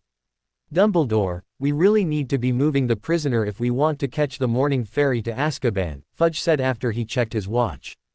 Very well, Cornelius. Hagrid, I will not rest until you are freed, my friend. Minerva, could you escort Mr. Potter and Ms. Tonks back to the castle? Dumbledore said. McGonagall simply nodded. She was still surprised that Nymphadora knew that Lucius was her uncle. Good luck, Hagrid, Tonks said as Hagrid, Dumbledore, Lucius, the minister and the Aurors vanished by portkey. The walk up to the castle was done in silence. Minerva and Tonks were lost in their own thoughts while Harry simply wanted to avoid angering either of them. As soon as they reached the entrance hall, McGonagall left to go to her first class and Tonks turned to face Harry. Harry, will you please help me find out who the heir of Slytherin is? Hagrid doesn't deserve to be in Azkaban. No. Harry felt the gargoyle screeching from behind his occlumency walls. Looking up at Tonks, he saw the desperation and pleading in her eyes. Harry felt himself fighting his urge to tell Tonks that Hagrid deserved Azkaban for taking him to the Dursleys. Grimacing, Harry reluctantly said, Yes, Tonks, I'll help you. Let's go to the library. The month following Hagrid's departure to Azkaban was a period of general relief for the student population. The Daily Prophet ran a series of stories blaming the eccentric gamekeeper for the recent attacks, and most students were willing to believe it. The most damaging of these articles was a piece done by Rita Skeeter, which revealed that Hagrid was originally expelled in his third year for releasing a dangerous creature that eventually killed another student. While there were a few students in Ravenclaw, Gryffindor, and Hufflepuff who would defend Hagrid, the most vocal supporters of his innocence were actually the Slytherins. Not that any Slytherin particularly cared about Hagrid rotting away in Azkaban, however, they did take the insinuation that a drunk oaf like Hagrid had a blood tie to the great Salazar Slytherin as a personal insult. A majority of the students, however, rejoiced at having the heir of Slytherin in Azkaban. Harry though was not able to enjoy the month of March. Tonks had begun to monopolize every moment of his spare time. They would spend every waking moment in the library to either try to find out who the heir of Slytherin was or where the Chamber of Secrets might be located. In order to accomplish this seemingly impossible task, Harry had raided the restricted section for the official school schematics, which Tonks had overheard Percy Weasley bragging about seeing once in the Gryffindor common room. Finding the rare book was a task unto itself and it took Harry nearly a week of opening random books in the restricted section till he found it. After having turned over the book to Tonks, Harry had hoped he could relax, however, that was not to be. It turned out that Hogwarts was actually a lot bigger than it appeared. Several unused floors were hidden with concealing wards and notice-me-not charms. The rotating stairways also didn't connect to the unused floors when they weren't in use, so students never even thought of trying to find them. Unfortunately for Harry, since there seemed to be no way for a student to access these unused floors, he was volunteered by Tonks to search them by shifting into the Shadow Realm, thus bypassing the notice-me-not charms and other wards placed to hide the floors. This turned out to be exhausting and unrewarding for Harry. Practically every night for the last 2 weeks of March, Harry would slip out of the Slytherin common room after curfew, shift into his shadow form, go to an unused floor or corridor, search it, and if he found any sort of secret passage, he had to return to his normal form and see if it was accessible outside of the Shadow Realm. After 3 weeks of searching, Harry had uncovered over 10 secret passages, another way into the kitchen, and a stairway that went directly from the 8th floor to the dungeons, but nothing remotely to do with the Chamber of Secrets. Searching the castle for over a fortnight was a very tiresome job, and Harry was getting very little sleep at night. Not that he could complain to Tonks. If he, Draco, Blaise, or Ginny made any sort of comment about how stupid the search for the chamber was, Tonks would hex them instantly. Draco found that out the hard way when Tonks caused several boils to appear on a rather sensitive part of his anatomy. Tuesday, April 6th, Great Hall, Hogwarts. Harry sat down at the Slytherin table completely exhausted. He had spent most of the night searching the Divination Tower and the unused 9th floor Charms Wing. After 2.5 hours of searching, he had found absolutely nothing. "You look terrible," Draco commented. "Thanks. Andy. Harry snapped. There was a small pop and Andy appeared at his side. Yes, Master Harry Potter, sir. Andy asked. Coffee, Harry demanded. Coffee. Master Harry should not drink coffee at such a young age, it will stunt his growth, Andy chided. Well, I'm tired and I need to wake up. So do you have anything better?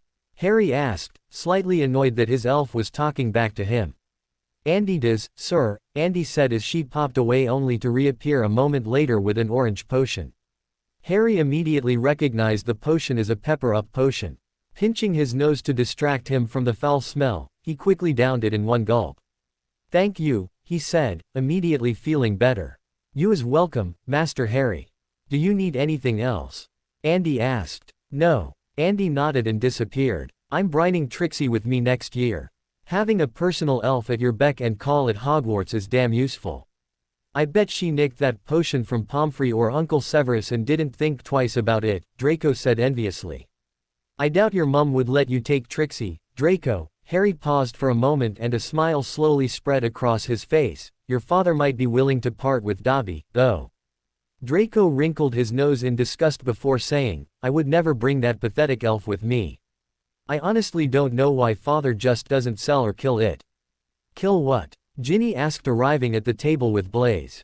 A pathetic house elf that the Malfoys own, named Dobby, Harry said, enjoying the angry look Draco sent him for revealing that the Malfoys had anything but perfect servants. I wish we had a house elf. Mum makes me do all the cleaning with Ron and the twins, Ginny said. Draco and Harry shuddered at the thought. So Harry, how goes the chamber hunt? Blaise asked with a knowing smirk. Harry just growled in response. That bad, huh? You know, you really should tell. Tonks to give you a break, Blaise put forth. The gargoyle roared its agreement from behind the occlumency walls and Harry took a moment to make sure his mind shield was well enforced before saying, I'm sure that would go over great, Blaise. She's not really being sensible about all this, Harry. I'll talk to her if you want me to, Ginny said diplomatically. No, I'll talk to her at lunch. Merlin knows I can't keep going like this. Did you know I actually got a few questions wrong on the last charms test? I mastered animation at the beginning of the year. Flitwick interrogated me for over 20 minutes last night during my lesson. He thinks I've been sniffing potions or something, Harry said exasperatedly. Draco, Ginny, and Blaise did their best to stifle their laughter, but they all failed miserably. Draco was the first to regain his composure, and seeing the glare Harry was sending him, decided to redirect the conversation back to Tonks. Well, I think Tonks is being unreasonable.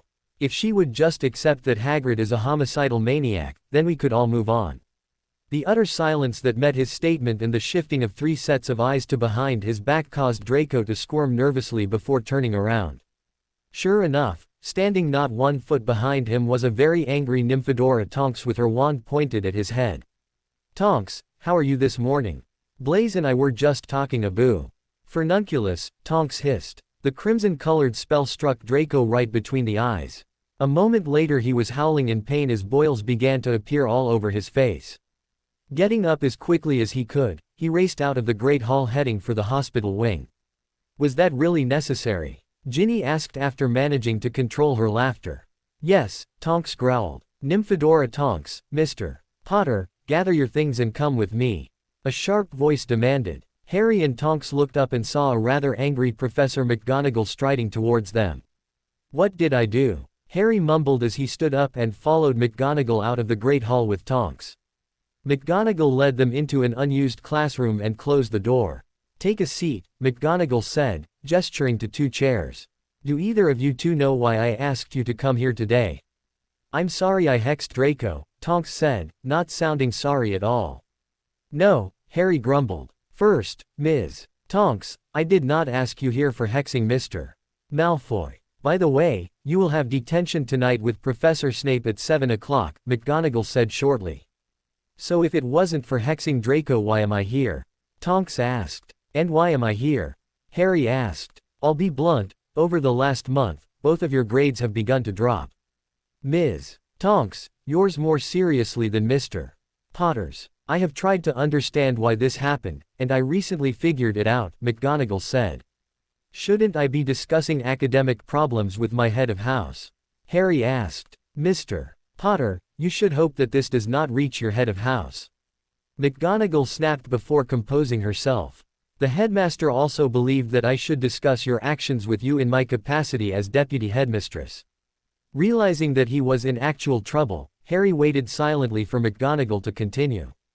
Last night, I went to Headmaster Dumbledore's office to discuss your nighttime activities, Mr. Potter. Seeing Harry's eyes widen, McGonagall pressed on, I can see you know what I am referring to. It wasn't all that difficult to figure out. Phileas and Severus have reported seeing you and Ms. Tonks in the library constantly reading out of a large untitled brown book. I had my suspicions as to what that book was, but I was only certain last night. When I brought my suspicions about your nighttime explorations to the headmaster, I was informed that you have visited almost every sealed part of the castle. For reasons the headmaster has chosen to keep to himself, he did not seek to stop you.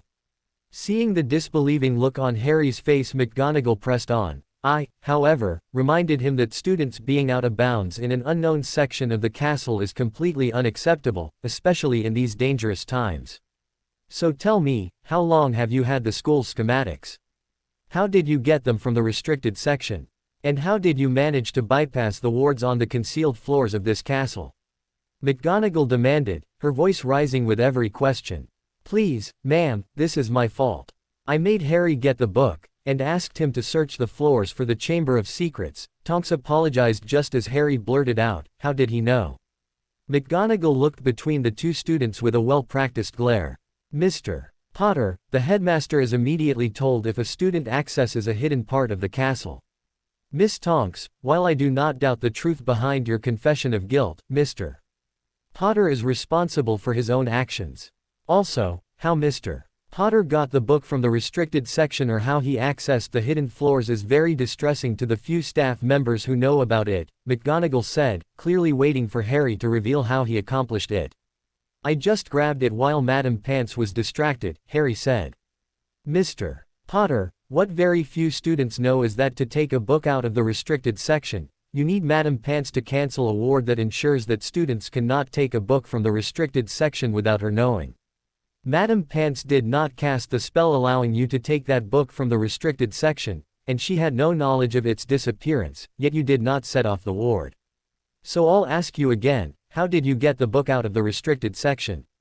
McGonagall demanded. Harry felt himself pale. He had no idea that there was a ward around the restricted section, but he mentally slapped himself when he thought about it. Of course there would be a ward, otherwise anyone could just sneak in and take out a book. I don't know why the ward didn't activate, ma'am, Harry said.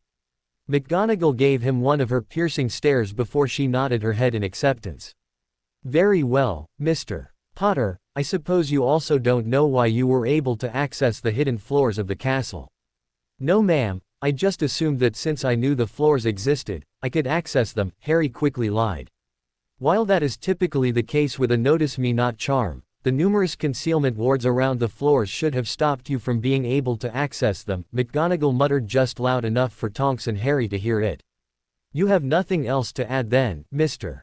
Potter? McGonagall demanded after a moment. After Harry shook his head in the negative, McGonagall said, you will have detention for a week with Phileas for being out of bounds and taking a book from the restricted section. For repeatedly violating curfew and visiting out of bounds sections of the school, an official reprimand will go into your student file. Do not let me catch you doing something like this again. Yes ma'am, Harry said, disgusted by the fact that he was in trouble for doing something he didn't want to do in the first place. Ms. Tonks, you will also have detention for a week, and you will return the book to Madame Pants today. Do I make myself clear? McGonagall said sharply. Yes ma'am, Tonks muttered.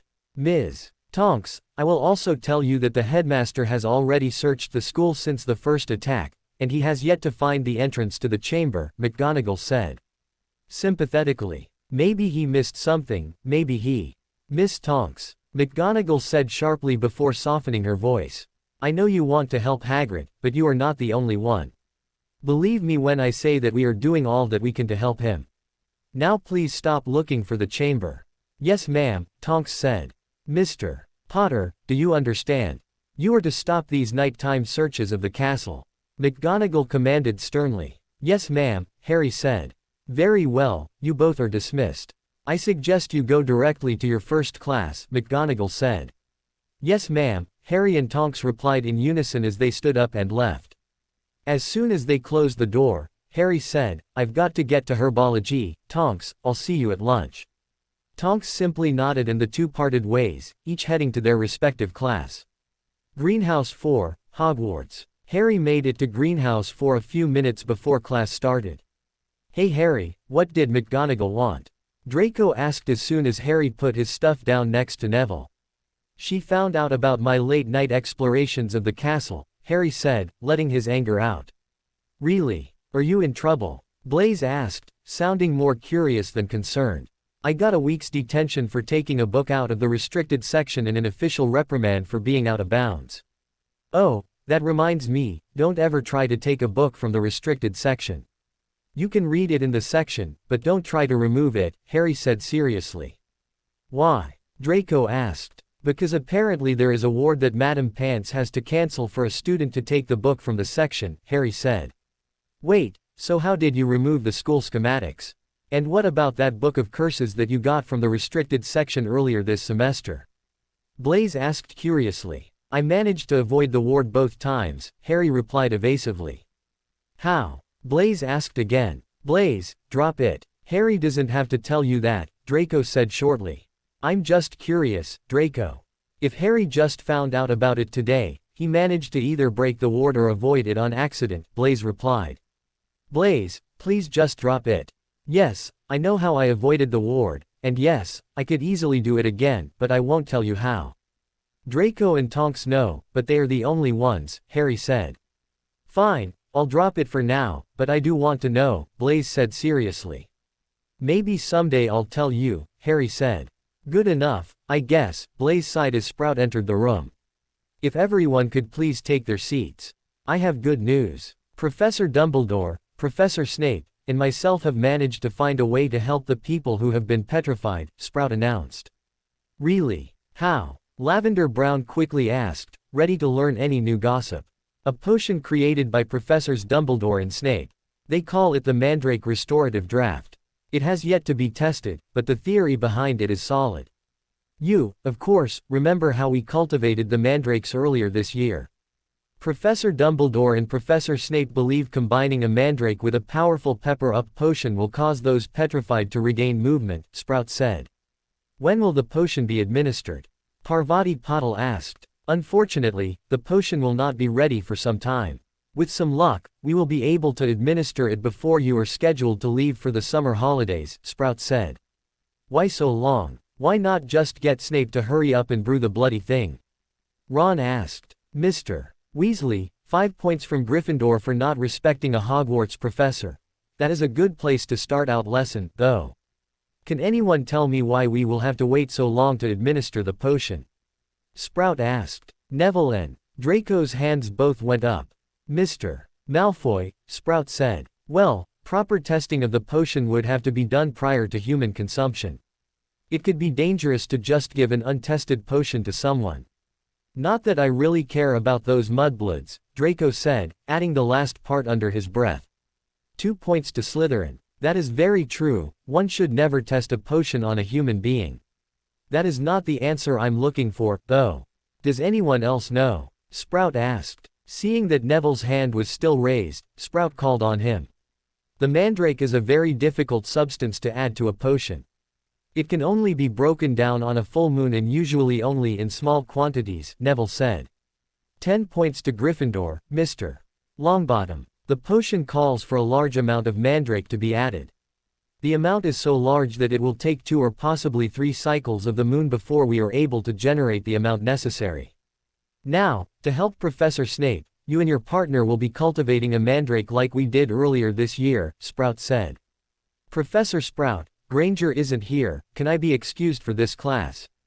Draco asked hopefully. Sprout pursed her lips. No, Mr. Malfoy, you will not be excused, work with Mr. Weasley and Mr. Not, she instructed. No, Draco whined as Ron shouted, no. Sprout eyed the 2 boys with contempt. Is there a problem with that arrangement? She asked. Yes, it's bad enough I have to work with one slimy snake, but I will not work with Malfoy, Ron declared. And I refuse to work with someone who can't even afford the dragon hide gloves for this class, it's a safety risk. Let me work with Harry and the Longbottom, Draco said. Mr. Malfoy, Mr. Weasley, you both will serve detention tonight with me, and no, Mr. Malfoy, you will not work with Mr. Potter and Mr. Longbottom. You will work with Mr.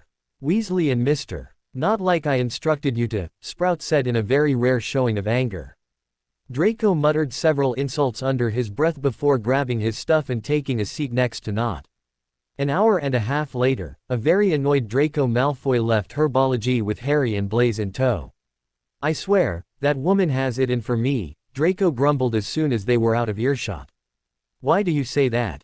Blaise asked. Granger and then Weasley, Blaise. A mudblood and a blood traitor. Why didn't she let me work with Harry and Longbottom? Draco practically shouted. Well, to be fair, Draco, you did call him a squib, Harry put forth as they entered the Great Hall.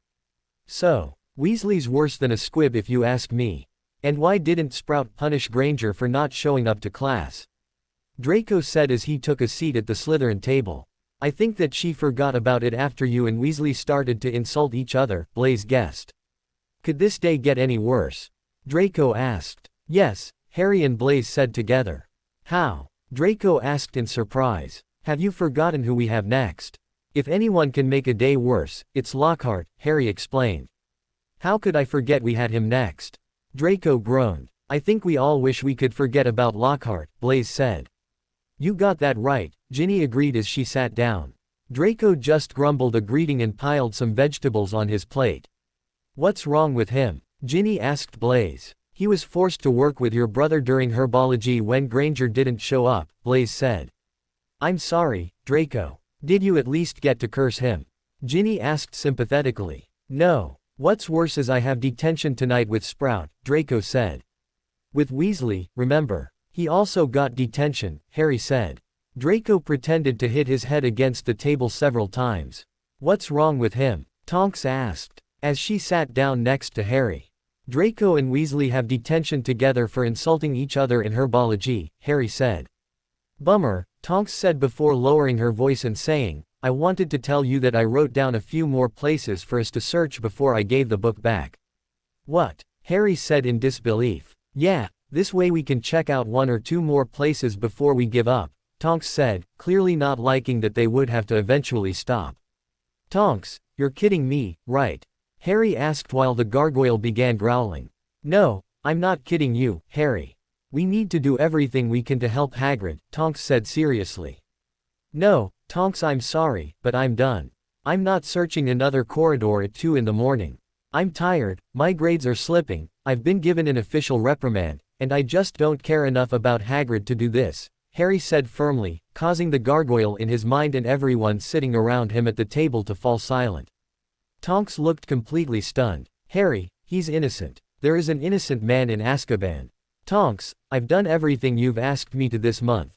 I didn't want to help at all, but I did because I knew it was important to you. I can't do it anymore, though. I'm sorry, I just don't care if he's in Azkaban, Harry said flatly. A myriad of emotions seemed to flicker across Tonks' face, covering shock, horror, and disbelief, before settling on anger. Fine, Harry. I don't need you to find the Chamber of Secrets. I'm sorry I put you out. Merlin forbid saving an innocent man from Azkaban puts you out a little, and don't even bring up your official reprimand. The twins probably have a dozen of those each and they've never even been suspended. Tonks said coldly. Tonks, don't be like that. We tried, but we couldn't find it, Harry said. No Harry, I'm not giving up. I'm sorry I even asked you when I should have realized you never even wanted to help. Tonks said angrily. Tonks, it's not Harry's fault, not even Dumbledore can find the chamber, Ginny said, jumping to Harry's defense. Be quiet, Ginny, you don't know Harry like I do. If he really wanted to find the chamber, he probably could have, Tonks said menacingly. Ginny reeled back as if struck. She looked back and forth between Harry and Tonks, wondering what exactly Tonks meant. Tonks, I tried to find that bloody thing. I did. I couldn't. Everywhere you asked me to look, I did. I have barely slept in the last 2 weeks. Harry snapped. Tonks, You know I normally never get involved in arguments, but Harry's telling the truth. Just look at him, he's exhausted, Blaise said. Whatever, Blaise. Since you've decided to stop helping me, Harry, can I at least borrow your invisibility cloak? Tonks asked. An urge to tell Tonks no came from the indignant gargoyle, but Harry shoved the feeling aside and icily said, knock yourself out, it's in my bag. Tonks took the bag, quickly took out the cloak, and put it in her own bag. Thanks, she grumbled as she stood up. Where are you going? Ginny asked. I'm going to browse the restricted section before runes, Tonks said. Can I come? Ginny asked. Tonks narrowed her eyes slightly. Why? She asked. Well, I've never been under an invisibility cloak, Ginny admitted. Deciding that two heads were probably better than one, Tonks said, all right, let's go. Harry, Draco, and Blaise watched as Ginny and Tonks quickly walked out of the Great Hall. Well, that could have gone better, Harry stated flatly. She'll calm down, Harry, she's just upset, Blaise said. I can't bloody believe she didn't curse you. You just told her that you didn't give a damn if that oaf stayed in prison and she only yelled at you. If that had been me, I'd have boils coming out of every part of my body. Must have been that time of the month earlier or something, Draco griped. Harry and Blaise just rolled their eyes at Draco. You'd better hope we never tell her you said that, or it won't be your face she hexes, Harry said, a smile slowly working its way back onto his face. I do believe you're right, Harry. I wonder what Tonks would say if I let that piece of information slip, Blaise said curiously. You won't, Draco threatened. I suppose that she would be rather upset. She might even feel the need to hex your more sensitive parts again, Blaise said with a smirk. Don't remind me of that, Draco muttered, I thought I was going to die. I doubt the Cruciatus could be that bad. For some reason, I think the torture curse would hurt more than boils, Draco, Blaise said simply. Torture curse? Harry asked, raising an eyebrow. It's one of the unforgivables. Seeing his friend's blank look, Draco tauntingly said, you know what the unforgivables are, don't you? Tonks mentioned them when she was explaining arithmancy, but she didn't talk about any but the killing curse, Harry admitted, now feeling a little foolish for not looking up the others. All right, the next gift I give you is a book on dark magic, Draco said exasperatedly. Wouldn't that be illegal? Harry asked with a raised eyebrow. Now, it was Draco's turn to roll his eyes. Not a book on how to cast it, stupid, just something that talks about it.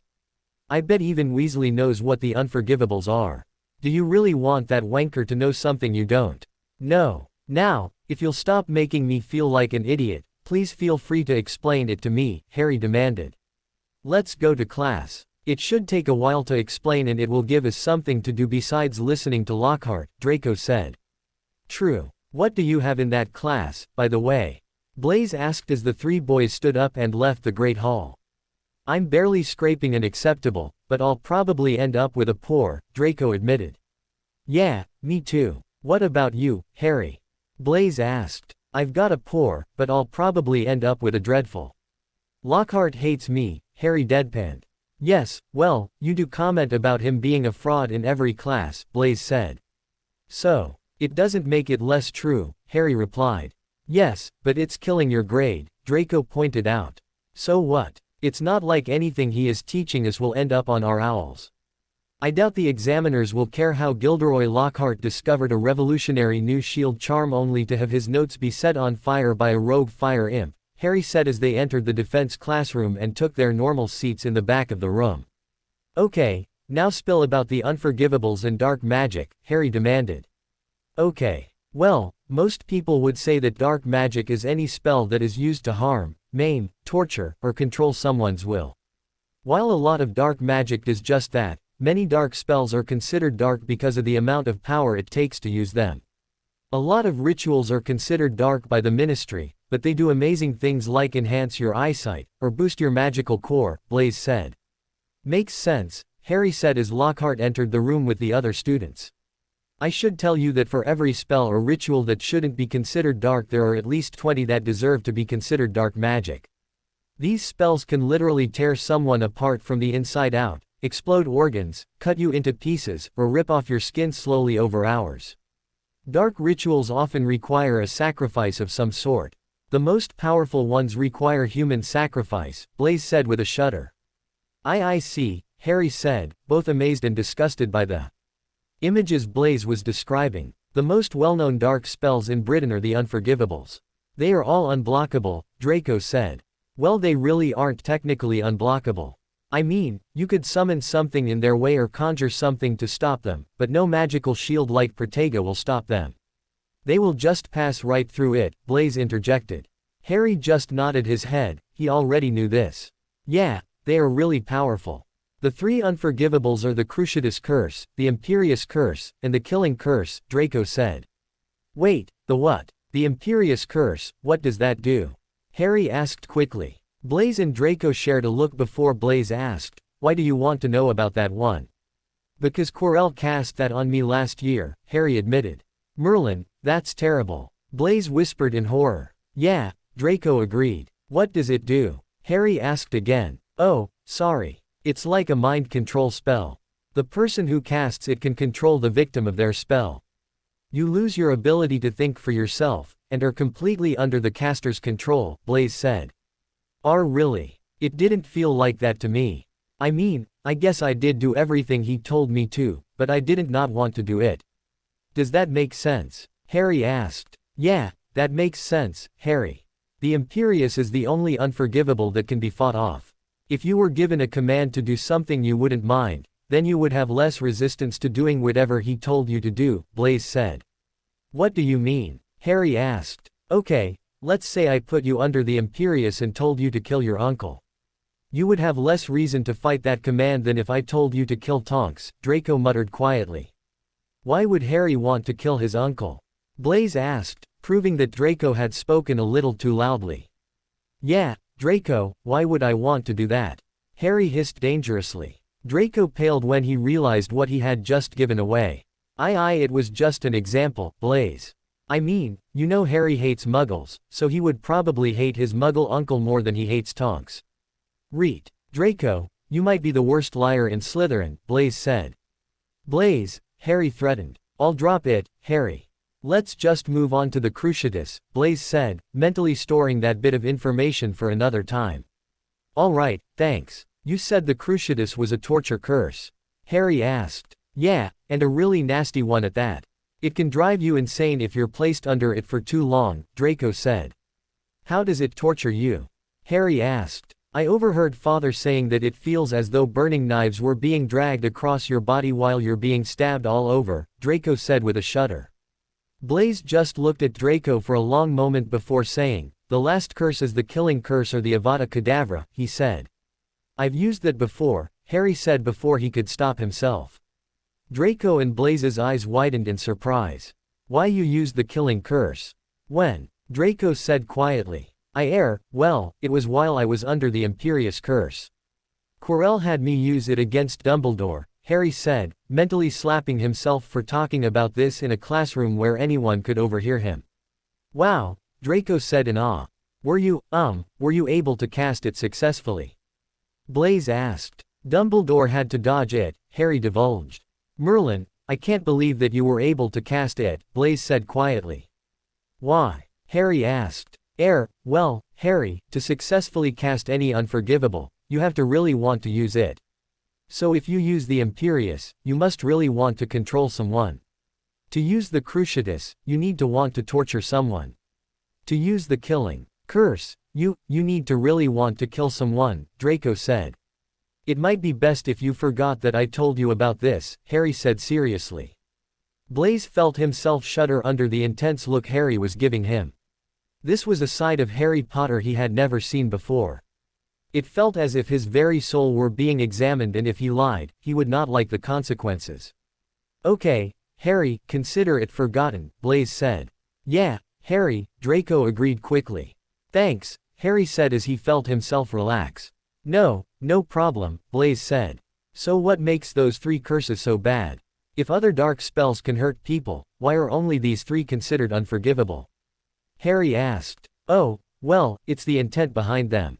If you were powerful enough, you would be able to cast an organ-exploding hex, but to use the Cruciatus, you need to really want to torture, Draco said quietly. Oh, okay. So if I was powerful enough, I could use any other dark spell? Harry asked. Yeah, but dark magic is very seriously punished by the Ministry, Blaise cautioned. How seriously punished? Harry asked. It depends. The Ministry classifies every dark spell differently, Draco said. Give me an example, Harry said. I'll do one better. My father is on the committee to regulate dark magic, he told me about the levels one day. Class 1 through Class 4 dark spells, potions, and rituals are really minor stuff, and with Ministry approval can be done legally.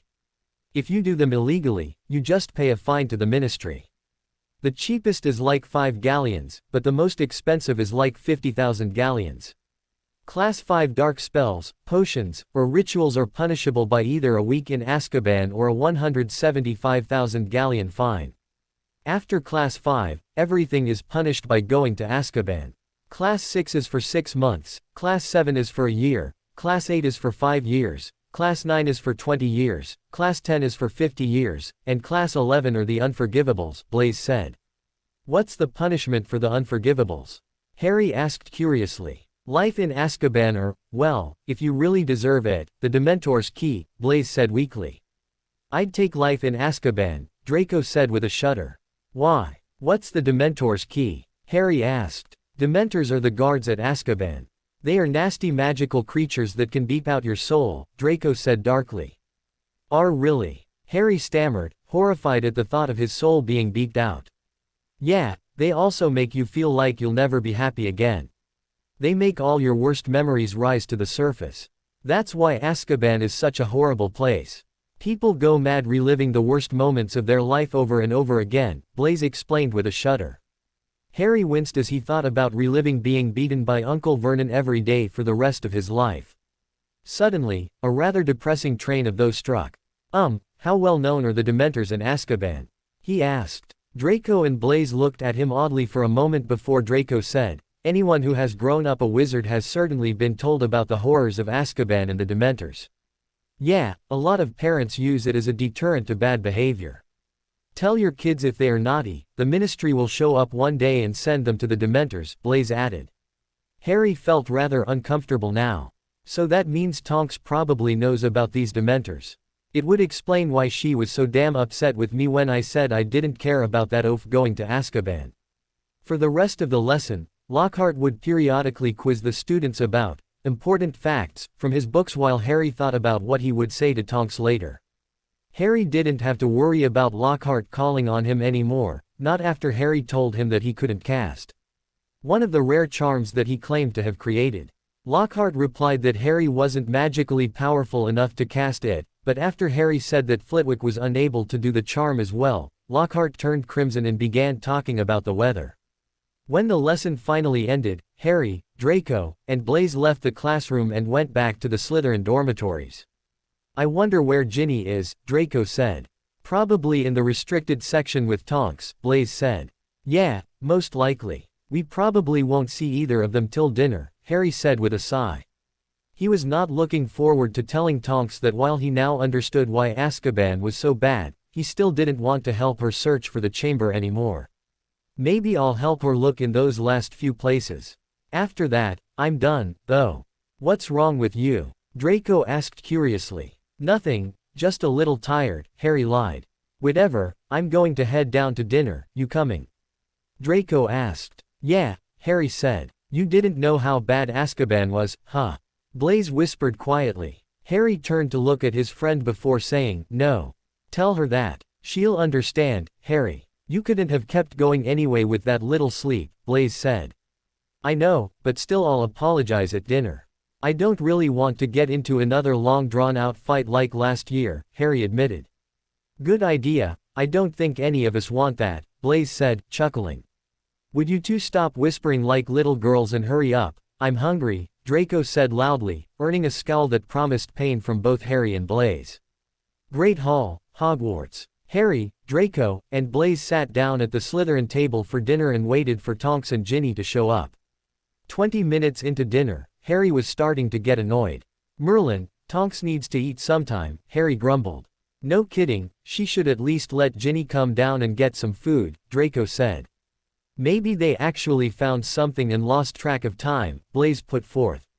Not likely, Blaze. Anyway, if Tonks found something, she would be running to McGonagall to get Hagrid out of Azkaban, Harry said. Well, McGonagall isn't here, so maybe she did find something, Blaze remarked after scanning the room. McGonagall's not here, Harry said as he looked up at the staff table. Sure enough, Professor McGonagall wasn't there. In fact, Dumbledore, Snape, Flitwick, and Sprout were all missing. Where are all the house heads?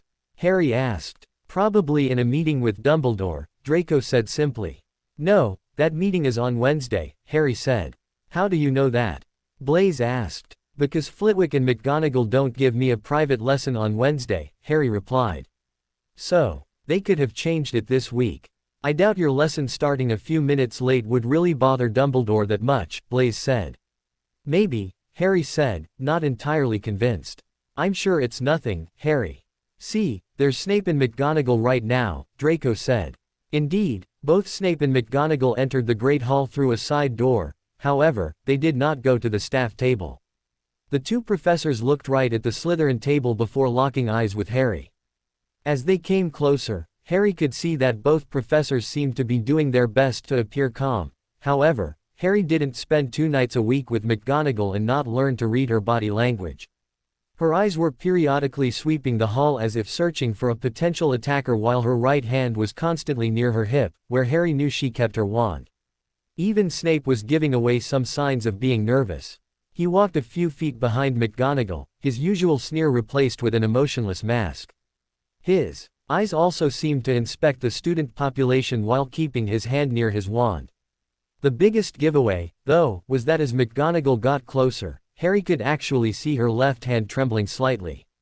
Something's wrong, Harry muttered before standing up to meet the teachers. Draco and Blaze looked at him curiously before they too stood up slowly. Mr. Potter, Mr. Malfoy, Mr. Zabini, if you could come with us, please, Professor Snape said. Harry nodded his head and followed the two professors out of the Great Hall. As soon as they were out of earshot, Harry said, "What happened?" Snape and McGonagall both hid their surprise that Harry realized something was wrong. Mr. Potter, I'm sorry to say that both Ms. Tonks and Ms. Weasley were found petrified an hour ago, McGonagall said wearily. Harry felt the color drain from his face. No, I misheard her. Tonks and Ginny aren't petrified, they couldn't be. I saw them at lunch. No, you have to be mistaken, Harry said. Snape and McGonagall shared a pained look before Snape said, Mr. Potter, it's true. We don't know exactly when they were attacked, but we believe it was sometime shortly after lunch as that was the last they were seen. What do you mean, you don't know when they were petrified? Harry raged. Harry really could have cared less about when Tonks and Ginny were petrified. Just having Snape deliver the news to him was enough to anger him, though. They were found less than an hour ago, and it was only sheer luck that they were found at all, Mr. Potter. A student bumped into them in the hallway. They were under an invisibility cloak. When Mr. Brock knocked into them, the cloak fell off, and they were discovered, McGonagall said. But Ginny's a Slytherin and Tonks might as well be, Draco declared. I am aware, Mr. Malfoy, Snape said. But Ginny's a pureblood. Draco said, the fear evident in his voice. Mr. Malfoy, I am aware of Ms. Weasley's heritage. That does not change the fact that she is petrified, Snape said softly. You said they were found an hour ago. Why are you just now telling us? Harry demanded. There is a protocol in place for this, Mr. Potter. We had to contact the headmaster, the board of governors, and their families first, McGonagall explained. Families, Harry practically spat. Tonks can't stand Andromeda, and Ginny despises everyone except Bill and her mother. You should have told us as soon as you knew what happened to them. Mr. Potter, calm down now or you will not be allowed to see them, Snape threatened. Whatever Snape was expecting from the threat, it was not for Harry Potter to growl, push him out of the way with a surprising amount of strength, and then take off running for the hospital wing, Draco and Blaze right behind him. Harry absently heard both Snape and McGonagall screaming for them to stop, but he didn't care. He had to see his friends to really believe that they were petrified. When Harry reached the hospital wing, he tried to push the door open, however, it was magically locked. He quickly drew his wand and said, Alohomora. He tried to open the door again, but it wouldn't budge. Harry suddenly felt several emotions at once. He hoped that it was all some sort of sick joke. He was scared that Tonks and Ginny were really petrified. He was angry at not being told sooner, but most of all he loathed the damn door that was stopping him from finding some answers. The gargoyle growled in frustration and Harry unknowingly echoed the loud growl as well. Forgetting magic entirely, Harry just started to hit the door with his fist, hoping to let loose some of his frustration on the old mahogany wood. Surprisingly, though, after his fists connected, the door was blown off its hinges and into the hospital wing. Ignoring the completely terrified expressions of everyone in the room, Harry ran inside only to collapse to his knees in front of two beds. Tonks and Ginny were frozen with identical looks of terror on their faces. Harry felt his anger disappear instantly as he looked at his two petrified friends. As quick as the anger left him, a new emotion took its place. Rage. For the first time ever, Harry and the gargoyle agreed on something. They would kill whoever was responsible for hurting his friends. The gargoyle provided image after image of what they would do to the person responsible and Harry found himself agreeing with every idea. Harry, a voice demanded. Harry slowly tore his eyes away from his two petrified friends and looked into the eyes of Professor McGonagall. Harry, you need to get a hold of yourself, McGonagall commanded, pointing her wand between his eyes. A low growl was the only response McGonagall received, causing the Transfiguration teacher's eyes to momentarily widen in disbelief before shouting, "Stupefy." Harry dodged the spell, but didn't see the second stunner come from behind and hit him in the back. "Thank you, Andromeda," Minerva said. Draco just looked at his aunt with a wrinkled nose, pointed his wand at Harry and said, "Enervate." "What happened?" Harry asked, opening his eyes slowly. "I think it's safe to say that you lost control of your magic, Potter," Professor Snape sneered in disgust. "Lost control?" Harry asked tiredly. "Tell me, Potter, what is the point of you attending Hogwarts if you can't keep control of your magic? You're here to learn how to be a wizard, not to throw uncontrolled magical temper tantrums like a 5-year-old. Snape barked out. At any other time, Harry would have thrown back an insult to his head of house, but the combination of feeling drained and actually seeing what remained of the hospital wing caused him to remain silent. The hospital wing looked like it had been hit by a Muggle bomb. The large wooden door was in several pieces a good 10 feet away from the door frame. The walls had large black scorch marks and looked like they had been burned. Several potions cabinets had been blown apart and their contents now littered the floor. The most disconcerting thing, though, was that several unused beds were currently on fire.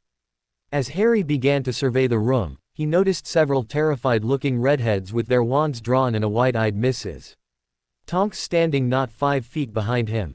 Before Harry could articulate a response to the destruction he apparently had caused, Ron Weasley bellowed, "Potter, get out. No one wants you here." Harry was too tired to argue with the stupidest Weasley. However, Draco and Blaise had no such problem. "And what in Merlin's name are you doing here, Weasley? If Ginny were awake she'd tell you to get the bloody hell out." Draco said. "I'm her family." Ron barked back. "No you're not, Weasley. You made that perfectly clear. You, your father, and your 3 idiotic brothers have treated her like dirt this entire year. You are not her family," Draco declared. "How dare you?" Mrs. Weasley said indignantly. "Mr. Malfoy, detention for a week." McGonagall said sharply. "The truth hurts, doesn't it, Weasley? After everything Ginny has put up with from you and your brothers, you don't get to call her family anymore," Draco said passionately. "What are you talking about?" Mrs. Weasley demanded. "Why don't you ask your idiot sons? They might be able to tell you just what they have done to make Ginny's year horrible. You know that they didn't even give her a Christmas present." Blaise asked darkly. "That's probably the least cruel thing they did, Blaise. I think Ron's public declaration that Ginny wasn't his sister earlier this year was more embarrassing than that," Draco said menacingly. Mrs. Weasley looked completely shocked at Blaise and Draco's statements. She turned to look at each of her youngest sons, and was even more shocked to see the obviously guilty expressions on all of their faces. "Boys, is this true?" she bellowed. "What does it matter? This is Potter's fault, he's been petrifying people all year." Ron said accusingly. "You are a bloody dumbass, Weasley. I would never hurt Tonks or Ginny," Harry said, not looking away from the frozen form of his two friends. You probably just attacked them to throw everyone off your trail. Well, it isn't going to work. Ron said, his face turning red. Draco clearly couldn't take Ron's stupidity any longer.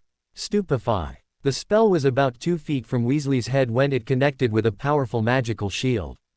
The spell broke, ricocheted off the shield and set fire to another hospital bed. Curious to see who blocked the spell, Harry turned around and saw Albus Dumbledore walking calmly into the destroyed hospital wing. Dumbledore casually waved his wand and the burning beds fixed themselves while the scorch marks on the walls disappeared. "You," Harry growled menacingly. Dumbledore just looked at Harry, his twinkle completely gone from his eyes. "Me," he replied. "This is your fault. If you had been able to find whatever is doing this, Tonks and Ginny never would have been attacked," Harry said cruelly. Dumbledore's face remained neutral, however, Harry's accusation weighed heavily on his conscience. The old headmaster opened his mouth to respond when another voice beat him to it. "I couldn't agree with you more, Harry," Lucius Malfoy said as he strode into the hospital wing. "Lucius, to what do we owe your visit?" Dumbledore asked politely, not liking this turn of events. "I'm here to inform you that the Board of Governors has seen fit to have you removed as headmaster of Hogwarts. Professor McGonagall will take your place for the rest of the year with Professor Flitwick acting as assistant headmaster," Lucius said imperiously. "What? You can't take Dumbledore away from the school. The attacks will only increase without him here," Andromeda exclaimed while the Weasleys voiced their agreement. "The decision has already been made," Lucius said. "Very well, I shall transfer control of the school's wards over to Minerva later tonight," Dumbledore said sadly. "Lucius, this is a mistake," Andromeda said. "No, the mistake was keeping him on as headmaster after my son was assaulted," Lucius barked. "So that's what this is about, Lucius. Mr. Weasley accused." Lucius just sneered at Weasley and turned his attention back to his sister-in-law. "Andromeda, your daughter is lying in bed petrified. If Albus Dumbledore is unable to protect the students of this school, then actions must be taken," he said with an air of finality. Harry numbly watched as Andromeda, Mr. Weasley, and Lucius continued to argue back and forth while Mrs. Weasley berated her sons for their treatment of their sister. He absent-mindedly noted that McGonagall was sending him a look that was a strange mixture of sadness, curiosity, and resentment. Snape just glared, but Harry saw the man's face change to one of sympathy when he turned to look at Draco and Ginny. Harry was further surprised when Snape walked over and put a hand on his godson's shoulder. Blaise stood quietly next to Tonks, but as Harry locked eyes with Dumbledore and did his best to convey all the anger and resentment he had for the man with a single look. Dumbledore clearly got the message as he lowered his head and quietly left the room, fixing the destroyed door on his way out. With the object of his anger gone, Harry turned his attention to his petrified best friend. Kneeling at her bedside, Harry felt his face hardening in determination. "I promise I'll find whoever did this, Tonks," Harry whispered softly as he held her frozen hand in his own. Tuesday, April 13th, Hogwarts School of Witchcraft and Wizardry. Blaise Zabini never ever thought of himself as someone who was brave. After all, bravery was the trait of Gryffindors and Blaise was certainly no Gryffindor. However, as he carefully walked through the deserted Hogwarts dungeons, he couldn't help but consider himself courageous. Absolutely no one, especially no Slytherins, walked anywhere in Hogwarts alone anymore, yet here he was, slowly making his way out of the dungeons by himself. A week had passed since Ginny and Tonks had been attacked by Slytherin's monster, but things had drastically changed at Hogwarts. As much as Blaise knew Harry hated to hear it, the Board of Governors removing Dumbledore might have been the dumbest thing they could have done. Without the powerful presence of the headmaster, fear and paranoia seemed to have completely taken control of the student population. McGonagall, Flitwick, Sprout, and Snape tried to keep the students calm and focused on school, but it was a seemingly impossible task to stop the rising tension in the school. Each house seemed to be handling the recent attacks by the heir of Slytherin very differently. Gryffindor House was out for blood after someone pointed out that there had been more Gryffindors petrified than any other house. The Gryffindors had apparently adopted the belief that the only way to stop Slytherin's heir would be to attack every Slytherin they saw. After 2 Slytherin first years were bound and hexed by a group of Gryffindor fourth years, Slytherin House had responded by, accidentally, knocking the offending Gryffindors down one of the moving staircases, resulting in 4 Gryffindors spending time in the hospital wing. A full-scale war had almost erupted between Gryffindor and Slytherin after the incident. However, temporary headmistress McGonagall stopped any retaliation by issuing a universal threat of expulsion and wand snapping to the next person who attacked someone from another house. The Ravenclaws had barricaded themselves in their common room when they realized that no one had been attacked in or around a common room. It was rumored that the entire house had voted and decided that they wouldn't leave for any reason except for meals and class. Blaise wasn't completely sure if that rumor was true or not, though, as conversations between Slytherin and the other 3 houses had practically stopped entirely. The most dramatic difference had to have occurred in Slytherin. After the attack on Ginny, the blood purists had panicked. The same people who were once secretly cheering the heir of Slytherin now found themselves refusing to leave the common room.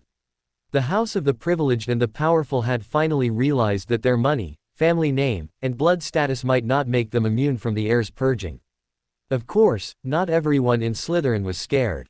A small group of people that included Parkinson, Bulstrode, and Davis actually thought Ginny's petrifaction was a good thing. They argued that the heir had singled out Ginny because she was a Weasley, and blood traitors didn't deserve to be in Slytherin. A dark look crossed Blaise's face as he remembered Harry's response to Parkinson's theory. Harry had often threatened to send his deadly familiar after someone in their sleep, but he had never acted upon it. After hearing Parkinson's comments during dinner, Harry had apparently decided to teach her, and the rest of the house, a lesson: don't anger Harry James Potter. An hour after everyone had fallen asleep, screams woke up the entire house. The screams, followed by several loud banging noises, were quickly identified as coming from the second-year girls' dormitory. It took 3 prefects 10 minutes to dispel the numerous locking and sealing charms on the second year's door before it could be opened. What they found inside were dozens of angry serpents hissing and biting the 5 second-year girls. The girls were rushed to the hospital wing where Madame Pomfrey gave them several snake antivenoms. Luckily, none of the serpents possessed too strong a poison. However, the sheer number of bites Parkinson, Davis, and Bulstrode received earned them a 2-day stay in the hospital wing. While the official inquiry into what happened was left unanswered, the staff and students all suspected that one person was behind it: Harry Potter. There were 2 overwhelming reasons why everyone suspected Harry. The first was that after Daphne Greengrass and Michelle Moon were given a calming draft, they revealed that the snakes left them alone and focused on biting Parkinson, Davis, and Bulstrode. The few bites that Daphne and Michelle received, they admitted were from stepping on snakes as they fled the room after the door was opened. The other coincidence that the staff and students were aware of was that Harry's elf was the house elf who cleared all the serpents out of the second year's dorm, and did so with a well-practiced ease of handling snakes. When confronted with this, Harry simply smiled and said that his elf had practice with handling his snake. Blaise shivered slightly as he recalled the cold look of amusement on Harry's face after Snape had stormed out of the common room. Harry had changed in the week following Tonks and Ginny's petrifaction. He had begun to exude a level of confidence that bordered on arrogance. He was the only person in all of Hogwarts who would wander the school by himself. He also began openly flaunting his lack of attendance to several classes, something that greatly annoyed the teachers. Blaise actually suspected that the only reason McGonagall and Snape didn't do more than dock points and give detentions was the fact that they had more important things to worry about. Of course, Harry wasn't being lazy in his disregard for class, he just found a better use of his time. Blaise knew that Harry was looking for the Chamber of Secrets. It didn't take a master arithmancer to figure that out. Blaise and Draco had each offered their assistance to help, which was why Blaise was now acting like a Gryffindor and walking to the library alone. I suppose it's still better than what Draco and Harry are doing, Blaise thought. There weren't enough galleons in Gringotts for Blaise to go out and actively look for the Chamber of Secrets at night. Harry and Draco had taken up leaving the Slytherin common room under Harry's invisibility cloak and returning practically at dawn from searching the school. How Harry was able to convince Draco to go out and search for Chamber was a mystery to Blaise, but he was sure there were some threats issued by Harry to garner their mutual friends' cooperation. Regardless of how Harry convinced Draco to help, if it wasn't for Harry's elf's remarkable ability to find a never-ending supply of pepper-up, nutrient, and revitalizing potions, which oddly corresponded with Professor Snape's personal potions cupboard being broken into. Blaise was sure Harry and Draco would have collapsed during class from exhaustion. "Blaise," a stern voice said from behind him. Blaise spun around quickly, his wand in his hand, and a curse on his lips, only to find himself face to face with Susan, Hannah, Ernie Macmillan, Justin Finch-Fletchley, and Zacharias Smith. "Merciful Merlin, you scared me. We scared you. What are you doing walking around the school by yourself? Do you have a death wish, Zabini?" Susan ranted. "You are aware that there is a monster roaming around trying to kill people, right?" Hannah demanded. "Yes," Blaise said, a little angry at being talked down to. "It's hard to forget that two of your best friends are petrified in the hospital wing." Susan and Hannah's anger and fear at seeing one of their friends so carelessly wandering the unsafe halls of the school immediately disappeared following Blaise's clipping retort. "How are Tonks and Gi?" Susan started. "Why were you wandering the halls alone, Zabini?" Ernie demanded, taking out his wand. Justin and Zacharias quickly followed Ernie's example and pointed their own wands at the lone Slytherin. "If I get cursed by a bunch of bloody Hufflepuffs, I'm going to kill you, Potter." Blaise thought frantically while he outwardly showed no reaction to the three wands pointed at him. "Put your wands away," Susan and Hannah ordered simultaneously. "No," Ernie said, "I want to know why this Slytherin was walking around by himself. Everyone walks around in groups, even Slytherins. So why is he wandering the halls alone? Where are you going?" "I don't believe that's any of your business, Macmillan," Blaise replied calmly. "Going to call your monster, are you, Zabini?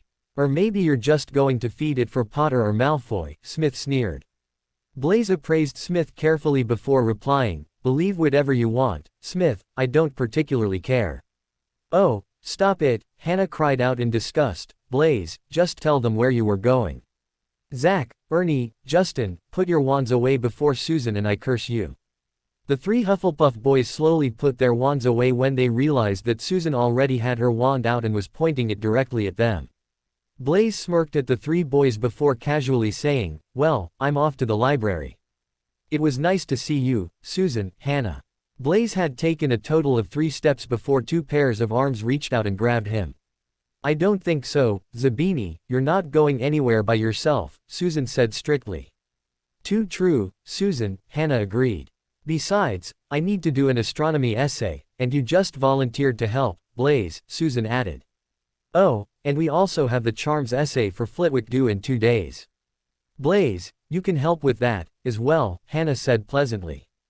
Blaise just groaned and said, but I just need to check out a book for Harry." "I don't think. Well, you should have thought about the consequences of wandering the halls by yourself before you just agreed to walk to the library and get a book," Susan said sternly. "How is Harry, by the way? We haven't seen much of him this year," Hannah asked curiously. "I think that the entire school thinking he was the evil heir of Slytherin probably had something to do with that," Blaise replied defensively. "Don't take that tone with us, Blaise Anthony Zabini." Hannah was just concerned. "Now, how Harry is taking Tonks and Ginny getting petrified?" Susan asked. The no-nonsense tone that Susan's question carried made Blaise suddenly feel like he was back being questioned about his intentions by Amelia Bones again. Shaking his head slightly, Blaise said, "He's coping. I was a little worried that he would blame himself for them getting attacked, but he's put the blame solely on the heir and his monster."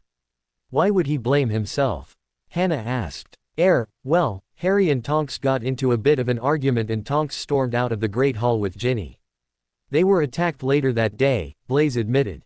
"Oh, that's not his fault, though. It was only bad luck," Hannah said sadly as they entered the library and approached Madame Pants. "He knows that," Blaise said before turning his attention to the uncompromising Hogwarts librarian. "Excuse me, Madame Pants, I need to check out a book, but I don't know where to look for it. Do you know the title?" she asked. "Yes, I wrote it down," Blaise said as he removed the small piece of parchment from his robes. "It's called Tudiminis ex Offensis." Madame Pants's head shot up and she stared right at Blaise. Instinctively, Blaise tightened his occlumency and wondered what exactly Harry had gotten him into. "One moment please, Mr. Zabini, while I contact your head of house," Madame Pants said sternly before walking into her office. "Why does she have to contact Professor Snape?" Susan asked. I have no idea, Blaise replied. Why do you want the book? Hannah asked curiously. Blaise's response was cut short though when Madame Pants walked back out of her office carrying the book in question. Here you are, Mr. Zabini. Thank you, ma'am, Blaise said, accepting the rather large tome. Madame Pants, why did you need to talk to Professor Snape before you gave Blaise that book? Susan asked. Ms. Bones, all books on dueling that are not in the restricted section require a student to be in good standing with the school. It wouldn't do to have troublemakers get their hands on a book for dueling spells and strategies. I had to confirm Mr. Zabini's status with his head of house, Madame Pants patiently explained. What exactly makes someone in good standing? Hannah asked. The interpretation of that has generally been left up to the student's head of house. I know Professor McGonagall will not allow a student to be in good standing if they are receiving too many detentions, and Professor Flitwick demands that his students maintain an acceptable grade in every class, Madame Pants said. Well, thank you, ma'am, Blaise said. It's due back in 10 days, Mr. Zabini, Madame Pants sternly reminded him. Yes, ma'am, Blaise replied tensely as he led Susan and Hannah to a secluded corner of the library. Susan and Hannah had just taken out their essays when there was a soft pop followed by an excited squeal. Ooh, Mr. Zabini got the book. Master Harry will be so pleased. Susan and Hannah had jumped slightly at the sudden appearance of Harry's house elf, but Blaise simply stared back at it calmly and said, Harry used me to get a book. Andy sent a stern glare at Blaise before saying, Mr. Zamboni is to give Andy that book. Blaise's calm facade disappeared at the elf's spiteful butchering of his last name. Why should I give this book to Harry when he didn't even bother explaining why he needed me to get it? If the Zabini does not give Andy the book, Andy will not protect you on your way back to the snake house, Andy said darkly. Are you threatening me, elf? Blaise asked angrily while Susan and Hannah stared wide-eyed at a house elf talking that way to a wizard. Andy just started at Blaise for a moment before saying, Is you giving Andy the book, or does Andy need to tell Master Harry about the unhelpful Zabini? Blaise practically threw the book at Andy, who simply waved a hand at the book, causing it to come to a stop directly in front of her. Thank you, Andy said before taking the book and disappearing with a soft pop. I've never seen an elf act like that before, Hannah said in shock. I didn't think elves could act like that, Susan added. Don't let them fool you. Elves are devious little bastards that will do anything to serve their masters, and Andy is fanatically loyal to Harry, Blaise muttered. I wonder what it meant when it said it wouldn't protect you, Hannah said. Exactly that. I bet Harry had Andy watching me to make sure nothing attacked me on my way up to the library, Blaise growled. Did Harry honestly think an elf could stop Slytherin's monster? Susan asked incredulously. No, Blaise said, now more than a little bit annoyed, but Andy could have instantly gotten a teacher had I been attacked. Not to mention it would have seen what the monster was. What did you mean that Harry used you? Susan suddenly asked. Blaise snorted before saying, do you honestly think Harry would ever be considered in good standing? He doesn't even bother going to half his classes anymore. So he had you go and get the book for him, Hannah rationalized. But why didn't he tell you? Do you mean why didn't he tell me about Andy protecting me? Or why didn't he tell me about needing me to get that book? Blaise asked sarcastically. Both, Susan said. What would have been so bad about telling you? Nothing, Blaise said softly. He knows I am willing to help. He just didn't tell me. That doesn't make any sense. Why would Harry do that? Susan asked. I don't know, Blaise admitted. Thursday, April 22, Hogwarts School of Witchcraft and Wizardry. While a majority of the school was at dinner, Harry Potter and Draco Malfoy carefully walked through the second-floor charms corridor until they arrived at an unused classroom. Alohomora, Draco muttered, quietly unlocking the room. As soon as the room was unlocked, Harry casually opened it and strode inside. Draco immediately followed and closed the door. Silencio, Ignotus, Harry said, quickly sending the two spells at the door. When did you learn the Notice Me Not charm? Draco asked. Remember when Flitwick assigned me that massive essay on the Confundus charm after the dragon debacle during our first year? Well, the Notice Me Not charm is basically just an adapted version of the Confundus charm, only it's focused on stopping someone from paying attention to a specific area, Harry patiently explained. So I take it that means you can cast the Confundus charm now, as well, huh? Draco asked. Harry didn't answer, but his mischievous smirk told Draco all he needed to know. All right, get out the book. Tonight is the last night we can use it before Blaise has to return it to the library, Harry said. Explain to me again why Blaise isn't here. Draco asked. He did get the book for us, after all. Harry pinched the bridge of his nose as he felt the gargoyle's annoyance at being questioned. Pushing aside the urge to just tell Draco because I said so, Harry replied, Blaise is probably the only person who can ever check out this book again, Draco. It wouldn't do to have him getting in trouble for damaging an empty room practicing spells. Just because you couldn't check out that book doesn't mean that I wouldn't have been allowed. Uncle Severus would never say that I am not in good standing, Draco said arrogantly. Do you really think he would have allowed you to check out that book immediately after I was rejected? He probably would have denied your request just to bother me. I'm surprised he allowed Blaise to check out the book, and I'm not going to risk Blaise losing that privilege, Harry emphatically stated. You're thinking way too much into this. Uncle Severus is not out to ruin your life, Harry. Draco said exasperatedly. This is an argument for another time, Draco. We only have an hour before I go meet Flitwick and you have to be back in the common room, Harry said, ending the discussion. Fine, Draco acquiesced, but you're still being stupid. Harry couldn't stop the growl of annoyance from leaving his mouth. And can't you put that gargoyle back on a leash? For Merlin's sake, Potter, what normal person growls at someone? Draco demanded. Proicchio, Harry said, sending a flinging hex at Draco. Caught off guard by his friends. Sudden attack, Draco was thrown through the air before crashing into a desk. Are you ready to get to work now? Or do you feel like complaining some more? Harry asked. Incendio, Draco barked out, sending a ball of fire at Harry. Glacius, Harry said lazily, causing the incoming fireball to freeze and fall to the ground before it ever came close to him. You know too many charms, Draco muttered as he walked back over to his friend. Harry only smirked at him. I didn't hear you complaining about that when I locked Pansy in her dorm with the snakes. Being reminded of Pansy being bitten by a horde of angry snakes had the immediate effect of improving Draco's mood. You still need to teach me that sealing charm that you used, Draco commented. Later, Draco, Harry replied as he opened Tudamini's ex offensis, did we get to the bombardment hex? No, but it's as good a place as any to start. What does it do? Draco asked. It acts like an overpowered banishing charm, Harry said, unable to keep the smile off his face. Which means it probably requires a lot more power than the banishing charm. I don't think I need to remind you that I was only able to do a proper banishing charm yesterday, Harry. It is a fourth-year spell and some of us are not charms gifted, you know, Draco said. Well, it's a good thing you were able to learn it, then, because we're starting the bombardment hex now, Harry said seriously before pointing his wand at a desk and saying, Bombarda. As soon as the spell struck, the desk exploded into hundreds of pieces that went splintering off in every direction. Harry had just enough time to be surprised by the spell's result before he was tackled to the ground by Draco, narrowly avoiding a large chunk of wood that flew inches over their heads. What the hell was that, Potter, because I've never seen a banishing spell that causes a desk to explode before. Draco demanded as soon as he stood up. I did say it was an overpowered banishing charm, Harry countered.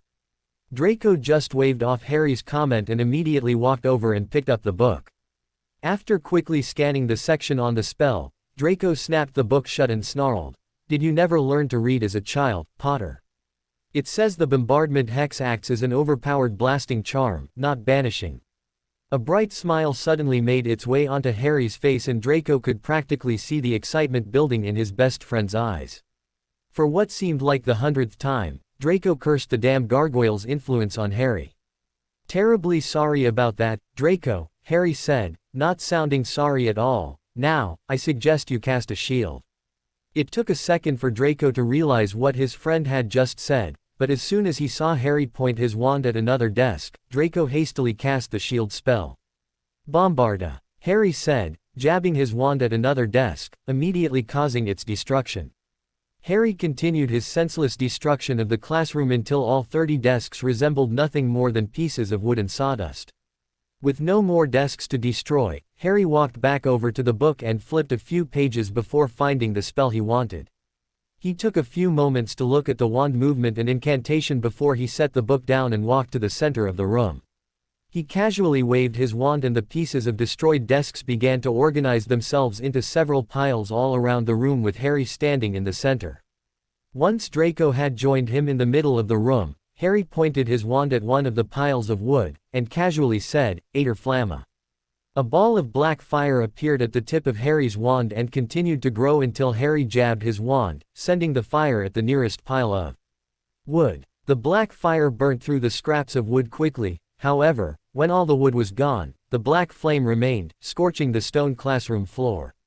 Harry carefully made a circular motion with his wand before flicking it upwards.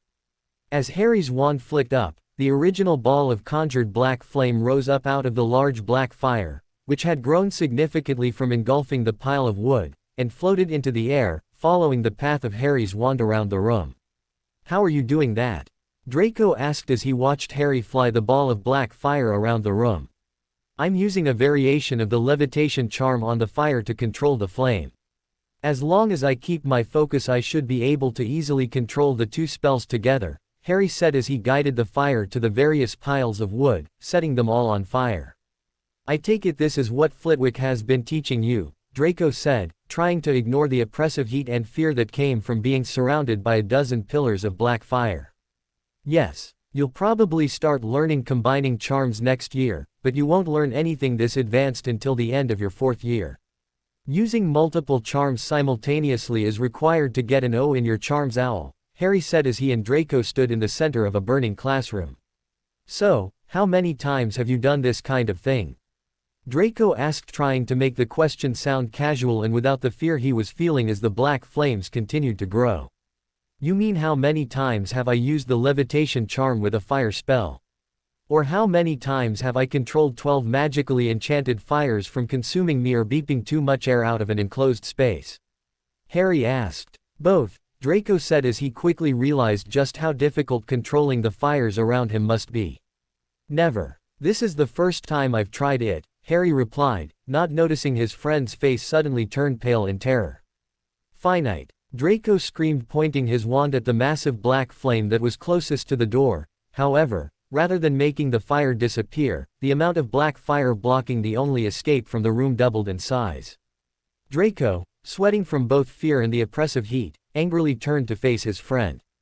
"Are you mad? Stop the spell before we're trapped in this bloody inferno," Draco exclaimed, losing any resemblance of a well-trained aristocrat. 10 minutes, not bad," Harry commented before saying, "Finite," and making all the torrents of black fire immediately disappear. Draco sputtered for a moment before turning his questioning gaze to Harry. "Only the caster or someone significantly more powerful than the caster can cancel that spell. I just wanted to see how long it would take you to freak out," Harry said mischievously before laughing. "Are you psychotic? What could you possibly find entertaining about making me scared witless?" Draco demanded. Harry just shrugged his shoulders as he continued to chuckle. When he composed himself, he said, "I had a bad day, I needed a laugh." "Was your gargoyle PMSing or something?" Draco barked back angrily. Harry glared at Draco and quickly sent a stinging hex at his friend, which Draco easily dodged. "Next time it'll be a flinging hex," Harry grumbled before saying, "I take it you didn't read the prophet today." "No. As much as I dislike the headmaster, even I get tired of reading about how useless he is. I don't know how you can continue to read practically the same article day after day," Draco said as he finally began to compose himself. "Well, they gave the old man a break today and refocused on their other favorite target," Harry said. "They're not blaming you again, are they? I thought Flitwick put a stop to that." Draco said. "No, I'm not the evil heir of Slytherin anymore.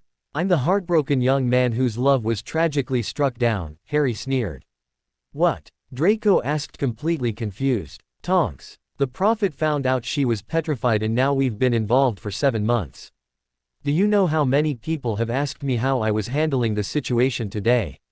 I swear I almost cursed a first-year puff when she practically broke into tears and said how sorry she was for me," Harry said, rolling his eyes. It was only his advanced knowledge and occlumency that stopped Draco from laughing outright at the truly annoyed look on his friend's face. That's terrible, Draco said.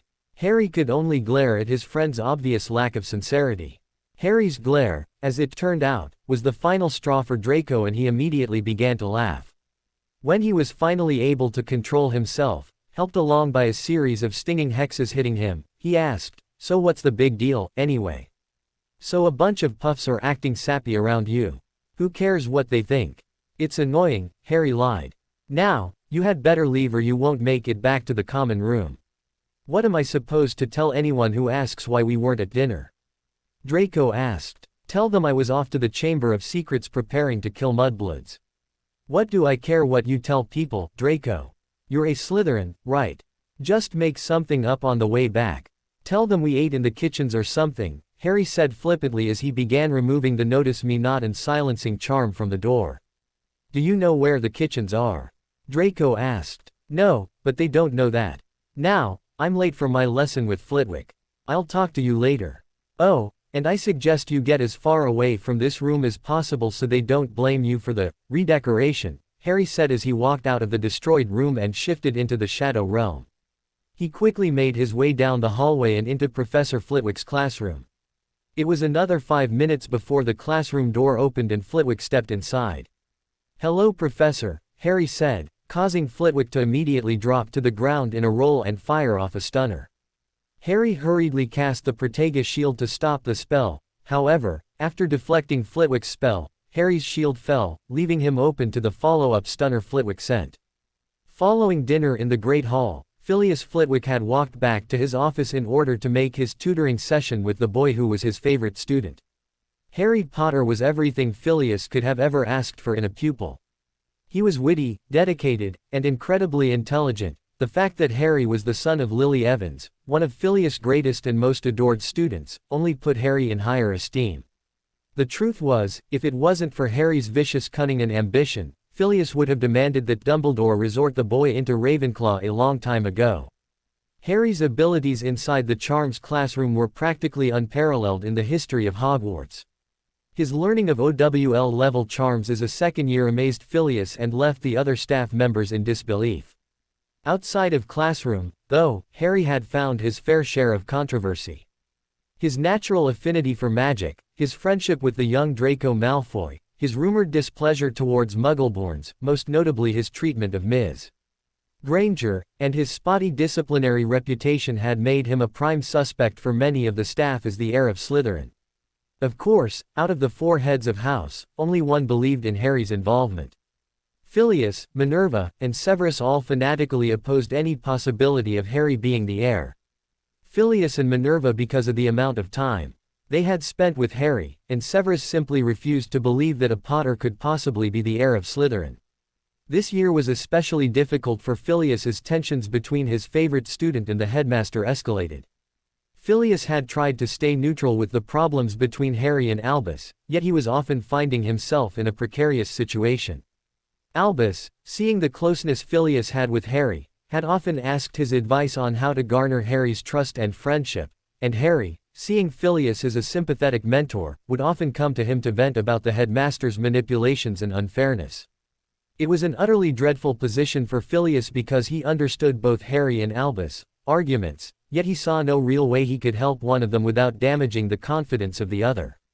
Phileas had settled for providing counsel and acting as devil's advocate for both Albus and Harry in the hopes that they might better understand one another. It was a tricky situation that had temporarily culminated with the headmaster's dismissal.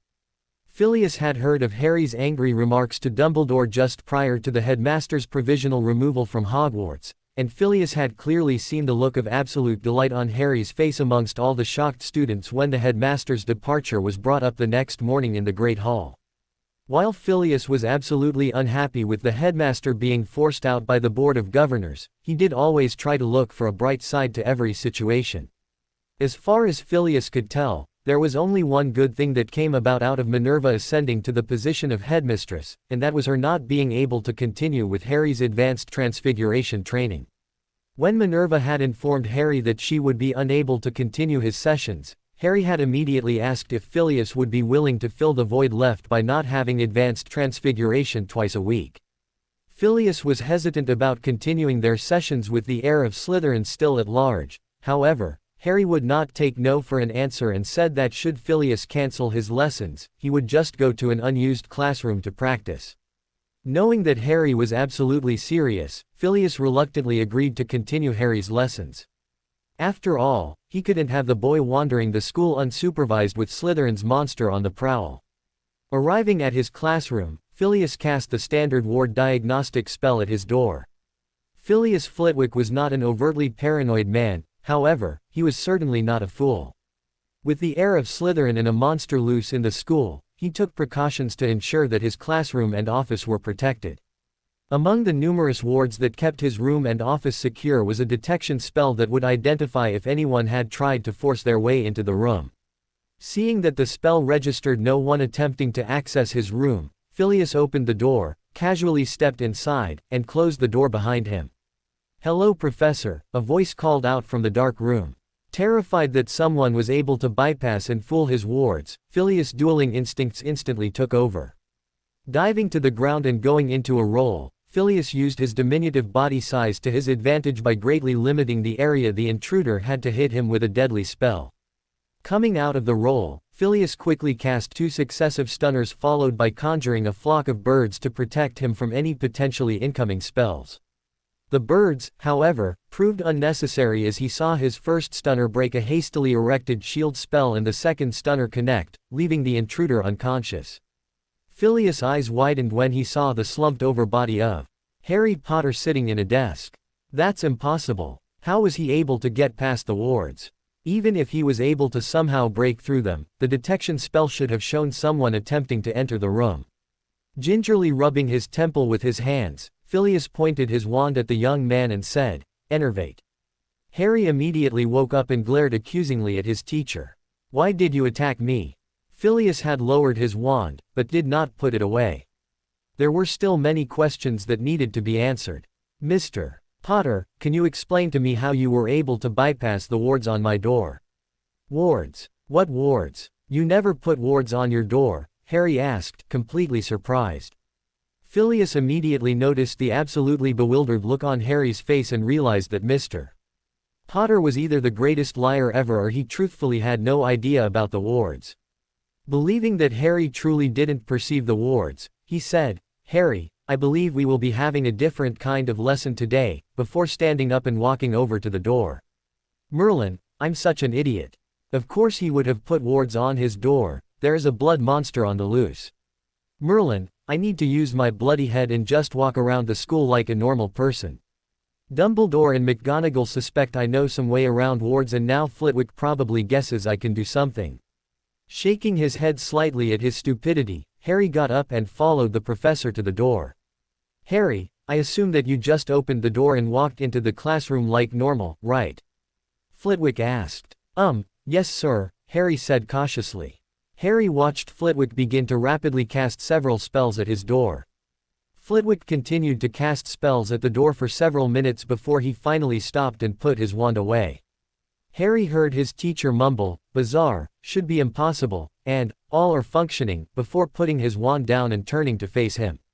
"Harry, I'd like for you to try something, all right?" Flitwick asked. Okay," Harry said. Flitwick closed the door, waved his wand over it, and then said, "Please try to get into the classroom." Looking curiously at Flitwick, Harry made to open the door, only to find his hand was unable to grasp the handle.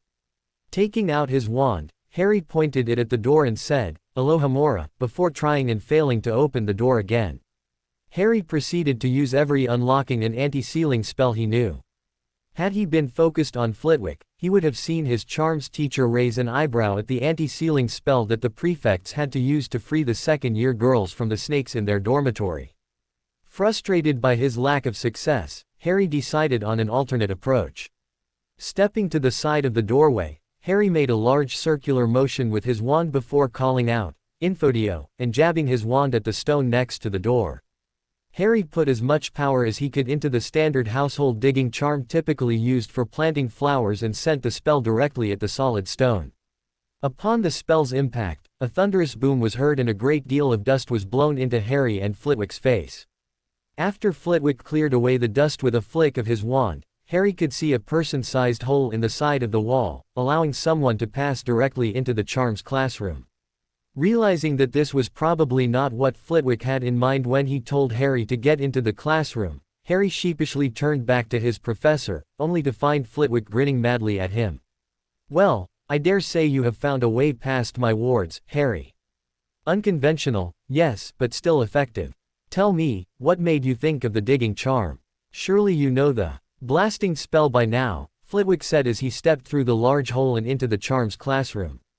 Harry followed his teacher into the classroom and muttered an apology when he saw that the chunk of stone he had cut out had pulverized several desks. Flitwick just waved off the apology and repeated his previous question. "Well, sir, I honestly wasn't thinking all that clearly. I was rather annoyed at not being able to get past the door," Harry admitted. "Yes, you might want to watch that temper, Harry, or someone might accuse you of being a Gryffindor," Flitwick said cheekily. Seeing that his student did not find that comment the least bit funny, Flitwick quickly added, "Though your method of getting into the room was cunning enough for the best Slytherin." Thank you, sir," Harry said. "I must mention to Minerva the rather odd defect in our school's protection. Honestly, who would have ever thought to dig right through magically enriched stone?" Flitwick laughed as he waved his wand to repair the wall and the broken desks. "Defect, sir?" Harry asked. "Oh my, of course, you wouldn't know. Had you tried to blast your way through, the spell would have merely ricocheted or left a spell burn on the wall. I don't think anyone had before thought to overpower a household charm," Flitwick said happily. "I suppose it does sound sort of ludicrous," Harry admitted. "Ludicrous? Dear me, boy, not at all. Genius is more like it. You have discovered a defect in the castle that no one in 1,000 years has. I must say I'm incredibly impressed. I never would have thought you would have managed to get into my room twice." Flitwick said. Yeah, about that, sir, I have no idea why I was able to get into the room tonight. I honestly Harry started. "Relax, Harry. As soon as I saw you struggling with the door, I realized that you getting into the room was obviously an anomaly.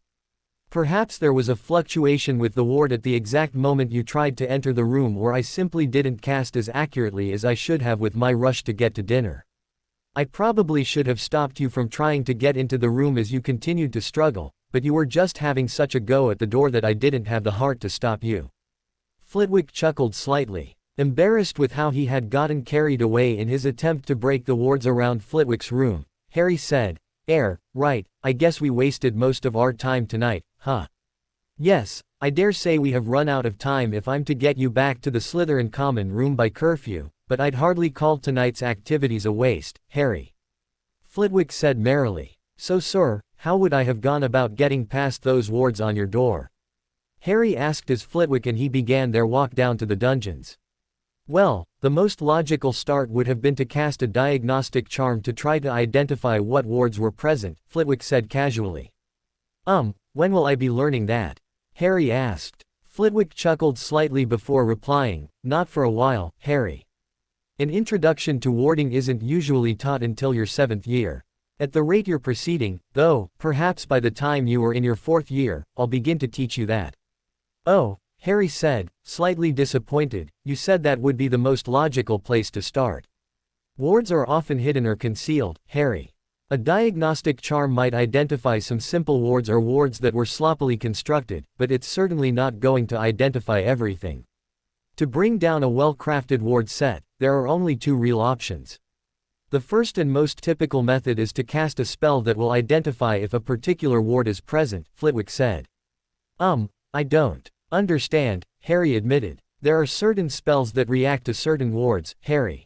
For instance, if I'm trying to find out if there is an anti-apparition ward in place over something, I must cast a specific spell that will inform me if an anti-apparition spell is present or not.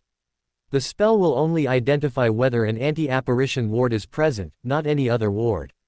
"Do you understand?" Flitwick asked. "Wait, do you mean that in order to bring down wards, someone first has to cast spell after spell to find out what wards are present?"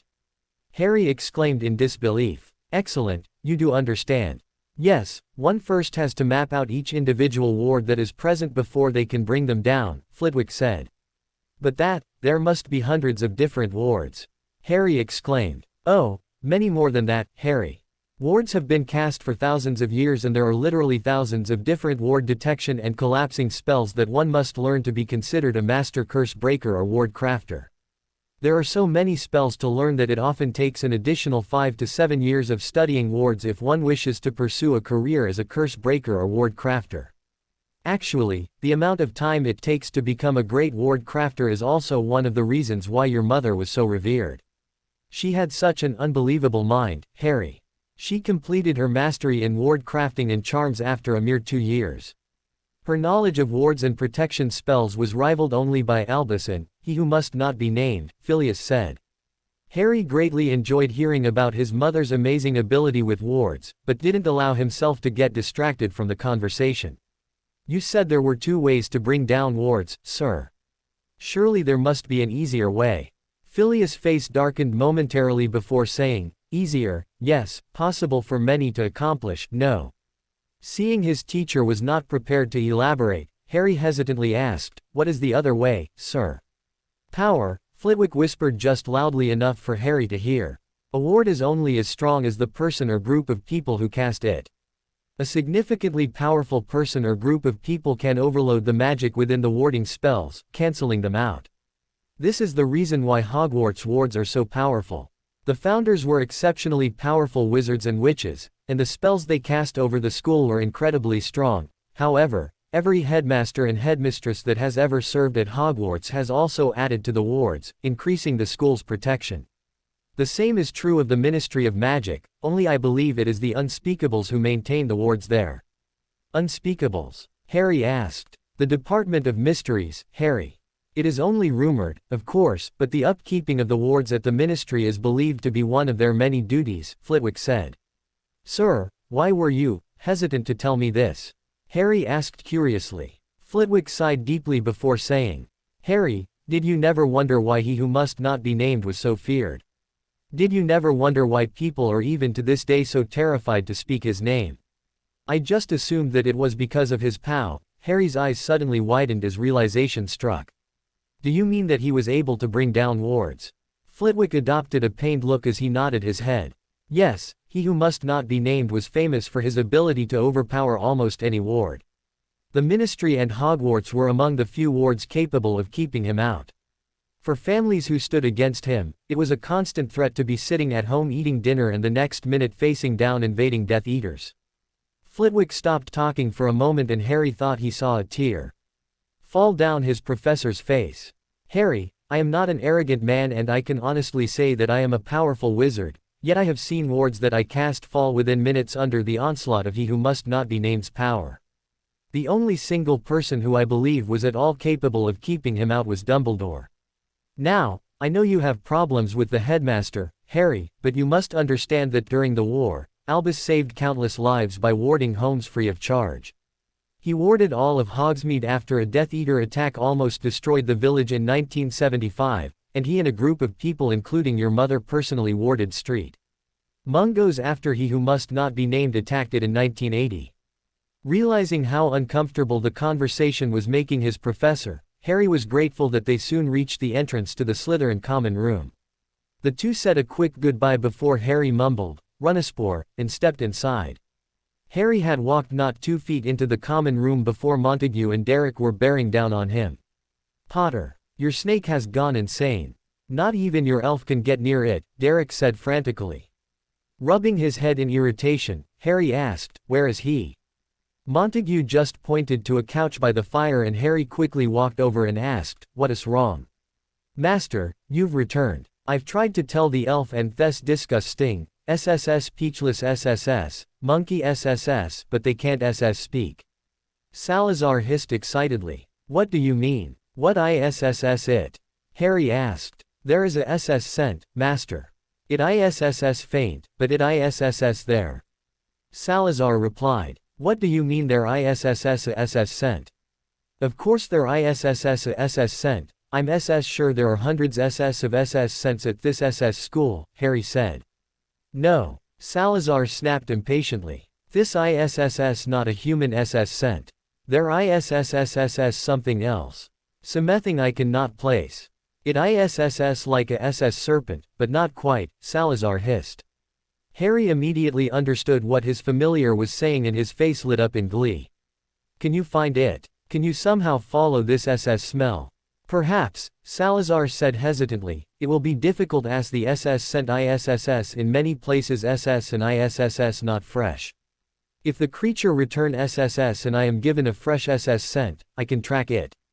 Harry continued to hiss back and forth with his familiar long into the night.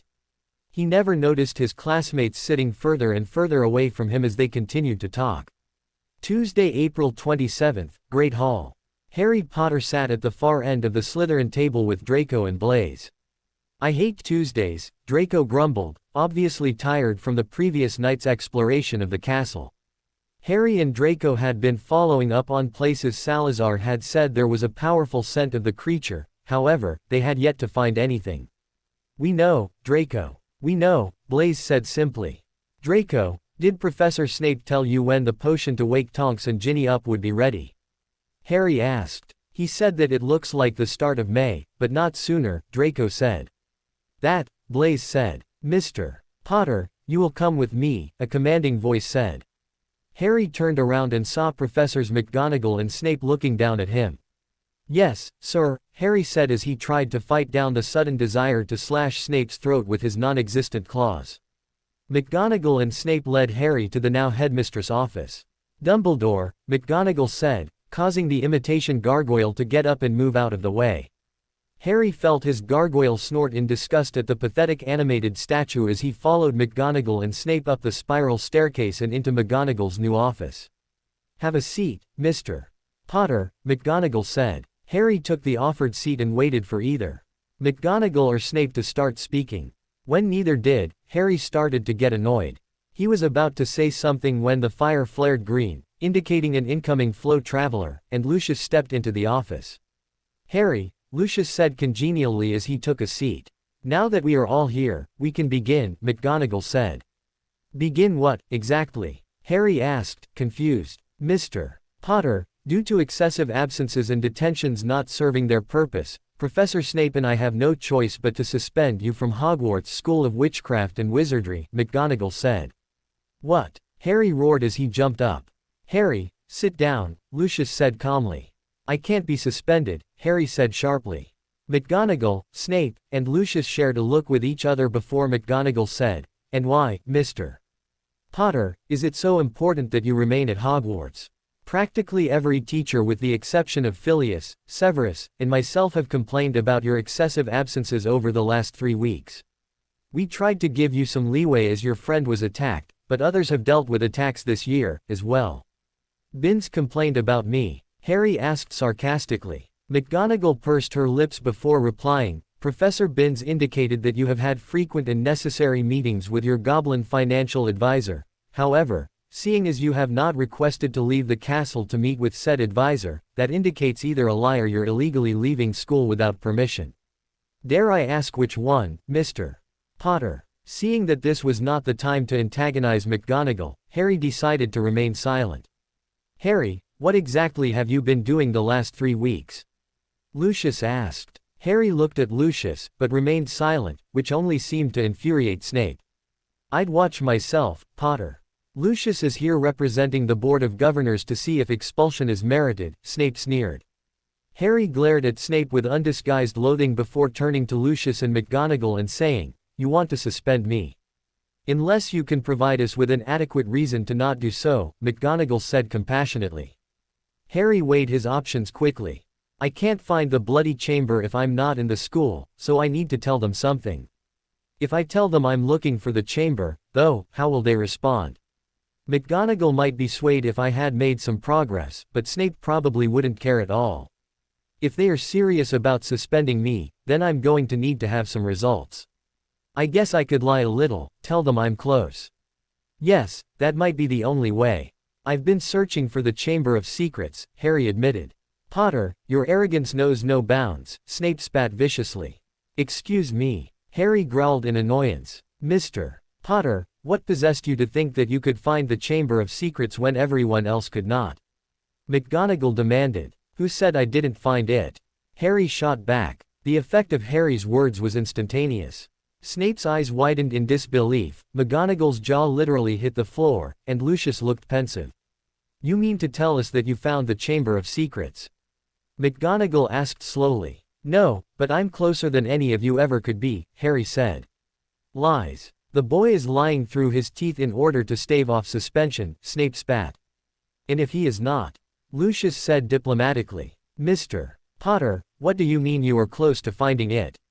McGonagall asked. Salazar told me that there is a smell around the school. Something that wasn't here last year, and isn't human. He believes it to be the creature that is attacking everyone, Harry said. Let's say that we believe this tall tale. That does not excuse you from class. Surely your snake can follow the trail and report back to you, Snape snarled.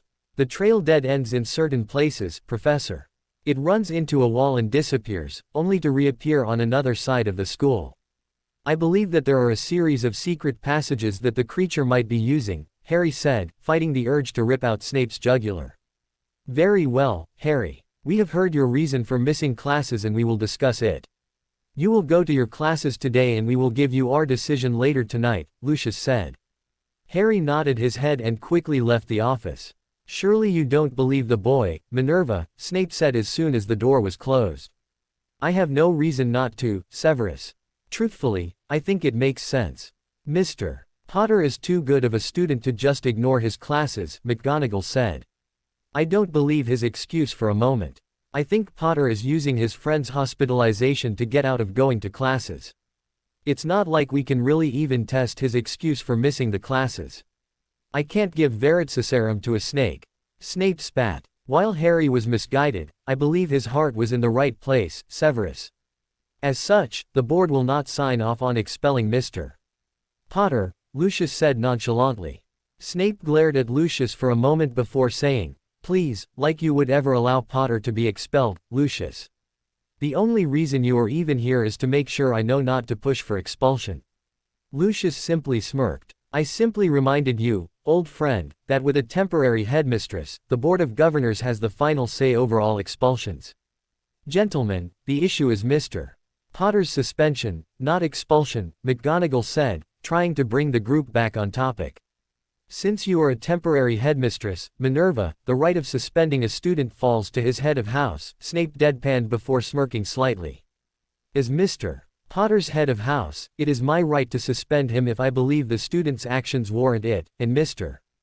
Potter's do. McGonagall sighed deeply. Severus, perhaps detention for the rest of the year would be more appropriate. No, Minerva. My student. My decision. Potter will be suspended, Snape demanded.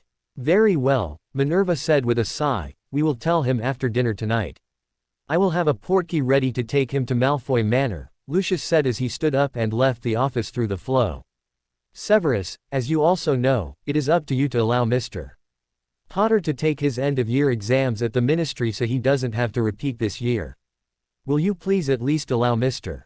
Potter that? McGonagall asked. Of course, Snape said dismissively, do you honestly think I want to spend an extra year with Potter? Now, is that all? Yes Severus, you may leave, McGonagall said tiredly. Snape simply nodded his head, opened the door, and walked down the spiral staircase with a smile on his face. He was so happy with the thought of not seeing Potter for the rest of the year that he didn't notice a large shadow follow him down the stairs. Harry fell back into the shadows of the stairway when Snape opened the door. He followed the greasy-haired professor down the stairs and out of the office. As soon as Snape turned the corner and he was alone in the hallway, Harry dropped out of the shadow realm and barked, Andy. The little elf appeared a moment later. Yes, Harry Potter, sir. Andy said. I'm being suspended from Hogwarts. I need you to pack up all my belongings and have them taken to Malfoy Manor. When you are done with that, find Salazar and bring him to me. We have until after dinner to find the Chamber of Secrets. Andy quickly nodded her head and disappeared. As soon as Andy was gone, Harry took off running for the Great Hall. When he opened the doors, he was relieved to see that both Draco and Blaise were still at the Slytherin table, eating. He walked right up to them and said, Get up, I need to tell you something. Come on, Harry, just let me finish my breakfast, Draco grumbled. Yeah, Harry, herbology doesn't start for another 30 minutes, Blaise said. Now, Harry growled. The gargoyle, emphasizing his demand, magically dropped his voice several levels, making it sound inhuman. Blaise and Draco shared a look before quickly packing up their things and following Harry out of the Great Hall. Harry found a nearby unused classroom and walked inside. After putting up several locking and silencing charms, Harry turned to his friends and said, "I'm being suspended." "What?" Draco and Blaise gasped in unison. "I'm being suspended," Harry said again. "Why?" Draco asked in shock. "Because Snape hates me," Harry said, the gargoyle sending him images of Snape's decapitation. "Harry, seriously, why are you being suspended?" Blaise asked. "Because of the amount of time I've missed from class," Harry said simply. "I told you that was a stupid idea." Draco barked. "How long are you suspended for?" Blaise asked. "The rest of the year," Harry said. "I don't believe this," Blaise said, shaking his head. "Me neither. McGonagall wanted to give me detention for the rest of the year, but Snape wanted me suspended," Harry said in annoyance. "I can't believe he would do that," Draco said in shock. "Yeah, well, if it wasn't for your dad reminding him that with a temporary headmistress all expulsions go through the Board of Governors, he probably would have pushed for me to be expelled," Harry said darkly. "No way. I know he doesn't really like you or anything, but he wouldn't try to expel you," Draco said adamantly. "Get over it, Draco." "Snape hates me," Harry snarled as Andy appeared next to him holding Salazar. "Thank you, Andy," Harry said as he took Salazar from her. "Does Master Harry require anything else?" Andy asked. "Yes, do your best in the next." Harry checked his watch, 10 hours to find the Chamber of Secrets. "Yes, Master," Andy said dutifully as she disappeared. 10 hours. Blaise asked. "Yes, I'm supposed to be suspended after dinner tonight. So that gives me about 10 hours to find the chamber," Harry said. "Harry, there is absolutely no way you'll find it in 10 hours, Draco said. "Maybe. I need to talk to Salazar," Harry said. "What ISSS it? Why did the elf bother me?" Salazar asked. "I'm being forced to leave Hogwarts SS in 10 hours. How goes your SS search?" Harry asked quickly. "It ISSS improving, Master. A human ISSSSS spreading the SS smell," Salazar said. "I thought you SS said the SS smell was not human." Harry asked. "No, Master, the S smell ISSS not human, but a human ISSS interacting with whatever creature has the SS smell," Salazar said. "How do you know this?" Harry asked. "The SS smell ISSS all over the books SS in the library." "Magical creatures SS would not read human books SS," Salazar hissed excitedly. "Can you find this human?" Harry asked. "Yes, eventually I could, but I do not know if I will be able to in SSSO little time," Salazar said. "Damn it," Harry said as he angrily drew his wand and sent a massive fireball followed by a blasting hex at a nearby desk, destroying it instantly. "Merlin, Harry, calm down. What did Salazar say?" Draco asked concerned. "Do you remember how I told you that he was following the creature's scent?" Harry asked. When Draco and Blaise nodded their heads, Harry said, "Well, Salazar says that a human is spreading the smell around the school. Whoever is carrying the smell is the person controlling the creature." "That's great news," Blaise said excitedly. "No, it's not. Salazar doubts he'll be able to find out who it is in 10 hours, Harry said. "So couldn't you leave him and he could tell us?" Draco asked. "Do you speak Parseltongue, Draco?" Harry asked as if talking to a 2-year-old. No," Draco said. "Neither does anyone else in the bloody school. How exactly is Salazar supposed to tell you who it is?"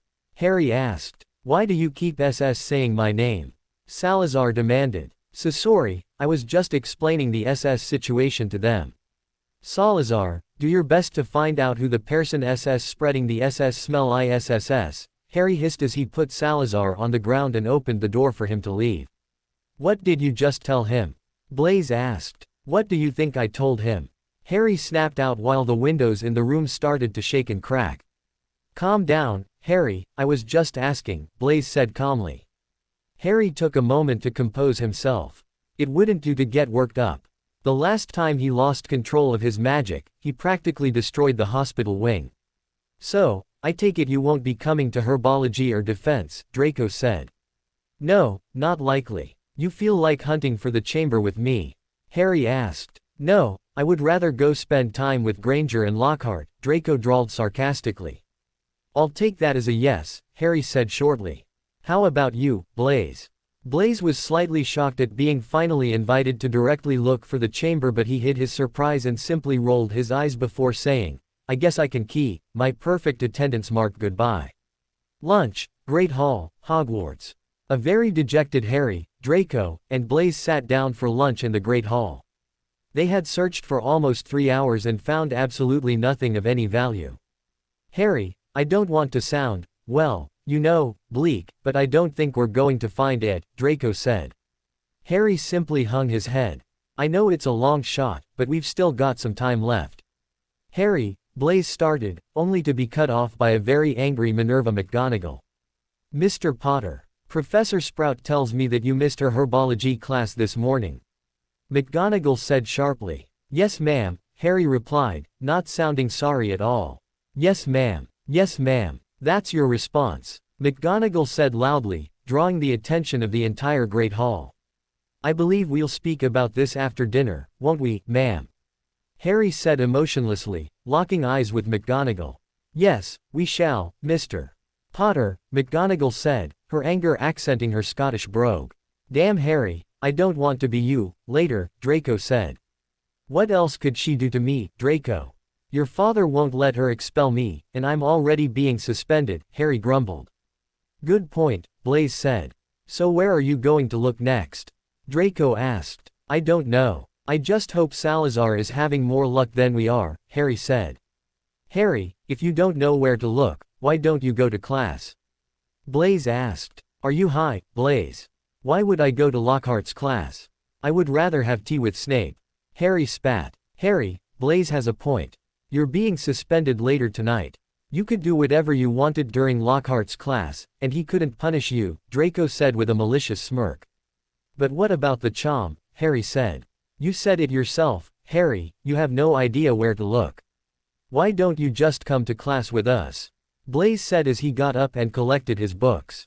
Fine, I guess I should say goodbye to that idiot, Harry said as a smile tugged at the edges of his lips while the gargoyle flashed him an image of Lockhart being thrown across the room into one of his mirrors. Defense against the Dark Arts classroom, Hogwarts. Harry took a seat in the back of the classroom with Draco and Blaise. A few minutes later the rest of Slytherin and Gryffindor made their way into the classroom. Oi, everyone look who finally decided to come to class, Ron said loudly, earning a laugh from the Gryffindors. I'm glad you can joke while your sister is petrified in the hospital wing, Weasley. I guess that just proves how little you actually care. I wonder what Ginny will say after she wakes up. Draco said casually, causing Ron to turn red and glare at Draco. Now settle down, Lockhart said as he entered the classroom. Ah, Mr. Potter, I'm glad you could join us today. Now, since I'm sure you've been keeping up with your reading outside of class, could you please tell us how I stopped the Yorkshire Yeti? Lockhart asked. You didn't. You just wrote you did in a book, Harry said clearly so the entire class could hear. Lockhart shot Harry a very annoyed glare before he said, Really, Mr. Potter, there is no need to be jealous of my numerous accomplishments. I'm sure someday you'll have just as many as myself, Lockhart said with an award-winning smile. You mean I'll get to lie to the entire wizarding world through publication as well? Oh wow, what a marvelous accomplishment, Harry said sarcastically. Mr. Potter, I am not a fraud. Everything in my books is absolutely true, Lockhart said sharply. Really? Then why are you such a pathetic wizard? Harry asked, causing several people to gasp. Mr. Potter, detetion for 1 week, Lockhart raged. How about this? I'll sign all your fan mail for 2 weeks if you can actually perform the spell that destroys Dementors like you claimed to have created, Harry said. Mr. Potter, if you had read Defeating the Darkness, you would have known that the spell can only be done in the presence of a Dementor, Lockhart said. How very convenient for you that they are all guarding Azkaban. Also, that raises the question of where exactly you ran into a rogue Dementor, Harry said. That's it. Get out of my classroom, Mr. Potter. This entire year you have been nothing but disrespectful to me, Lockhart said haughtily as he pointed to the door. This isn't a classroom. You have to teach for this to be considered a classroom, Harry shot back when he realized Lockhart was actually serious. Out! Get out! Lockhart said as his entire body started to turn purple with rage. What are you going to do if I say no, Lockhart? Merlin knows you couldn't beat me in a duel, Harry said vindictively. Get out! Get out! Get out! Get out! Lockhart said as he started to wave his wand around wildly. Ha! You really are pathetic, Harry said as he gathered his things and started to walk out of the classroom. Before he got to the door though, he stopped, turned around, and said, I hope you all realize that you have learned absolutely nothing in this idiot's class all year. Just in case you don't think that's true, ask yourself if knowing Gilderoy Lockhart's favorite color will ever appear on your owl exam, Harry said as he turned to leave. Stupefy! Lockhart cried as soon as Harry's back was turned. Harry heard Lockhart's spell and instinctively dropped to the floor, causing the spell fly over his head. The gargoyle inside of him let loose a war cry and Harry quickly turned around, pointed his wand at Lockhart and bellowed, Reducto. Harry's voice wasn't the only one to say a spell, though. As soon as Lockhart had fired his curse, Draco and Blaise sent off a stream of jinxes, hexes, and curses at the teacher. By the time Harry's Reducto reached Lockhart, the incompetent defense teacher already had hex marks all over his head, boils appearing on his arms, and a large gash across his face. When Harry's Reducto struck Lockhart in the arm, everyone heard a loud crack followed by Lockhart screaming out in pain before he passed out. Harry, Draco, and Blaise kept their wands drawn on Lockhart, even though he looked to be unconscious on the floor. Harry was fighting the urge to use a cutting curse to chop off the vain teacher's nose when Weasley said, You've done it now, Potter. You can't just attack a teacher. You'll be expelled for sure. I highly doubt I'll be expelled. Suspended most definitely, expelled no. Crab, Goyle, could you take this idiot to Madame Pomfrey? Not. You go with them and explain what happened, Harry said calmly as the three boys nodded their heads and did what they were told without a word. How can you be so calm? You just attacked a teacher, Pavarti Patil said in complete horror. I didn't attack that git. He's the one who fired a stunning spell at my back, Harry declared. Harry, I think you should probably get to the Slytherin common room. Draco and I will tell McGonagall and Snape what happened, Blaise said. Like hell you will. I'm going to tell McGonagall what happened. Ron said standing up. Stupefy. Draco barked. The stunning spell struck Ron in the head, dropping him to the ground, unconscious. Anyone else feel like volunteering to go to McGonagall? Draco demanded. When all the Gryffindors shook their head, Draco smirked. Pity Granger isn't here, I would have loved to curse her along with Weasley. I'm sure, Draco. Now, I've got to go. Good luck to you too, Harry said as he left the room and headed for the Slytherin common room. Slytherin common room, Hogwarts. Harry had been sitting in the Slytherin common room for the last few hours. He had given Andy his list of places to check around Hogwarts for the Chamber of Secrets, but the elf had returned wailing about how she had failed her master. As the clock ticked closer and closer to 7 o'clock, Harry realized that he had failed to find the Chamber of Secrets, and he was now going to be suspended. The sound of the common room entrance opening snapped Harry out of his rather depressing thoughts. He raised his head to see who had come in and was surprised to see everyone in Slytherin House quickly filing into the common room.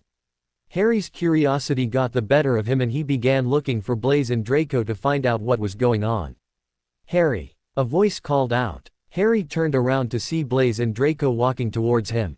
Hey, what's going on? Why is everyone not at dinner? Harry asked. We were just on our way there when Snape stopped us and said to come to the common room for an announcement, Blaise said. How did Snape and McGonagall take the Lockhart thing? Harry asked. Well, McGonagall was really mad, but she calmed down when I told her that it was Lockhart who sent the first spell, Blaise said. Snape didn't care, Draco said offhandedly. What do you mean he didn't care?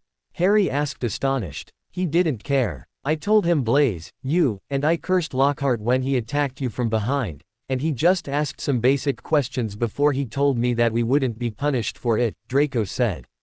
Figures, I'm already getting suspended, and he would never do something to get you in trouble, Harry muttered. Harry, I'm sorry that you couldn't find the chamber, Draco said, shifting the topic. Harry just nodded his head and went back to where he was sitting. What are you going to do for the next couple of weeks? Blaise asked. I don't really know. I guess it won't be too bad. I'll be at Malfoy Manor, and I'll probably be allowed to do magic to study for my exams, Harry said. Yeah, at least you won't have to go back to the Dursleys, Draco said. Yeah, that'll be nice. Draco, will you do me a favor? Harry said. Sure, mate, Draco said. Well, when Tonks wakes up, will you tell her I'm sorry? Harry said quietly. Yeah, I'll tell her, but I don't think you have anything to be sorry for, Harry, Draco said strongly. Harry was about to argue against that when the door to the common room opened and a pale Severus Snape entered. Everyone is to gather their things as soon as possible. Hogwarts will be closing for the foreseeable future, Snape said. As soon as Snape finished talking, everyone jumped up and started demanding an explanation.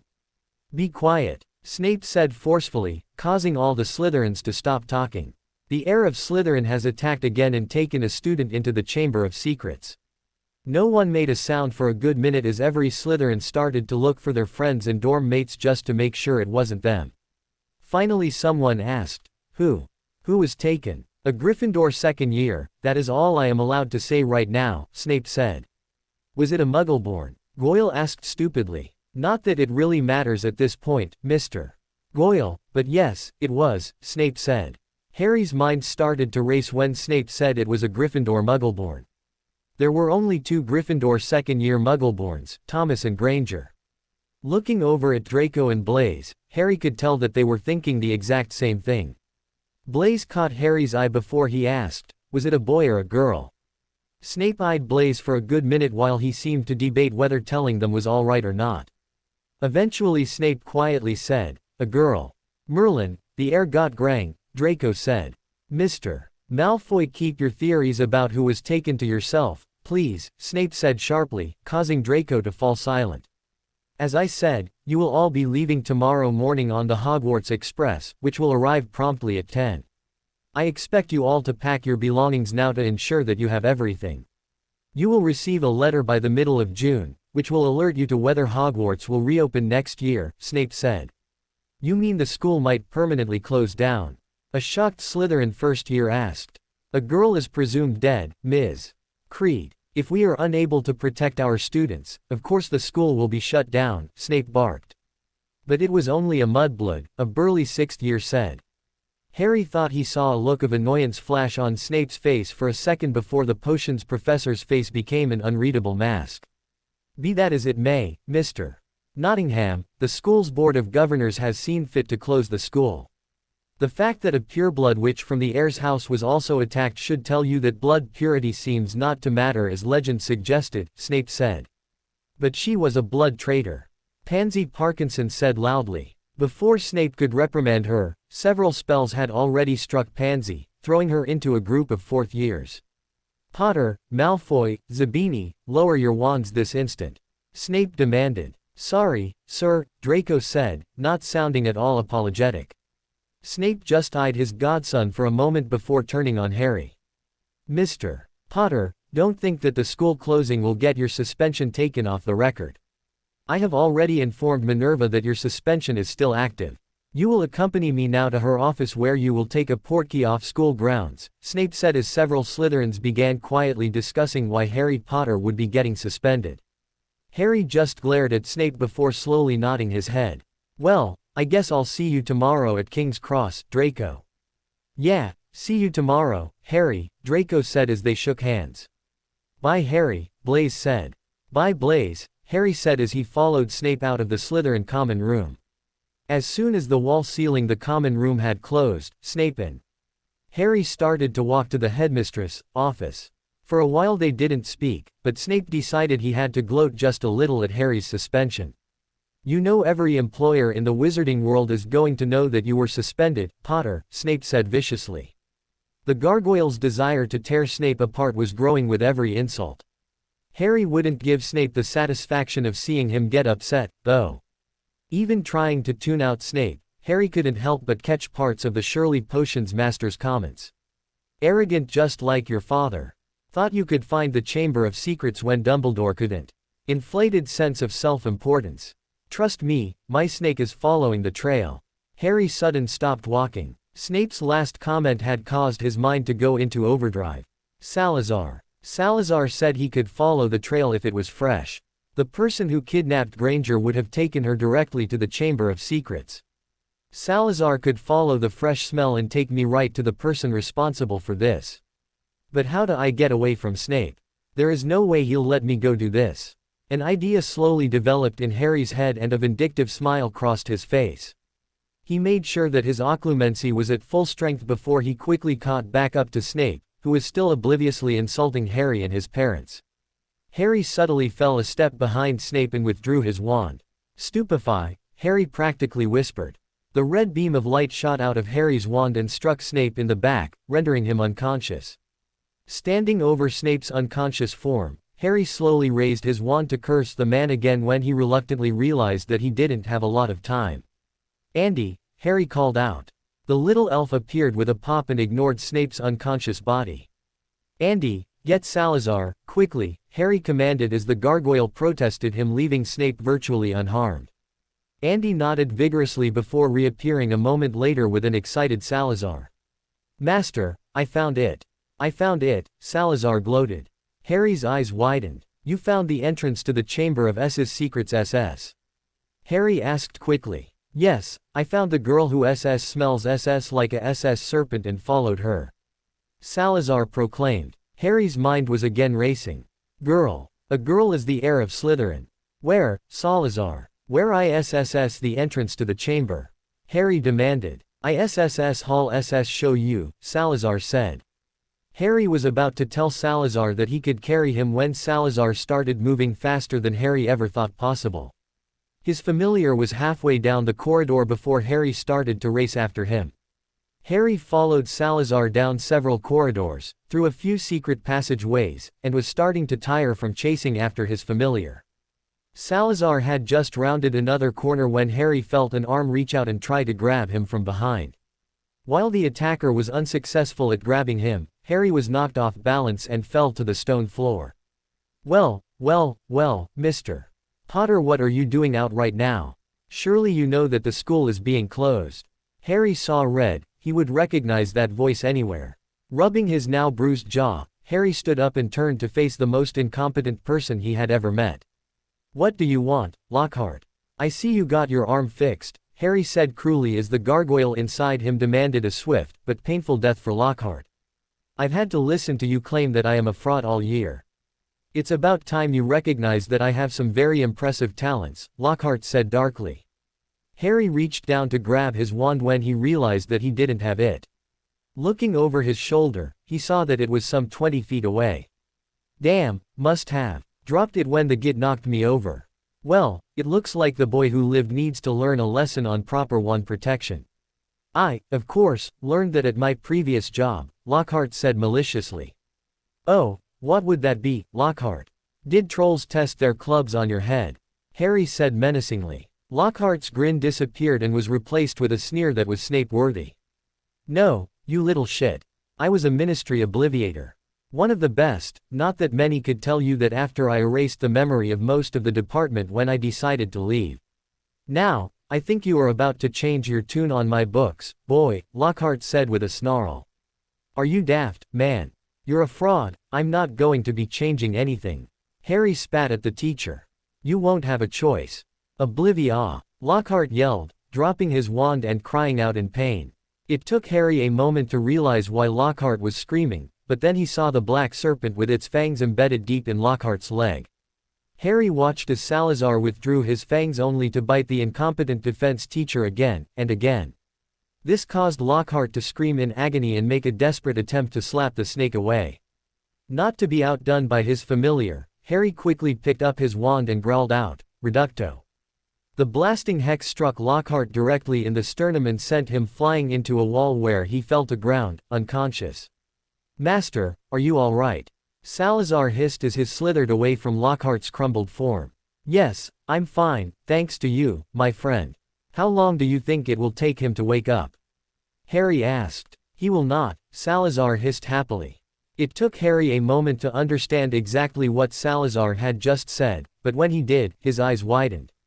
"Merlin, I have to hide his body, Salazar, we will get in trouble for killing him," Harry said frantically, the gargoyle sending him feelings of pride and triumph, the only thing keeping him from full hysterics. Take him with USSS. The chamber ISSS around the next corner, Salazar instructed. Harry nodded his head, grabbed his wand, and levitated Lockhart's body behind him as he followed Salazar around the corner and through a door. His eyes widened in shock when he realized he had just entered a girl's bathroom. What? The entrance to the Chamber of Secrets is in a girl's bathroom? Harry asked in shock. Ooh, another visitor, an excited voice squealed. Harry quickly turned around and found himself face to face with the ghost of a rather ugly young girl. Who are you? Harry asked. The ghost's eyes welled with tears before she started to cry. No one ever knows poor Myrtle. No one cares, the ghost cried as she flew out of the bathroom. That had to be Ning Myrtle, Harry said in understanding. Master, come here. The entrance ISSS here, Salazar called out. Harry quickly located Salazar and floated Lockhart behind him. How ISSS this the entrance? Harry asked looking at the sink. Lift me up, Salazar commanded. Harry quickly obeyed and lifted his familiar up onto the sink. You must command the serpent on the sink to open the chamber, Salazar said. Harry nodded his head and hissed, open. At first, Harry thought it hadn't worked, but a moment later he watched as the wall started to shake before it slowly moved aside, exposing a large hole, which seemed to descend into the bowels of Hogwarts. Harry quickly levitated Lockhart's body over the hole and dropped him. After Harry didn't hear a loud thump or crash, he figured it was safe to go inside. Once he and Salazar entered the hole, Harry shifted them both into the Shadow Realm and followed the passage downward. When Harry reached the bottom of the passage, he returned to his physical body. Lumos, Harry said, taking out his wand. The lighting spell quickly lit up the room and Harry immediately noticed Lockhart's body lying next to a massive snake skin and a cluster of bones. When he saw the snake skin, Harry's face paled dramatically. What the bloody hell? How big of a snake is this thing? As if sensing Harry's distress, Salazar spoke up. Master, it's an abomination. We must kill the filthy creature. The abomination must die. Salazar hissed frantically. What the hell are you talking about? Harry demanded. The creature, it ISSS a basilisk. The filthy creature is not fit to be called a SS serpent. Salazar hissed angrily. What ISSS a basilisk? Harry demanded. It ISSS an abomination of the SS serpent SS species SS. Long ago a SS speaker tried to create a powerful SS serpent that only he could control. The result was the abomination. A creature of great length and power, but mindless and mad. The SS speaker was only interested in making a powerful creature, and he created a SS serpent whose gaze could kill and whose venom was deadly, Salazar said, disgust dripping off every word. How am I supposed to fight something I can't look at? Harry asked. No master, ITSS's gaze will not harm a SS speaker, Salazar hissed. How big ISSS this thing? Harry asked. I do not know. I have never seen SS such a creature before, but they are rumored to be large. Salazar replied angrily. How am I SS supposed to kill it? Harry asked again. Master, you are the heir of SS Slytherin. If this is truly your ancestor's basilisk, it will follow your commands SS without question. Remember, the creature ISSS practically mindless, Salazar replied. What do you mean by practically mindless? Harry asked. It will follow any command given to it by a SS speaker as long as it does not contradict ITSS's creator's original commands SS, Salazar said. Harry felt as if a great weight had just been lifted off his shoulders. Thank Merlin. Fighting that thing would have been unpleasant. Relieved that he wouldn't be fighting a massive snake, Harry quickly picked up his familiar, wrapped him around his shoulders, and walked to the other end of the long hallway. When he reached a dead end, Salazar raised his head and said, "Open up." The two snakes that were on the door just seemed to look at Salazar before saying, "Only a speaker can command us." Taking that as his cue, Harry said, "Open up." The two snakes immediately complied and a low grinding sound signaled the door being unlocked. When the door swung open, Harry slowly walked inside. The first thing Harry noticed was that unlike the last room, this one was very well lit with hundreds of torches. The second thing was the incredibly large statues that lined the room. Harry slowly took in the massive size of the room and noticed that it was several times larger than the Great Hall. "Master, who is that?" Salazar hissed. Salazar's voice caused Harry to remember why he was here. It didn't take long for Harry to find out who Salazar was talking about. At the far end of the hallway was an unconscious Hermione Granger laying on the floor, and a boy Harry had never seen before was standing over her. Harry quickly took out his wand and slowly approached the pair. As Harry got closer, he noticed that the boy had dark hair, brown eyes, and was wearing Slytherin robes with a prefect badge.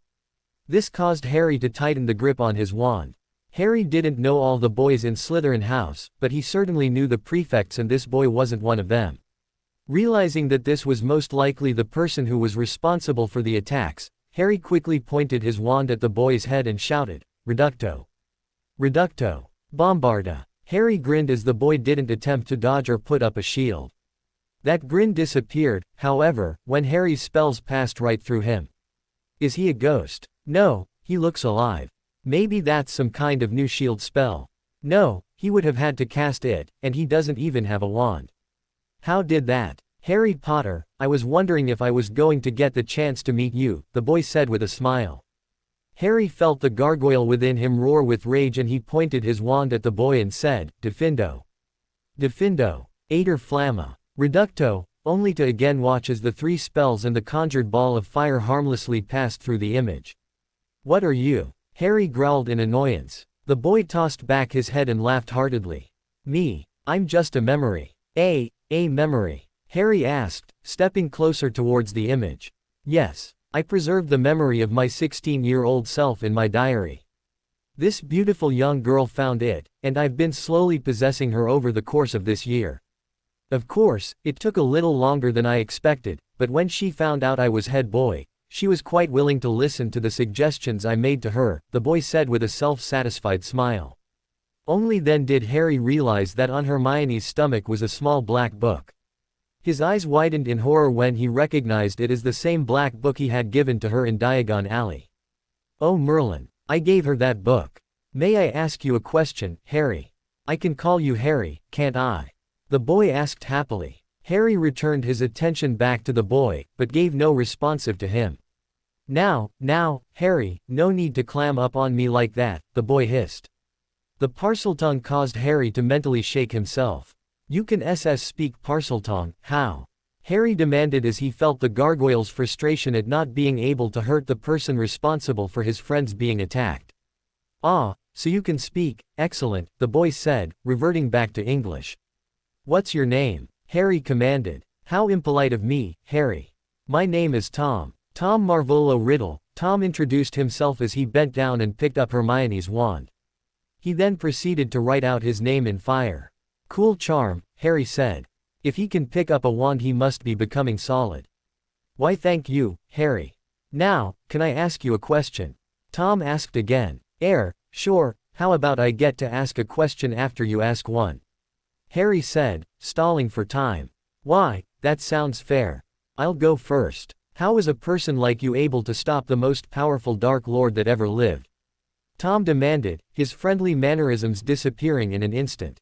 Harry narrowed his eyes at the boy before saying, "I don't know. No one does, except maybe Dumbledore, and I wouldn't trust any answer he gave me." "Why do you care?" "I'm just a very curious person." "You don't trust the headmaster?" Tom asked. "Not any further than I can throw him." "Tell me, Tom, are you a mudblood?" Harry asked menacingly. "Crucio," Tom snarled. Ducking under the unforgivable, Harry pointed his wand at Tom and said, "Reducto."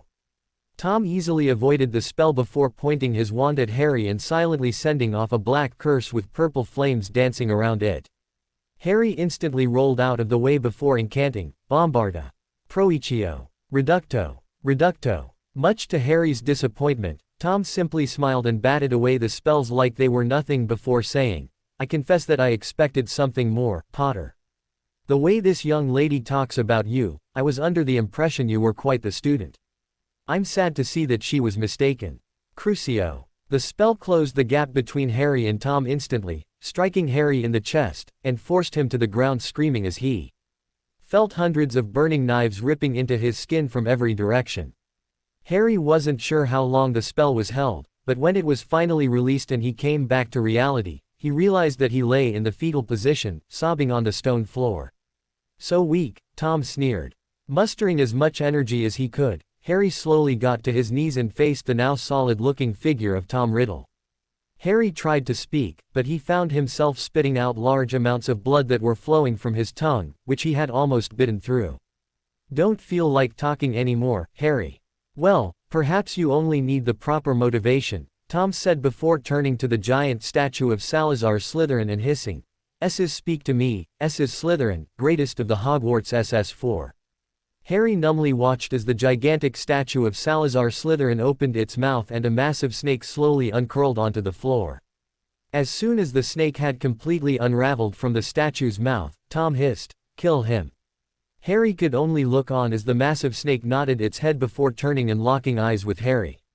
As soon as Harry saw the creature's bright yellow eyes, he felt his stomach clench, and every muscle in his body involuntarily started to spasm. As quickly as the feeling came, though, it disappeared, and Harry felt himself sag in relief. "Abomination, obey my master, he is your creator's heir," Salazar hissed. The massive basilisk turned its head from Harry to Salazar before it said, "What least do you dare to SSSSSS speak?" Harry quickly mustered as much strength as he could before he said, "He is not lying. I am Harry Potter, magical heir of Salazar S's Slytherin. I am the last heir of S's Slytherin. Kill him, kill him." Tom roared. The basilisk seemed confused as it looked between Harry, Salazar, and Tom. The creature flicked out its massive tongue several times before saying, "How can there be two?"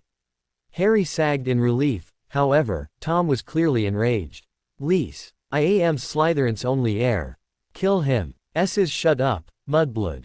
Harry barked. The basilisk instantly turned its head to face Harry. "What did you say?" it demanded. "I called him a mudblood," Harry said. "How dare you?" The basilisk hissed menacingly as it raised itself up, exposing its true size. "Riddle is not a pureblood," Harry said, more strongly than he felt. The massive basilisk seemed to appraise Harry again for a long time before hissing, "Riddle. His name, it's Tom Marvolo Riddle. My friend got me a book with all pureblood names, Riddle is not one of them. He is a mudblood." Harry hissed as a plan quickly formed in his head. The massive serpent turned its attention back on Tom. "Is this SSS true?" it demanded. Tom started. "He is a mudblood. Kill him," Harry hissed. The basilisk instantly obliged and quickly took off towards Tom, its jaws open wide. Harry watched as Tom's eyes widened in horror at the attacking serpent. The snake snapped its massive jaws around Tom, but to Harry's surprise, he heard no scream of agony or pain. This clearly baffled the basilisk as it quickly opened its mouth and pulled away. Harry saw a very annoyed-looking Tom staring at Harry, but otherwise he looked perfectly fine. "You'll pay for this SSS, Potter," Tom hissed menacingly. Curious, Harry raised his wand and said, "Defendo." The basilisk quickly got out of the way and sent a glare at Harry only to stop when it realized that it was not the target of the attack. Both the basilisk and Harry watched as Harry's spell went right through Tom. "What is this SSS?" the basilisk hissed. "Hess not real. He is just a memory," Harry hissed in annoyance. "Memory?" the basilisk asked. Confused, Harry heard Salazar mumbled something that sounded like, "S's stupid abomination," but he quickly turned his attention back to the now harmless Tom Riddle. "Who are you, Tom? I know you aren't related to S's Slytherin because Voldemort is the current Lord S's Slytherin," Harry hissed. Tom looked very smug for a moment, but then he completely disappeared. Harry lowered his wand only to raise it again as Hermione Granger quickly stood up, her eyes glowing red as she picked up her wand and waved it at Tom's flaming name. The letters instantly reorganized themselves and Harry watched as Tom Marvolo Riddle became I am Lord Voldemort. "Merlin," Harry said as Hermione's body fell to the floor and Tom slowly shimmered back into existence. "So you see, Harry Potter, Voldemort is my past, my present, and my future," Tom said with glee. "Oh, bloody hell. Riddle is Voldemort. Voldemort's a half-blood. Well, that's ironic. The champion for pure blood supremacy isn't a pureblood. I wonder who knows about that. No, I can't think about that right now. This is Voldemort, even a young Voldemort is still Voldemort. How am I going to get out of this? I can't hurt him as my spells fly right through him and that damn Cruciatus is killing me. I can barely move, I'm tired, and I hurt all over. Think. I need to get rid of Riddle. How do I do that, though? How did all of this start? How did Granger? He's possessing Granger through that bloody diary. It must be how he's alive. Incendio. Harry barked, pointing his wand at the small black book that was a few meters away. A jet of fire exploded out of Harry's wand and struck the book, but it had no effect other than making Tom laugh. So you figured it out. Maybe you're not as useless as I thought you were, but did you really think I wouldn't put an anti-flame spell on my diary? Tom asked menacingly. Reducto. Bombarda. Ater Flamma. Defindo. Harry called out frantically, however, each spell had no effect and Tom's laughter only increased. It won't be long, now. Soon, I won't need the diary and then I'll deal with you and this traitorous snake. Tom spat viciously. Damn it, just die. Harry hissed as he continued to send curse after curse at the diary. Master, what are you doing? Salazar demanded. This diary must be destroyed. It's the only way to kill him, Harry said anxiously. Let me try, Salazar hissed as he slithered over to the book and sunk his fangs into the cover, sending jets of black venom into the book. Ah! Tom cried out, gripping his stomach in pain. Salazar, it's working, Harry said ecstatically.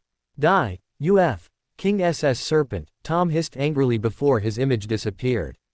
A moment later the diary glowed red and Salazar was blasted backwards into the air. Harry hastily cast a cushioning charm for his snake and rushed over to his familiar. Salazar, are you all right? Yes, Salazar replied weakly and not at all convincingly. Stay where you are, Harry said before turning its attention to the massive basilisk who was watching everything, looking confused. Basilisk, do you want to kill the mudblood impostor who has posed as your creator's heir? Yes, the basilisk replied angrily. Then bite that book on the ground and send as much venom as you can into it, Harry commanded. The basilisk once again looked confused, but did as it was ordered to. It immediately went over and bit down into the glowing red book. The basilisk let out a hiss of pain as Voldemort attempted to blast it away, but the basilisk was clearly too strong and continued to pump its venom into the book. Harry watched as the book's bright red color started to fade until it looked just like a regular diary. Harry was about to tell the basilisk it could stop when he heard a loud scream echo from all directions and the diary exploded, sending the basilisk flying backwards a few feet. Excellent thinking, Master, Salazar said calmly. Thank you, Harry replied, feeling exhausted. What would you have me do now, SSS speaker? Will we kill Thos who are unworthy now? The basilisk asked, slithering over. No, Harry replied tiredly, we can't do that now. The teachers SS and the Board of Governors SS will close the school. Good, bring back only Thos who are worthy.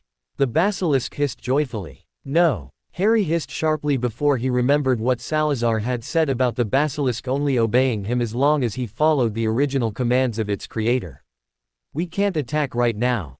We must show patience. We will attack soon. Harry thought the basilisk looked mutinous for a moment before it said, What of this SSSS1, may I eat her? The basilisk inquired as Hermione started to stir. No, there ISSSS a freshly dead human in the next chamber, go eat it.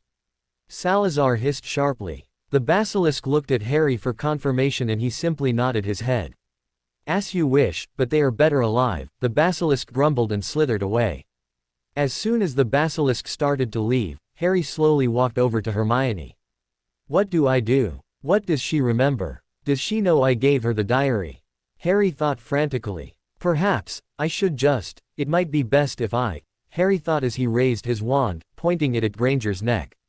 Diffin, ah! Harry screamed as he felt the gargoyle viciously rip into his mind, sending him image after image of him giving Granger the diary and of Tonks and Ginny lying frozen in the hospital wing. Harry felt waves of disgust coming from the gargoyle at what he was planning on doing and his entire body shook in pain until he mentally screamed his acceptance of the gargoyle's demand that Granger live. When the gargoyle finally stopped assaulting his mind, Harry collapsed onto the stone floor directly next to Granger. Blood again pooled in his mouth and he felt like he had just had the Cruciatus cast upon him again. Granger, wake up, Harry said weakly. Harry watched as Granger's eyes started to move back and forth under her eyelids before they slowly opened. Slowly, she seemed to realize where she was and she gasped in terror before turning to her side and seeing Harry. Harry saw her eyes register shock, disbelief, and horror upon seeing him, but these emotions all soon disappeared when she saw the state he was in. "Peepo Potter, are you, what happened?" she asked before her eyes widened and she started to cry. "Potter, I swear it wasn't me, I mean it was, I did it, but please, I didn't want to, it was Tom." "Merlin, where's Tom, Potter? There is this, well, it's a diary, but—" "Granger, be quiet," Harry said. "I stopped Voldemort. Why would you ever bring that up now?" Granger Ned. It took Harry a moment to realize that she had misunderstood him. "No Granger, Tom. His full name was Tom Marvolo Riddle. That's an anagram for, I am Lord Voldemort. The diary was created by Voldemort when he was 16, Harry said weakly. Any thought of scolding the girl was quickly stopped by the gargoyle's low growl in the back of his head.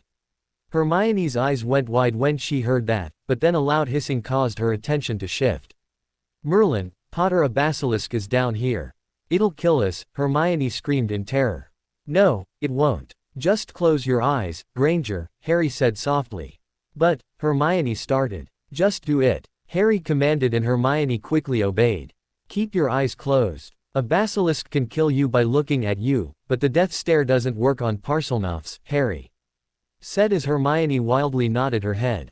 "The mudblood awakens SSSS, may I eat her now?" the basilisk asked as it re-entered the main chamber. "No. If she dies, the SS school will close," Harry said. "Let me eat the mudblood," the basilisk demanded.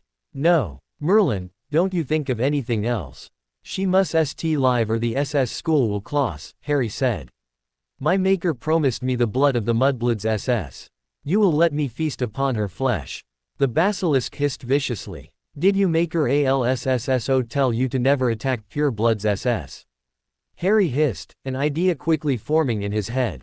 "Of course," the basilisk hissed back. "Well, then you have failed your creator. You petrified 2 pure bloods SS." Harry said, lying slightly about Tonk's blood status. "Lise," the basilisk hissed. "You have. They were invisible at the time when you petrified them." Harry argued back. The basilisk looked very confused and asked, "Invisible? S's stupid creature, you could not see them." "Not that that's an excuse," Salazar snapped as he gingerly raised himself up on Harry's shoulders. "For attacking pure bloods SS, your punishment is to let this mudblood live. I am your creator's heir and you will obey me," Harry declared, hoping desperately that the basilisk would concede. Fortunately, the massive creature nodded its head in acceptance and Harry let out a breath of relief before turning back to Granger. "It's all right, Hermione," Harry said, a little surprised himself at his use of Granger's first name. Hermione slowly lifted her head, but kept her eyes closed. "Hermione, the basilisk is still here," Harry said, causing Hermione to tense, "but we need to leave. I'll tell the basilisk to keep its eyes closed so you can open yours if you want," Harry said. No, I'll keep them closed," Hermione said weakly. "All right," Harry said calmly as he staggeringly got to his feet, pulling Hermione up with him. As the two slowly began their walk out of the main chamber, he asked, "Hermione, how did you come across Voldemort's diary?" I don't know," Hermione wailed. "I just found it in my bag one day. I never saw it before, but it was blank so I decided to keep it. I didn't know what I was doing, I swear, Potter." Harry let out a breath that he hadn't known he was holding. "Good, she didn't know it was me. It's all right, Hermione, I believe you," Harry said. "How are we going to get out of here?" Hermione asked. Good question. How do we leave?" Harry asked the basilisk. "Stairs," the massive serpent replied. "Thank you. I shall return soon," Harry said as he guided Hermione out of the main chamber. The basilisk merely nodded its head and slithered back into the mouth of Salazar Slytherin. "Stairs," Harry hissed. Slowly, a disillusioned rotating stairway, much like the one in the headmaster's office, appeared. Harry was about to step forward when Salazar hissed, "Stop, put me down." Harry immediately complied with his familiar, but before he could ask what he wanted, Salazar was racing back into the main chamber. Harry and Hermione waited for a few moments before Salazar returned with the remains of Riddle's diary in his mouth. "What are you doing with that?" Harry asked. "Proof," Salazar replied, and Harry simply nodded his head in agreement as he took the diary from Salazar's mouth. Harry quickly wrapped Salazar around his shoulders and led Hermione, who was now clinging to him with her eyes closed very tightly, to the staircase. Slowly, they made their way upwards, and walked into Ning Myrtle's bathroom. "All right Hermione, we're out of the chamber, you can open your eyes now," Harry said. Hermione very slowly opened her eyes and looked around. She let out a huge sigh of relief before the stress of everything seemed to catch up to her. Her eyes closed and she fainted. Harry saw Hermione close her eyes and managed to catch her just before her head struck the tiled bathroom floor. "Just great. I guess I have to take her to the hospital wing." Harry quickly cast the Mobilicorpus charm on Hermione and was surprised at just how tired casting the simple charm made him. "Must be the Cruciatus, or that damn gargoyle," Harry thought viciously as he started to make his way to the hospital wing. "Master, what do you intend to do about the abomination?" Salazar asked curiously. "Kill it," Harry confessed. "Do you not wish to kill the Mudbloods SS like it deseres?" Salazar asked. It took Harry a long time to come up with an answer to that question before he said, "I think that Tonks my gargoyle would be very UPSSS set with me if the basilisk ate Hermione," Harry said after a while. Salazar seemed to analyze that response before hissing, "And the one SSS they don't care about. I cannot be associated with a creature was only Desiree is killing Mudbloods SS, Salazar. If it killed one, everyone would think I ordered it to do so," Harry said finally. "Good, I look forward to ITSSS Demis," Salazar said happily. As Harry approached the hospital wing, he could clearly distinguish several loud voices belonging to Professors Snape and McGonagall, Madame Pomfrey and Lucius Malfoy. Taking a deep breath, Harry pushed open the door and walked inside. As soon as Harry opened the hospital wing doors, every face in the room turned to look at him. Harry was astounded to see not only Snape, McGonagall, Madame Pomfrey, and Lucius, but also Dumbledore, Flitwick, Sprout, and two people Harry knew but could not place. There was silence for a brief moment before Snape pulled out his wand and shot off a blue curse at Harry's head. Harry could only watch as the spell flew towards him at great speed. He knew he was far too tired to muster any shield spell, especially since he was barely managing to levitate Hermione. As the spell inched closer he realized he was completely defenseless. When the curse was a few feet away from hitting him in the head, an unused hospital bed leapt in front of him and blocked the curse. Harry breathed a sigh of relief that he didn't have to use Granger as a shield. That thought, however, instantly earned him a headache from the gargoyle, and he tentatively rubbed his head. When the bed returned to its original position, Harry's eyes widened at the large burn mark that showed where the curse had struck. Harry narrowed his eyes and turned to glare at Snape. However, to Harry's surprise, Flitwick was standing over Snape's unconscious body with his wand an inch from the man's crooked nose. Harry watched as Flitwick flicked his wand and hundreds of ropes suddenly began restraining Snape very tightly. When Flitwick clearly showed no signs of stopping the ropes from tightening around Snape, Dumbledore said, "Filius, enough, Severus has been adequately restrained." Flitwick merely nodded his head and everyone's attention shifted back to Harry. "Mr. Potter, I hope you have a good reason for attacking not one, but two members of the Hogwarts faculty today," McGonagall said angrily. Instead of answering, Harry simply stepped aside, revealing the unconscious Hermione Granger floating behind him. "My baby," a woman shouted as she and the man Harry couldn't place raced across the hospital wing towards Hermione along with Madame Pomfrey. After Harry had lowered Hermione onto an unused bed, he was roughly grabbed from behind and pushed into a wall by an irate Mr. Granger. "What did you do to my little girl?" Mr. Granger demanded. As soon as Harry was grabbed, instincts immediately took over. He drew his wand, and by the time Mr. Granger had finished screaming, Harry had already finished the incantation for a powerful concussion hex. The spell connected with Mr. Granger's chest and launched him across the hospital wing. It was only the quick spell work of Dumbledore that saved Mr. Granger from smashing his head into the stone wall on the other side of the room. The effort of casting the spell on Harry though was tremendous and he slipped to the floor, unable to keep his feet under him. Flitwick, obviously seeing his exhaustion, levitated him onto the nearest hospital bed. After Dumbledore lowered Mr. Granger onto another bed, Madame Pomfrey quickly ran several spells over Hermione and announced that she was simply exhausted. The matron soon raced over to check up on Mr. Granger. McGonagall turned to reprimand Harry, however, seeing his exhausted state and physical appearance, she held her tongue. She was about to ask what happened when a shriek from Madame Pomfrey caused their attention to shift again. Harry wearily looked over at Mr. Granger's bed, and saw that Salazar was on Mr. Granger's chest with his fangs exposed ready to strike the terrified Muggle. "You dare attack my master!" Salazar hissed in anger. Stop," Harry hissed quietly to his familiar. Salazar turned his head from Mr. Granger and locked eyes with Harry. "He needs SSS to be punis shed," Salazar demanded. "Yes, but if you attack him, Dumbledore and the other SSS will attack you. I cannot defend you from them. Leave him for now," Harry ordered tiredly. Salazar quickly turned his head away from Harry and saw Dumbledore, McGonagall, Flitwick, Pomfrey, and Sprout's wands all turned on him. Deciding that he would get his vengeance later, Salazar slithered off of Mr. Granger's chest and made his way over to Harry's bed. "Mr. Potter, you should know not to attack guests of this school, especially if they are unable to defend themselves from magic," McGonagall said, though clearly lacking her usual bite. "Me," Harry snorted tiredly. "I didn't attack him. I defended myself appropriately from the filthy Muggle." "What curse did you use, Mr. Potter?" Madame Pomfrey asked as she waved her wand over Mr. Granger's sternum. "Concussion hex," Harry said.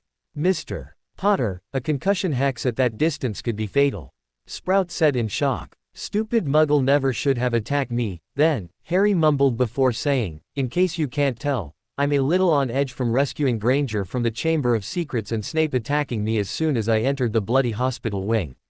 As soon as Harry was done speaking, the staff looked at each other a little sheepishly and Madame Pomfrey came over and began casting several spells on him. After a few moments, the matron gasped and her face quickly turned white. She turned to the headmaster and said, "He needs a post-cruciatus potion."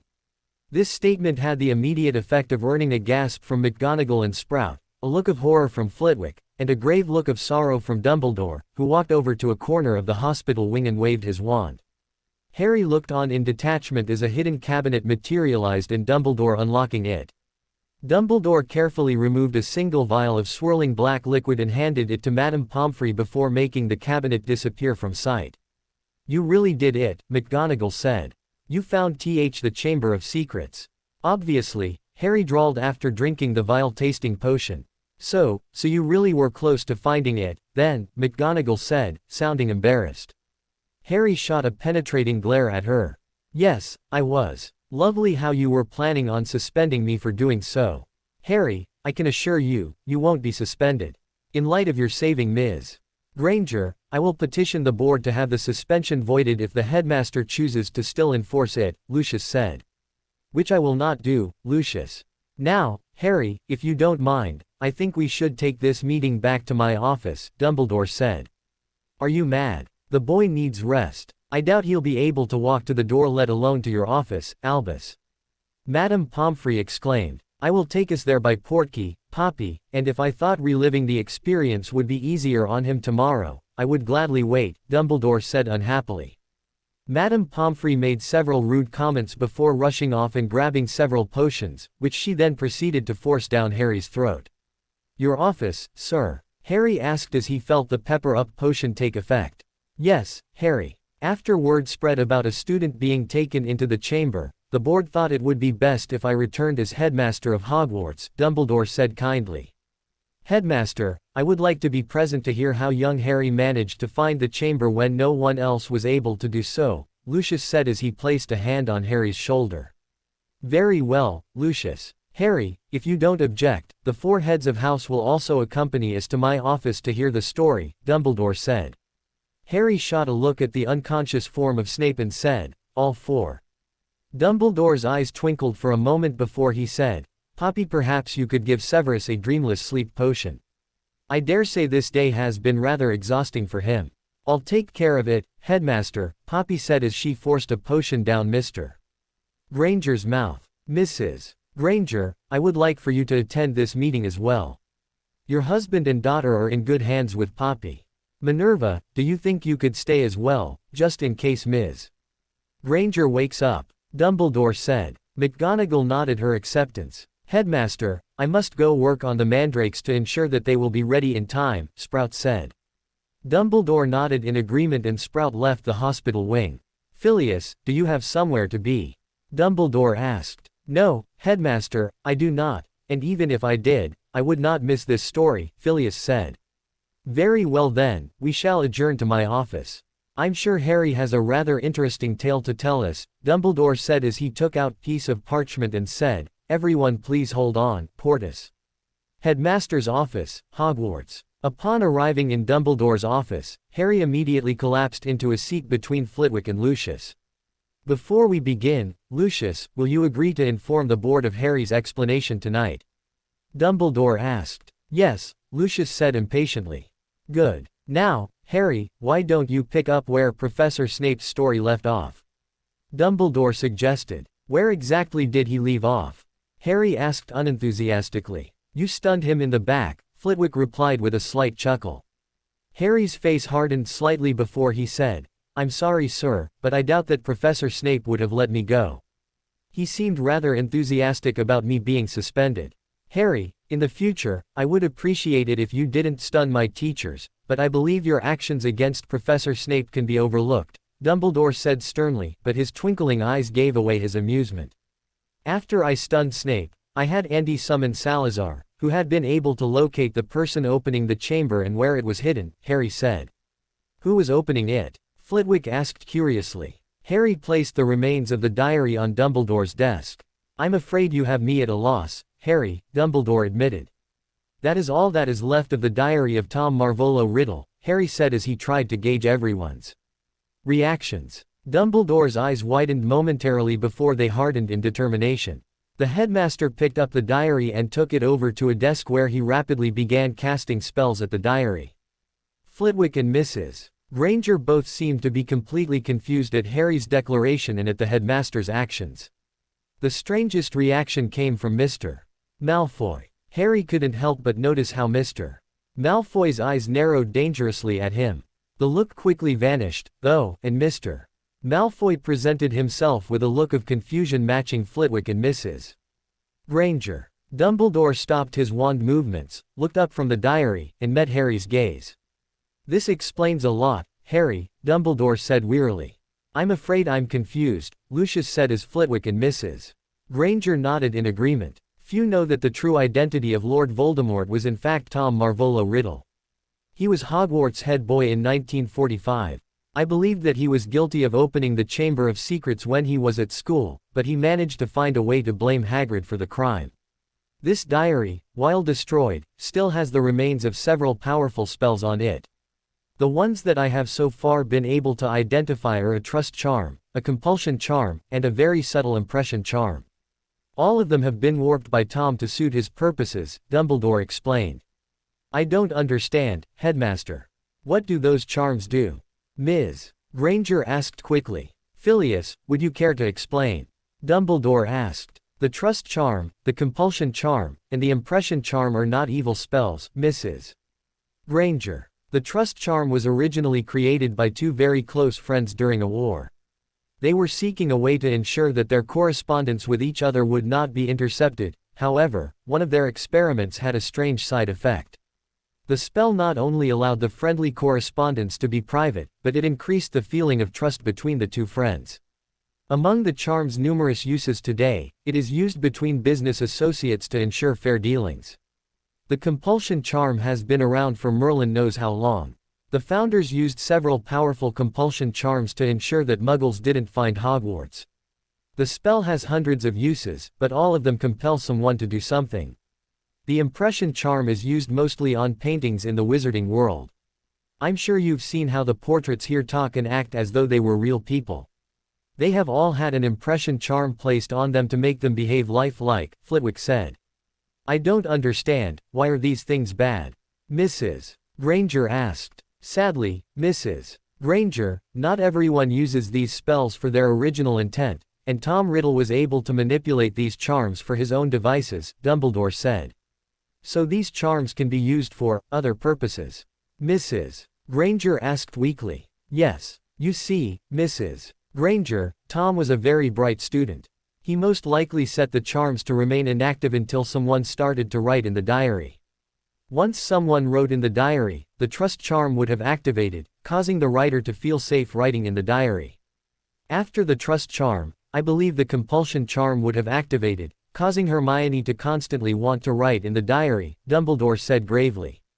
Why would that be bad, though? I mean, it's just a diary, Mrs.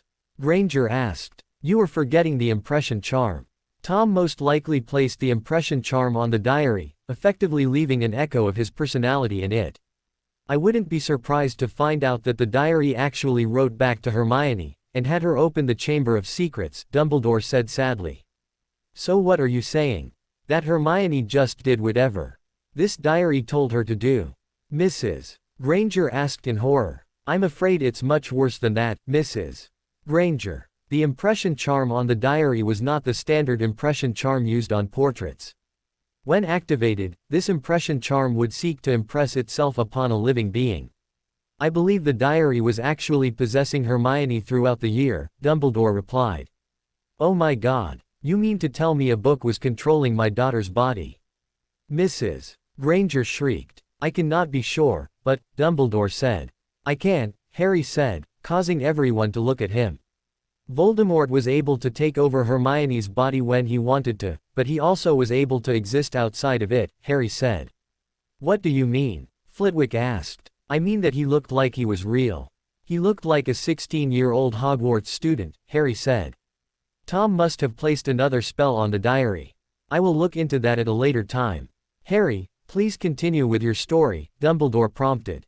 Harry momentarily met Dumbledore's eyes and could tell the old man was not telling them everything. Well, Salazar and I found the Chamber of Secrets. Where exactly is it, Mr. Potter? The staff must have searched everywhere, Flitwick said. Well, to access it you must be a Parselmouth, and I doubt anyone thought to check Ning Myrtle's bathroom on the 3rd floor, Harry said. The entrance is in a girl's bathroom. Flitwick exclaimed in shock. Yes, Harry replied. Slytherin was clearly more cunning than the historians gave him credit for, Lucius mumbled. Indeed. So, Harry, after you entered the chamber, what did you do? Dumbledore prompted. Well, I met Voldemort, and like I said, he had somehow managed to make himself appear. At first, he was just an image, but as time went on, he became more real, Harry said. So what happened next, Harry? Dumbledore prompted when Harry looked about to lose himself in his thoughts. Well, I sort of insulted him and we dueled. He won and ended up using the Cruciatus curse on me, Harry said, wincing slightly before continuing. After that, he taunted me and called for the assistance of Slytherin's monster. What was it? Lucius asked, truly curious. A basilisk, Harry intoned. Clearly, Slytherin's madness was not lost on the historians, Lucius, Flitwick said, his face paling. A basilisk would make sense. If the children saw the creature indirectly, they would be petrified and not killed. What happened once Tom freed the monster? Dumbledore asked. Once it realized that in serving Tom, it was serving a mudblood, the basilisk turned on him, Harry said, smiling for the first time that night. How did you ever convince it to turn on he who must not be named? Phileas asked. Luck, Harry admitted. What happened to the Dark Lord? Lucius asked, not noticing Dumbledore and Flitwick narrow their eyes at him. The basilisk attacked him, so he was forced back into the diary. I figured out that he must need the diary to exist, so I tried to destroy it. I tried everything, but nothing worked. I blasted, burnt, and cut that damn book, but nothing seemed to affect it. Finally, Salazar bit it and injected his venom into it. That seemed to hurt him, but the diary retaliated and blasted him away. I realized that snake venom might destroy it and I ordered the basilisk to bite the diary. That seemed to do the trick, Harry said tiredly. Interesting. So I take it the creature is still alive? Dumbledore asked. Yes. Although I suggest we kill it very soon, Harry admitted. Why? If you are able to control the creature, Harry, the school would have an endless supply of basilisk venom and scales. The amount the school would be able to generate would be quite large, Lucius stated. The basilisk is insane, and I mean that. Its only real desire seems to be to attack people. Since I'm the only Parselmouth around, if the creature did attack anyone, I'd most likely be blamed, Harry said honestly. I will contact Cornelius and inform him that we will be eliminating the snake, Dumbledore said in a voice that allowed no arguments. Well, sir, do you have any idea how to do that? It is pretty big, Harry said. The crow of a rooster is fatal to a basilisk, Harry, now that I think about it, I suppose we now know why Hagrid's roosters were killed earlier this year, Dumbledore said with a sad smile. Will Hermione be in trouble, for what she did? Mrs. Granger asked hesitantly. Dumbledore looked at Mrs. Granger compassionately. No, Mrs. Granger. As I said earlier, Hermione was not in control of what happened. It would be good if you reminded her of that over the summer so that she doesn't feel guilty.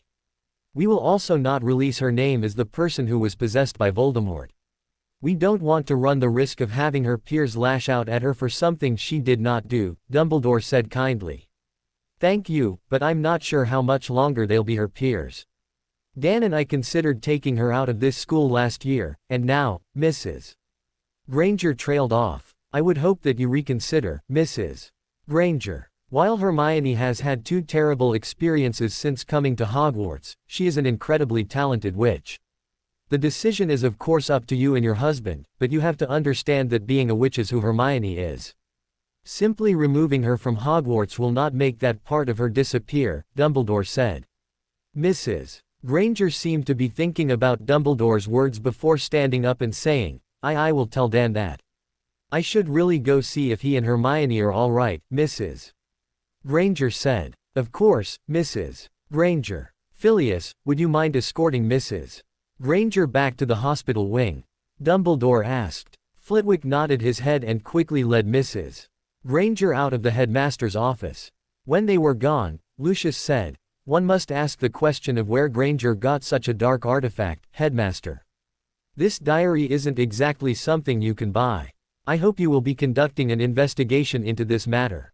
If you find that she obtained the diary through illegal channels, I expect to see her expelled and her wand snapped. I agree that this must not happen again, Lucius. Assure the board that I will make a full enquiry into the origins of this diary, Dumbledore said, staring Lucius right in the eyes. Harry, is there anything else you believe we should know? Dumbledore asked, refusing to look away from Mr. Malfoy. No, nothing, Harry lied quickly. Dumbledore tore his gaze from Lucius and locked eyes with Harry, who instinctively focused on his occlumency. Very well. If that is all, Lucius, I believe you may leave. Harry, I had best take you to the hospital wing now or Poppy will never forgive me, Dumbledore said kindly. Wednesday, April 28, Hogwarts Hospital Wing. Harry Potter wearily opened his eyes as he slowly awoke. He immediately regretted obtaining consciousness, though, as pain encompassed every part of his body. Harry's feet, legs, arms, and hands shook under the onslaught of vicious tremors. His chest felt as though it had been carved open and poorly patched back together while his face contorted in agony as tears began to cascade down from his bloodshot eyes. Unprepared for the sudden onslaught of agony, Harry opened his mouth to scream only to realize that the muscles in his mouth were in just as much pain as the rest of his body. The result was that instead of a scream, a low pitiful sounding moan echoed through the hospital wing. Madame Pomfrey was upon him within moments, forcing some of the most disgusting potions he had ever tasted down his throat. While the muscles in his neck protested swallowing the heavy liquids, the potions' effects were almost immediate. The tremors slowed and the soreness around his chest and muscles dissipated. Thank you, Harry managed to wheeze out. It is quite all right, Mr. Potter, Madame Pomfrey said compassionately. Why do I feel so terrible? Harry croaked out. Seeing the look of utter disbelief on the matron's face, Harry clarified, I didn't feel like this last night in Dumbledore's office. Madame Pomfrey let out a sigh before saying, Mr. Potter, I was against the headmaster taking you to his office last night, however, it was ultimately decided that it would be best to hear what happened before you forgot any details. As for why you felt better last night, I confess that was my doing. You were barely able to stand, let alone have a conversation. The after effects of the Cruciatus curse were already beginning to manifest, and in order to give you time to tell the headmaster what happened, I pumped you full of enough potions to temporarily pacify a dragon. Harry found himself momentarily annoyed at Madame Pomfrey, but quickly forced such thoughts out of his mind. It wouldn't do him any good to be upset with the matron of the hospital wing, especially when he needed her help.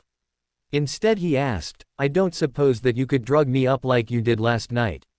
Madame Pomfrey sent him a regretful look before saying, "No, Mr. Potter, that is not an option.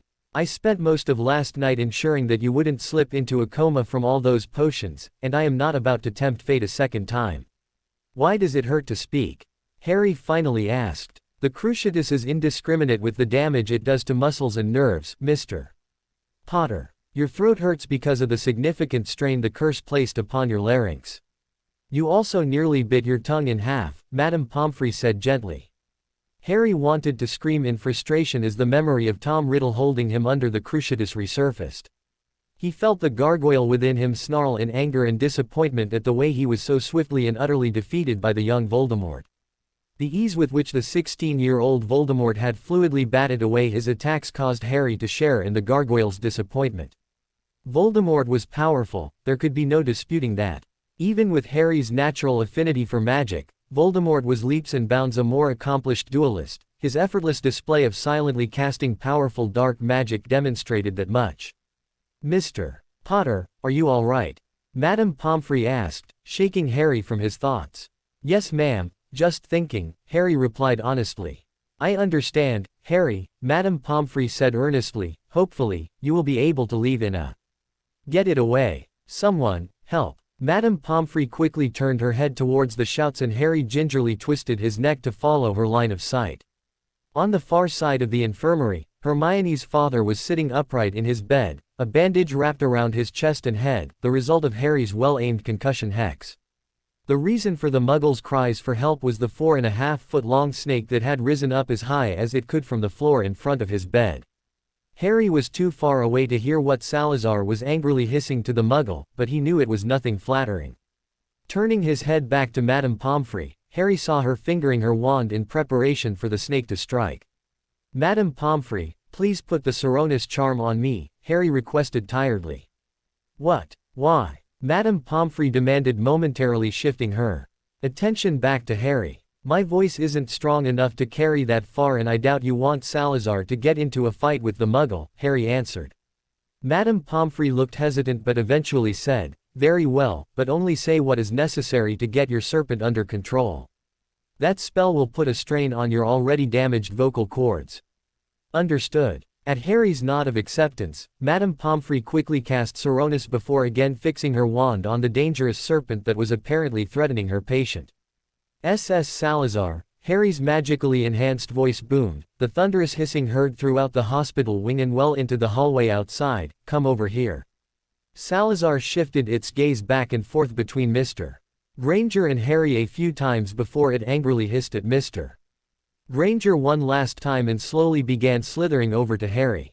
Seeing that the snake was no longer an immediate threat to her other patient, Madame Pomfrey quickly removed the Coronis charm from Harry and informed him that it would be best if he refrained from speaking or at least spoke quietly for the next hour just to be safe. Turning around to go check up on Mr. Granger and the still unconscious Hermione, Madame Pomfrey found herself standing less than 2 feet away from Harry's familiar, who began hissing at her. "He wants you to pick him up and put him on the bed," Harry said quietly. Madame Pomfrey spun around and shot an incredulous look at her patient, who was fighting the urge to laugh. Poppy quickly debated the pros and cons of leaving Mr. Potter with his familiar. She had seen the headmaster personally levitate the snake out of the infirmary last night and the doors had not been opened since. Clearly the large serpent had found another way into the hospital wing. This unfortunately meant that even if she tossed the snake out, it could return and would most likely be a bit more irritated. Ultimately, she decided that she would rather know exactly where Mr. Potter's snake was than having it wandering around her infirmary. Sighing at the absolutely ridiculous notion that she was about to place a deadly serpent into a bed with an injured patient, Poppy levitated Salazar into Harry's bed with the instruction that it wasn't allowed to leave Harry's presence for any reason unless she was informed. As she walked over towards the Grangers, she couldn't help but look back and shiver slightly at the image of Harry Potter hissing to his familiar while gently caressing the snake's jet-black scales. Lucius Abraxas Malfoy was a man of many considerable talents. While attending Hogwarts, he used his family name, status, and considerable fortune to rise to the elite of Slytherin House. His head of house, Horace Slughorn, recognized his potential and introduced him to several important figures within the Wizengamot, Ministry, and the International Confederation of Wizards. Graduating as head boy in 1968 with 7 newts, the lowest being an EE, Lucius had several impressive job offers presented to him from practically every organization in Great Britain.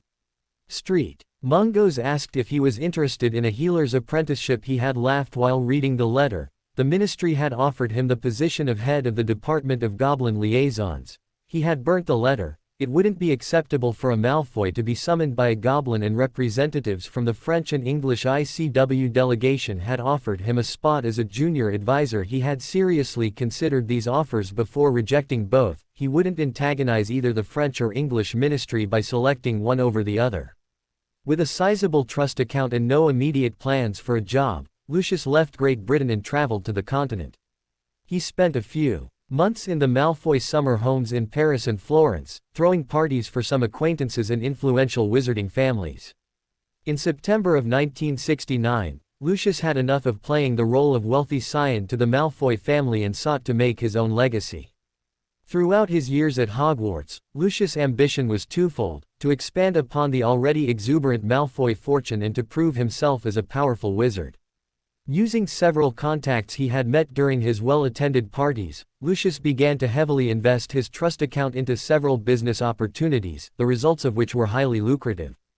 By December of 1970, Lucius had gained a reputation as a shrewd and cunning businessman who always ended up on the winning side of any transaction. However, he did not command the kind of respect he once held over his fellow students at Hogwarts. Surprisingly, it was a very old acquaintance that changed Lucius' life forever. Gerald Crabbe was 3 years older than him at Hogwarts, yet they had known each other from social gatherings for several years prior to attending school. It was at the Austrian Ministry Yule Ball that Lucius overheard Gerald loudly speaking about his exploits in the Central European dueling circuit to a large group of interested witches. Lucius had immediately pulled his old friend aside and asked him about the competition. After a few tournaments, Lucius realized that competitive dueling was nothing like the formalized dueling club at Hogwarts. The wizards involved in the tournaments were among the most powerful and knowledgeable in all of Europe. Lucius quickly found himself outclassed in a world where someone who had taken almost 15 months off from casting an offensive spell couldn't compete. After embarrassing defeats in Prague, Geneva, and Vienna, Lucius retreated back to his home in Paris and began to obsessively study all types of dueling magic. After almost a 2-year hiatus, he eventually resurfaced in Berlin during the summer of 1974. It was in Berlin that Lucius Malfoy showed himself as a truly powerful opponent. Using vicious curses like they were nothing more than stunners, Lucius cut, burnt, froze, and electrocuted the competition. Lucius won the 1974 European Championship in Berlin. However, he also earned the attention of an observer. An observer by the name of Romulus Rosier. Romulus was a legend in the European dueling circuit, winning 4 straight championships before being banned for accidentally killing too many of his opponents. After seeing Lucius' impressive victory in Berlin, he notified his master, the recently declared Dark Lord Voldemort, about his discovery. It took less than a week for Voldemort to look into the dueling upstart's background and decide that he could use a young, clever, business-savvy pureblood amongst his Death Eaters. He sent Rosier out to contact him. Having no love for Muggleborns and hearing rumors of the Dark Lord's power, Lucius agreed to meet with Voldemort back in England. After one meeting with the charismatic Dark Lord, Lucius was all but foaming at the mouth to be marked as Voldemort's follower. In 1975, Lucius permanently returned to England and began to buy influence in the Ministry of Magic. It started very small with little donations to young or mid-level ministry employees. However, by 1976, Lucius had an information network which spread through every department in the ministry. While Lucius proved himself as a valuable resource for inside information, it was his skill with a wand that earned him the Dark Lord's praise. After leading several attacks against Diagon Alley and notable blood traitors such as the Bones and Davis families, Lucius had risen into Voldemort's inner circle, joining Bellatrix Lestrange, née Black, his former year-mate in Slytherin, as the youngest members of said group. It was, oddly enough, Lucius' loathing of Bellatrix Lestrange that brought about his betrothal. In an internal power play to frustrate his closest competition for the Dark Lord's favor, Lucius had written to Orion Black, head of the Black family, about courting young Narcissa Black as a future wife. Orion had quickly agreed and Lucius found himself taking the beautiful Hogwarts 7th year to the 1976 Yule Ball at the Ministry of Magic. Lucius' intent was simply to unnerve and annoy Bellatrix so that she would make a mistake during a future mission for their lord. However, much to his astonishment, Narcissa proved to be a truly amazing companion. Not only did Narcissa subtly call him out on what his intentions were, but she willingly played a part in Lucius' scheme to upset her sister. After a single night of dancing and plotting with Narcissa, Lucius knew he had found the one and asked his father to propose a marriage contract, which was quickly accepted. Following Narcissa's graduation from Hogwarts in the spring of 1977, Lucius and Narcissa wed. To this day, Lucius could not imagine a more splendid affair than his wedding to Narcissa. His father had gone all out in preparation for his only son's wedding. The Minister of Magic himself presided over the ceremony while the Dark Lord, under Polyjuice, sat in attendance. For Lucius, though, there were two Patronus-worthy memories that night. The first was watching when Bellatrix, as maid of honor, was forced to bite her tongue so hard that blood began to pool out her mouth when the minister asked if anyone had a reason for Narcissa and he not to be wed. The second was at the reception when his lord approached him and gave him one of the greatest gifts he would ever receive. It was a diary. A simple, leather-bound diary with the words T.M. Riddle on the cover. After erecting a privacy ward and demanding an oath of silence, Voldemort informed him that the diary was a powerful object, created by the blackest of magic, and capable of restoring blood purity at Hogwarts. The Dark Lord had instructed Lucius to keep the diary safe at all costs. Lucius had never felt prouder, knowing that his lord trusted him with an object of such immeasurable power. 1981 was the pinnacle of life as far as Lucius was concerned. His son and heir, Draco, was already showing signs of magic, and more importantly, the tide of the war had completely shifted towards the Dark Lord following a series of devastating attacks against the Carmichael, Marchbanks, McNeil, and Pruitt families. Lucius' ingenious donations towards the young and mid-level ministry employees were beginning to turn out amazing results as several of his bought politicians began escalating to the position of director in certain departments. Lucius was on top of the world, until Halloween. Halloween was the day Lucius' life forever changed. The Dark Lord had become obsessed with a prophecy that a talented young Death Eater and friend of Narcissus, Severus Snape, had informed him of. After several months of contemplation, Voldemort announced to the inner circle that the prophecy in question was about Harry Potter and that he had a spy in place that would allow him to pass the ancient magic which protected the family. The Dark Lord set out that night to personally kill Harry Potter. However, something had gone horribly wrong. The Dark Lord had died. Word first reached Lucius about his lord's death from a low-level ministry flunky. The boy, barely a year out of Hogwarts, had flew to ask if the rumors of the Dark Lord's death were true. Lucius had been so stunned at the question that he hadn't reacted. He merely stared at the boy like he was mad. After dismissing the young man, Lucius soon went out to find if the rumors were true, and to his horror they were. Somehow the Potter brat reflected a killing curse, ending the life of the greatest sorcerer in the modern age. Several Death Eaters were in denial when told of their lord's defeat, Bellatrix most notably. However, the quickly disappearing image of the Dark Mark told Lucius all he needed to know. To make matters worse, the news about Sirius Black's betrayal broke on the 2nd of November, and Bellatrix launched a truly pointless attack on the Longbottoms the following day.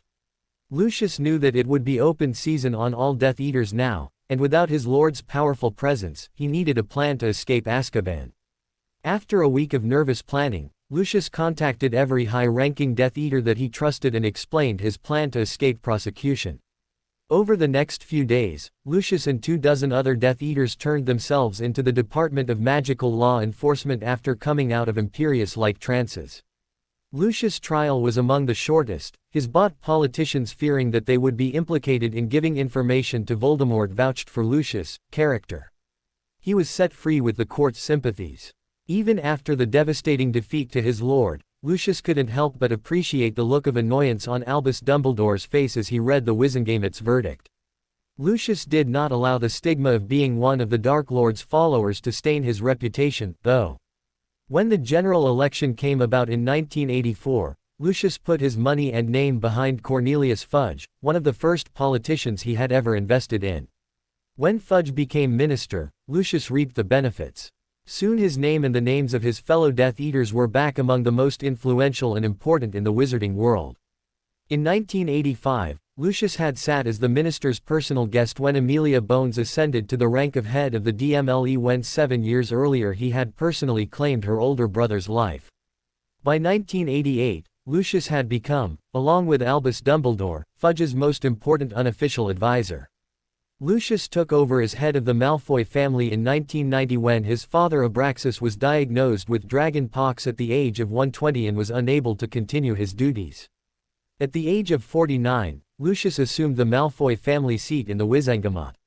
Using his own powerful and charismatic presence, combined with his father's lifetime supply of blackmail on the senior members, Lucius quickly assumed leadership of one of the largest voting blocs in the Wizengamot. By taking control of a large standing political body in the Wizengamot, Lucius finally began to exert control over the one aspect in the Fudge regime where he was previously powerless. Cornelius Fudge had often sought the advice of Albus Dumbledore not because he was a powerful wizard but because of the large voting bloc he represented in the Wizengamot. Fudge needed Dumbledore to have any chance at passing his laws. By formally representing another body in the Wizengamot, Lucius offered the minister another option to pass his bills.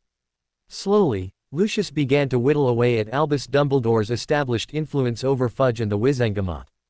By the start of summer in 1991, Lucius had increased the number of traditionalists by 6 members while Albus Dumbledore's reformists had lost 3 members to the moderates and lost another member due to illness. Cornelius, seeing the slow shift back towards traditional wizarding values, had begun to turn to Lucius more for all political issues. Lucius was on top of the world during the summer of 1991 and nothing could shake him, well, nothing except Harry James Potter. Lucius must have cursed Harry Potter's name 1,000 times. Between 1981 and 1984, however, as his influence and prestige returned, his thoughts drifted less and less towards his old master's vanquisher. It was therefore a shock when during a seemingly inauspicious trip to Diagon Alley, Draco had introduced him to the boy who lived. The boy was small, certainly smaller than your average first year, and yet when Draco informed him about Harry's views on Muggles and his Parseltongue ability, Lucius couldn't help but be intrigued by the child. The closeness Harry seemed to have with Andromeda's daughter was worrisome. The filthy blood traitor had certainly filled her daughter with her twisted beliefs, but Lucius was willing to overlook the young girl for a chance at studying the legendary boy who lived for a while longer. It was only after Harry Potter was chosen for the Brother Wand to the Dark Lord that Lucius accepted that the boy could hold true power someday, and Lucius would be damned if he wouldn't have a piece of that power. Once he returned to Malfoy Manor, Lucius spoke long into the night with Narcissa and the two of them decided to have Draco invite Harry over later in the summer.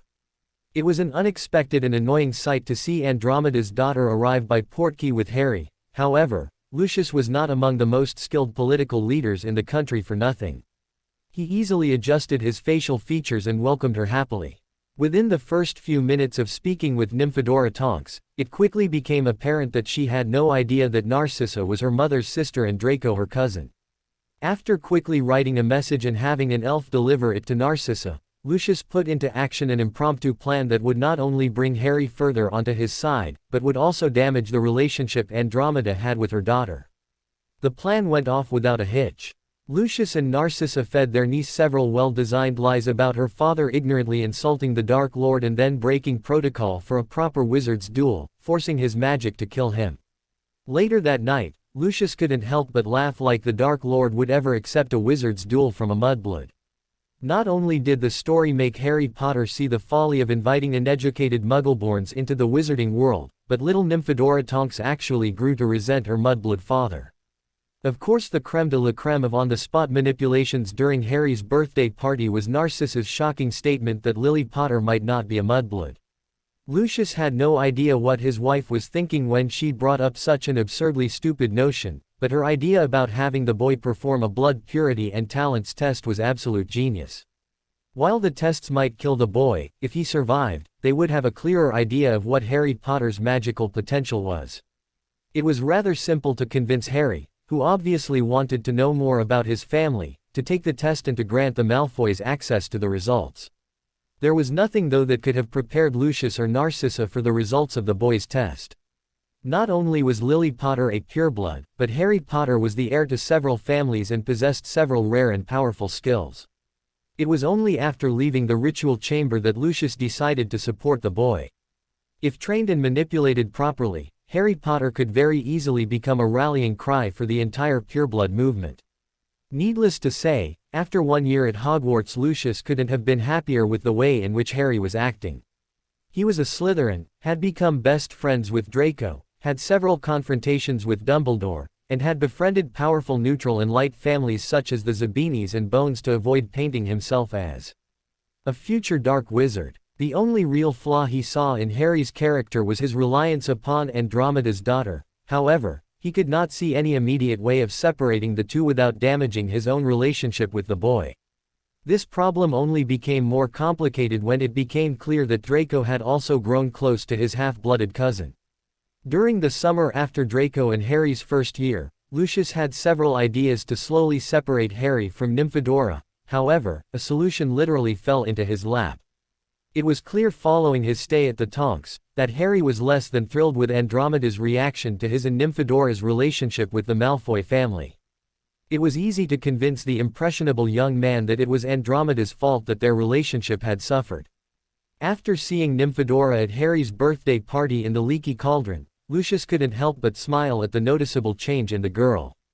It was a clear case of teenage rebellion in an overprotective mother which was causing his niece to act out against Andromeda, and Lucius quickly used it to his advantage.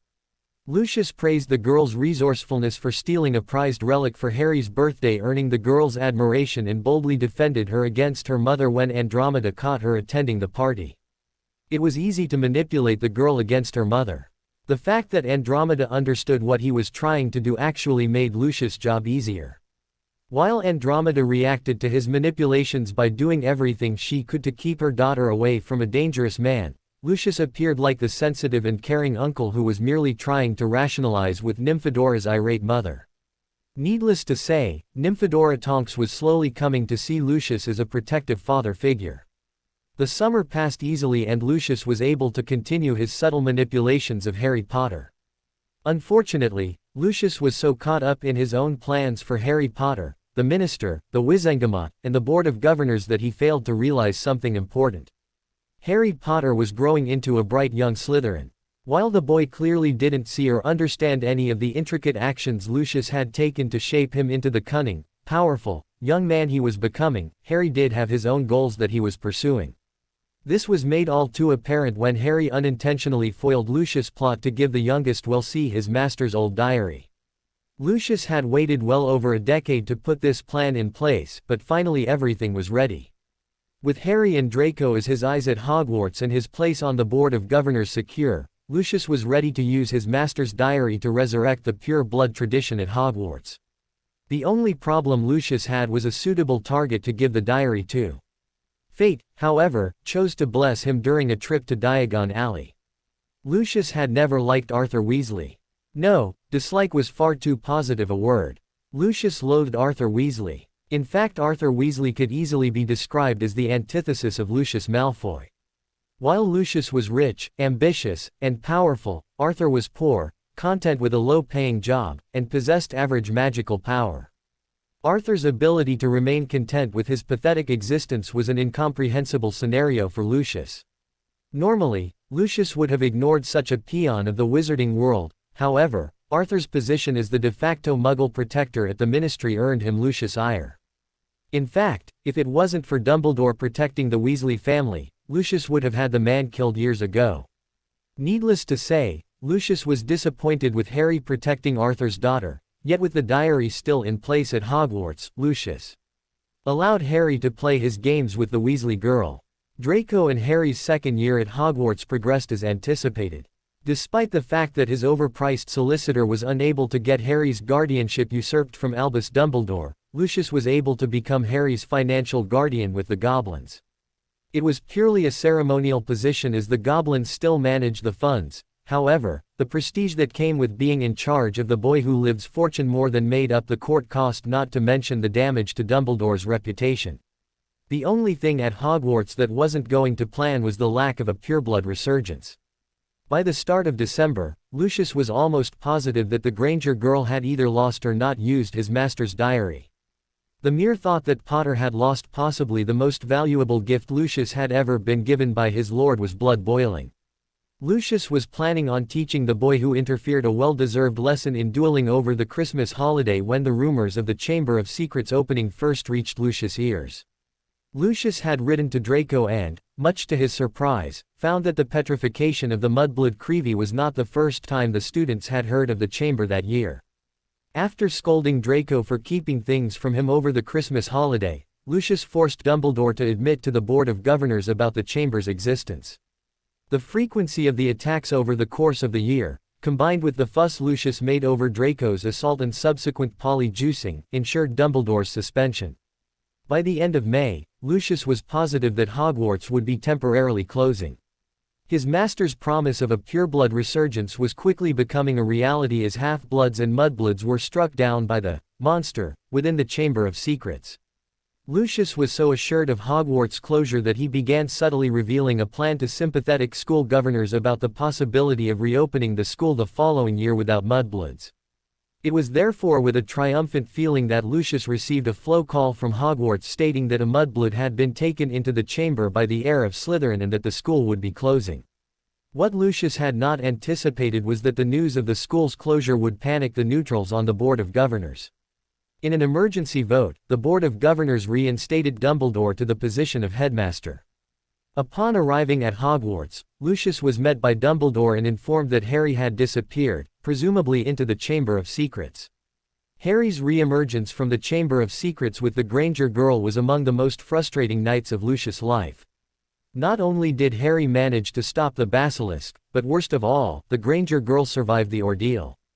Lucius was certain that within a few weeks of sorting through the girl's memories, Dumbledore would have figured out who was responsible for giving the mudblood his master's diary. It was now a race against time to find a suitable scapegoat. Saturday, May 1st, Hogwarts. It had taken 3 days of swallowing the vilest tasting potions, being poked and prodded with a wand, and countless healing spells before Harry was released from the hospital wing. The after effects of the cruciatus had only lasted 32 hours, but Madame Pomfrey was apparently set against letting him go until she was satisfied that he was 100% healed. Harry had planned on spending his first day free from the hospital wing finding out what the rumors were regarding what happened to him in the chamber. He knew that Draco and Blaise, as his two closest friends, were probably being asked to confirm any ridiculous things being spread. Hopefully, they were dutifully taking note of what the Hogwarts population seemed to believe. As Harry turned the corner towards the entrance to the dungeons, any thoughts of meeting with Draco and Blaise quickly vanished. Striding up from the dungeons was a very determined-looking Lucius Malfoy. The narrowing of Lucius' eyes and the quickening of his pace told Harry that he was the reason for Lucius' voyage into Hogwarts dungeons. Harry took a moment to take in the appearance of his best friend's father. Lucius' normally perfect robes were slightly wrinkled and the small lines under his eyes told the story of someone who had been very busy and not gotten a lot of sleep of late. "You're up," Lucius noted. Caught off guard by Lucius' blasé tone, Harry simply replied, "I am." "Good," Lucius said before thrusting an invisibility cloak at Harry. Harry took one look at the cloak before asking, "How did you get this?" "It was placed on top of your trunk in one of our guest bedrooms at Malfoy Manor." "Now be silent and follow me," Lucius instructed before tapping his head with his wand. Harry watched as Lucius' body slowly faded from sight, leaving only a slightly visible haze where his body previously stood. Harry followed the slight visual distortion down to the lowermost level of the dungeons and into an unused potions classroom. Once inside, Harry heard a voice call out, "I say, who's there?" Harry turned around and saw a lone portrait of a wizard brewing a potion looking around the room suspiciously. The only response the portrait received though was a yellow bolt of magic striking it, causing the wizard in the picture to yell out in horror as the canvas immediately burnt away, giving the wizard no time to flee to another picture. What spell was that? Harry asked after removing his invisibility cloak. Be silent, Lucius replied icily. Muffaliato, colloportus. All right, what's going on? Harry demanded. I just wanted to have a chat, Harry, one that the esteemed headmaster of this institution wouldn't find out about, Lucius replied silkily. Harry just looked to the remains of the portrait and back to Lucius before a feeling of dread hit him. Do the portraits report to the headmaster? Indeed, Lucius replied coolly. Harry had to hold back the bile that was quickly trying to make its way up his throat. He and Salazar had killed Lockhart in view of a portrait. He didn't remember much about it other than passing it on the way to Myrtle's bathroom. Did it already tell Dumbledore? Had it actually seen or heard anything? If it did, why wasn't Dumbledore grilling him about Lockhart's death? I suppose you're wondering why I found it so important that we speak uninterrupted, Lucius commented, snapping Harry back to the reality of his situation. Yes, Harry answered as he fingered his wand in his pocket.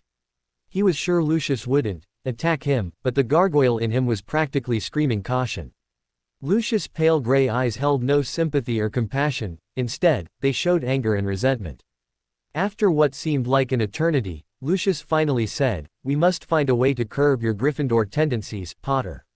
What? Harry replied confused. Think, boy. Lucius barked out. I don't understand, Harry countered testily. You let the mudblood by, live, Lucius snarled cruelly. Granger. What does she have to do with everything, boy? She is the key to everything. The old man has certainly already gotten a copy of her memories from the summer. I don't think I need to tell you that it will be bad for the both of us when the headmaster finds what he is looking for, Lucius hissed. Harry could only nod his head. If the headmaster discovered he was responsible for the entire ordeal, things being bad for him would be the understatement of the century. Do you have a plan? Harry asked hopefully. I do, Lucius responded curtly. What do you need me to do? Harry asked hesitantly. To listen and follow my orders without question, Lucius demanded. Harry nodded his head in resignation and listened to Lucius' plan. Sunday, May 9th, Headmaster's office. Hello, Harry, don't bother taking a seat, Dumbledore said as soon as Harry entered the room. Harry nodded his head and watched as the headmaster levitated a large crate off the floor and into the air behind him. I believe that it is time we deal with the issue of the basilisk under the school, Dumbledore said, his eyes twinkling.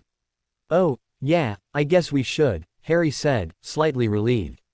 I must say I am looking forward to seeing the Chamber of Secrets, Dumbledore said as he levitated a large crate and walked out of his office, Harry following behind him.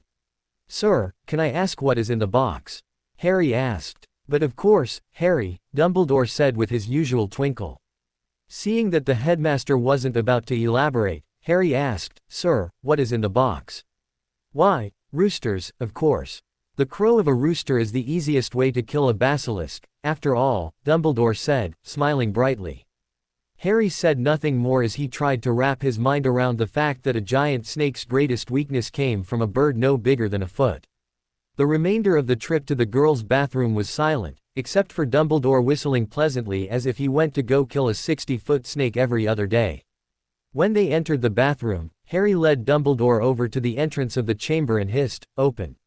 When the wall had finished opening, Dumbledore smiled and said, "I haven't been on a slide in over 70 years, Harry. I will see you at the bottom." Harry was about to tell him to wait, but Dumbledore had already jumped down the pipe and his laughter echoed back up to the bathroom. The man is most certainly insane, Harry thought before hissing, "Stairs." A few minutes later, Harry reached the bottom of the staircase and found Dumbledore smiling brightly, his robes covered in filth from the pipe. "I must admit that I did not expect for the grime on the pipe to be magically resistant to the Scourgify charm," Dumbledore said with a smile. "I was going to tell you that there were stairs, sir," Harry said as he gestured to the staircase that he had just used. I must admit that even had I known, I would have used the pipe. I haven't had that much fun in some time," Dumbledore replied. Harry could only shake his head as he led Dumbledore to the entrance to the chamber. The basilisk is through here, Harry said. Ah, of course, if you will give me one moment before you open the door, Harry, Dumbledore said as he opened the crate full of roosters. Harry leaned in slightly, wondering what magic Dumbledore was about to perform. Imperio, Dumbledore said strongly, causing Harry to gawk at the headmaster. I take it that you understand what this spell does, now, Dumbledore said knowingly. Yes sir, but I thought it carried a lifetime sentence in Azkaban if you used it, Harry said. Normally that is the case, Harry, however, using the Imperius curse on an animal does not require the emotional intent that the curse requires on a more intelligent being. I would have rather used any other spell, but only the Imperius curse will make certain that they crow when I tell them to, Dumbledore explained patiently. I don't understand. Emotional intent, Harry asked, faking ignorance. The Unforgivables are so named because while there are many dark spells that can cause harm, these three require a person to want to cause the spell. For the Imperius, the person casting the spell on another human being must want to totally control them. That emotional intent is not required when placing the spell on an animal, however, Dumbledore explained as he took out a blindfold and tied it around his eyes. So, does that mean using the Unforgivables on animals is legal? Harry asked hesitantly as Dumbledore began tying a blindfold around his eyes. Unfortunately, Harry, it is. The law only states the Unforgivables carry a sentence in Azkaban when they are used on another sentient being. It is a terrible inconsistency in the law that has allowed many dark wizards to practice these horrid spells with impunity, Dumbledore said gravely. Now, Harry, please open the door. After taking a moment to digest all that Dumbledore had just told him, Harry hissed, open, in Parseltongue. It's open, sir, Harry said. Excellent. Is the basilisk nearby? Dumbledore asked. Hello. Are you here? Harry called out. There was a slight rumbling before a loud hissing responded, is that old man the best you can find for me to eat? The man looks sick. It's here sir, and it thinks I brought you for it to eat, Harry replied. Oh dear. Well, I suppose I should stop it before I become lunch. Crow. Dumbledore commanded, causing the 6 roosters under the curse to immediately crow. While Harry could not see the basilisk due to the poor lighting, he was able to hear the creature scream out in agony for what seemed like an eternity before there was a loud thump as it died. I think it's dead, Harry said. Agreed, Dumbledore said as he took off his blindfold. I believe that you have enough bad memories of this place, Harry. I can have Fawkes take Severus back here to collect any necessary ingredients from the basilisk. Sir, Mr. Malfoy told me that the scales of a basilisk were very valuable. Do you think that I might be able to keep some? Harry asked. Do not worry, Harry, typically when a dangerous magical creature is killed, the person who kills it is allowed to do with the creature as he wishes. Mr. Malfoy was rather insistent that since we would not be able to reach the Chamber of Secrets without your help that you be given at least half of all items which could be sold commercially. Since basilisks are very rare, I dare say you have just increased your already large family fortune. I would also suggest not selling the basilisk scales. They can be used to craft very magically resistant armor. With Voldemort still alive, you should take all precautions, Dumbledore said. I'll remember that, sir, Harry said. Tuesday, May 11th, Great Hall. Harry, Draco, and Blaise entered the Great Hall and made their way to the Slytherin table.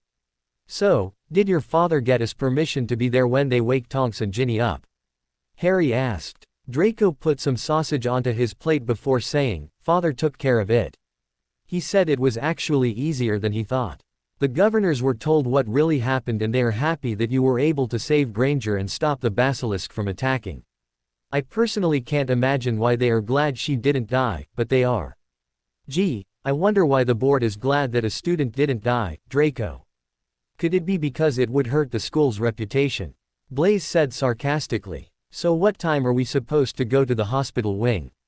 Harry asked. Draco unfolded a letter and a moment later said, after our last lesson. The 3 boys fell into a comfortable silence as they ate their breakfast.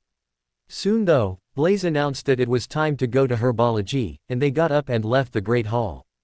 When Harry entered the greenhouse, the first thing he noticed was Hermione sitting at a desk with Neville going over a herbology book. Oh no, she's still here, Draco said as soon as he saw Hermione. Harry had to physically stop himself from hitting Draco as the gargoyle snarled in anger at the insult. "Piss off, Malfoy," Neville spat. Draco faced Neville and dismissively said, "Be silent, squib. I want to know what the mudblood is still doing here. Do your parents care so little about you that they actually decided to let you attend a school where you almost died?" "Leave Hermione alone, Draco," Harry growled out, alleviating himself of the headache the gargoyle was causing. "Mr. Malfoy, that will be 30 points from Slytherin. If you continue to bother either Mr. Longbottom or Ms. Granger, it'll be detention for the rest of the year. Now take your seat," Sprout said angrily as she entered the room. "Blood traitor," Draco muttered as the professor turned her back, "and what the hell was that, Harry?" "Just leave Hermione alone," Harry said seriously. After shooting his friend a very suspicious glance, Draco huffed and walked over to his seat. Harry and Blaise rolled their eyes at Draco's attitude and took their seats near the back of the room. Harry had just put his things down when he was joined by a red-faced Neville. "You all right?" Harry asked. "She shouldn't have to put up with him, especially after what happened to her," Neville replied with a little bark to his voice. "Are you talking about Granger?" Harry asked. "No, I'm talking about not. Of course Hermione," Neville said sarcastically. "Aren't we testy this morning, Longbottom?" Harry said with a smirk. "She almost died, Potter," Neville said incredulously. "She shouldn't have to put up with him in her first class." Harry said neutrally. As if sensing that Harry didn't have a comeback, Neville decided to keep talking. "Hermione told me what really happened," he said, causing Harry to look up from his herbology book.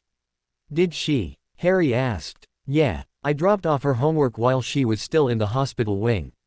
When I gave it to her, she acted like everything was fine, so I left. I was halfway back to the Gryffindor common room when I realized that I accidentally gave her my library book. It was almost curfew, so I rushed back to the hospital wing. When I entered the hospital wing, I found Hermione trying to do the animation charm that we learned in February. She couldn't do it, and she started to cry. I didn't know what else to do, so I gave her a hug. When she finished crying, she told me all about you-know-who's diary and how he was possessing her. I told her that I didn't blame her for what happened, but that she should keep it to herself. She told me that you knew what really happened," Neville said very quietly. "I know what happened, but why couldn't she do the animation charm?" Harry asked, truly curious. She told me that she has blank spots. She can't remember ever learning the charm," Neville said sadly. "Really?" Harry asked, suddenly realizing that Lucius' plan might not be the only option available to him. "I've been tutoring her the last week to catch her up on everything for her herbology final. I know McGonagall, Flitwick, Snape, and even Dumbledore have been trying to help her, but because it's so close to exams they don't have a lot of time. She's really nervous that even if her parents let her come back, she'll have ruined her grades," Neville admitted. "So that's why this is her first class then. She's just now catching up," Harry said more to himself than to Neville. "Exactly, she's been killing herself trying to catch up. That's why I don't want Draco to bother her now. Can you please talk to him?" Neville practically begged. "No problem, Neville, I'll talk to him after class," Harry said honestly. Neville paled suddenly and blurted out, "Don't tell him what I told you." Harry couldn't help but grin at Neville.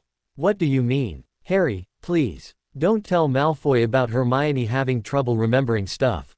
It would kill her if people found out. You know how she is about school," Neville said adamantly. After a moment's pause, Harry said, "Very well." Neville appraised Harry for a few seconds before saying, "Thanks." Harry spent the rest of herbology taking notes about what to expect on his end-of-year exam. When the class ended, Harry quickly gathered his things and made his way over to Hermione and Draco's table. "Draco, let's go, I need to talk to you about something," Harry said. "I agree, the smell in this part of the greenhouse is particularly bad," Draco said as his eyes flashed to Hermione, who looked like she was torn between crying and hexing him. "Whatever, Draco. Let's go," Harry said before quickly exiting the greenhouse with Draco and Blaise following him. Harry led the two other Slytherins to a secluded section of the grounds. "What are we doing over here, Harry? This is almost in reach of the Whomping Willow," Blaise said curiously. Harry quickly looked around, took out his wand, and said, "Sorry Blaise, I need to talk to Draco in private." "Stupefy. The stunning spell caught Blaze completely off guard and hit him squarely in the chest. Did you have to stun him? Draco asked. Harry didn't answer, he just waved his wand in a circle. When he finished, a silver dome formed around the three boys before vanishing. What was that? Privacy spell. Even though you can't see it, there is an invisible dome surrounding us. Anyone who is close enough to hear us will only hear a buzzing sound in their ears, Harry said. Why did you stun Blaze then? If he wouldn't have been able to, Draco asked. Draco, what I'm about to tell you stays between us, understand? Your father knows, but he isn't going to be telling anyone, Harry said. All right, Draco said slowly. Draco, you know how your dad told you how Granger was actually being possessed by the Dark Lord? Harry asked. Yes, Draco replied hesitantly. What your father didn't tell you is that the book that allowed the Dark Lord to possess Hermione was a book he owned. Your father tried to give it to Ginny in Diagon Alley when we saw her in the bookstore, Harry said. What? Draco said, horrified. Obviously, Ginny didn't get the diary. I saw what your father did and took it out of her cauldron, Harry said. Thank Merlin you did, Harry. If Ginny had been, wait, how did Granger get it, then? Draco asked. I gave it to her when your father and Arthur Weasley were fighting, Harry said. Draco looked at Harry for a second before laughing. Oh Harry, that's too good, way to stick it to the mudblood, he said. The gargoyle's rage quickly overwhelmed him and Harry slashed his wand, sending a jet of fire directly at Draco's face. Draco had to immediately dive to the ground to avoid having his face scorched. While Draco was doing his best to avoid being cooked, Harry viciously slammed the gargoyle back in his mind and tried to gain some resemblance of control. As Draco was picking himself up off the dirt, Harry managed to subdue his volatile animagus. What the hell is your problem? Draco snarled as soon as he was up. Shut up, Harry practically hissed. Draco, this isn't funny. Dumbledore is trying to help Hermione figure out who gave her the diary. Hopefully, he won't ever figure out who gave it to her, but if he does, both your father and I will be in serious trouble. Draco paled as he realized the seriousness of the situation. So, what exactly do you need to talk to me about? He asked. I'm going to help Hermione pass her finals, and I need you to mail this too. Your father, Harry said as he presented a folded piece of parchment to Draco. Huh? Draco asked, confused. Neville told me today that Granger has blank spots from when the Dark Lord possessed her. Apparently both Flitwick and McGonagall are trying to catch her up, but they don't have a lot of free time with it being so close to finals. I figured if I help her, as well as any other student that was petrified, I can always tell Dumbledore that I didn't know the diary was dangerous, and that someone else gave it to me. Hopefully he'll see my helping of Hermione as me feeling bad for what I inadvertently caused, Harry said, refusing to admit, even to himself, that a part of him was trying to make it up to Hermione. Draco nodded his head. Yeah, that's a good idea. Why do I need to mail my father a blank piece of parchment for you though? It's not blank, Draco, just charmed so that only he can read it. Besides, if I sent a letter to your father it would look suspicious, but if you do it, Harry trailed off knowing that Draco had gotten the point. I suppose you're right. Can you tell me what this says, though? Draco asked, holding up the blank piece of parchment. Harry gritted his teeth as he felt the gargoyle's annoyance at being questioned, again. Basically, it tells your dad what I'm planning to do and to work it into his plan.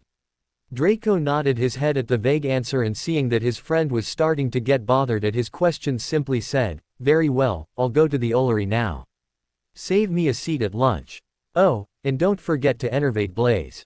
Harry nodded his head and watched as his friend quickly walked back towards the castle entrance. He took his wand out and cancelled the privacy spell before pointing it at Blaze, saying, enervate. Blaze woke up with a slight gasp of air. What the hell, Potter? Blaze snapped before reaching back and rubbing his head where it hit the ground. Sorry, Blaze, Harry said as he gave him a hand up. You know you could have just asked for some privacy, Blaze grumbled. True, but if someone saw me tell you that I had to talk to Draco in private, they might have tried to find out what I was keeping secret, Harry pointed out. Still, Blaze said as he started looking around. Wait, where is Draco? He asked. He's going to send a letter, Harry said. I don't suppose you're going to tell me what the letter is about, or will following that line of questioning get me obliviated? Blaise said sarcastically. Please, Flitwick said. I can't learn the memory charm till next year, Harry said with a smirk that Blaise was a little intimidated by. Merlin help us when you do learn how to obliviate people, Blaise muttered quietly to himself. Great Hall, Hogwarts. Harry and Blaise entered the Great Hall and found Draco already at the Slytherin table. Finished already? Harry said challengingly. The underlying threat of what would happen if Draco procrastinated sending the letter was obvious. Your elf was kind enough to get the letter to Father, Draco said. And how long has my elf been acting as your express elf for you? Harry asked after sitting down. She apparently sensed that you needed a letter taken. I was actually surprised when she popped into our dorm room, but it saved me a trip to the Ollery, Draco said. It takes a really smart elf to sense their master's needs, Blaise commented. Harry smirked. He was again pleased by his selection in a servant. Do you think Salazar could eat Dobby and pick out a better elf as a replacement? Draco asked curiously, causing Harry to laugh and Salazar to poke his head out of Harry's robes. What does the rabbit want?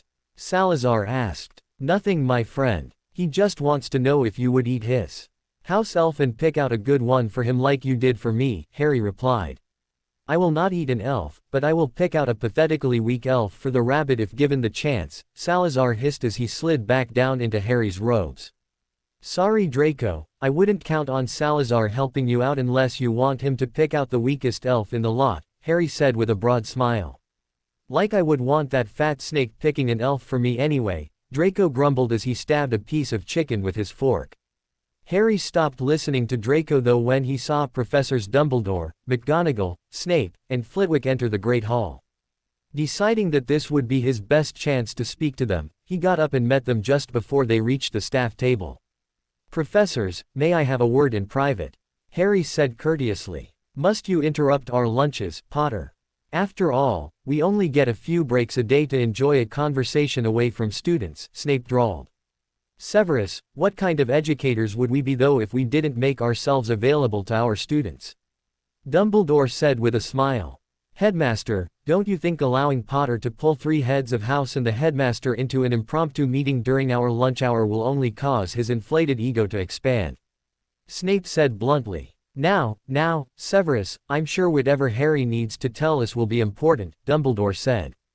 It had better, Potter, or else I'll have you scrubbing cauldrons for the last 2 weeks of term, Snape said menacingly. It is important, sir. Is there a place nearby we can talk in private? Harry asked. Of course, Harry, follow me, Dumbledore said. Harry, Flitwick, McGonagall, and Snape followed Dumbledore into a side door to behind the staff table. The room was about the same size as a standard classroom, but instead of desks it had a modest-sized table in the middle. Please take a seat, Tipsy, Dumbledore called out. There was a slight pop and a house elf appeared. Yes, Professor Dumbledore. Tipsy, if you could bring some lunch for Professor Snape, McGonagall, and Flitwick, as well as for Mr. Potter and I, that would be splendid, Dumbledore said. Oh, right away, Headmaster, Tipsy said as she disappeared. A few moments later, several elves appeared in the room, set the table, and had several plates of food in front of everyone. Well, Severus, at least you won't miss lunch now, Flitwick said happily. True, but the company is still suspect, Snape said as he glared at Harry. Now, Severus, be sociable. What did you wish to speak to all of us about, Mr. Potter? Dumbledore asked. Well, sir, Neville told me that Hermione has blank spots in her memory, is that true? Harry asked. Dumbledore appeared to hesitate before saying, indeed it is Harry. I have found no way of recovering her memories. I'd like to help, sir, Harry said slowly. Arrogance. Surely you all can see it. He is just like his father. Do you believe you can do a better job at returning Granger's memories than the headmaster, Potter? Snape spat. Well, sir, I wasn't talking about returning her memories, Harry barked back angrily as the table and all the contents on it started to rattle. Harry, Severus, both of you need to calm down. Harry, remember what happened the last time you lost control of yourself, Flitwick said seriously. Both Harry and Snape quickly did their best to calm themselves at the reminder of Harry's destruction of the hospital wing.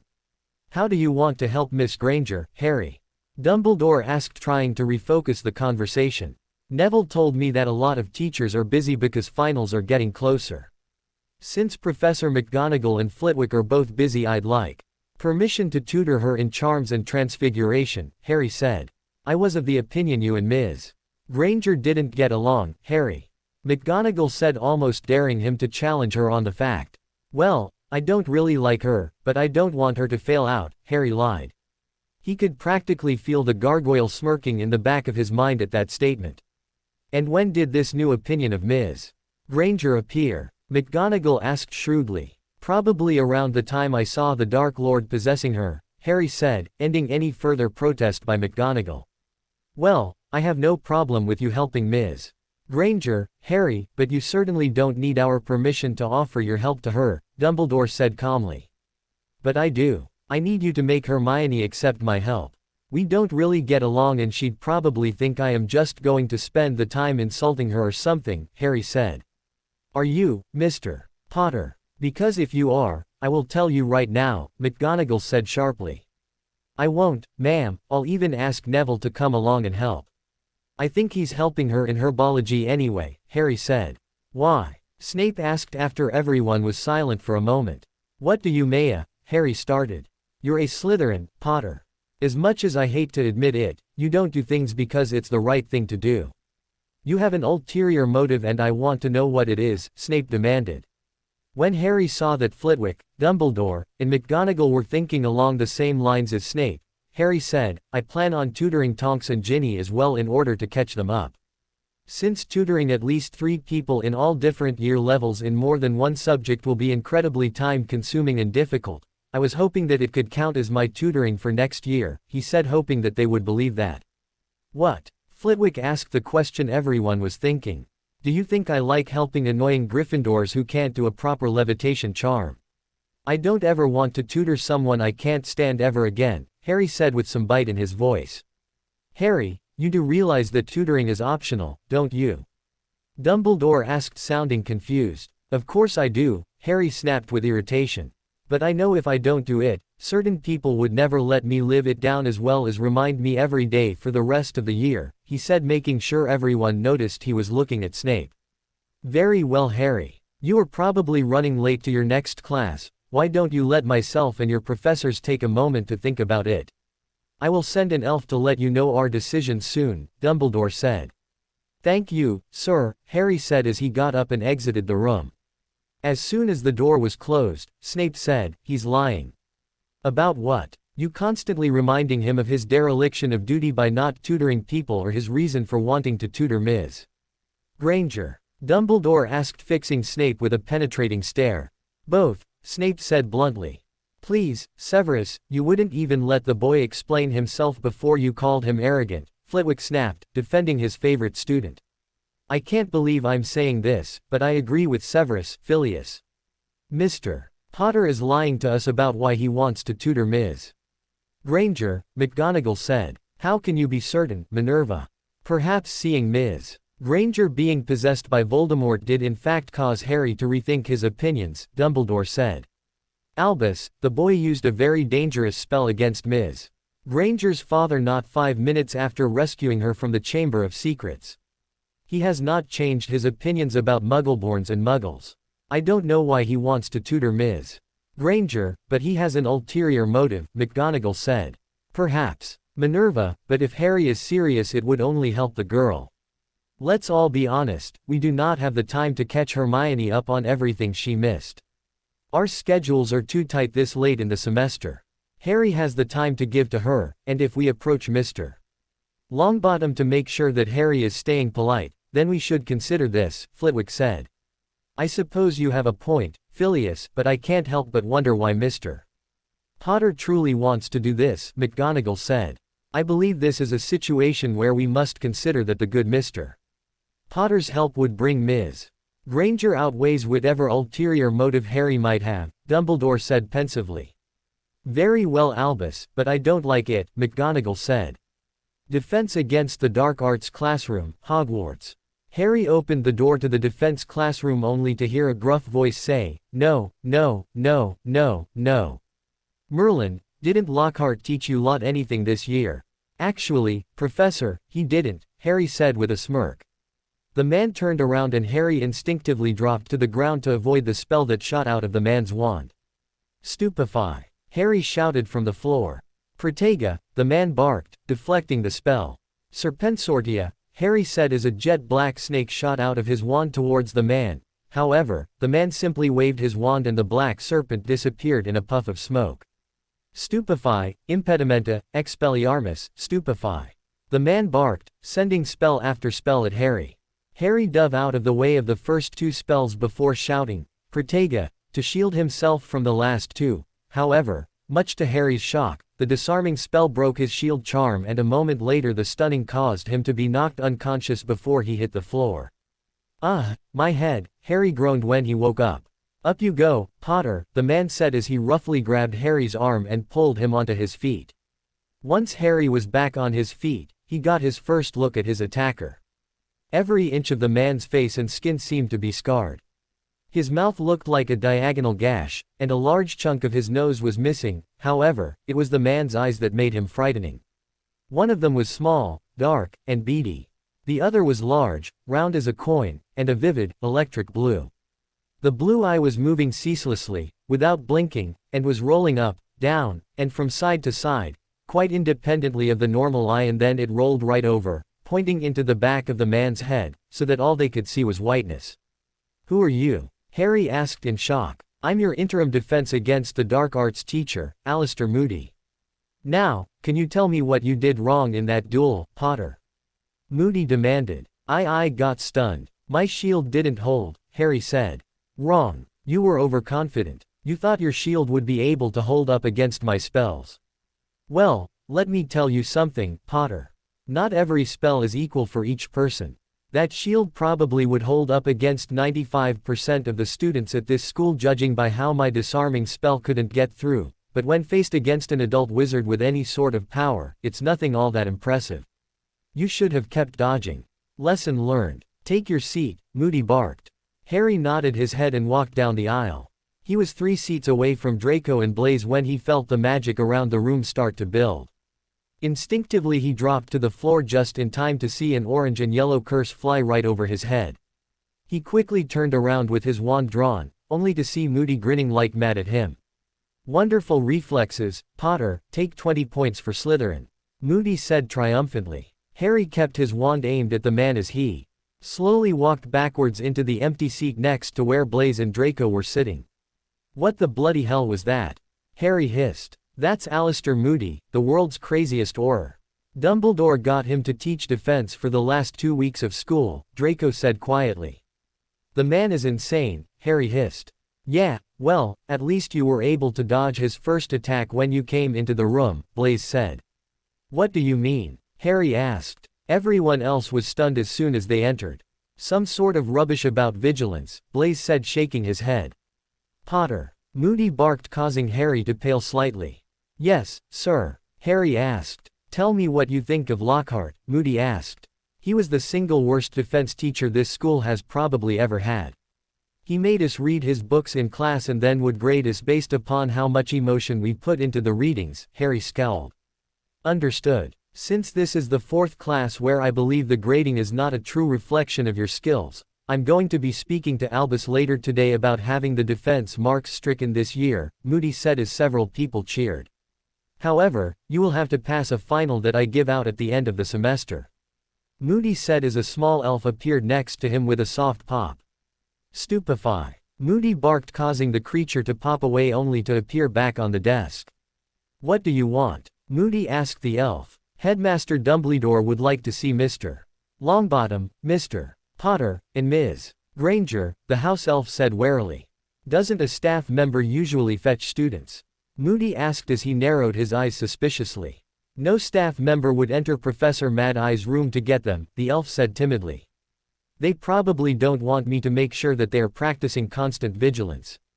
"Potter, Granger, Longbottom, get your stuff and get out of here," Moody barked. Harry quickly gathered up everything as quickly as he could. "Enjoy the rest of the class, you guys," Harry said with a smirk and quickly left the classroom. "Lucky bastard, I wish I could get out of this," Draco grumbled. Even if it means going to a meeting with Longbottom and Granger? Blaise asked curiously. Draco watched as Moody sent a stinging hex at Nott before saying, yes. Outside the headmaster's office, Hogwarts. Harry stopped walking in front of the gargoyle that led to the headmaster's office. Ice mice, Harry said, however, the gargoyle remained in place. Ice mice. Really, Potter, I highly doubt that the headmaster of Hogwarts, Hermione started. That was his password a few days ago, Hermione, Harry replied, putting forth an effort to be cordial and appease the gargoyle in his head. You're sure this is the entrance to his office? Neville asked. Yes, Longbottom, now start guessing candies, that's what all his passwords are. Blood quills, sugar quills, lemo. Drops, cockroach cluster, Harry said as the gargoyle sprung to life and moved out of the way, revealing the spiral staircase. Cockroach cluster was his password. Hermione said in shock. I know the man clearly has issues, Harry said as he strode forward, quickly followed by Hermione and Neville. You shouldn't say something like that about him, Potter. He is still the most gifted wizard in the world, Hermione said sharply. Neville walked forward to knock on the door after they ascended the spiral staircase, but before he could, Dumbledore's voice called out, enter. I think there is a ward that lets him know people are outside his office, Harry said as he opened the door and entered the office. Hello, Mr. Potter, Ms. Granger, Mr. Longbottom, please come in, Dumbledore said kindly. Harry took the furthest chair to the left and made sure he avoided looking at Dumbledore's phoenix. However, Hermione and Neville were both instantly taken with the bird. Professor Dumbledore, is that what I think it is? Hermione asked, pointing at Fawkes. Well, if you think it is a phoenix, then you would be correct, Ms. Granger, Dumbledore said with a smile. Wow, a phoenix. My grand said you had one, but I never thought I'd get to see it, Neville said reverently. Fawkes gave a thrill of appreciation that caused Hermione, Dumbledore, and Neville to smile. Harry, though, felt as if he was staring right into the eyes of the basilisk again. Every muscle in his body tensed and he felt a sudden urge to draw his wand and hex the bird. He suppressed that desire, however, when he saw Dumbledore staring at him with narrowed eyes. I assume that this is about what we talked about earlier, isn't it? Harry asked. Indeed, Ms. Granger, it is the belief of the staff that you will have the best chance at succeeding on your end-of-year exams if you are tutored by Mr. Potter, Dumbledore said. No, I mean, no, I'm doing fine, sir, I don't need any help, Hermione said quickly. My dear, Mr. Longbottom took it upon himself to reveal to Mr. Potter your problem remembering parts of the year, Dumbledore said softly. Why, Neville? Hermione demanded, turning her teary eyes to look questionably at Neville. I thought that he could get Malfoy to leave you alone. You didn't need Malfoy bothering you, Neville said weakly. So you went to Potter. The same Potter that put my father in the hospital wing and who hates me. Hermione said angrily before turning back to the headmaster, Professor, no offense, but I don't want to be ridiculed for the last 2 weeks of class. Miss Granger, Mr. Potter assures us that he will not do that, however, Professor McGonagall has informed us of how your relationship with Mr. Potter is strenuous. So we have decided to ask Mr. Longbottom to sit in on Mr. Potter's tutoring sessions with you. If Mr. Longbottom believes Mr. Potter is not helping you, then he will report it to us and Mr. Potter will be punished, Dumbledore said seriously. Hermione looked rather hesitant, but ultimately nodded her head. Good. Now, you will meet Mr. Potter every day from 3 to 6 p.m. to work on transfiguration and charms. You will then work with Mr. Longbottom on herbology from 6 to 7. I understand you are almost completely caught up in herbology, astronomy, and potions, correct? Dumbledore said. Yes sir, Hermione said. Excellent. I truly believe you are capable of catching up, Ms. Granger. You remind me very much of another Gryffindor girl who didn't let anything stand in her way, Dumbledore said with a smile. Who, sir? Hermione asked curiously. Mr. Potter's mother, she was just as dedicated as yourself and I see a lot of her in you, Dumbledore said as he smiled at Hermione. It was certainly a good thing that Dumbledore was looking at Hermione because had he been looking at Harry, he would have been shocked to see the look of absolute hatred Harry was sending at Dumbledore. Neville and Fawkes both saw the glare though, and Fawkes tried to calm the boy by singing, however, that seemed to only cause Harry's last nerve to snap. "Shut up, you stupid bird," Harry snapped, causing everyone in room, including Fawkes, to look at him in horror. "Harry," Dumbledore started uncertainly, only to pause and then say, "Enter." Harry, Hermione, and Neville all turned around to see the door open and Mrs. Tonks and Mr. and Mrs. Weasley opened the door. "Oh, sorry headmaster, we didn't know you were in a meeting," Mrs. Weasley said. "Is it time to wake Tonks and Ginny up?" Harry asked quickly, interrupting whatever Dumbledore was about to say. "Yes, Harry, now that Mrs. Tonks and the Weasleys are here, we can proceed to the hospital wing," Dumbledore said.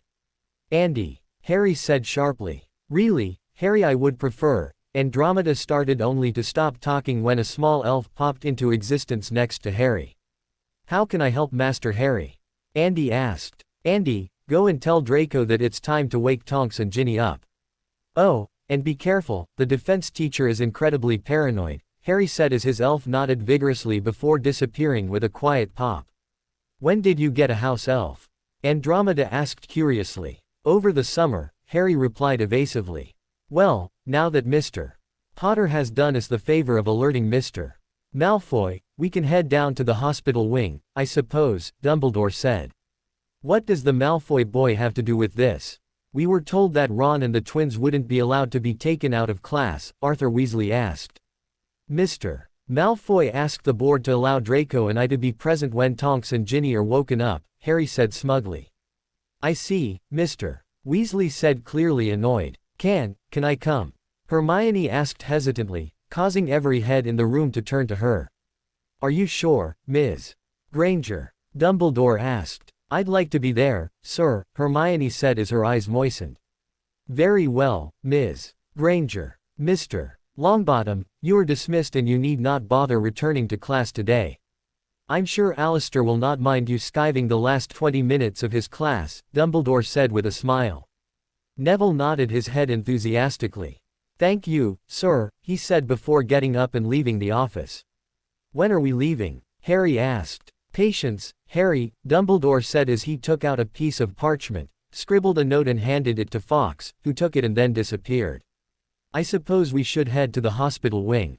Severus should be arriving shortly," Dumbledore said as he stood up and left his office with Harry, Hermione, Mrs. Tonks, and Mr. and Mrs. Weasley following him. "Are the Clearwaters not going to be joining us?" Harry asked as the group made its way down to the hospital wing. "Unfortunately, they are out of the country at the time. They will be arriving this weekend to speak with Ms. Penelope," Dumbledore said patiently. "And naturally the Creevies, being muggles, won't be allowed here," Harry said simply. A worried look crossed Dumbledore's face as the Weasleys and Andromeda both had to bite back scathing remarks to Harry. Hermione, though, did not hold her tongue, and why should being a muggle matter if their son was hurt? She snapped. Harry couldn't help but smirk. Would the muggles even comprehend what had happened? Or the treatment that is being provided? It would be a waste of time to specially key them past the muggle-repelling wards to allow them entrance to Hogwarts, explain everything, and then having them leave immediately. "They allowed my parents here, Potter," Hermione said challengingly. "That was completely different," Harry said. "They thought you had died. Of course they had to be alerted and brought to the school." Hermione looked apocalyptic at Harry's pronouncement and said, "So muggles should only be informed if their children have died." Realizing that a continued argument with Hermione would ultimately awaken his temperamental animagus, Harry simply nodded his head and refused to argue back for the remainder of the walk. "Poppy, Severus, are you both here?" Dumbledore asked after opening the hospital wing doors. "Yes, we just finished preparing the potion," Snape said as he strode out of Madame Pomfrey's office with a vial in each hand. "Whenever you are ready, Severus," Dumbledore said. Snape nodded his head, walked over to Tonks' bed, positioned a vial at the tip of her tongue, and allowed the potion to enter her mouth. As soon as the potion touched Tonks' tongue, her head began to shake slightly. Soon her entire body was shaking and Mrs. Tonks was becoming worried. "What's wrong? What's happening?" Andromeda asked. "The potion that we created works by overloading the nervous system," Snape lectured unemotionally. As a basilisk's gaze freezes all the nerves in the body, the potion will bring your daughter's body back to homeostasis. One of the side effects, though, are involuntary tremors such as these while the potion makes its way through her body. It should pass. Sure enough, a few seconds later Tonks stopped shaking and opened her eyes. "Wah, Mum, is that you?" Tonks asked curiously. "Oh dear, I'm so happy you're all right," Andromeda said as she pulled Tonks into a hug while Snape went over to wake the other patients. Mum, need air, please, let go," Tonks gasped out. "I'm so sorry, are you all right?" Andromeda said as she began checking Tonks over looking for injuries. "Why wouldn't I be, oh Merlin?" Tonks said as her eyes widened in terror. "Mum, there is a gigantic snake in the school. Nymphadora, please calm down.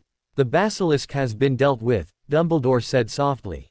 "Oh, thank Merlin," Tonks said, relieved. "That thing was huge, Headmaster, how did you stop it?" Tonks asked. Yes, well, Ms. Tonks, Mr. Potter became rather obsessive about finding the Chamber of Secrets after you were attacked. He eventually discovered where the chamber was and who was opening it. Since it's a rather exciting story, I'll let Mr. Potter tell it to you. Andromeda, perhaps we should give them some time to discuss things, Dumbledore said. Andromeda looked ready to protest, but eventually acquiesced after giving her daughter a very tight hug and saying she would be speaking with Madame Pomfrey to see about her recovery. Once Andromeda was gone, Harry stepped towards Tonks, but unsure if his friend would be upset with him for inadvertently leading to her petrifaction. "Tonks, I'm sorry about Harry said. Harry wasn't able to continue talking, though, because Tonks had grabbed him and brought him into a bone-crushing hug. "Thank you, Harry," Tonks said seriously before her eyes moistened, "and it's me who should be saying I'm sorry. I said some terrible things to you when I left. I never should have. Tonks, we both said some mean things. We were both mad and, well, let's just forget about it, all right?" Harry said. Tonks nodded her head with a small smile on her face before asking, "Where was it, Harry, and who was opening it?" Well, the entrance was in Ning Myrtle's bathroom," Harry said, smiling brightly at Tonks' disbelieving look. "Seriously, Harry, where is the entrance?" Tonks asked impatiently. "I am serious, Tonks," Harry said with a grin. "Quite the cunning place to hide it, if you think about it." "Wah, but how did you ever find it?" "I never would have thought to look in Myrtle's bathroom," Tonks asked in astonishment. Harry immediately launched into the story about how he began looking for the chamber after she was attacked. How he had Andy and Salazar searching the school at every opportunity. Tonks was a very good audience. She cursed Snape when he told her how close he had come to being suspended, and she nodded her head attentively when he told her about how Salazar discovered a student who was spreading the basilisk smell around the school. Finally he told her about how Hermione had been taken into the chamber, and how he stunned Snape when he realized Salazar might be following the trail of the person. "So who was it, Harry, who was opening the chamber?" Tonks demanded impatiently, not noticing Hermione tensing up next to her. "You mean all the attacks were because a stupid mudblood was dumb enough to let herself get possessed by one of her bloody books?" An angry voice said, causing everyone in the room to turn and stare at Draco Malfoy and the recently awoken Ginny Weasley. When Draco saw that Tonks was okay, he made his way over to his godfather, who had just administered the antidote to Ginny.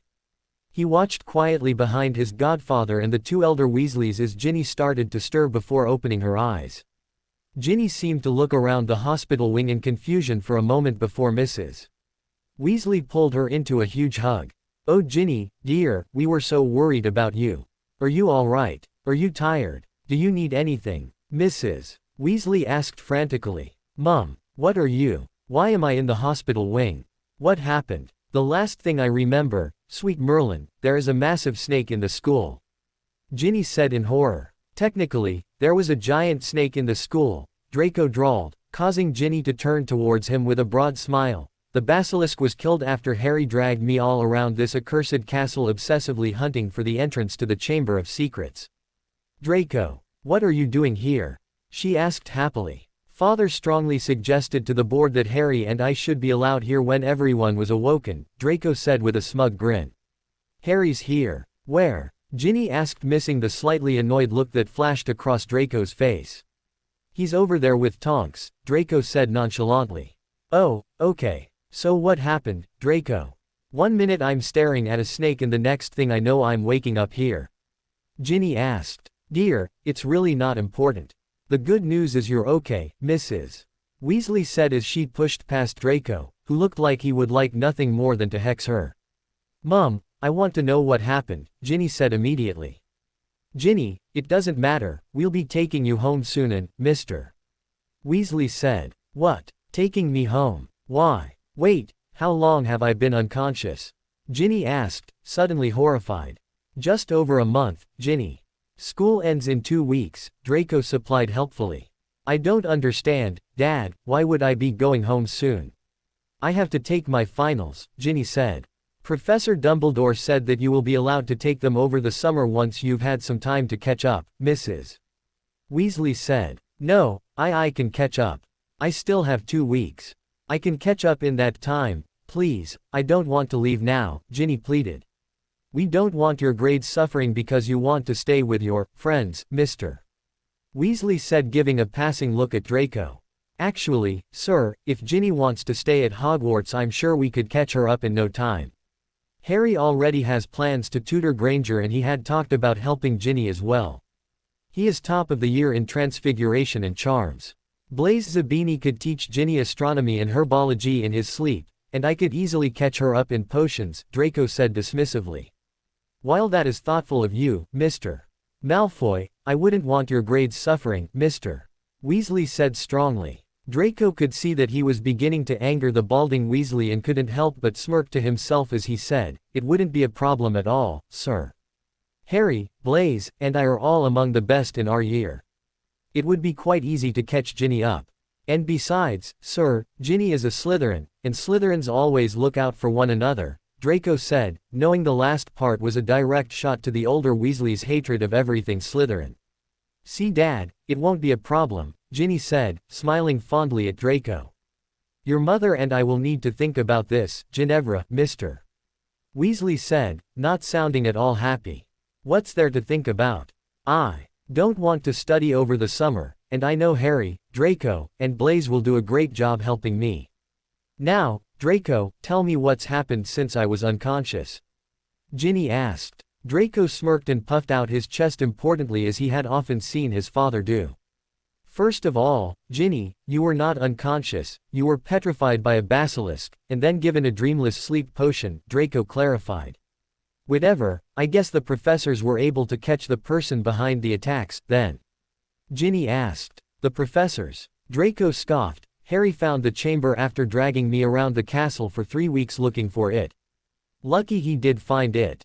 Harry was going to be suspended for skipping class and detentions during the time he was looking for the chamber, Draco said. No, Ginny said horrified, suspend him. Dumbledore would never, Ginny said in astonishment. Of course he wouldn't, Draco said condescendingly, Dumbledore was tossed out shortly after you and Tonks were petrified. Ginny could only shake her head as she tried to process the incredible turn of events which she had practically slept through. Eventually though she narrowed her eyes angrily and said, so who was it? Unfortunately, that is a secret.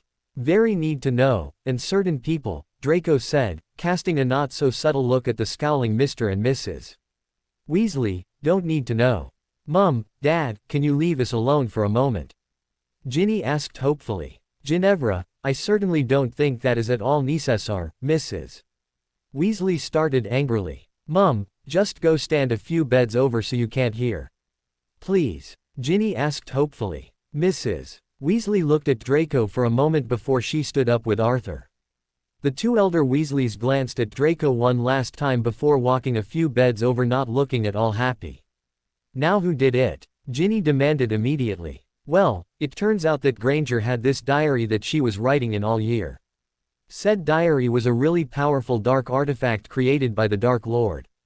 According to Harry, the Dark Lord was somehow able to possess her and used her to open the Chamber of Secrets, Draco whispered quietly. Ginny's eyes narrowed dangerously by the time Draco finished talking. You mean all the attacks were because a stupid mudblood was dumb enough to let herself get possessed by one of her bloody books?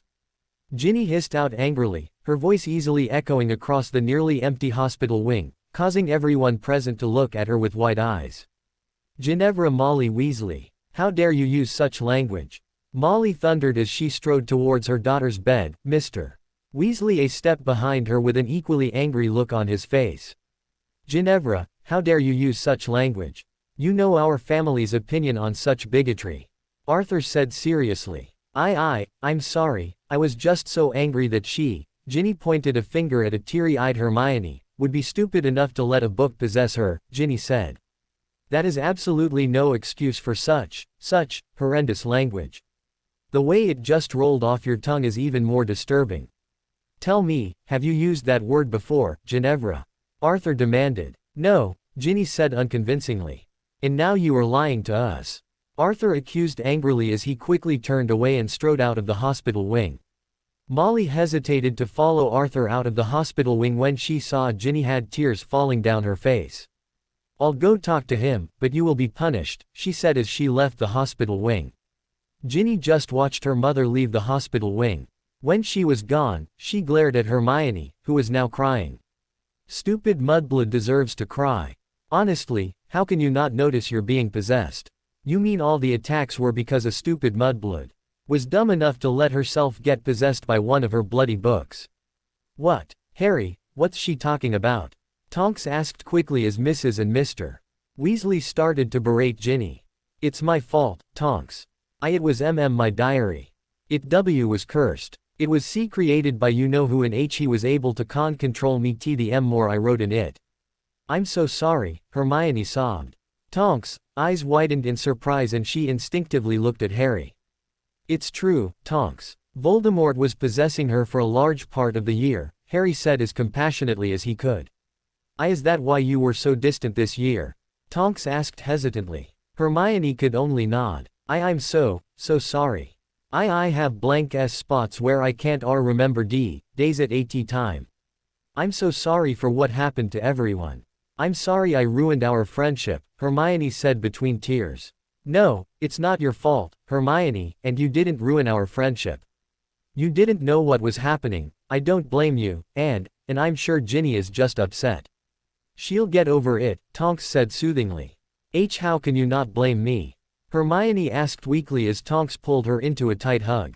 Regardless of what other people might have told you, Tonks shot Harry a suspicious look, this is not your fault. Hey, don't blame me, Harry said indignantly, I saved her life and haven't once said what happened was her fault. Is that true, Hermione? Tonks demanded. Hermione could only nod her head. Only a few people know what really happened. Please don't tell anyone. I don't want everyone thinking I'm dangerous or something. I really don't even know how I got the diary. It just showed up in my handbag when I came back from Diagon Alley. Dumbledore says he'll help me try to figure out when I was given it, but, Hermione said, trailing off sadly. Calm down, Hermione, calm down, it is okay. I'm sure Dumbledore will get to the bottom of this, Tonks said soothingly. I'm sorry, Tonks. At the very least, I ruined your summer. I'm sure you won't be able to take your exams after missing over a month of class, Hermione said sadly. Don't worry about that, my mum works at the ministry. The Department of Education is just a few floors away from where she works. What about you, though? How are you going to take your exams? Tonks asked. Well, Harry and Neville are going to help me catch up in charms, transfiguration, and herbology. I'm almost caught up in potions and astronomy, and our defense marks have been thrown out, Hermione said. What? Why are our defense marks being thrown out? Tonks asked. Well, Lockhart sort of disappeared. No one knows where he is and the new defense teacher thinks his lessons were a joke, so he apparently wants to have the defense marks thrown out this year, Hermione said. I think I'm going to like this new defense teacher, Tonks said, causing Harry to snort. Trust me, Harry said scathingly, you're not. Monday, May 17th, Hogwarts School of Witchcraft and Wizardry. The week following Ginny and Tonks waking up was incredibly taxing. As soon as Ginny and Tonks were able to leave the hospital wing, Harry began helping them to catch up in both charms and transfiguration. As if attending class, tutoring Ginny, Tonks, and Hermione, and answering the sheer number of questions from inquisitive students about the Chamber of Secrets wasn't enough, Ginny seemed to have developed an incredible amount of animosity towards Hermione. It had taken a meeting with Professor Dumbledore and her parents to get Ginny to agree to not, under any circumstances, reveal what she knew about Hermione's involvement in the Chamber of Secrets. Unfortunately, being forced to hold her tongue about Hermione only seemed to infuriate the youngest Weasley. Whenever the two girls were within earshot of one another, Ginny could be counted on to spout off some insult. Hermione had taken it well, seemingly ignoring the girl. Harry, however, was having to make himself scarce rather often when the two girls were together lest he lose control of his animagus and begin to hurl curses at Ginny. "Harry, before we begin, I'd just like to thank you for taking this seriously. Well, everyone, I guess, sort of expected you to act, well, like Ginny is," Neville admitted. Harry observed Neville for a moment before saying, "You and Hermione have gotten closer, I take it." Neville's face turned a little red before he said, "Tonks and I are practically her only friends in Gryffindor. She's not a bad person, Harry, and I'm glad you're finally giving her a chance," he said. "Giving who a chance?" Ginny asked, walking over and putting her books on the table. "No one, Ginny, don't worry about it. So, how have your parents taken your horrendous use of the word? Have they given out your punishment yet?" Harry asked, somewhat hoping that a bad punishment would temper the moody redhead. "Don't remind me. They decided that I'm going to be grounded for the first 2 months of summer." 2 bloody months because of that," Ginny said, frustrated. "Hi everyone," Hermione said, glaring slightly at Ginny. "Sit down," Harry instructed Hermione. "Nice to see you also, Potter," Hermione said indifferently. "I'm sure," Harry said sarcastically. "What are we going to be working on today?" Hermione asked. "Did you read the passage I gave you on mammal transfiguration?" Harry asked. "Yes, it was incredibly detailed. It was so interesting that I asked Madame Pants if she happened to have anything similar. Unfortunately, it turns out that the only other book that contains as detailed descriptions is in the," Hermione said. "Good, you read it," Harry said, cutting Hermione off and taking a cat out of his bag. "You are going to turn this cat into a pillow," Harry instructed. But I thought we'd save that for later. I mean, it is one of the most difficult," Hermione said. "There is no time for later. From what Neville tells me, you are slightly behind schedule in herbology, and I know you are slightly behind in charms. You are very good at transfiguration, so I'm picking up the pace so that we can finish that early and spend more time on other subjects. So go ahead and try to change the cat into a pillow," Harry said. "But we aren't supposed to do spells in the library," Madame Pants, Hermione lectured. "Has been told by McGonagall to make an exception for you, Ginny, and Tonks." "Now, no more stalling," Harry said with some bite. Hermione looked like she wanted to argue, but decided against it. She took out her wand, and tried the spell. The spell struck the tabby cat in the side, however, it didn't turn into a pillow. While the cat's fur turned white and it choked up a few feathers, it remained a cat. "Focus, you need to focus," Harry said. "I know that, I'm not you, though, Potter. You just can't say, focus, and expect me to get it on the next attempt," Hermione said in annoyance. "You need a clear mental picture of the pillow you want the cat to turn into." "Do it again," Harry said. "Fine," Hermione said as she retried the spell. Once again the cat remained, but there was noticeable improvement. The cat's tail had completely disappeared and its body was practically completely white with some blue stripes running down its back. It took nearly 30 minutes for Hermione to get the transfiguration correct, but she was incredibly pleased with herself when she finally finished. Harry congratulated her and had her spend the next 30 minutes making sure she was capable of doing it consistently and was familiar with the counter spell. "All right, that's a good job. Go work with Neville on herbology for the next hour or so, and send Ginny over here," Harry said, unconsciously smiling at her. Hermione hesitated for a moment before saying, "All right, thanks, Potter." "No need to thank me, just send Ginny over here," Harry said simply. Hermione nodded her head and walked a few tables over where Ginny and Neville were working on herbology. "So I guess it's my turn now, is it?" Ginny asked, sitting down across from him. "Yep," Harry said pleasantly. "Can I ask you a question before we start?" Ginny asked. "You just did," Harry replied cheekily. "Prat. No, seriously, though, Harry, why are you helping her?" Ginny asked curiously. "I have my reasons, Ginny," Harry said ominously. "That's the same thing that Draco said. My occlumency is good, Harry, I can keep a secret, Ginny said. I know that, Ginny, but this secret is something between Mr. Malfoy and myself, Harry said. Fine, I just can't stand being near her. Dad always said to never trust something unless you can see where it keeps its brain. Stupid mudblood should have realized she was being used, Ginny grumbled. Harry simply gritted his teeth. He would make sure Ginny had a very difficult time this lesson for that remark. Friday, May 28th, Great Hall, Hogwarts. As Harry walked into the Great Hall for the last time as a second year, he couldn't help but feel a myriad of feelings wash over him. He felt proud for managing to help catch Tonks up on her third-year transfiguration and charms. While this did help Tonks out immensely and give her a reason to stay at Hogwarts for the last couple of weeks, she was still going to have to take her exams in potions, herbology, astronomy, ancient runes, arithmetic, and history at the Ministry over the summer. Harry was also exhausted from the sheer amount of work he put into tutoring Hermione. Still, his animagus radiating its approval after each successful lesson was a welcome relief from the headache it usually gave him. Harry couldn't help but be slightly surprised that Granger made it through the exam week without suffering from a nervous breakdown, though.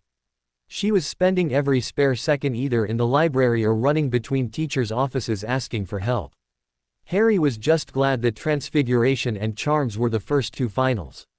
Once they were done, Hermione didn't bother him for the rest of the week. Since Herbology was the last final, Neville was hounded by her for the entire testing week to go over notes. As for his own exams, they went as expected. While he was exhausted from the late-night tutoring and study sessions with Tonks, Hermione, and Ginny, Harry was almost positive that he would be receiving O's in every subject but history of magic. Draco and Blaise didn't share Harry's confidence in near-perfect scores, but they were sure they did well enough. Ginny was probably the exact opposite of Hermione during the testing week. While Hermione was running herself ragged and driving every teacher in the school insane, Ginny was going about the testing week calm and collected. When Harry eventually asked why she wasn't worried, she simply replied that between Draco helping with potions, Blaise helping with astronomy, Neville helping with herbology, and his help with charms and transfiguration, she wasn't expecting any problems on any exam except history of magic. In fact, the only thing that seemed to rattle Ginny at all was whenever Hermione was in her line of sight. The girl still hadn't forgiven Hermione for her role in the opening of the Chamber of Secrets. It was even beginning to bug Draco, who normally would use any excuse to bash Hermione. Harry, Draco, Blaise, and Ginny sat down at the Slytherin table for the end-of-year feast. The entire hall was decked out in Ravenclaw blue with the picture of a massive eagle behind the staff table. Another year has passed us by at Hogwarts, and what a year it was. I'd like to think that your heads are just a little bit fuller than when you arrived, and I do hope that you don't empty them too much over summer vacation. Now as to the matter of the House Cup. In fourth place, Hufflepuff House with 410 points, in third place, Gryffindor House with 425 points, in second place, Slytherin House with 500 points, and finishing in first place, Ravenclaw House with 510 points, Dumbledore said as the Ravenclaw table exploded into cheers. I still can't believe that Ravenclaw won the bloody House Cup, Draco complained. I know it's the first time we've lost in 8 years, Blaise commented. Yeah, but Flitwick looks happy, doesn't he? Harry said, pointing up at the staff table. Draco, Ginny, and Blaise all turned their heads in time to see the tiny head of Ravenclaw House practically jumping for joy as Dumbledore presented him with the House Cup. Better Ravenclaw than the Gryffindors, Ginny said. That's true, Draco agreed. The food was excellent as always, and too soon the feast was over and everyone made their way out of the castle and onto the Hogwarts Express. Harry, Tonks, Ginny, Blaise, and Draco found an empty compartment near the back of the train. So what is everyone planning on doing this summer? Blaise asked. Well, I was going to be grounded for the first 2 months, but my dad won some ministry galleon drawing, and he decided to take the entire family to Egypt for the last 2 weeks of June to visit my brother Bill, Ginny said. So you're not grounded, that's good news, Harry said. No, I'm still grounded, just not for the month of June, Ginny grumbled. So you're still grounded for all of July and August just because you called Granger a mudblood. Tell your parents to take a calming potions or something, Draco said in disgust. Yeah, no kidding, Ginny said. I thought you'd said that they were reconsidering. Blaise asked. That's what they'd said until my brothers, Ginny spat the word, decided to tell my dad how I called a Hufflepuff first year a mudblood earlier this year. My dad probably would have grounded me all summer if we weren't going on vacation. What about you, Tonks? Blaise asked in an obvious attempt at moving the topic away from the volatile subject of Hermione Granger. Well, my mum apparently decided that since I was petrified for over a month, she didn't need to punish me for what happened over Christmas. Unfortunately, she is making me come with her to work every day to make sure I study for my exams, Tonks grumbled. When do you take your exams? Draco asked. July 9th, Tonks said. So I'll have some time to study and get ready for them. So Harry, what are you planning on doing? I know you said Dumbledore is making you stay with the Dursleys for a little while, but if you won't be able to hang out with Tonks, do you want to spend June at the manor? Draco asked. Harry sighed. Tonks actually told me that she wouldn't be around much already, Draco, and I've decided to stay with the Dursleys for a while, he admitted. What? Why would you ever want to do that? Draco asked in shock. Well, I need to work on my occlumency, Harry said simply. Can't you do that at Draco's? Blaise asked curiously. Harry bit his lip before saying, do you all remember how I was really short and angry with everyone earlier this semester? He asked. Yeah, it was hard to ignore you being a serious prat to everyone, Ginny said. Well, you see, the second stage of occlumency involves reliving and sorting through a lot of memories. I have a lot of memories I really wish I didn't have to relive, Harry explained. So that's why you were mad at anything that breathed? Blaise asked. Yeah, Harry said. And you two knew about it, Blaise said to Tonks and Draco. Yeah, we knew, that's why we didn't get mad when he was being rather prat-ish, Tonks said with a teasing smirk. Why didn't you just tell us, Harry? Ginny asked, sounding a little hurt. It was private, Harry said, not at all caring if the girl was upset. Maybe, but I think you didn't want us to ask what these memories you don't like reliving are about, Blaise said knowingly. It's not important. The point is I'm staying with the Muggles so that I can be as angry as I want. I won't feel bad if I take out my anger on them, Harry said darkly as Tonks, Blaise, and Ginny shared a concerned look at that statement. So how long are you going to stay with them? Draco asked, seemingly oblivious to his friend's anger. I don't know. It depends how. Harry stopped talking when there was a knock on the compartment door. Tonks cast the unlocking charm and Draco slid the door open, revealing Hermione Granger and a nervous-looking Neville Longbottom. What do you want? Ginny asked icily, staring at Granger. Hermione simply ignored Ginny and said, Can I talk to you in private, Potter? Why? Harry asked, truly curious. Please, it'll take less than 5 minutes, Granger said. Harry, just go, the smell of mudblood is starting to give me a headache, Draco said, causing Hermione and Neville to glare at him. Feeling the gargoyle starting to stir, Harry quickly got up, followed Hermione and Neville out of the compartment, and closed the door behind him. The two Gryffindors led him to an empty compartment near the middle of the train. Once the door was closed, Hermione said, I just wanted to thank you for helping me. What? Harry asked in astonishment. You didn't have to help me, but you did. McGonagall told me that you got it to count for your tutoring for next year, but still, thank you. I'm sure I wouldn't have done as well on my charms and transfiguration exams if you didn't help, Hermione said, her face red with embarrassment. Harry couldn't help but be amazed by two things. First, he was surprised that Hermione Granger had actually thanked him, and second that he could honestly say he didn't resent her like he had earlier this year. The gargoyle seemed to preen in the back of his mind, and Harry found himself momentarily wondering just how much his animagus would influence him. Before his thoughts followed that train of thought though, he realized that he was simply staring at Hermione Granger, who was looking nervously at him. I suppose I owe you an apology, Harry admitted, a part of him still hating the words that were coming out of his mouth. What? Hermione asked, clearly confused. I apologize for treating you the way I have. Mind you, I still don't really like you, Harry said as he tried to get his feelings towards the girl straight, but I realize I shouldn't have treated you like I have been.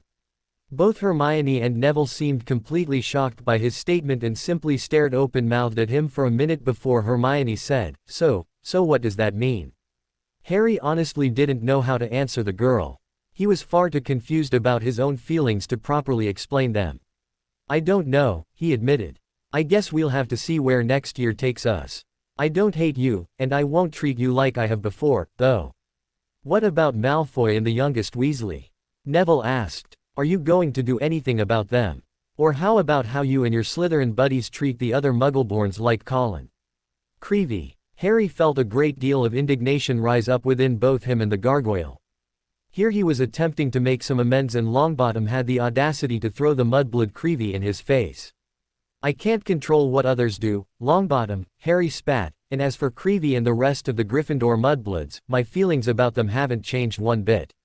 That doesn't make any sense at all. Hermione said, why can you admit that you were wrong about me, but still treat them like you do? She demanded. Instead of responding, Harry simply said, I'm not in the mood to explain myself to you two.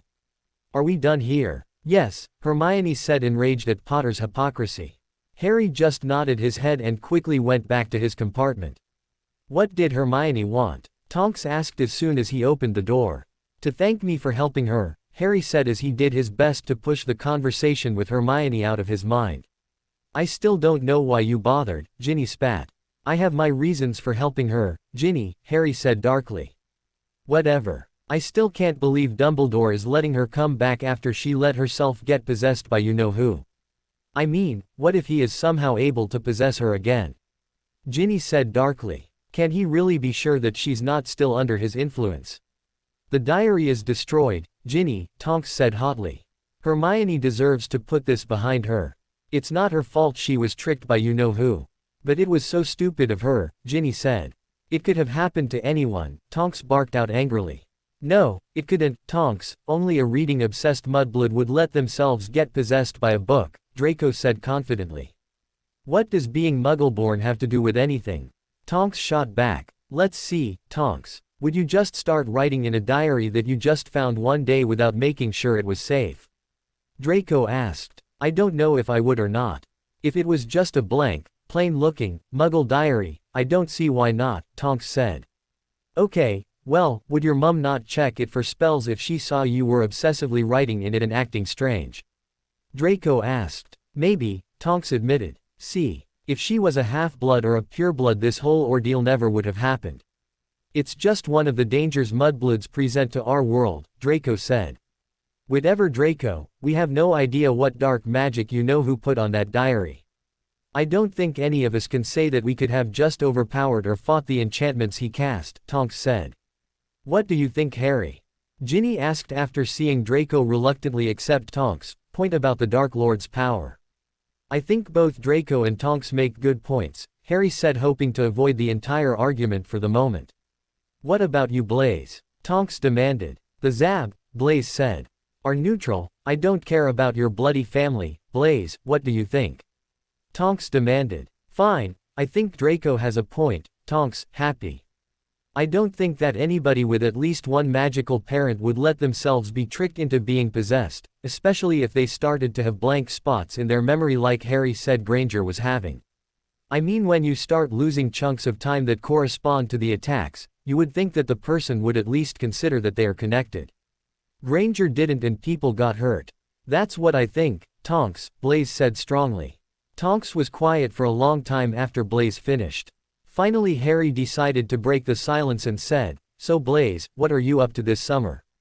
Well, Susan is going to be spending some time at my house while my father and Madame Bones work on some Wizengamot proposal, Blaise said. Harry, Draco, Ginny, Blaise, and Tonks avoided talking about anything that might upset someone for a while, and just as the conversation about Hermione was being forgotten by everyone, the compartment door opened revealing Fred, George, and Ron Weasley. Ginny, get up, Dad said not to let you sit with anyone who's a bad influence on you, Ron Weasley said sternly. Oh, and what's he going to do if I tell you to bugger off, Ron? I'm already grounded for 2 months because you went and told on me, Ginny spat at her brother. Ginny, you're coming with us, Fred said. Yeah, we won't let this lot turn you into a bigot, George said. Piss off, Weasleys, Tonks said threateningly. Fred glared at Tonks before saying, You know, Potter was really upset when his metamorph was in the hospital wing. What exactly do you do for him that caused him to miss you so much? Tonks whipped out her wand in a flash and yelled, Bombarda. Protega, Fred said quickly. However, while the shield held, the curse still pushed him back several feet. Stupefy! George shouted, catching Tonks unaware and hitting her in the side of the head. Avis! Harry barked, causing dozens of birds shoot about his wand. The flock of angry crows instantly began pecking, scratching, and clawing the three Weasleys, who quickly fled the compartment. Draco slammed the compartment door closed and cast a locking charm on it. Enervate, Harry said, pointing his wand at Tonks, waking her up. I can't believe I got stunned. I hate them, Tonks growled. You can say that again, Ginny grumbled angrily. I swear to Merlin, Ginny, the next time your brothers call me a slut, I'm going to castrate them. Tonks raged. Calm down, Tonks, they're gone, Blaise said. I don't care. Did you know that those two told all my dorm mates that the reason Harry was upset about me being attacked is because he couldn't get any with me petrified? Tonks said angrily. What? Harry said in horror. Oh yeah, Harry, apparently we've been together since Christmas of last year. Tonks spat. Surely people don't believe that. Blaise said instantly. Huh, you clearly don't know any Gryffindor girls. To them, I'm some Arlet woman who uses my powers to seduce Harry Potter, Tonks spat. Why didn't we hear about this? If it's a big rumor, surely someone in Slytherin would have told us. Draco said. The twins told all the girls that if it got back to you, you'd probably curse them. After you and Blaise were polyjuiced, Draco, no one doubted you would probably hex the person who you overheard, so the rumor stayed in Gryffindor Tower. I only found out a few days ago when I overheard Katie Bell talking to Alicia Spinette, Tonks said viciously. I think, that castrating them, ISSS2, good for, thos, too, Tonks. Harry said, so upset that his voice shifted back and forth between English and Parseltongue. Who are you castrating? Salazar asked curiously. The Weasley twins. Harry hissed menacingly to Salazar. Harry, can you please speak in English? That half Parseltongue half English is just a little creepy, Draco said, speaking what everyone was thinking. The twins need to pay, Harry said menacingly. Agreed, maybe I can get Bill to teach me some curses, Ginny said. If you're serious about wanting to castrate them, I'm sure our library has a book with that spell. I could look for it and send it to you, Draco said honestly. I might take you up on that, Draco, Tonks said angrily. The conversation about the most painful ways to hurt the Weasley twins lasted until the group noticed the large group of redheads that were making their way towards them once they stepped off the train at platform 9 3/4. Harry saw as Mrs. Weasley's eyes narrowed when she saw Ginny standing between Draco and him. There's your mum, Ginny, and she doesn't look pleased to see us, Harry commented. Ginny turned her head to see where Harry was pointing, and sure enough her mum seemed to be pushing her way through the crowd as fast as she could to get to her. I guess this is goodbye, then. I'll see you all next year, Ginny said as she hugged Harry, Draco, Blaise, and Tonks. Don't worry, Gin. We'll write you all the time, and you'll be in Egypt before you realize it, Tonks said. I hope so, Ginny said. Ginevra, let's go, your father is waiting, Mrs. Weasley said sharply. Harry could practically see Ginny restraining herself from saying something back as she bit her lower lip. All right Mum, Ginny grumbled as she followed her mum. We are going to have to remember to write Ginny a lot, Tonks said. No kidding, she's been with her family less than 20 seconds and she already looks ready to murder the twins, Draco said as they watched Ginny interact with her brothers. Well, I see my father. All you guys, Blaise said. Bye Blaise, Tonks said. Yeah, have a good summer, Harry said. You too, Harry. Good luck with those muggles, Blaise said. I'm sure father will make sure he doesn't get into too much trouble for cursing them, Blaise, Draco said. Good. I'll see you all later, Blaise said as he grabbed his trunk and walked into the crowd. Do you see your mum? Harry asked Tonks. No, but if I know her, she is probably talking to somebody she knows from the ministry, Tonks said. Have you seen your father and mother, Draco? Harry asked. I think they are probably waiting by the barrier like last year, Draco said with a smile. Is your father planning on scaring Harry's relatives again? Tonks asked as she continued to search for her mum amongst the crowd of people.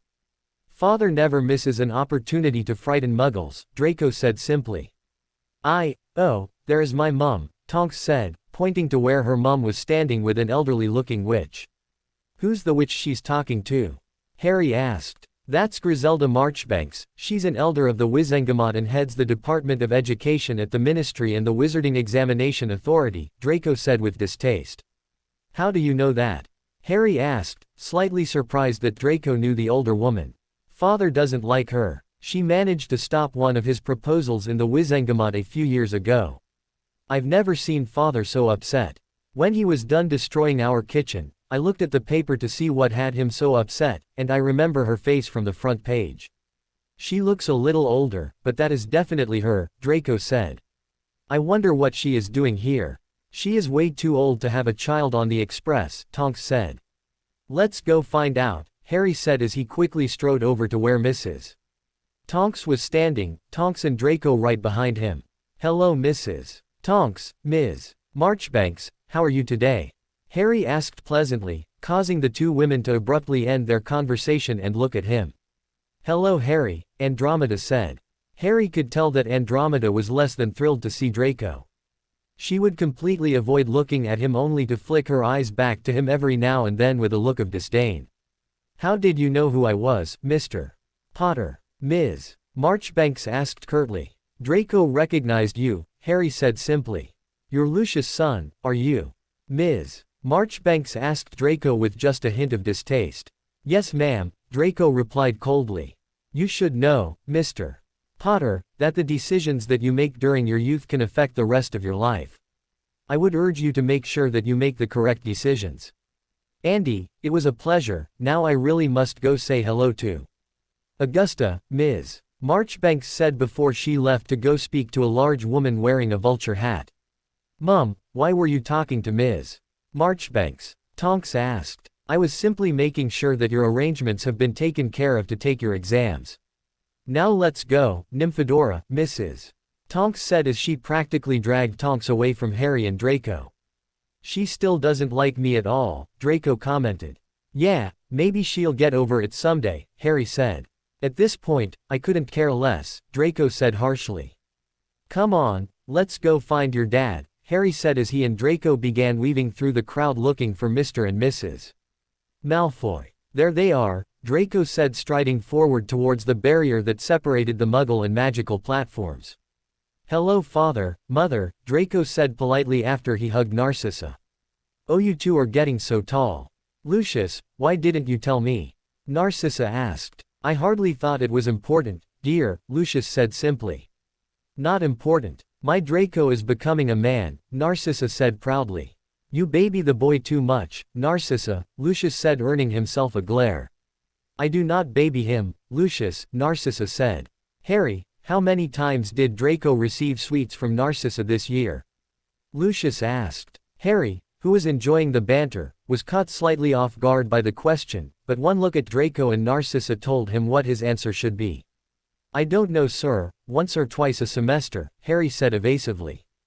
"Bah, everyone is against me. Once or twice a week is more like it," Lucius said exasperatedly. "See, Lucius, I do not baby Draco," Narcissa said smugly. "Please, Draco probably just gives Harry half the sweets," Lucius grumbled. "So what are your plans, Harry? Draco did mention that Dumbledore is once again making you return to those filthy muggles," Narcissa said distastefully. "Yes, but I don't mind it. I need to work on my occlumency and I discovered that I have a lot of bad memories to work through," Harry said. Both Lucius and Narcissa shared a look before Narcissa said, "Dear, you shouldn't have to relive those memories around those disgusting creatures." "I'll be okay, ma'am," Harry said evasively. "I don't like you spending any time at all with those things, Harry. As soon as you're ready to leave, send Andy and we'll come and get you or send you a portkey," Lucius said. "Thank you, sir," Harry said sincerely. "Well, I suppose we should go take you to them," Lucius said, his voice dripping with malice. Harry could only nod as he followed Lucius through the barrier back into the Muggle world. June 30th, Headmaster's Office, Hogwarts. A visibly withdrawn Albus Dumbledore removed his head from his personal pensieve and let a single tear slide down his face. He had finally figured out just who was responsible for giving Hermione Granger the Diary of Tom Riddle. Harry Potter. After watching Ms. Granger's memory of her trip to Diagon Alley, it was clear that Harry gave her Tom's diary. There could be no disputing that. I can't believe Harry knew what he was doing, Fawkes, Albus said after taking a seat behind his desk. Fawkes hesitated for a moment before thrilling his agreement. Albus let out a breath he didn't know he was holding. He couldn't believe Harry would knowingly try to harm Ms. Granger, or put the entire school in danger. However, there were still many questions that needed to be answered. How did Harry come into contact with Tom's diary? Why did he give it to Ms. Granger? Did he know who Tom Riddle was? Do you mean to tell us that the Potter boy was responsible for the opening of the Chamber of Secrets? Dilys Derwent bellowed from her portrait frame. Albus looked up and seeing the expectant looks on all the portraits' faces, he reluctantly nodded his head. Madness. Dumbledore, the boy must be expelled. Charles Pruitt shouted. I cannot believe what Mr. Potter did was intentional, Charles, Albus said. What about what he and his snake did to Lockhart? We all heard what Sir Cadogan told you. The boy is a killer, Dumbledore. Dexter Fortescue yelled over the other arguing portraits. Sir Cadogan also informed us that Lockhart started the confrontation and threatened to obliviate Harry. We all agreed that Lockhart's death will best be left attributed to the basilisk, Albus stated calmly.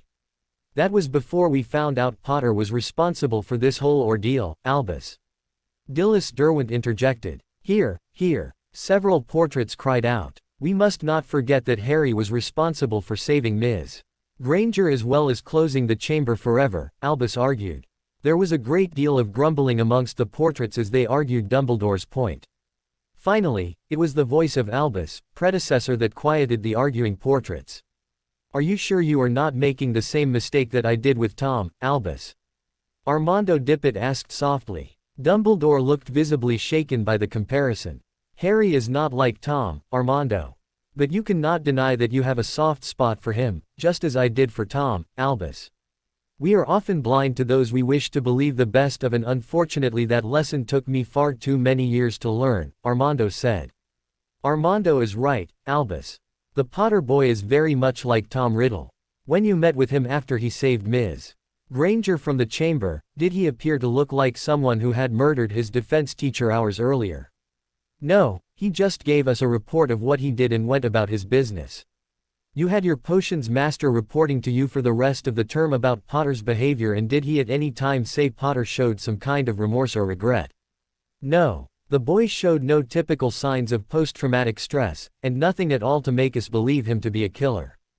In fact, did not a majority of your professors say how proud they were about how he was handling himself? The boy just washed his hands of murdering his teacher and went about his life, Albus. That kind of cold-heartedness is truly terrifying from a 12-year-old child. Charles ranted. Dumbledore gently rubbed his fingers to his temple, wishing that his old headmaster's words weren't true. Charles, perhaps he was releasing his emotions in private or amongst his friends. We do not know for certain that he did not regret what happened to Gilderoy. Regardless, Dumbledore, you must report the boy to the Board of Governors, Dilys Derwent firmly stated. I'm not certain that is necessary. It is, Dumbledore, the unmistakable drawl of Phineas Nigellus Black stated. A formal hearing is the only way we can truly be sure about the boy's motives. I cannot believe I would ever be of the same opinion with the likes of you, Phineas, but I agree, Charles said. Harry needs to stay at Hogwarts, Dumbledore said weakly. You believe a hearing will see him expelled? Armando asked with a raised eyebrow. No, Albus replied firmly, but I am wary of Harry's involvement becoming public knowledge. He has been vilified enough in the media for one so young. If that is truly the case, your solution is quite simple, Phineas said arrogantly. Phineas, if you have a solution then state it, Charles demanded. Well, Albus, if you would think like a Slytherin instead of taking advice from Hufflepuffs, Phineas stated, sending a pointed glare at Charles, you would know that you hold all the cards, so to speak. Would you stop speaking in riddles, you confounded Slytherin? Diana Trappings shouted from her frame. Phineas scowled at the woman before saying, simply demand that the meeting be held in secret and that all attending members swear an oath not to reveal anything heard at the meeting. I'm not certain that I would be able to get the board to agree, Phineas, Albus said slowly. Bah, we all know that you can easily persuade several board members, Albus, so don't pretend to be ignorant of your influence. All you need to do is make it clear that you are taking these steps to ensure that the press doesn't get wind of anything that happens at the meeting. Hogwarts, standing took a bad hit this year, Albus, the board is very aware of that. They don't want the school's reputation suffering any more than it has already. Trust me, the board will not want to go advertising to the public about its failures in dealing with the Chamber of Secrets.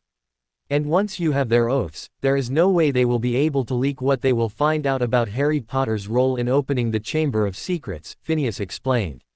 I will think on it, Phineas, Dumbledore said as he warily rose from his desk and began walking towards his bed chambers, intent on getting some sleep before making some inquiries to see if Phineas's plan would work. To be continued. I hope you enjoyed this story. Also remember to subscribe and like this video. See you in the next video.